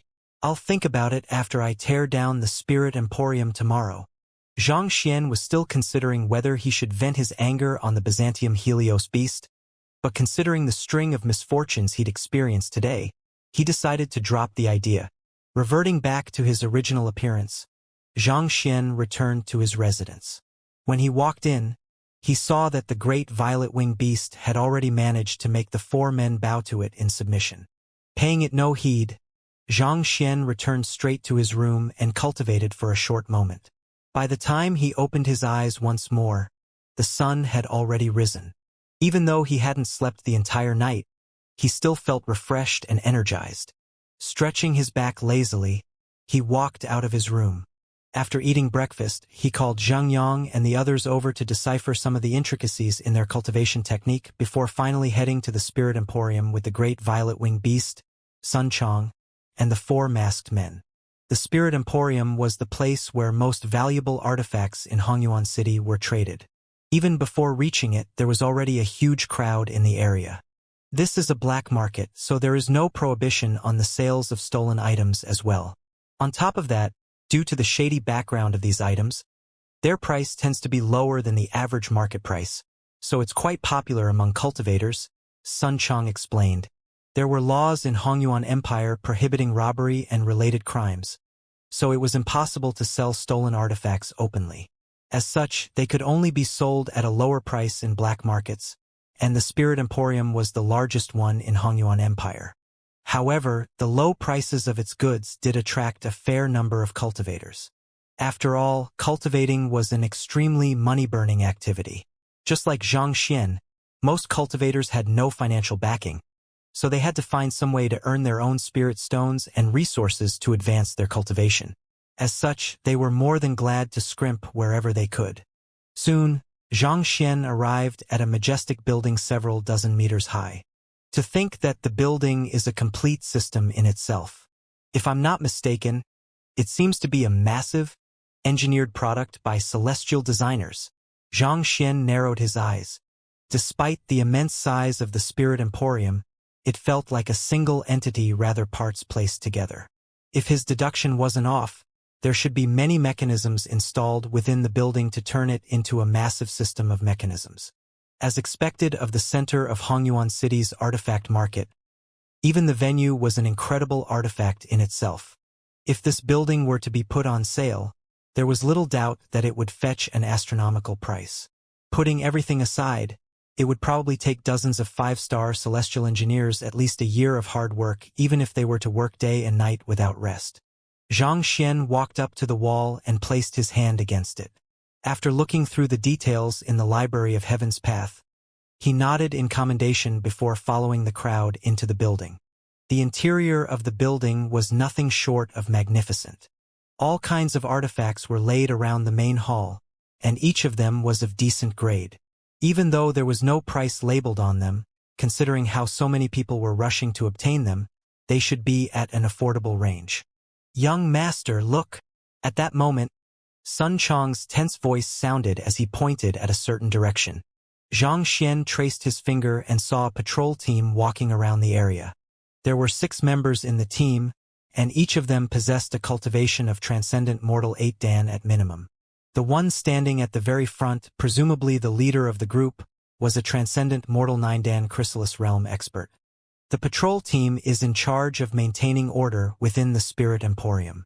If anyone were to cause trouble in the area, they would be kicked out in an instant, Sun Chong explained. Xianxia nodded slightly in response. With so many artifacts lying around the room, and not to mention the vile deeds the Spirit Emporium did in the shadows, if they didn't possess some backing and power, their business would have long been overturned by rivals and enemies. This, doubtful, Sun Chong opened his mouth to say something, but he eventually closed it hesitantly. Wasn't the young master here to wreak havoc in their place? But considering how even the patrol team possessed such astounding strength, how were they supposed to cause any trouble? Most likely, they would be thrown out as soon as they tried to start something. Knowing what Sun Chong was thinking about, a chilling smile surfaced on Zhang Xian's lips. Violence is not the only way to wreak havoc. Since the Spirit Emporium dared to lay its hands on his students and his butler, it must be taught a lesson. But was violence the only way to teach someone a lesson? They were in Hongyuan City, the capital of a Tier 1 empire, not some shady underworld city. On top of that, Zhang Xian was a master teacher himself, the role model of the populace. How could someone as noble as him possibly go around using his fists to beat others up? On the other hand, Sun Chong blinked in confusion, uncomprehending of what Zhang Xian was driving at. Just follow me. Zhang Xian chuckled as his eyes scanned through the various artifacts placed on the shelves. There was a wide assortment of items: ores, pills, armor, weapon, formation plates, anything that a cultivator needed. It seemed as if one would surely be able to find it here. The cultivators in the area were also busy roaming the area, looking around for items suitable for their use. After a casual walk around the main hall, Zhang Xian abruptly came to a halt. With a faint smile, he instructed, "Get an attendant over." Yes. Sun Chong had no idea what the young master was up to, but since the latter had issued an instruction, he dared not hesitate. Thus, he immediately made his way to the front reception. Not too long later, Sun Chong returned with an attendant. As soon as he caught sight of the young master, he couldn't help but freeze in shock. At this moment, the young master was wearing an extravagant robe that screamed exorbitance. In his hand was a foldable fan, which he was using to fan himself leisurely. An arrogant smirk sat on his lips. From afar, it looked as if he was a profligate scion. What is the young master up to? Sun Chong thought in bewilderment. However, not wanting to foil the young master's ploy, he suppressed his astonishment and walked up to the ladder, clasped his fist, and greeted obediently, "Young master!" Back in Tianxian Kingdom, the old master had also brought him to Tianyu trading firm once and behaved bizarrely. In the end, Ling Tianyu made a personal visit to their residence and even willingly gave up large sums of money to them. Could it be that the young master was trying the same tactic as well? Zhang Xian nodded before shooting a sideward glance at the attendant behind Sun Chong. "You are the manager here?" The attendant smiled. "I am not a manager, but I should be able to answer most of your queries." The attendant was a young man who seemed to be in his early 30s, possessing the cultivation of transcendent mortal 5 Dan.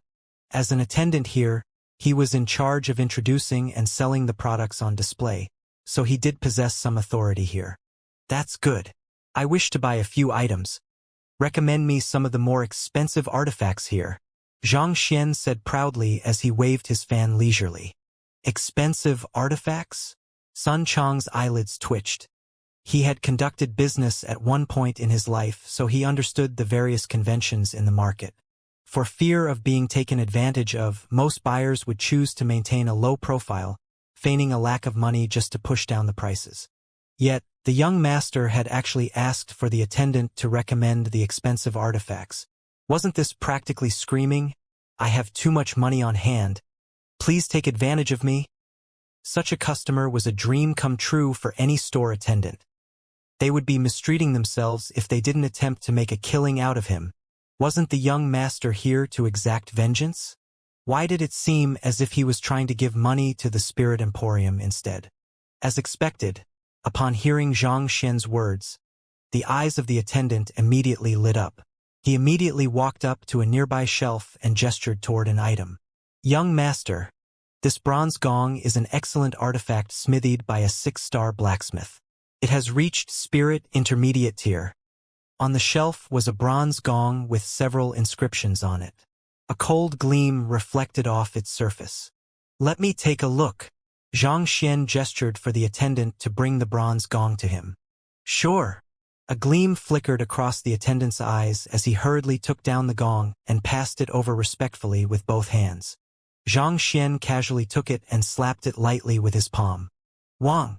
A resounding metallic call echoed from the gong, and a powerful gale swept into the surroundings, creating an immense pressure on the crowd in the area. This is good stuff. Nodding in satisfaction, Xianxia casually tossed the gong to Sun Chong before glancing leisurely at the attendant. How much does it cost? After a moment of hesitation, the attendant said, Young master, this bronze gong was smithied personally by 6-star blacksmith Zhu Quan more than 100 years ago. Not only is it a powerful weapon, it can also be considered as a valuable antique with significant history behind it. To be honest, it's one of the top treasures of our spirit emporium, so the price might be a little steep. Here it comes. Sun Chong shook his head as he heard the words and the tone of the attendant. This fellow was indeed scheming. Seeing that the young master was a public gold mine, he intentionally phrased his words in a provocative manner, suggesting that the bronze gong was beyond the financial ability of the young master. It was a cliché trick, but somehow it was peculiarly effective on those prideful profligate scions. Just as Sun Chong was thinking that the attendant would be sorely disappointed, the calm young master of his suddenly harumphed coldly. A little steep? Are you trying to say that I won't be able to afford it? Sun Chong clutched his forehead and nearly burst into tears. Young master, are you sure that you are here for vengeance? Why does it seem like you are a new rich scion in town asking for others to scam you of your wealth? Of course not. There is no doubt that a man as noble as you will be able to afford it. As if embarrassed by his previous doubts, the attendant smiled awkwardly, after which he gritted his teeth in hesitation, as if he was going to make a huge loss from this deal, before mustering up his determination and said, This bronze gong is worth 5,000 middle-tier spirit stones, but your straightforward and candid personality has won my respect. Thus, if you really wish to buy it, I will negotiate with my manager to sell it to you at 3,000 spirit stones. 3,000. Sun Chong spewed a mouthful of blood. What else could this be if not daylight robbery? An attendant was marketing this bronze gong to another customer when he came yesterday, and the offered price was only 1,000 middle-tier spirit stone. But in the end, the customer turned down the deal. Yet, this attendant actually dared to say that it was worth 5,000, and even acted as if he was making a huge loss by selling it at 3,000. Did he take them to be fools? Just as Sun Chong was about to offer a word of advice to the young master, the latter nodded in satisfaction and said, The work of a 6-star blacksmith is indeed worth such a price. Sun Chong, wrap it up. I will be taking it. You will be taking it? Unable to believe his ears, Sun Chong's body swayed weakly. Did the young master eat something wrong this morning? Putting aside the fact that they didn't even have 3,000 middle-tier spirit stones with them at the moment. Even if they did, they shouldn't waste it on something as useless as this. What 6-star blacksmith or Zhu Quan whatsoever? It was clear that was all bullshit. With that much money, one could easily afford a spirit high-tier weapon. Why would one spend it on this? But since the young master had said that he would be taking him, it would be inappropriate for him as a servant to refute his decision. Thus, he could only go along with it. The attendant also widened his eyes in surprise at the sight. He didn't think that Xianxia would take down the gong so swiftly. That useless object had already been sitting on their shelves for several months, and despite their best efforts, they hadn't been able to sell it out. Yet, the other party actually bought it without hesitation. It seemed like he had really happened upon an easy gold mine this time around. With a hand behind his back and the other fanning him leisurely, Xianxia said impatiently, Is there anything more expensive and better in the store? Don't tell me that the best product your spirit emporium has is only the spirit intermediate tier bronze gong.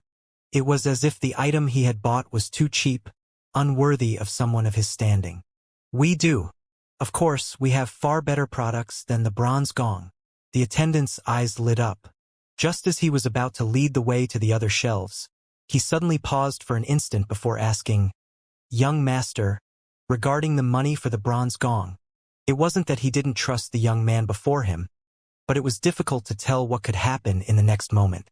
To be safe, it would be better for him to collect the money first. Are you suggesting that I'll renege on my payment? How dare you? As if his dignity had been sullied, Xianxia harumphed coldly. Just as he was about to fly to a temper, he suddenly fell into a momentary contemplation before saying, "Fine, take this. With this, you should work harder on finding items for me."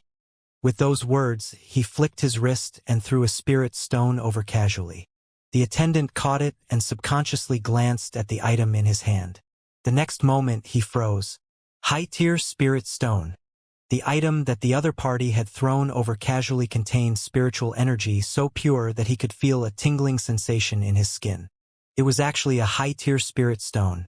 High-tier spirit stones were only useful to Chrysalis Realm experts and above.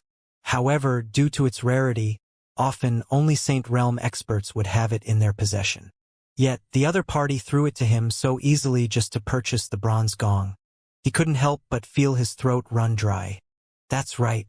A high-tier spirit stone is worth 10,000 middle-tier spirit stone, so that should be enough to cover the bronze gong, right? Xianxia sneered coldly. Enough. It's more than enough. The attendant hurriedly nodded. All the doubts he harbored regarding the customer before him vanished in an instant. How could a person who would fork out a high-tier spirit stone easily possibly renege on his payment? Most likely, the other party was a young master from some wealthy clan, and having lived in luxury from young, he was accustomed to spending such large sums of money. What are you waiting for? Hurry up and lead the way. Xianxia snapped. Yes. After seeing the high-tier spirit stone, the attitude of the attendant became even more respectful than before. He hurriedly led them through the crowd, and soon, they arrived in the depths of the Spirit Emporium. There were significantly fewer people here, but those who were present here were notable personages in the capital. The items that were placed on the shelves in the room were also clearly much more valuable than those in the main hall. Xianxia swiftly scanned through the items. Spirit high-tier weapon, rare ores. A spirit fruit which can extend one's longevity. Under the discerning gaze of his eye of insight, he swiftly identified the various items in the room. As expected of the Spirit Emporium, even to someone as picky as Xianxia, he couldn't help but feel a little moved by some of the items in the room. Suddenly, his gaze stopped on a certain artifact, and the edges of his lips crept up, following which, he began walking toward a jade box on the shelf. Gesturing to the jade box, Xianxia asked, "What is this?" "This is a grade 6 bottleneck surmounting pill. A transcendent mortal 9-dan expert can advance one's cultivation stage by consuming it, and there are no prerequisites to it. On top of that, it was forged by Vice School Head Luo of the Apothecary School personally, making it extremely valuable," the attendant said. Grade 6 bottleneck surmounting pill? The higher one's cultivation, the more difficult it would be to advance it. It was truly incredible for a pill to be able to raise a Chrysalis Realm expert's cultivation by a single stage without any prerequisites to it. It was difficult to imagine the value of the pill. "Let me take a look," Xianxia said. "Ordinarily, we wouldn't allow anyone to touch it, but since you are the one who wishes to look at it, I'll bring it to you." Knowing that the man standing before him was a big fish, the attendant agreed with a smile. Xianxia nodded. The attendant stepped forward, opened the protective casing, took the jade box from the shelves, and opened it gently. Hong long. A surge of pure spiritual energy gushed from the box, leaving one feeling refreshed throughout. It felt like, if one consumed the pill, one would surely make immense progress in one's cultivation. Green mist drifted above the pill, and it felt as if it would morph into a dragon at any moment and escape.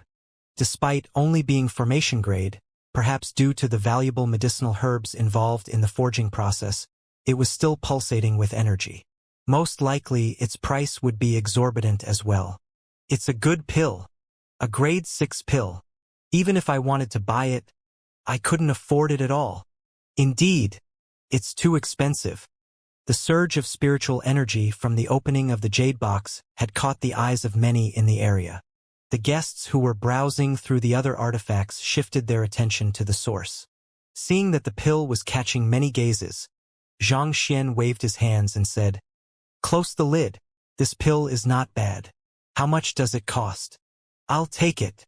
Hearing that the other party would take it, the attendant closed the lid swiftly and replied excitedly, "As this is a grade 6 pill forged by the vice head of the apothecary school, using 81 different valuable herbs, it's inevitable that its price is higher than other pills. If you want it, you can have it at a discounted price of 2 high-tier spirit stone." 2 high-tier spirit stone? What kind of lousy price is that? Wasn't it 5,000 middle-tier spirit stones just a few days ago? When did the price inflate to 2 high-tier spirit stones? A huge commotion broke out in the area. Most of those gathered were frequent guests of the Spirit Emporium, so they had a rough gauge of the prices of the items displayed here. Even though the bottleneck surmounting pill had reached grade 6, it was only at a low tier. On top of that, the pill had barely achieved formation. As such, it was only worth 5,000 middle-tier spirit stones at most. To actually attempt to sell it for 2 high-tier spirit stones, that attendant must be out of his mind. Just as everyone thought that Xianxia would turn it down due to its exorbitant price, the other party glanced at the pill and said, "A grade 6 pill for 2 high-tier spirit stones. That isn't too expensive. I'll take it." "He's going buy it?" Everyone was stunned. They had seen plenty of foolish men in their time, but never had they seen such a dimwit before. Did price not matter to him when it came to buying items? "That's great. I'll have it wrapped up for you right now." Upon hearing that Xianxia would buy it, the attendant leaped in joy. He hurriedly passed the jade box into Sun Chong's hands. However, at that moment, Xianxia abruptly frowned in worry and asked, "Could the items you sell possibly be fakes?" "Fakes? You sure are good at jesting," the attendant swiftly replied. "The items sold in our Spirit Emporium have undergone the appraisal of master appraisers, so it's impossible for there to be any fakes in here. If you were to find any fakes amidst our goods, our Spirit Emporium will refund you tenfold of the selling price." "Tenfold the selling price? Is that for real?" Xianxia asked worriedly, seemingly unconvinced by the attendant's words. "Of course. Our Spirit Emporium prides itself on its credibility," the attendant replied. "I see. Since you are willing to go so far to guarantee your credibility, I'll trust you for now. I'll pick out a few more items first before paying for them together later on." Hearing the other party's words, Xianxia heaved a sigh of relief. Credibility? Sun Chong's mouth twitched. An organization that murders others to steal their possessions. What kind of credibility can it possibly have? "You've got to be kidding me. The young master actually believes this kind of nonsense?" More importantly, regardless of whether the young master believes that or not, we don't have the money to pay for the items. The high-tier spirit stone given to the attendant previously was the prize which the young master obtained back in the master-teacher tournament. With even that gone, they were completely broke. How could they possibly afford the bottleneck surmounting pill now? Hearing that Xianxia was going to pick a few more items, the attendant nodded in excitement. "That's fine, feel free to." Since the other party was willing to toss a high-tier spirit stone out so casually, it could only mean that he had no lack of money. Besides, even if he couldn't afford it then, with the security around the Spirit Emporium, he couldn't possibly take the items away with him as well. The attendants in the Spirit Emporium were paid on commission depending on the amount of spirit stones they earned for the store. As long as he could seal this deal, he could easily earn a sum greater than the sales commissions he had received over the last few years. Nodding, Xianxia walked around the shelves before him, and raising his fan, he pointed to one item after another. This.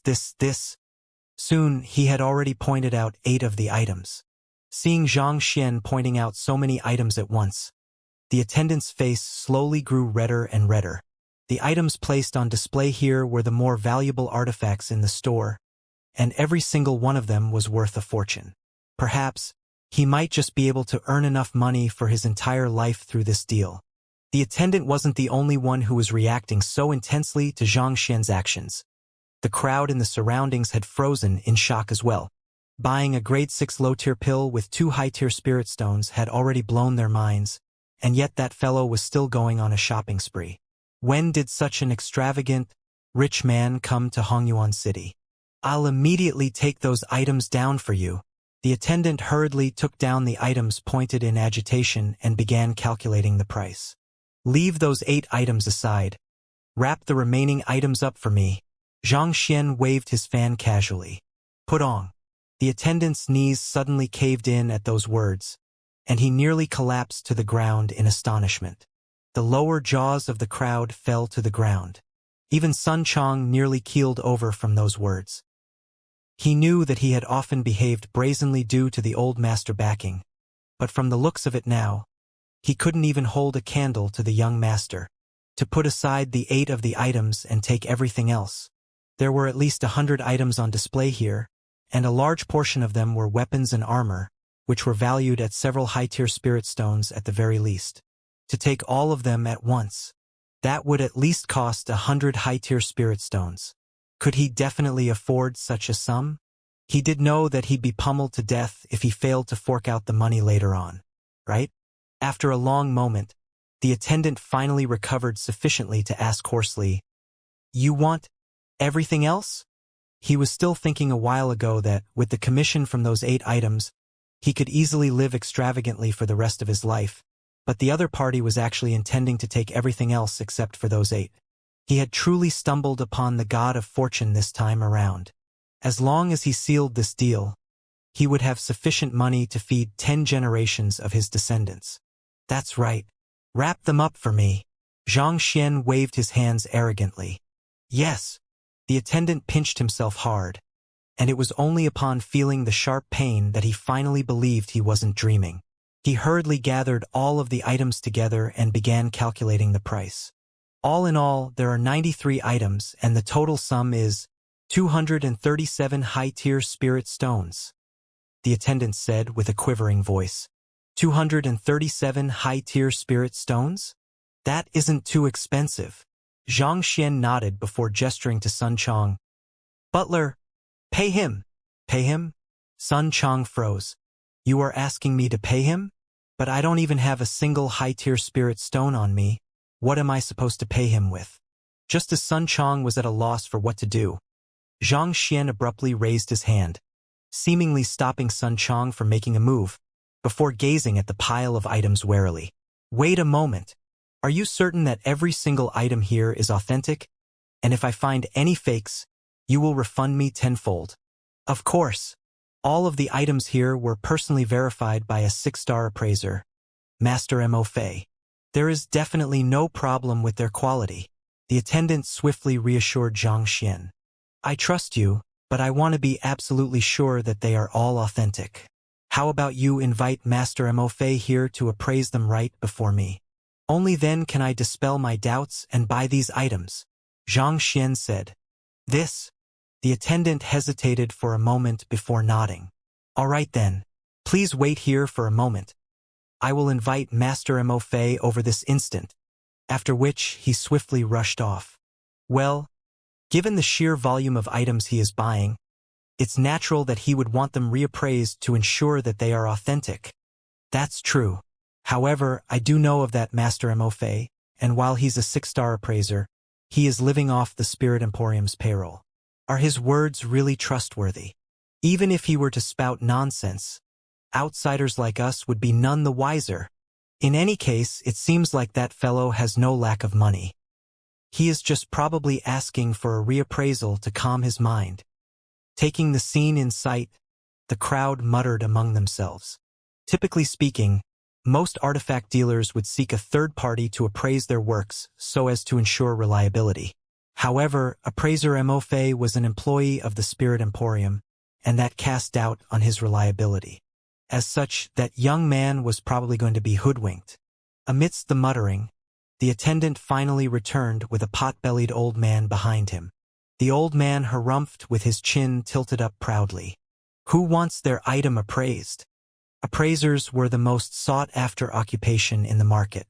Even the head of the Spirit Emporium had to treat him with respect. Me! Xianxia folded his fan and pointed it at the stack of items on the table. I want to buy these items, so I need you to appraise them for me. Mo Fei glanced at the items on the table, and his eyebrows shot up. I have already appraised every single one of these items, and there is no doubt about their authenticity. Why? Are you doubting my judgment as a 6-star appraiser? You have appraised everything here? Xianxia asked. That's right. What are you waiting for? Bring the appraisal certificates over. Mo Fei waved his hands impatiently. The attendant hurried off to the counter, and after some fumbling, he returned with a pile of papers on hand. These were the appraisal certificates of every single item on the table, and they were all signed off by Mo Fei. I see that there are appraisal certificates for them. Good. Xianxia heaved a sigh of relief as he took the appraisal certificates from the attendant and began browsing through them carefully.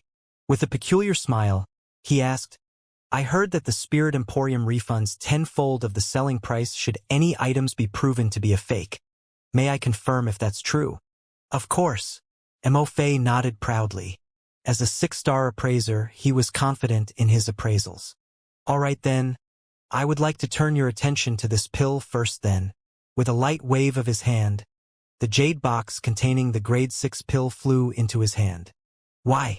Are you saying that there's a problem with the bottleneck surmounting pill? Mo Fei frowned. It is written on the appraisal certificate that the vice head of the apothecary school used 81 different types of medicinal herbs to create this pill, which can allow any chrysalis realm expert to raise their cultivation by a stage. Is that true? Of course. Mo Fei flung his sleeves proudly. While this is indeed a grade 6 pill, it wasn't forged by the vice head of the apothecary school. Furthermore, it was forged using on 72 different types of medicinal herbs. Judging by the slight yellow hue of the pill, it seems like the blood essence of a transcendent mortal 9-dan golden grassland antelope. The slightly incongruous fragrance, it exudes hints at the addition of a sickle pod flower. Opening the box, Xianxia slowly analyzed it bit by bit. In a single breath, he pointed out the various key anomalies regarding the pill. With every single point that he mentioned, Mo Fei's face turned a shade paler. As a 6-star appraiser, he could tell that the other party's judgment was spot on. It was as if the other party was present at the forging process.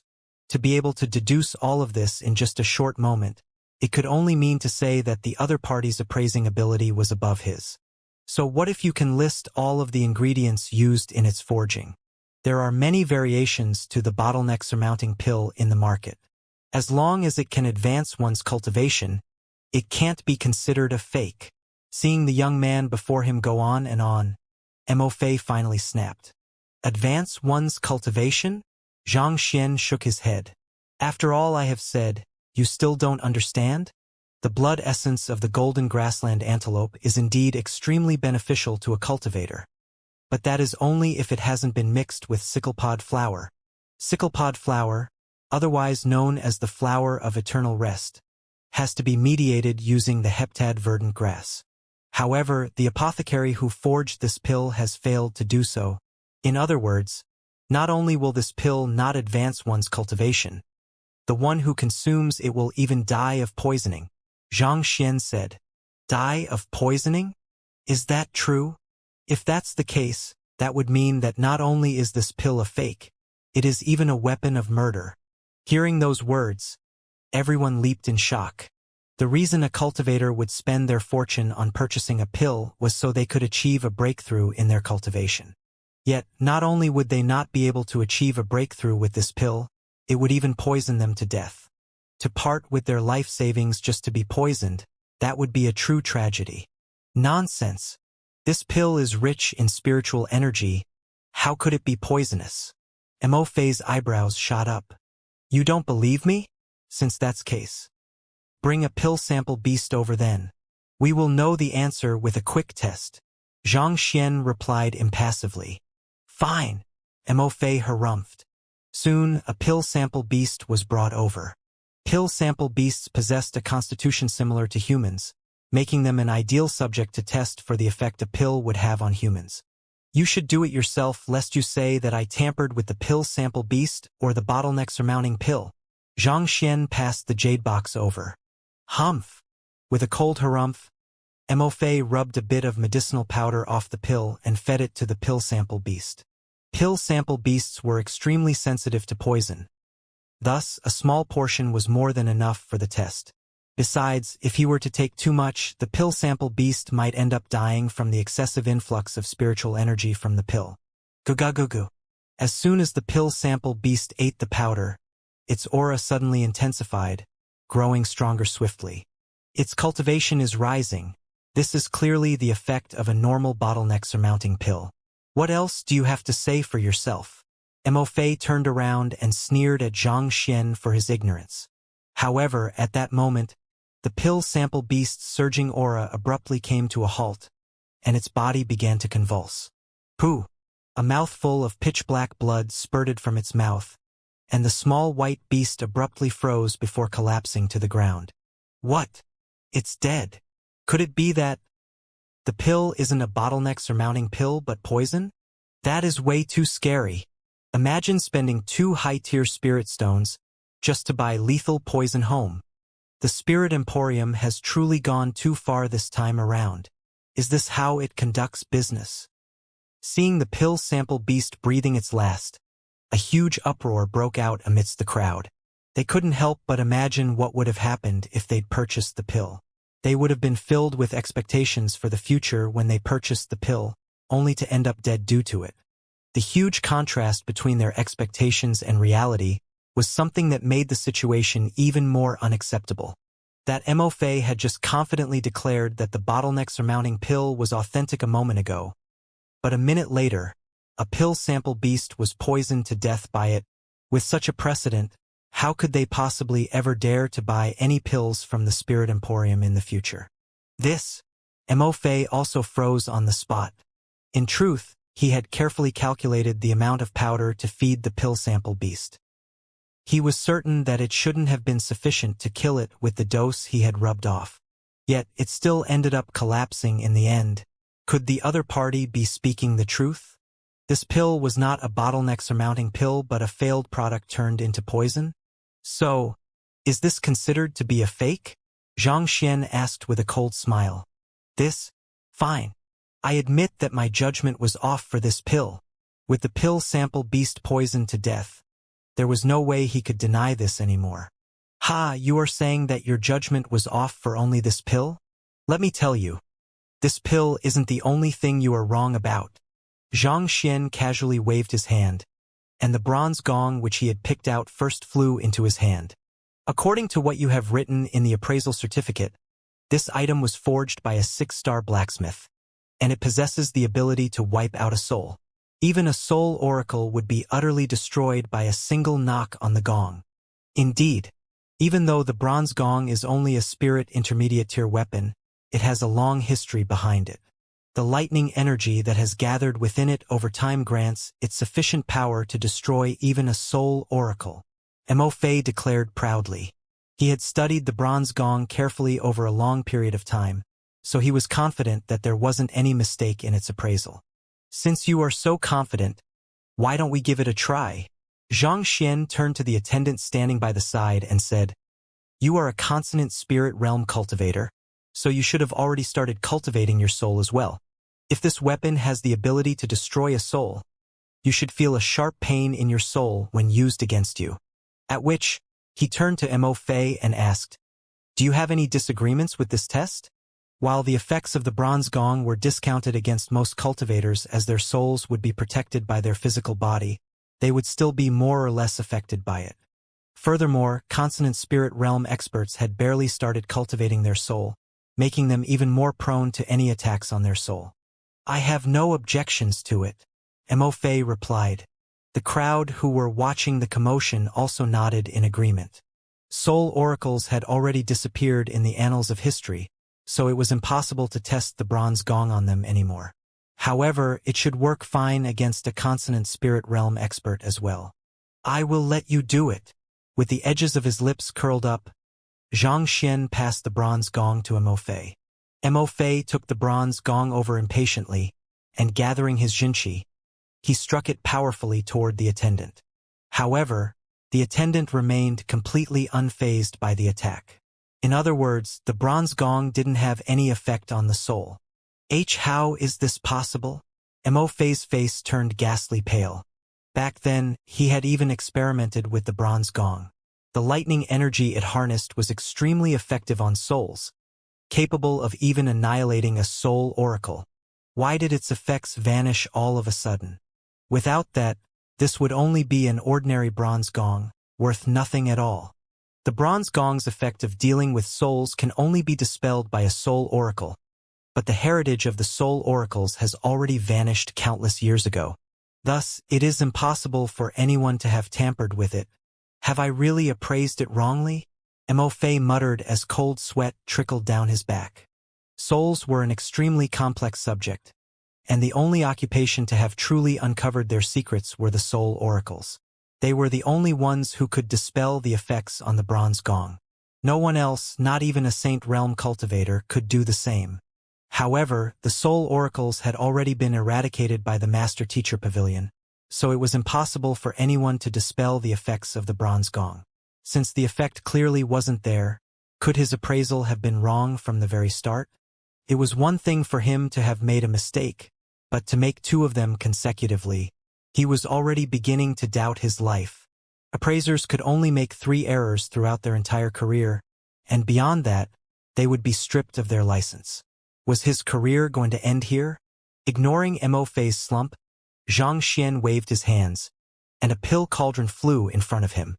Moving on, let's talk about this copper cauldron. You have identified it to be a 9-symphony cauldron created by a 6-star blacksmith on the appraisal certificate. It is capable of producing 9 symphony flames, which allows the heat to be distributed more equally throughout the cauldron, thus making it easier to fuse the medicinal herbs together. However, you also stated that it is extremely difficult to tame its spirit and make it acknowledge one as its master. May I confirm that what I have just said is true? This was also another artifact in the Spirit Emporium, and it had an appraisal certificate as well. Yes, Mo nodded. This time, however, his tone wasn't as confident as before. Even though the 9-symphony cauldron increases the chances of successfully forging a pill, it is extremely difficult to make its spirit submit. This is a fact that all appraisers know, so there can't be any mistake on that. Mo gritted his teeth. This isn't the 9-symphony cauldron, and it doesn't have such a troublesome spirit as well. It won't even take me a minute to make it submit to me, Xianxia said calmly. You will make it submit in less than a minute? How can that be? If you can do so, I will admit that I am mistaken, and that it is a fake. Mo sneered coldly. You must be joking. It is a well-known fact that it is difficult to make the spirit of a 9-symphony cauldron submit to one. To make it submit to you in less than a minute? You're dreaming. Not even a Saint Realm expert could do that. You are the one who said those words. With a chuckle, Xianxia walked up to the cauldron and slapped it casually. Acknowledge me as your master. Wang. The next moment, a resounding buzz sounded from the cauldron, as if it was shaking in excitement from meeting its master. What?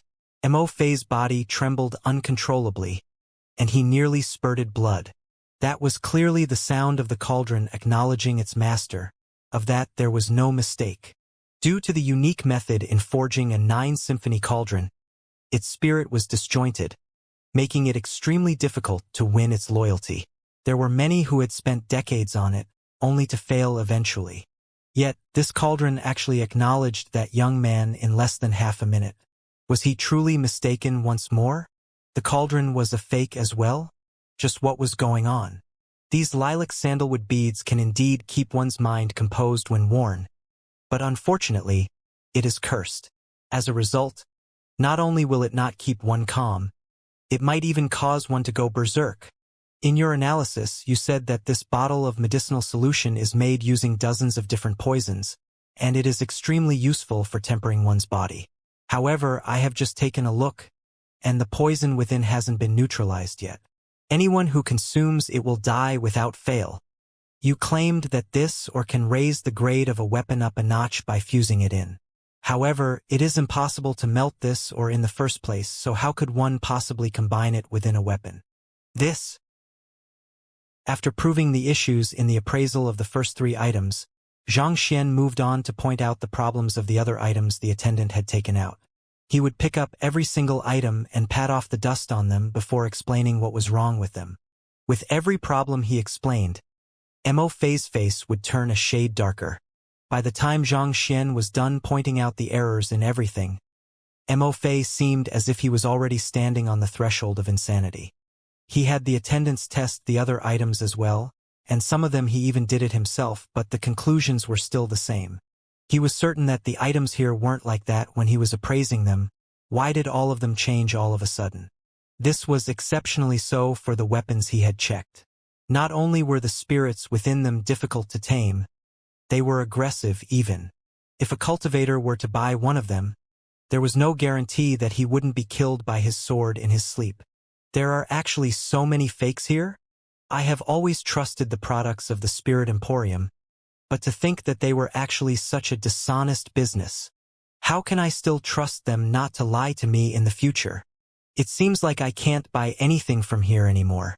The items may be cheap, but if saving that bit of money could cost my life, I would rather not take that risk. Watching the events unfold, the crowd in the area felt their hearts turning cold. The two main reasons they frequented the Spirit Emporium despite the unlawful means they used to obtain their items were due to the relatively lower prices of their goods and the guarantee on its quality. But even with the relatively lower price, if all they were going to receive was a fake, what was the point? Putting everything aside, if they had bought that bottleneck-surmounting pill, not only would they be cheated of their money, they might even lose their life. Who in their right minds would pay just to have themselves killed? So this is a fake as well. All in all, everything here is a fake. Xianxia glanced at the attendants and Mo Fei calmly and said, all in all, you charged me 237 high-tier spirit stones for these items. Given your refund policy, I believe that you owe me 2,370 high-tier spirit stones. 2,370 high-tier spirit stones? They said earlier that they would pay tenfold the selling price should an item be deemed to be a fake. Now that everything has been proven to be fakes, it is only right for the Spirit Emporium to compensate him. This is insane. Even if the Spirit Emporium were to sell of its assets, it couldn't possibly afford that. Well, who asked them to brag about their refund policy? Not to mention, they even dared to put up so many fake goods on top of that. They had it coming. Hearing the young man's words, everyone leaped in shock. Putting aside the Spirit Emporium, it was questionable whether even the royal family had 2,370 high-tier spirit stones in its treasury. But considering how it was exposed before so many people, if it were to default on its payment, its reputation would be completely ruined. If so, they need not dream of operating in Hongyuan City anymore. Amazing! Sun Chong's eyes were glowing in respect. He had been wondering how the young master would exact his vengeance, but upon seeing this sight, he finally realized how fearsome the young master was. If they had walked into the store and threatened the Spirit Emporium with violence, the Spirit Emporium would have held the moral high ground, and no one could have said anything no matter how the Spirit Emporium dealt with them. However, the young master challenged them through legitimate means, cornering them with the rules they had set for themselves. Let's see how you will deal with that. Even if you go to the Master-Teacher Pavilion to mediate in this matter, it is clear that you are in the wrong. It was impossible for the Spirit Emporium to pay the 2,370 high-tier spirit stones compensation. Even if it could, it would be severely crippled financially.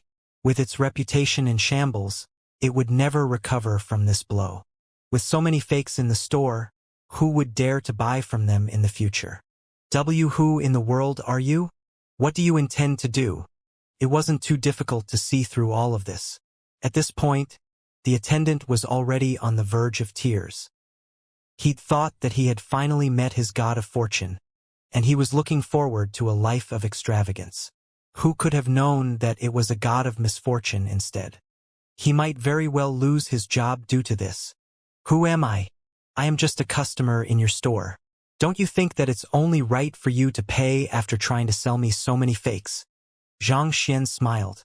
The attendant's body trembled.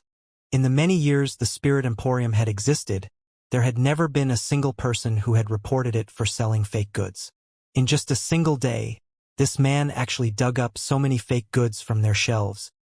He'd thought that the other party was just a profligate scion who had too much money to spare, but he would be a fool if he still couldn't tell that it was an act at this point. That fellow was clearly here to cause trouble. Call the boss here. Fast. He's the only one who can resolve this matter at this point, Imortality urged. It seemed as if he had aged decades over the last few minutes. As an appraiser, he could tell that there was no mistake in the other party's appraisals. At this point, it was already an established fact at this point that they did attempt to defraud their buyers. In other words, as long as the other party demanded compensation, there was nothing they could do about it.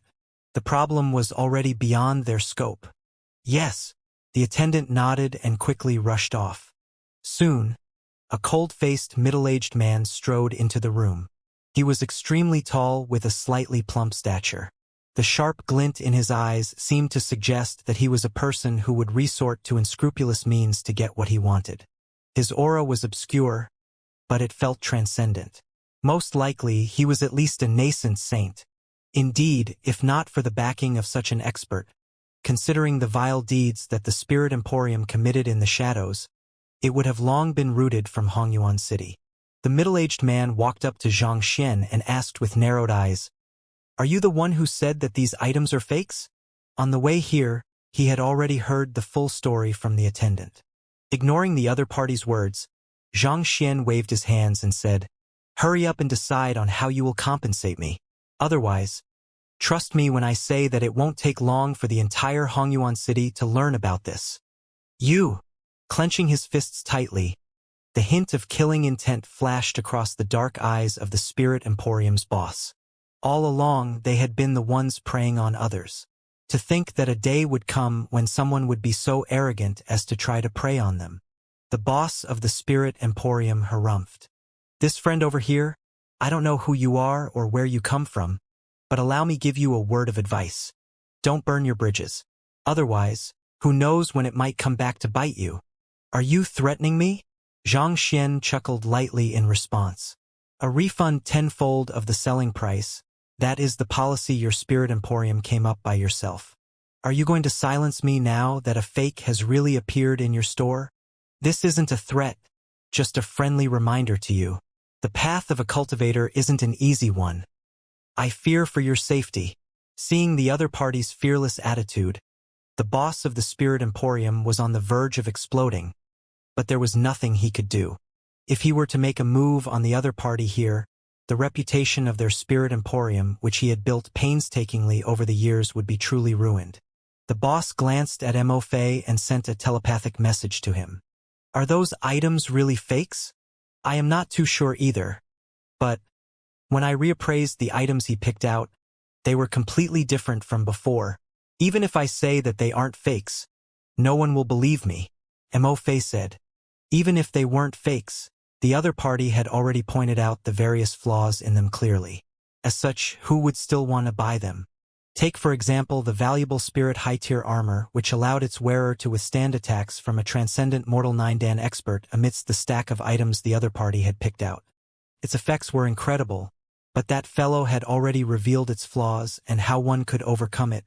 If so, what was the point of purchasing the armor? In other words, even if the items were authentic, they were already useless at this point. That would make them as good as fakes. Damn it! Hearing Imortality admit to the matter, the face of the boss turned scarily livid.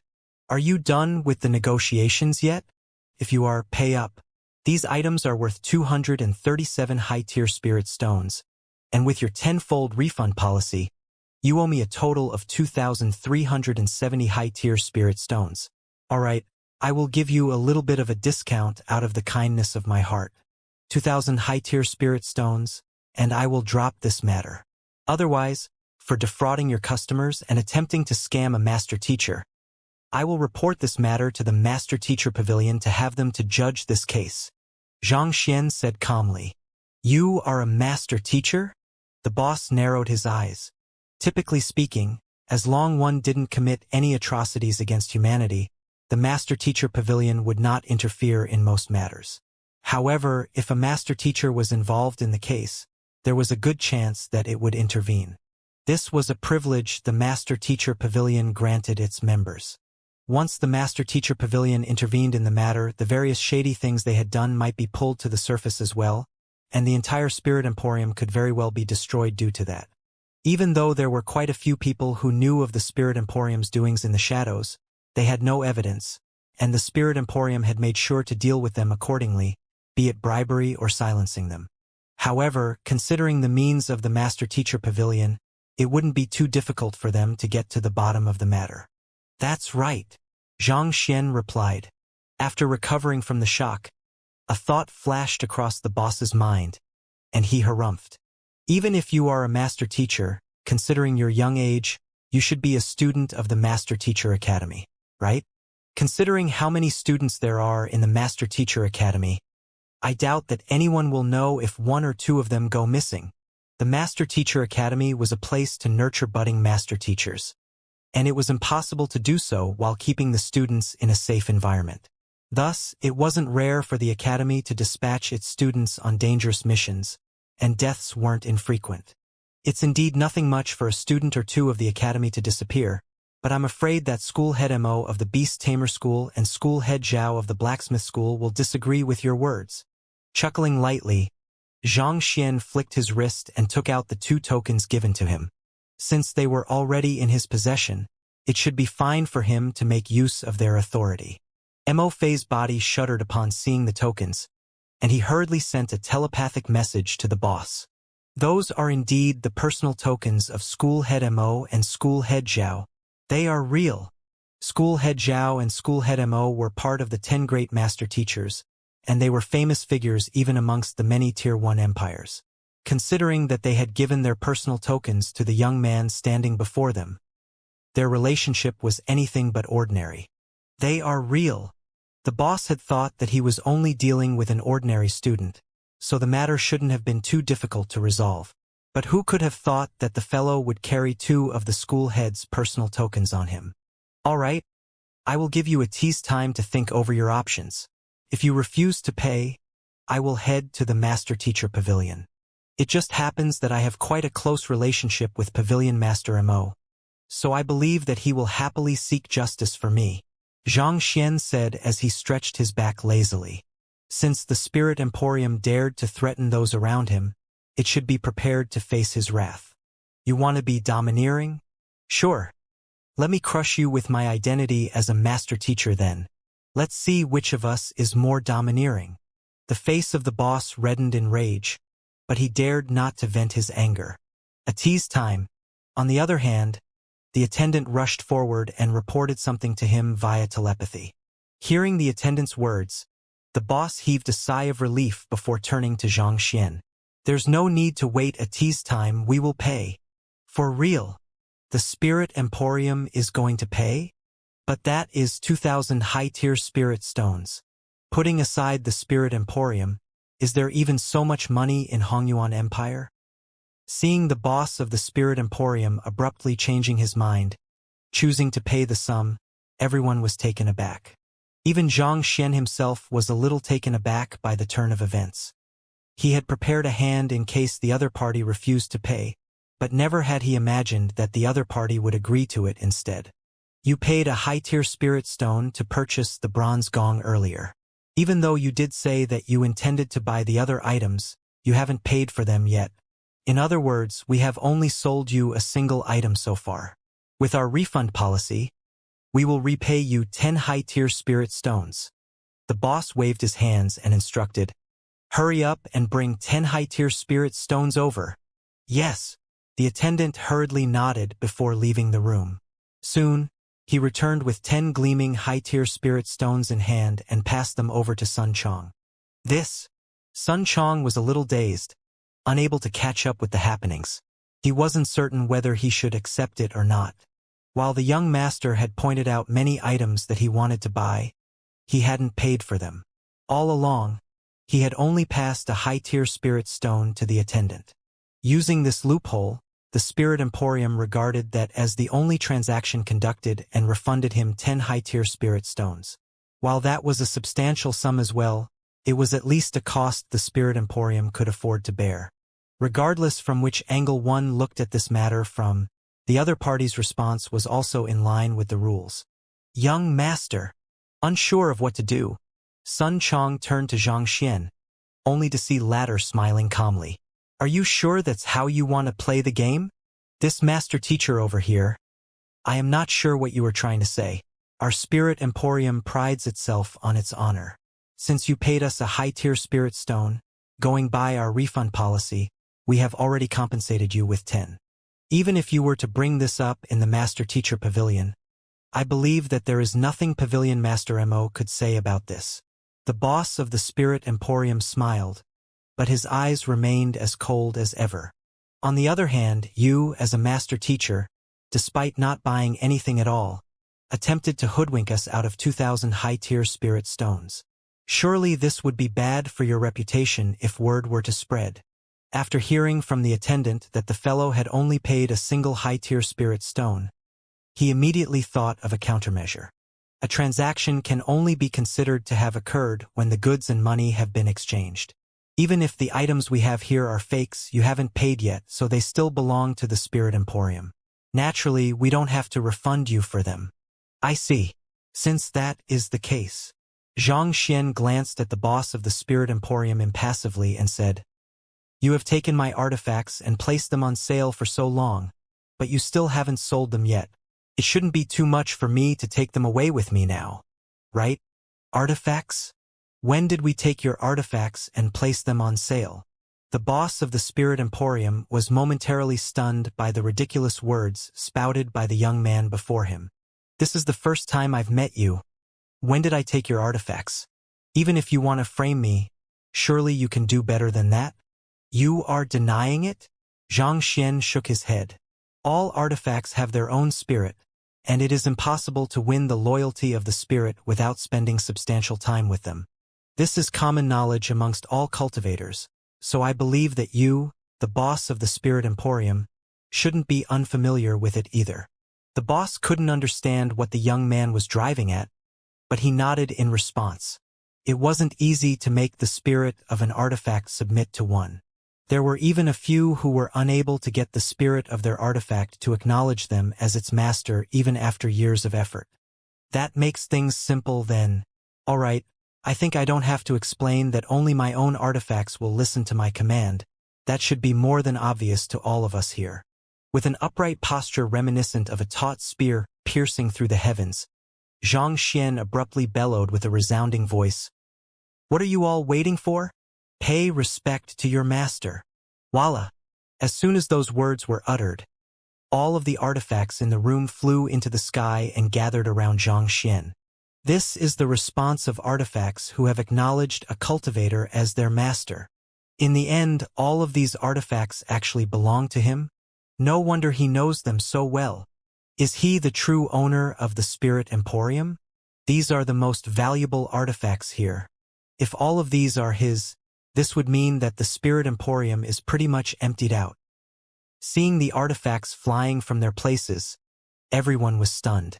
All of the artifacts which the young man had appraised before, be they swords, chains, armors, cauldrons, each and every one of them was floating around him, humming in excitement. It was as if they had finally met with their master after great difficulty, and they were unwilling to part with him. All of the most valuable artifacts in the Spirit Emporium were in there. If all of those artifacts belonged to the young man before them, this renowned treasure vault of Hongyuan City would be emptied out. Those artifacts made up 70 to 80% of the total asset of the Spirit Emporium. Surely the young man, and not the middle-aged man over there, was the true boss of the Spirit Emporium. Sun Chang's lips twitched. The young master sure is vicious.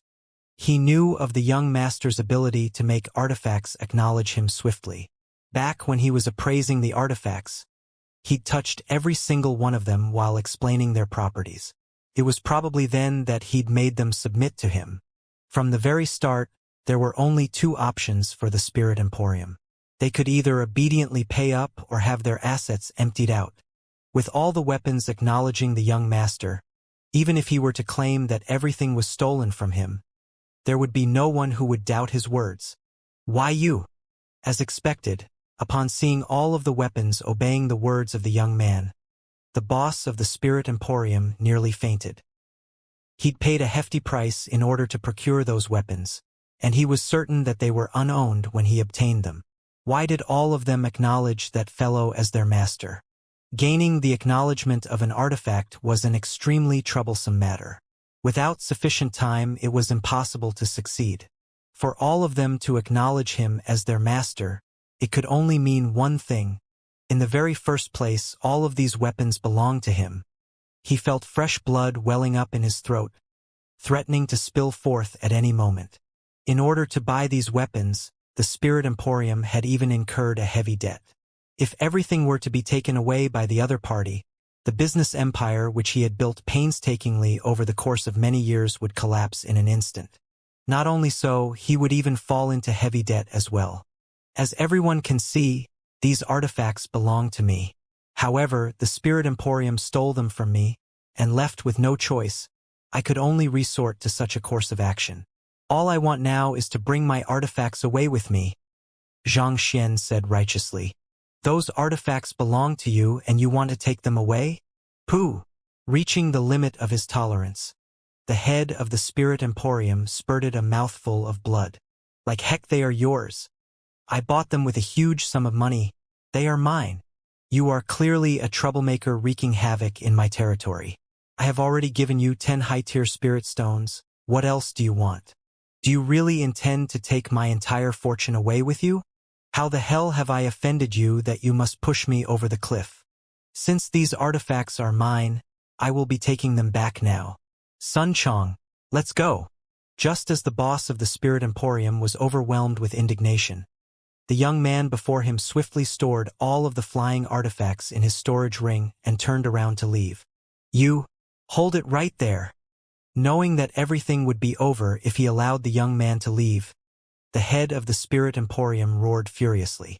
The aura of a saint surged from his body, ready to unleash a fatal strike on the young man before him at any moment. Xianxia turned around and faced the boss fearlessly. Why? Are you going to resort to violence now? You should know the consequences of snatching a master teacher's possession.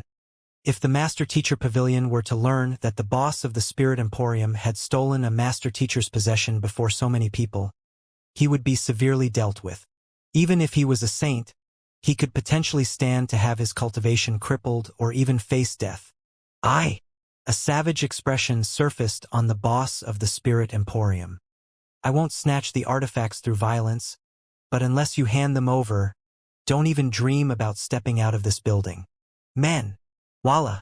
The patrol squads swiftly rushed forward and blocked all of the exits. Wielding a weapon each in their hands, they glared at Xianxia ferociously, as if they would tear him apart if he dared approach them. On the other hand, the crowd in the area who were dragged into this matter turned pale in fright, and their bodies trembled uncontrollably. If they had known this would happen, they would never have stayed on to watch the commotion. Now they were doomed. To think that the boss of the Spirit Emporium would be so underhanded as to bully a junior. Despite the impending battle that was about to fall upon him, Xianxia didn't seem panicked in the least. Instead, he sighed deeply. To tell you the truth, I was still contemplating whether I should give you a chance and leave some of the artifacts behind. However, since you are so shameless, don't blame me for getting nasty then. Disappointment was reflected in Xianxia's eyes. Shaking his head, he walked calmly over to the shelves, opened the casing, and tapped on the metal hammer within it twice. This is mine. Following which, he walked over to another artifact and tapped on it as well. This is mine too. Mine as well. Still mine. All mine.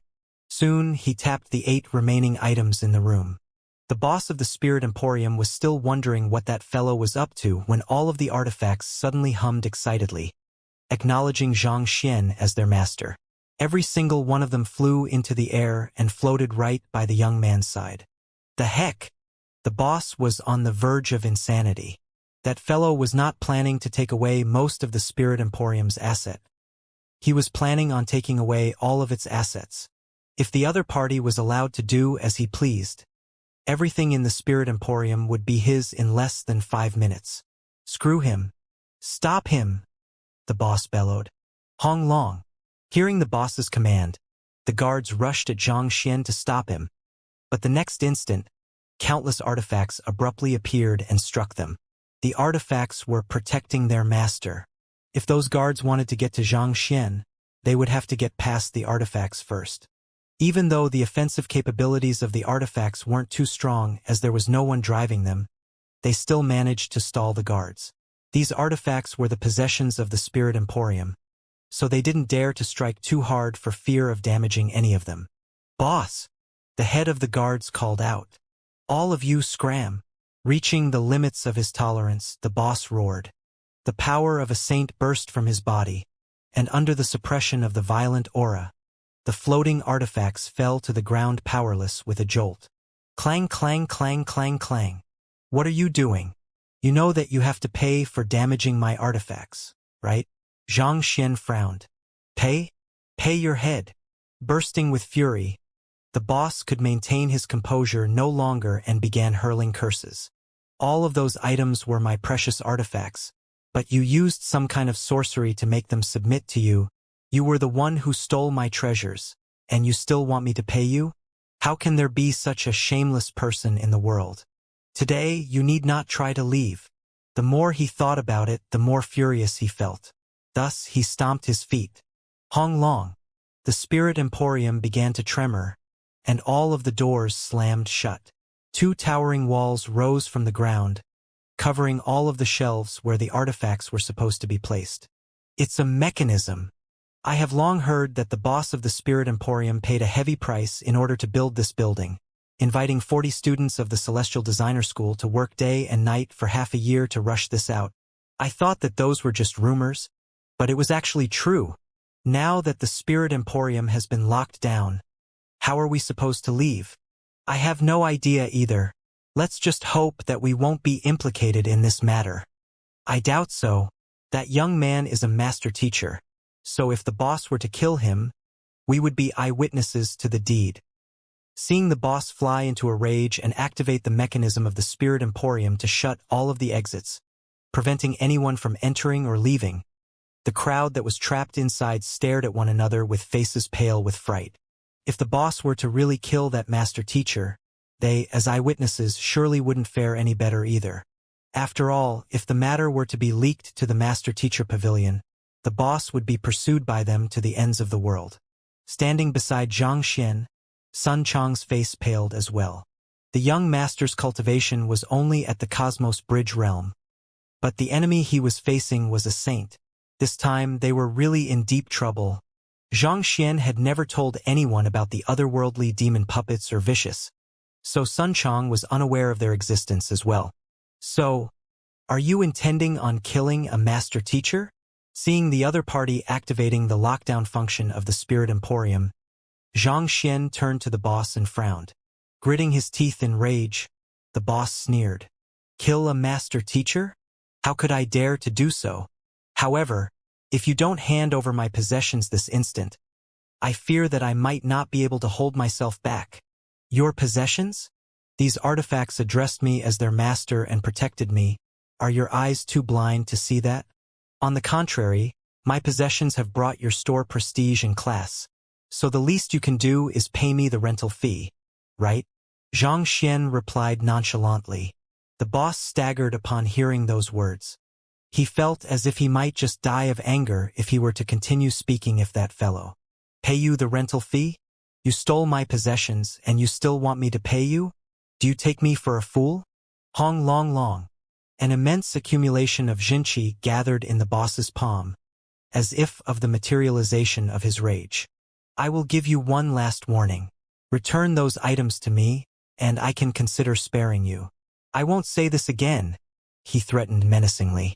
Were it not for his fear of School Head Mo and School Head Zhao, he would have long made a move. Even so, his overwhelming rage was threatening to remove all reason from him, compelling him to make a move. Seeing the mass of Jinqi in the other party's hands threatening to rip him to pieces any moment now, Xianxia shook his head. Warning? I have seen plenty of bandits in my life, but I have never seen one who steals as brazenly as you do. You are truly incredible. Since that is the case, allow me to let you in on a secret then. He abruptly leaped several dozen meters forward and stepped heavily on the ground before leaping in another direction. He continued another 7 times before returning back to his original position. A secret? What are you up to? Seeing that the fellow was up to something once more, the boss glared at him warily. On the other hand, Xianxia smiled brightly and said, "The fact is, this spirit emporium is mine as well. Kacha! Kacha!" A series of mechanisms abruptly spun into action, and the entire spirit emporium began to shake in euphoria. What? The spirit emporium has acknowledged him as its master as well. The boss felt as if the entire world had gone mad. Spirit euphoria? The spirit emporium has acknowledged him as its master. What in the world happened? How did that fellow do it? The crowd trapped in the room were shocked speechless. At this moment, they finally realized the queerness of the young man before them. With just a few pats here and there, all of the artifacts acknowledged him as their master. With just a few steps, even the spirit emporium submitted to him. Was there anything in the world he couldn't tame? It was no wonder the boss of the spirit emporium was so furious. If they were to see their own possessions being claimed by others in such a manner, they would have gone on a rampage as well. Young master! Sun Chang's eyelids twitched uncontrollably. He'd thought that when the young master said that he would cause trouble, he would only force the other party to compensate for the assault. But from the looks of it, that wasn't just it. He was planning to overturn the other party's entirety. This was too vicious. Even though the old master was also rather extreme as well, he would at least hold back considering his position as a master teacher. On the other hand, it was as if the young master was completely out of control. However, no matter what, the other party was a saint. He might be able to hold back for a moment in consideration of the young master's standing as a master teacher, but under such relentless provocation, his tolerance would swiftly wear thin. By then, there would be no one but the old master who could save them. "I want you dead." As if Sun Chang's worst fears had come to be, the boss of the spirit emporium roared furiously, and raising his palm, the formidable might of a Saint Realm expert came crashing toward his young master. Young master! Alarmed, Sun Chang was just about to rush up to take the blow for the young master when the latter abruptly raised his palm. Barrier! With those words, dozens of artifacts flew up and stood in front of Xianxia, protecting him from the blow. At the same time, the ground rumbled as the whirring of mechanisms echoed in the air. Several towering walls rose from the ground, sealing both Xianxia and the boss within it. Young master! Seeing that Xianxia was locked together with a rampaging Saint Realm expert in a narrow space, Sun Chang immediately rushed forward anxiously. To his shock, however, he realized that the walls blocking him were made of an incredibly resilient material which he couldn't break with his current strength. How could I have allowed this happen? If a mishap befalls the young master, how can I ever face the old master? Sun Chang cried as he punched the walls desperately. Before meeting the old master, he had been nothing more than a humble merchant, destined to spend his entire life in a daze in Tianxian Kingdom, never venturing out to see the wider world beyond. It was the old master who brought him out from the well he was in, granting his great responsibility despite his humble birth, and helped to raise his cultivation. The old master had entrusted the young master to his care. If something were to happen to the young master, he would be a sinner. Young master, nothing can happen to you. With a trembling body, Sun Chang fumbled around the wall, attempting to find any point of weaknesses on the wall which he could exploit. However, the wall was built of materials far beyond his current strength. No matter how hard he tried, he was powerless before it. Pung pung pung pung. At that moment, the sound of fists and legs sinking into flesh echoed from within the walls. The young master is getting beaten up. Those sounds sent Sun Chang into utter panic. His eyes reddened in anxiety, and his heart pounded in apprehension. No, I must save the young master, even at the cost of my life. He didn't know what else he could at the moment, so he could only try ramming at the wall with his body. However, at that moment, a scream of agony sounded. "Oh, stop hitting me. I admit that I'm at fault. I beg you to let me off." Hearing that voice, the fidgety Sun Chong suddenly froze on the spot. That voice didn't come from the young master but the boss of the Spirit Emporium. The boss was begging for mercy? Could it be that the young master was pummeling the Saint Realm boss within the walls? Flabbergasted, Sun Chong stared at the walls before him with his mouth agape. Returning back to the time when the boss of the Spirit Emporium made a move on Xianxia. Xianxia knew that even with the artifacts protecting him, he wouldn't last long against the boss. Thus, he immediately activated the mechanism of the Spirit Emporium and summoned the walls beneath the ground to seclude themselves from the world outside. This way, he would be able to do anything he wished without worrying about prying eyes. Hoo. As soon as those walls were in place, Zhang Xian flicked his wrist and whipped out a book and 20 otherworldly demon puppets. "Get him," Zhang Xian ordered. With the experience from pummeling the Byzantium Helios beast, those puppets rushed at the boss and began beating him viciously from head to toe. All along, the boss had thought that he was only dealing with a Cosmos Bridge Realm lad, so there was nothing for him to worry about. Who would have thought the other party would suddenly summon so many Saint Realm experts? Before he could even process what was going on, heavy blows were raining down him, leaving him with heavy bruises and swelling everywhere. After enduring the heavy beatings for a few moments, he finally found an opening for him to escape.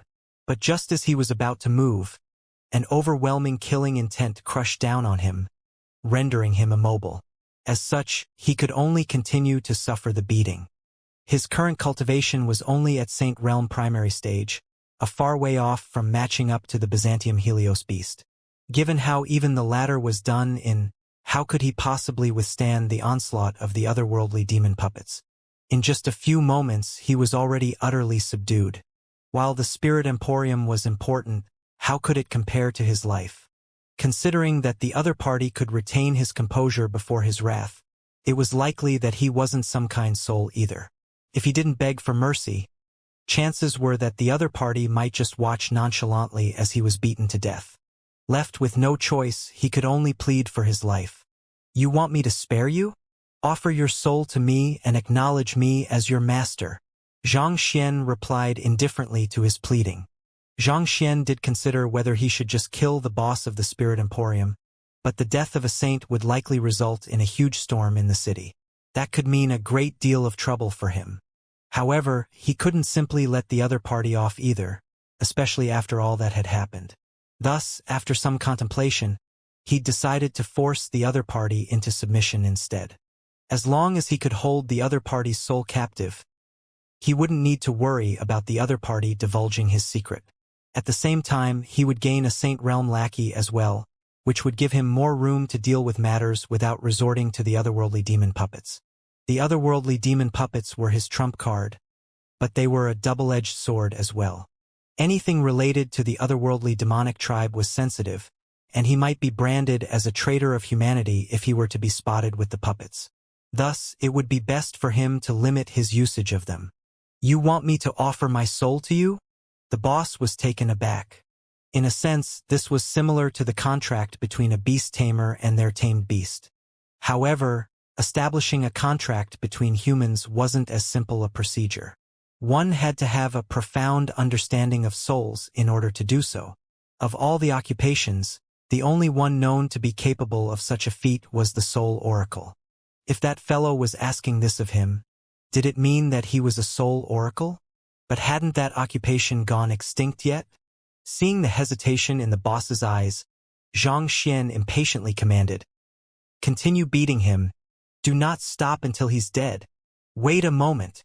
The boss of the Spirit Emporium waved his hands in a fluster as the puppets in the area marched ferociously toward him once more. As long as he could continue living, he wouldn't hesitate to acknowledge another man as his master. He had once committed banditry, and ironically, the experience ended up teaching him how valuable life was. Before it, dignity and pride were mere transient qualities. "I'll acknowledge you as my master," the boss said, knowing that it was either this or death. He severed a portion of his soul, and a powerful force abruptly pulled it into the glabella of the young man before him. As a Saint Realm expert, he had already gained a certain degree of control over his soul, allowing him to sever a portion of it easily. Formidable! As soon as that fragment of his soul seeped into the other party's glabella, he saw an immense soul reminiscent of a giant towering before it. The boss's face paled in fright. He was a Saint Realm expert, but the other party's soul was innumerable times larger and stronger than his. In terms of the strength of their souls, he was no match for the young man before him at all. It was as if pitting an undeveloped child against a behemoth. Could it be that he is really a soul oracle? But even soul oracles wouldn't have such a powerful soul. The boss's body trembled in astonishment. Even though he had never met a soul oracle before, he had once read a few records on them. While soul oracles did specialize in soul cultivation, it wasn't to such an exaggerated extent. The soul he was seeing before him shattered what he had thought to be possible for a soul. Just how in the world did the other party cultivate his soul? And where did this freak come from? Who? While the boss was immersed in his shock, the fragment of his soul was fused into the other party's soul. With this, as long as the young man before him willed it, he would die instantaneously. Not daring to show the slightest disrespect for the young man, he hurriedly clasped his fist and bowed respectfully. Master! Good! Call me young master. Xianxia nodded. After the affair with Xianxia, Xianxia had some experience with establishing a contract with other humans, so it went much smoother this time. Yes, young master, the boss replied politely. Knowing that the other party was no longer able to stand against him, Xianxia heaved a sigh of relief. He returned Vicious and the other otherworldly demon puppets into his ring before turning to the boss and asking, "What is your name?" Since the other party was his subordinate now, he should at least know the other party's name. After all, he couldn't possibly keep addressing the other party as boss. I am Wei Changfeng One, the boss replied. Braving through the wind and waves. You have a good name. All right, I'll call you Little Feng too then. Xianxia nodded. Yes, Wei Changfeng nodded hurriedly. Keep everything that has happened in here a secret. Not a soul is to learn of it. Xianxia instructed. Don't worry, young master. I won't speak a word of it to anyone, Wei Changfeng replied. For a Cosmos Bridge Realm cultivator to command 20 Saint Realm puppets, no one would believe his words even if he were to divulge it. After ensuring that the other party wouldn't divulge the matter, Xianxia nodded in satisfaction, following which he asked, Do you know why I came to your spirit emporium to cause trouble? Forgive me for my ignorance, but I am unaware of the reason, Wei Changfeng replied with a sliver of doubt in his tone. The reason is simple. Your spirit emporium, out of greed, attempted to lay its hands on my students and butler. These men are your subordinates, right? With a casual grasp, the roof of the spirit emporium opened up, and the great violet-winged beast flew in and tossed 4 semi-dead fellows in. Upon seeing the faces of the 4 men, Wei Changfeng's face twitched as he replied, Yes, I'll leave it to you to deal with them. Xianxia waved his hands. Also, I want you to clear whatever work you have the Spirit Emporium as soon as possible and come work for me. Don't worry. As long as you do well, I will guide you in your cultivation and bring you to greater heights. Yes, Wei Changfeng nodded in response. As a servant, he could only take whatever his master said at face value. He didn't have the right to refuse the other party. In truth, he didn't really believe that Xianxia would be able to raise his cultivation. After all, as a Cosmos Bridge Realm cultivator, how could the other party have the knowledge and experience to guide him, a Saint Realm cultivator, in his cultivation? That was a huge joke. You don't believe me? Seeing through Wei Changfeng's thoughts, Xianxia smiled. I dare not to, Wei Changfeng swiftly replied. If I am not mistaken, the reason you started the Spirit Emporium and stole the artifacts of others is all to save a person, right? Xianxia asked impassively. How did you know? Wei Changfeng's eyes widened in astonishment. When Wei Changfeng had executed a battle technique against him, Xianxia had already compiled a book on him via the Library of Heaven's Path. Initially, he harbored great disdain for the other party for the vile deeds he had done. But after learning of the reason behind his actions, he couldn't help but feel a little pity for him. It wasn't that Wei Changfeng was a person with insatiable greed, but that he needed those to save a life. Regardless of how I know, I can tell you this. As long as you serve me well, I will help you save her. Even if it is beyond my means, I will do my best to find someone who possesses the ability to do so. Xianxia said. Why you? Wei Changfeng's body trembled. The other party was right. The reason he had opened the Spirit Emporium and gathered all kinds of artifacts in it despite risking making a lot of enemies was also to treat his severely ill daughter. His daughter's vitals had been wounded when she was still a fetus, resulting in her innate frailty from birth.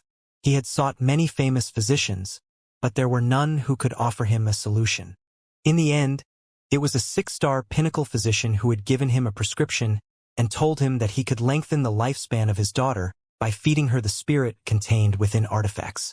It was through this matter that his daughter had lasted the past few years. However, this only alleviated her condition temporarily, and its effectiveness was wearing thin. If a cure couldn't be found soon, she wouldn't have long to live. However, this issue was only known amongst the saints in Hongyuan City. How did he learn of it? If the young master can really save my daughter, I will do anything to repay the favor, even if it means braving through hell. Recalling the various incredible means of the young man before him, Wei Changfeng couldn't help but have his hopes lifted. He immediately kneeled to the floor and bowed. I don't need you to brave through hell for me. As long as you serve me well, you will be well rewarded. Xianxia said as he took out a wine gourd and passed it over. Drink it. Yes. Even though Wei Changfeng was surprised by the abrupt gesture, he didn't dare to disobey the other party's words. Thus, he pried open the lid and gulped down the wine. Gugagugu. As the fine wine entered his body, he immediately felt a warm surge of energy flowing through his veins. At a pace visible to the eye, the injuries he had sustained from the puppets healed, and before long, he had already made a full recovery. This is Saint Recovery Medicine. Wei Changfeng narrowed his eyes. Despite being a Saint Realm expert and the head of the Spirit Emporium, he had never seen a Saint Recovery medicine with effects as pronounced as this. For his wounds to heal immediately after drinking it, perhaps, the young master might just be able to save his daughter's life. Let's clear up this mess first, Xianxia said. If he wanted to win the absolute loyalty of his subordinates, he would have to strike a balance between the carrot and stick.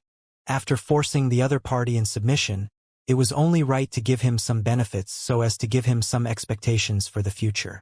Otherwise, even if Xianxia held his soul hostage, if the other party's heart wasn't with him, that would be no different from carrying a ticking time bomb around with him. Yes, knowing that it was impossible for the young master to save his daughter considering that he had yet to achieve anything for the other party, Wei Changfeng didn't pursue the matter. Jia. The mechanisms rumbled. The wall isolating the duo slowly vanished, and Sun Chong and the others came into sight. Boss! The guards rushed forward anxiously, but upon seeing that Xianxia was still alive and kicking, the guards encircled him and drew their weapons. Insolent! Wei Changfeng leaped in fright upon seeing that sight. From today onward, he shall be my young master, so you must address him as young master as well. You must treat him with even more respect with me, and anyone who defies this order will be killed. There will be no chances given. Young master! The guards were taken aback. Did the boss hit his head somewhere?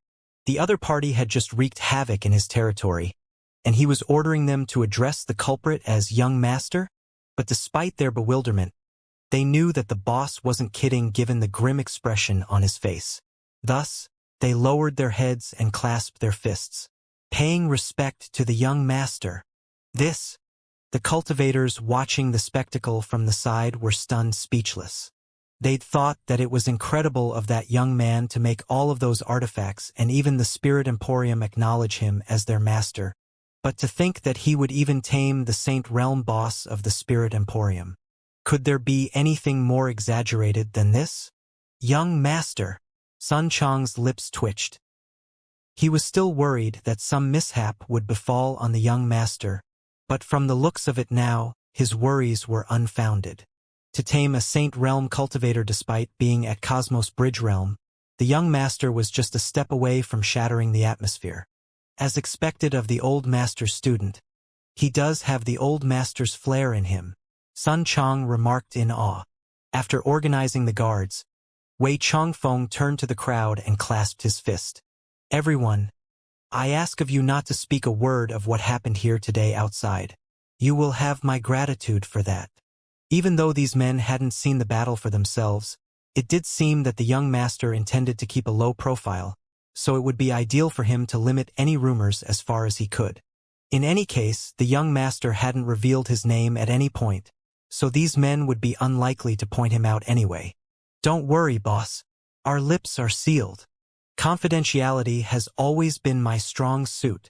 The cultivators hurriedly nodded. Considering that a master teacher and the boss of the Spirit Emporium were involved in this conflict, they would not dare gossip about it for fear of losing their heads.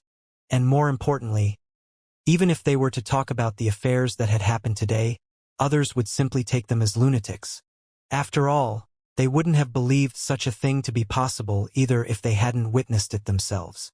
Hearing the voices of agreement, Wei Changfeng turned to the attendants and instructed, Men, give these guests a gift package each as compensation for the trauma they have suffered from this incident.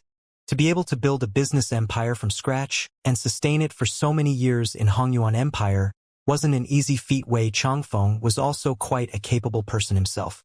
With a suitable use of threat and reward, those men should understand that it wouldn't be to their advantage to talk. Good. Seeing how Xiao Feng dealt with the incident promptly, Xianxia nodded in commendation. In truth, the Spirit Emporium didn't have as many fakes as he'd claimed. Most of it was due to his framing. Even though the appraiser did exaggerate about the grade 6 pill, it wasn't so extreme that it could be considered poison. In truth, the so-called poison was a surge of Jinqi which he slipped into the pill while holding the jade box. After learning the Heaven's Path poison art, he could turn his Heaven's Path Jinqi into lethal poison on a whim. With that, poisoning a sample pill beast to death was not a difficult feat at all. If someone had realized what was going on and waited for a moment longer with the pill, the Jinqi he had hidden inside would have dissipated and lost its effect. As for the bronze gong, as a soul oracle, it was exceedingly easy for him to nullify its soul attack. Most of the subsequent fakes that he had pointed out were also tampered by him one way or another. He had identified their flaws via the Library of Heaven's Path and framed his cases accordingly. As easy as that, everything in the room had soon turned into a fake.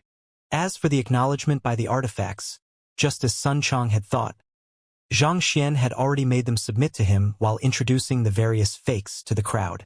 If the other party had chosen to compensate him, he would have left without doing anything. Otherwise, he'd planned to tear apart the other party's nest with their own artifacts. Let's return. Since Wei Changfeng had sent his men after Sun Chang, it was natural that he would know where their residence was.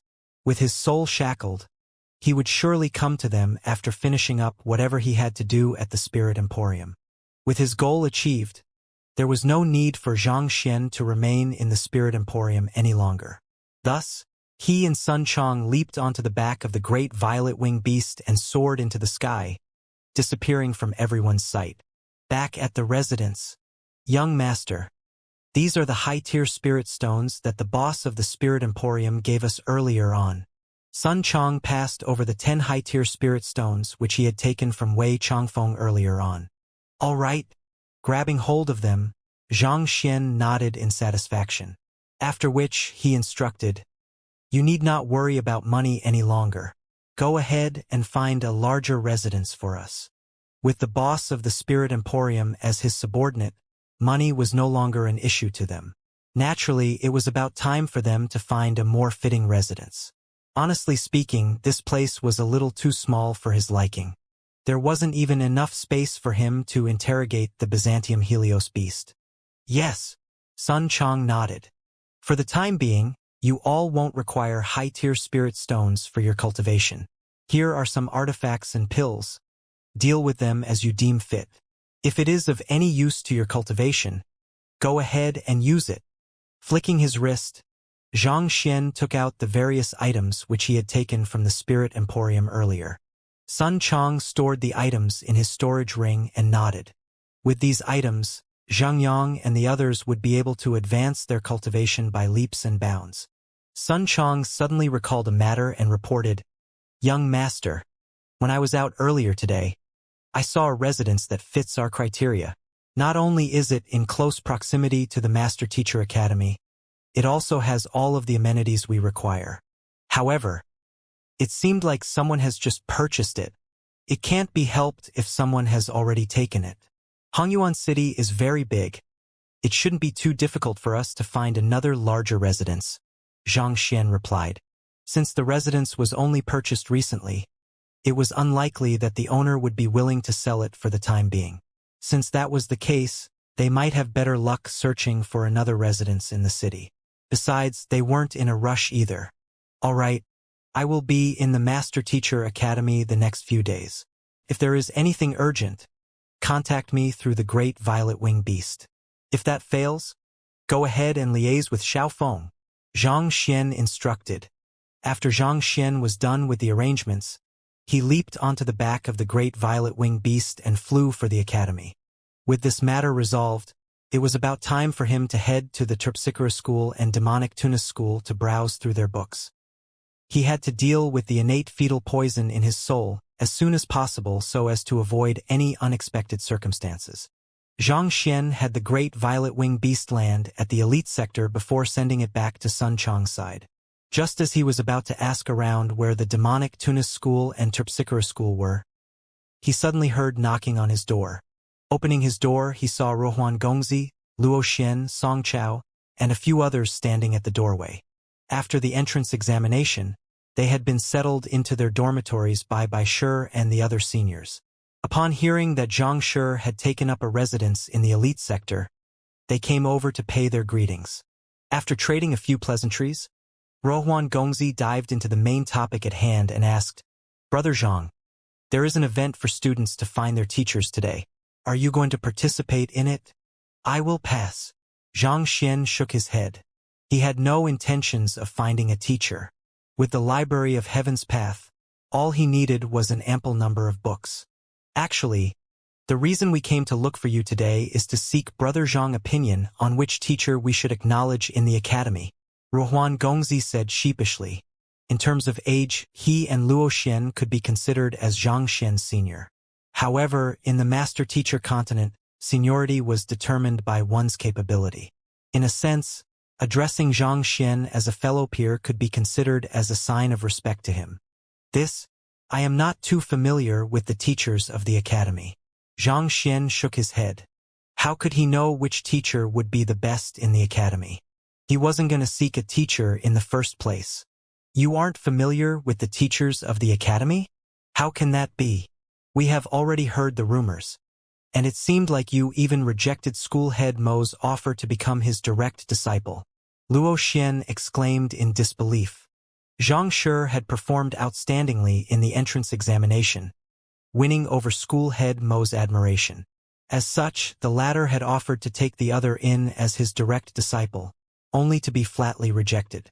This matter had already spread like wildfire across the entire academy. "Since you rejected even school head Mo's offer, doesn't that mean that you have a better candidate in mind?" "I haven't thought that far yet. Speaking of which, since you are here, does it mean that you already have a person in mind? Why don't you tell me? I will help you ask around." Zhang Xian smiled. Since they were asking for his opinion, they must have already taken a look around and had a candidate in mind, just that they were still feeling a little uncertain about their choices. Most freshmen lacked connections with the seniors to inquire about the various teachers in the academy. However, Zhang Xian was acquainted with Luo Qiqi and Yu Feier, as well as several school heads in the academy. If those didn't work, he could also ask the students in the elite sector. Surely at least one of them would be willing to share some insights.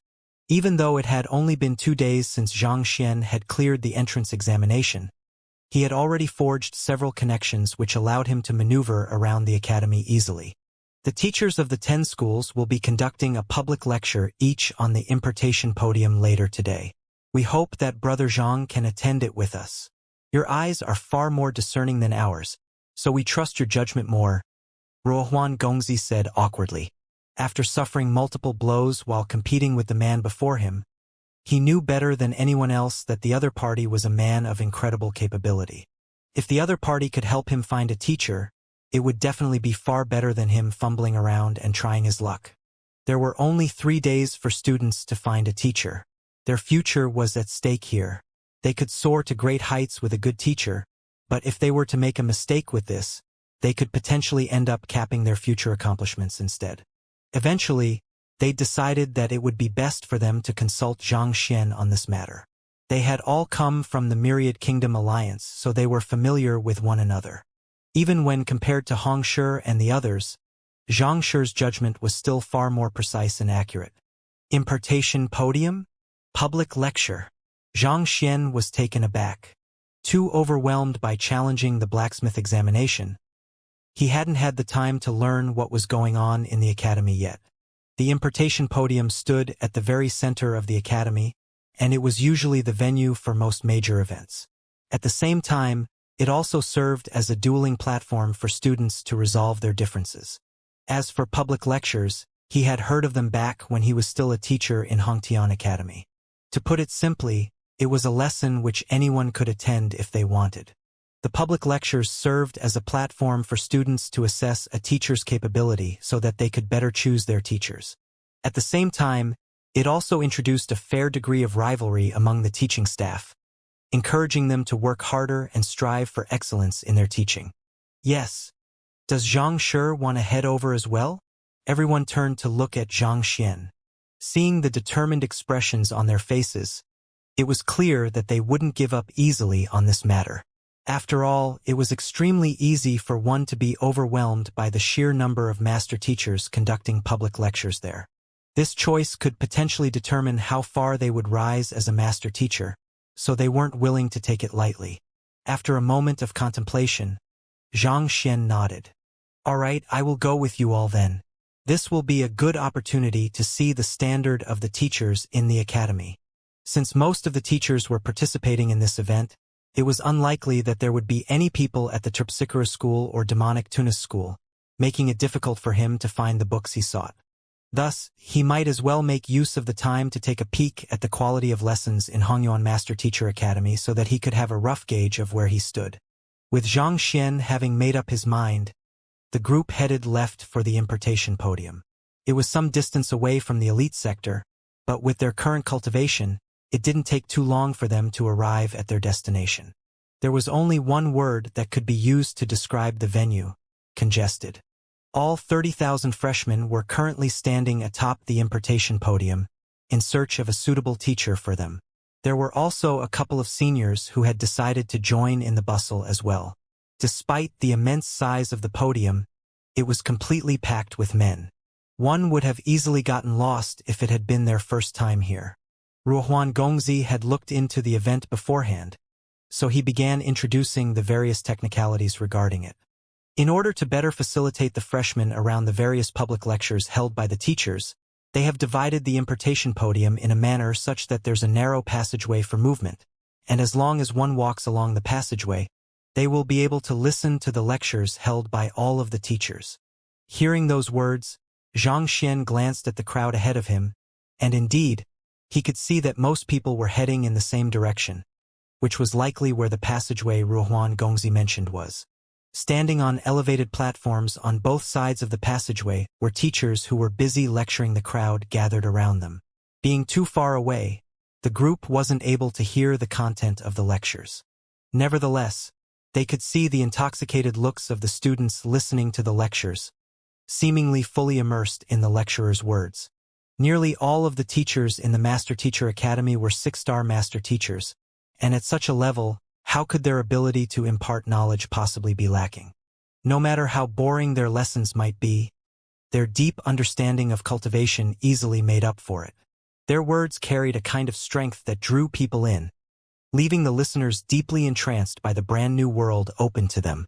Juniors, May I interest you in the teacher information documentation? Just as the group was about to follow the crowd into the passageway, a smiling young man suddenly walked up to them and blocked their way. The young man seemed to be in his 30s, possessing a lanky figure reminiscent of a bamboo. A 5-star emblem stood on his chest, which showed that he was at least a grade 2 student in the academy. Teacher information documentation? Xianxia frowned. The young man glanced in the surroundings, and after ensuring that no one was looking, he whipped out a book and passed it over while whispering in a hushed voice. Yes, our Ashen Moon faction has specially compiled all of the information regarding the teachers in the academy, as well as their various unique characteristics, interests, and the results of their students. Using this as a reference as you listen to the various public lectures, you will be able to make a better choice. There is such a thing? Bewildered, Xianxia took the book, and just as he was about to flip it open, the young man before abruptly stopped him. Every single one of us in the Master Teacher Academy possesses a photographic memory. If I allow you to browse through the book, how am I supposed to sell it? If you wish to look at it, you will have to buy it. Anyone with a soul depth beyond 10 would possess a photographic memory. Considering that the minimum requirement to enter the academy was for one to be a 4-star master teacher, it meant that every single student had a photographic memory. The teacher information documentation contained extremely precious information, and the other party was clearly intending on using it to earn some additional money.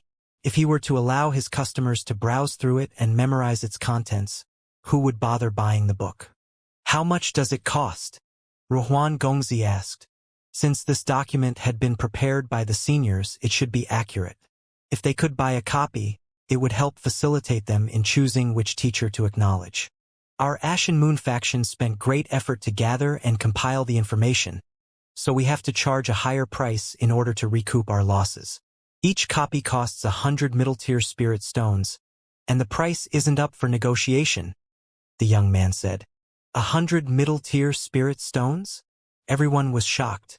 Coming from the Myriad Kingdom Alliance, Ruhuan Gongzi had barely seen any middle-tier spirit stones in his life. Luo Xian, who had come from the strongest sect in the region, fared slightly better in his financial position, but forking out 100 middle-tier spirit stones was still far beyond his means. As for Song Chao, he could hardly take out a middle-tier spirit stone under Zhang Xian's beguilement back then, so asking him to take out 100 at once was clearly asking too much. In other words, of all of them, Zhang Xian was the only one who could afford the document. The price sure was steep. Taking the distressed expressions before him into sight, the young man hurriedly said, "You all find the documentation expensive? You do know that there is detailed information on each and every teacher in here, right? Once you find a suitable teacher, it's just a matter of time before you make the breakthrough to become a 5-star master teacher. By then, you won't need to worry about having insufficient middle-tier spirit stones anymore." There was a huge gap between each rank of a master teacher. While there were limited opportunities for a 4-star master teacher to earn middle-tier spirit stones, 5-star master teachers didn't have such a worry. "Thank you for your concern, but we don't need it."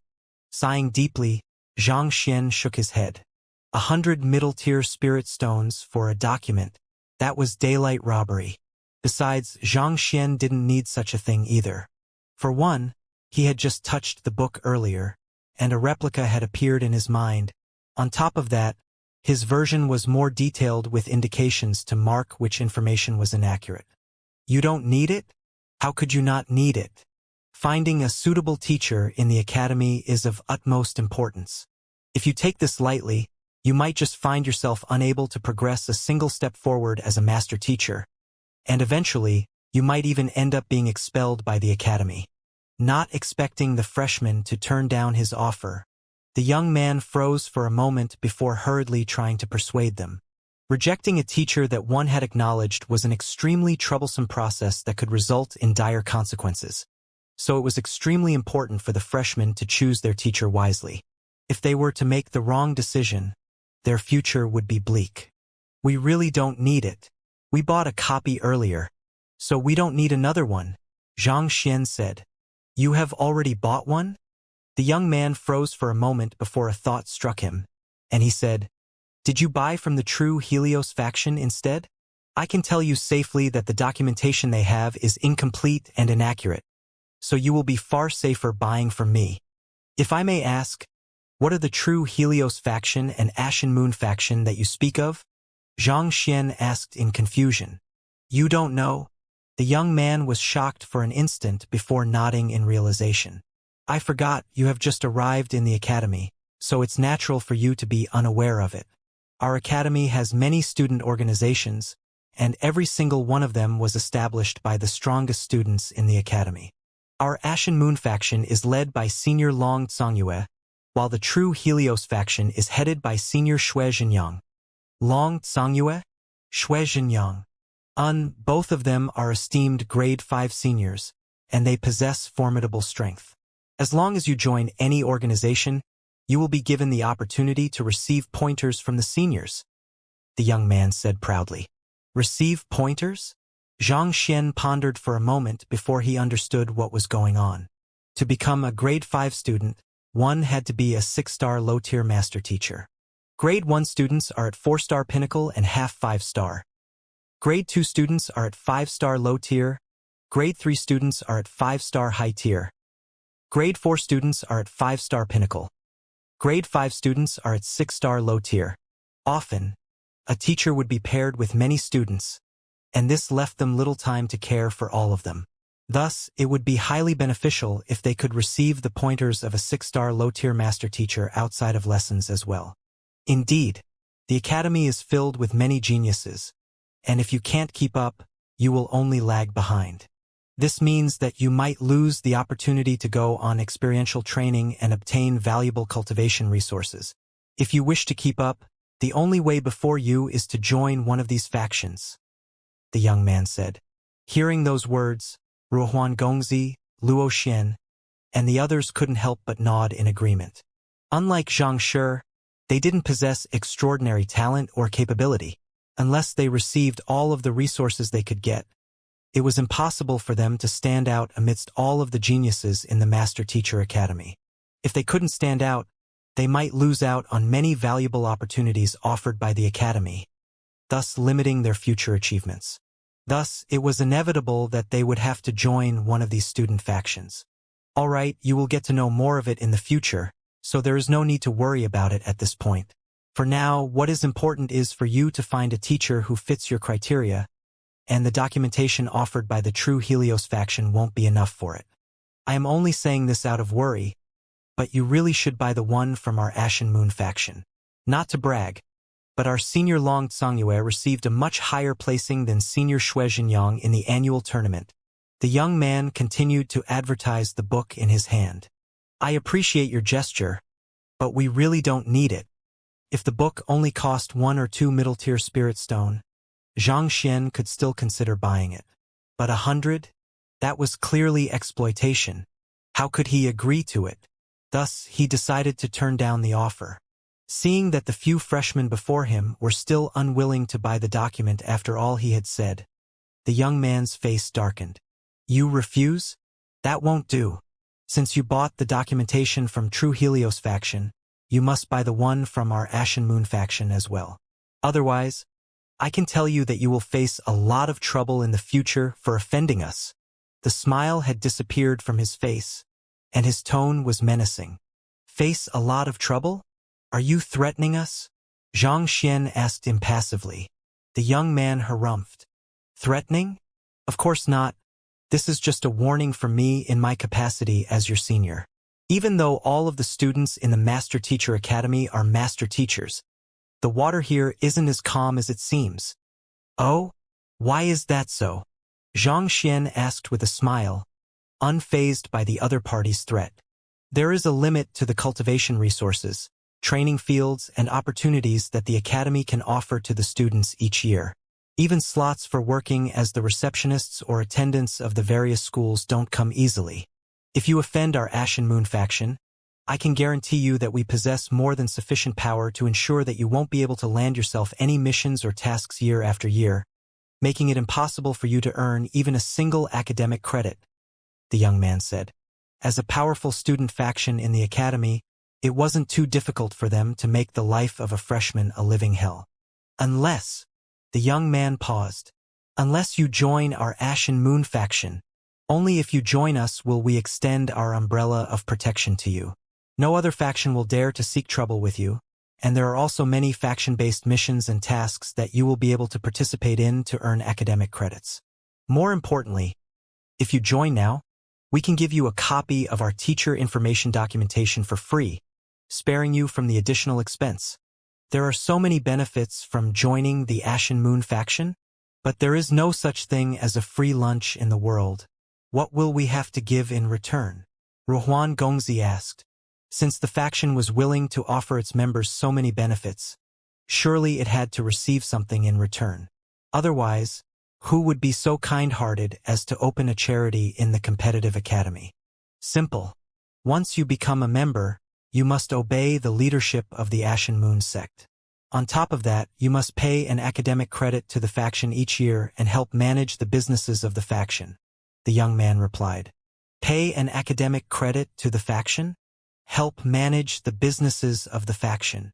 Everyone fell into deep thought. As they had expected, such a sweet deal couldn't possibly be without its shortcomings. Putting aside how they didn't have a single academic credit with them at the moment, even if they did, there was no academic credit that came easily. 1 academic credit each year was definitely a huge sum for them as grade 1 students. At the same time, they couldn't help but be shocked by how lucrative factions were. If the faction were to have 100 men, wouldn't that mean that they would receive 100 academic credits annually? It was no wonder the grade 5 seniors would devote their time to establishing student factions and offering pointers to the members of their factions. With such benefits, they would do it if they were in the other party's position as well. As for the businesses, their primary function was probably to finance the expenses of the faction. After all, be it to build connections, conduct activities, or to reward the contributions of its members, they would surely need a source of income for its operations. As master teachers, the students all had supporting occupations, so they could contribute to the finances of the faction through offering pills they had forged or weapons they had smithied. For one, the young man before them who was marketing the teacher information documentation to them would probably have to hand the profits earned over to the faction eventually. The young man harumphed. That's right. You only have 2 options now. You can either buy the document or join our faction, or else you can look forward to endless trouble in the academy. Xianxia, Ruhuan Gongzi, Song Chao, and the others quickly turned their sights over to Xianxia. The latter had already become their pillar of support, so in times of difficulty, they couldn't help but subconsciously look toward him for help. My apologies, but we will be taking neither of the options. Xianxia shook his head. He wasn't interested in the book nor the benefits the faction had to offer. No matter how powerful the student factions were, could they be any greater than becoming the junior of one of the 10 great master teachers? Since he'd already turned down the latter, how could he possibly be, in the least, interested in the former? You have guts. You'd better pray that you manage to find a strong backer in this event, or else be prepared to be put through living hell in the academy. Seeing that the group before him rejecting his offer, the young man glared at them ferociously before flinging his sleeves and leaving. Xianxia, what should we do if they really come knocking on our doors? Song Chao and the others asked worriedly.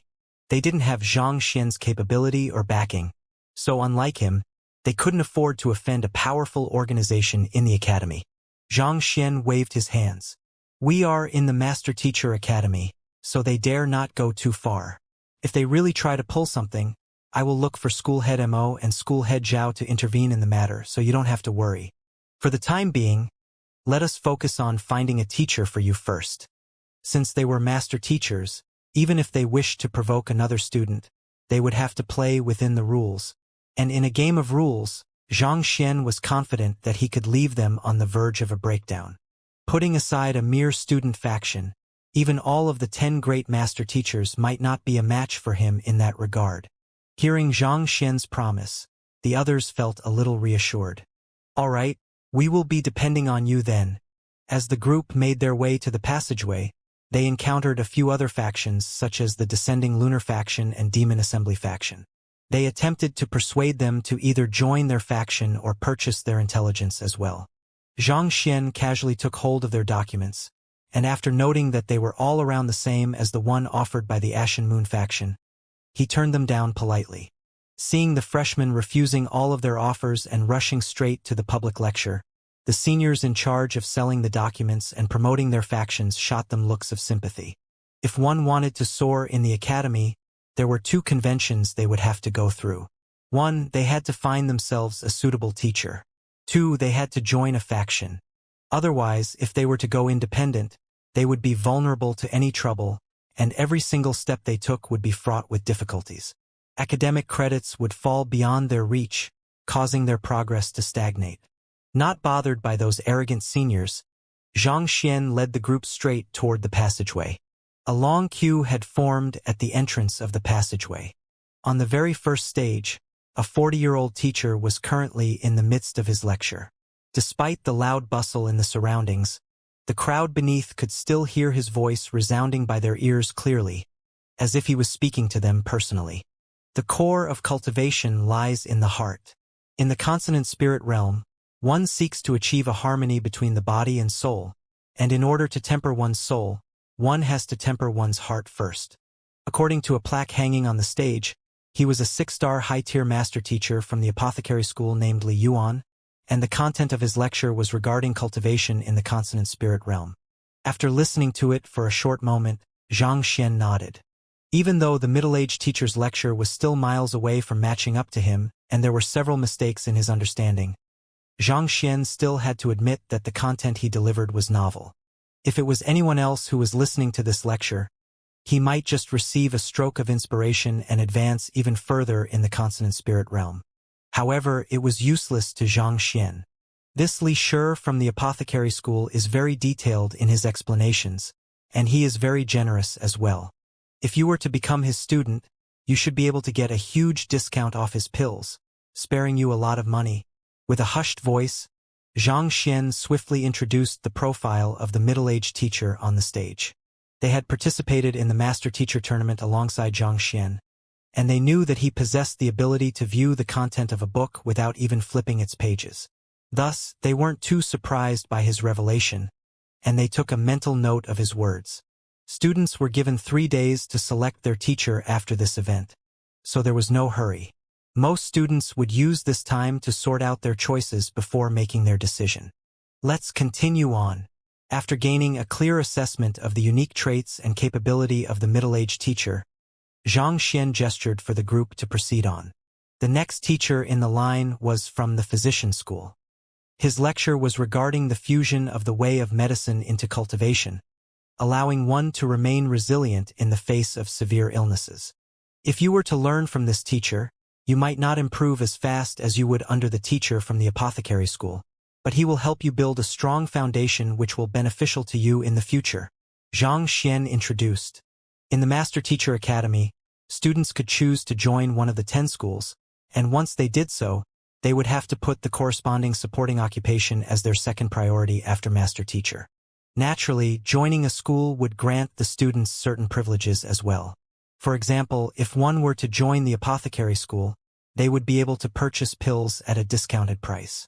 If one were to join the physician school, they would gain access to documents regarding the study of the human body, allowing them to build up a strong foundation in their cultivation. The blacksmith school had valuable physical body cultivation technique manuals. The beast tamer school had private mountains filled with rare beasts. The painter school had high-tier paintings that allowed one to calm their mind, enhancing their rate of cultivation. All in all, each school had their own strengths. Most students would usually choose based on their interest and proficiency in the occupation. After walking around for a while longer, Xianxia slowly lost interest. Thus, he eventually searched for a less crowded area to stop at and took out an empty book. Taking out a brush and an ink slab, he swiftly copied down the accurate details which he had gathered from the documents compiled by the various factions, as well as what he had observed through the public lectures. I have written down the details regarding the teachers in this book. Feel free to browse through it. It should be enough for you to find a suitable teacher. This book, which had been verified using the Library of Heaven's Path, had no errors whatsoever. With it, Ruohuan Gongzi and the others should have no trouble finding a suitable teacher for themselves. Ruohuan Gongzi and the others nodded. By corroborating the content of the book Xianxia compiled with the public lectures they had just listened to, they would have more than enough information to make a judgment themselves. There was no need for them to bother Xianxia over the issue anymore. While you all are looking at the book, I will go take a walk around. Passing the book to them, Xianxia stretched his back lazily. Just as he was contemplating whether he should make his way to the Terpsichore school or demonic Tuna's school, he suddenly caught sight of a silhouette which sent a jolt through his body. Is that her? It was an elegant white-robed figure walking amidst the bustling crowd. Despite the clamor around her, her presence seemed to bring about a soothing aura to the surroundings, as if a calm painting. This was the exact same sensation that he had felt from the white-robed lady, whom he had met at the verdant mountain back in Huanyu Empire. The world was big, so Xianxia had thought that he would never see the other party ever again after their abrupt parting. But that familiar disposition and silhouette, could it be her? Fearing that it was just an illusion and he might lose sight of her the next moment, he dared not turn his eyes away from her. Despite the congestion ahead, the crowd seemed to open up before the white-robed figure through some mysterious force, creating ample space for her to walk through. Yet, despite this bizarre phenomenon, there didn't seem to be a single person amidst the crowd who had realized it yet, as if it was a perfectly ordinary occurrence. What an incredible ability! Xianxia narrowed his eyes. This phenomenon could only be produced by the comprehension of spatial laws. Those students had clearly moved from their original positions, but it seemed to them as if they were still standing on the same spot. Even Xianxia didn't possess the means to do the same. Is it really her? Xianxia muttered in a daze. Back when he'd first met the white-robed lady in the verdant mountain, he had sensed that the other party's cultivation wasn't too high. That was why he'd rushed forward to save her upon seeing that she had been encircled. Yet, when he was suffering a backlash due to the incompatibility between his soul and body, she was the one who'd intervened and facilitated an impeccable fusion between his soul and body. Such an ability was far beyond Xianxia's current means. From this, it could be seen that she had concealed her true strength. Even at this time, he was still unable to gain a clear grasp of her strength. Flaws! Xianxia muttered, but the next moment he froze. She isn't using a battle technique? He'd thought that such manipulation of space could be considered as the usage of a battle technique, so he tried to check it through the Library of Heaven's Path. However, the Library of Heaven's Path remained completely silent. In other words, the young lady before him wasn't using a battle technique. Otherwise, the Library of Heaven's Path would surely have been able to compile a book on her. So far, he had yet to encounter anything which the Library of Heaven's Path was unable to discern. Who? Bewildered, Xianxia was just about to walk forward to take a closer look when the white-robed figure, as if sensing his gaze, stopped and turned around. A beautiful face came into sight. It was indeed the white-robed lady he had met back then. Even though there were certain differences to her facial features due to some kind of disguise she was donning, those were incapable of fooling his eye of insight. With just a glance, he could tell that it was the young lady whom he had met back in the mountains. Unable to suppress his agitation, he rushed up to her and said nervously, "Why, you are here as well?" The young lady was scanning her surroundings, as if trying to determine the source of the gaze when she suddenly caught sight of him. Her eyes lit up, and a light smile surfaced on her lips. For an instant, it was as if 100 flowers had bloomed.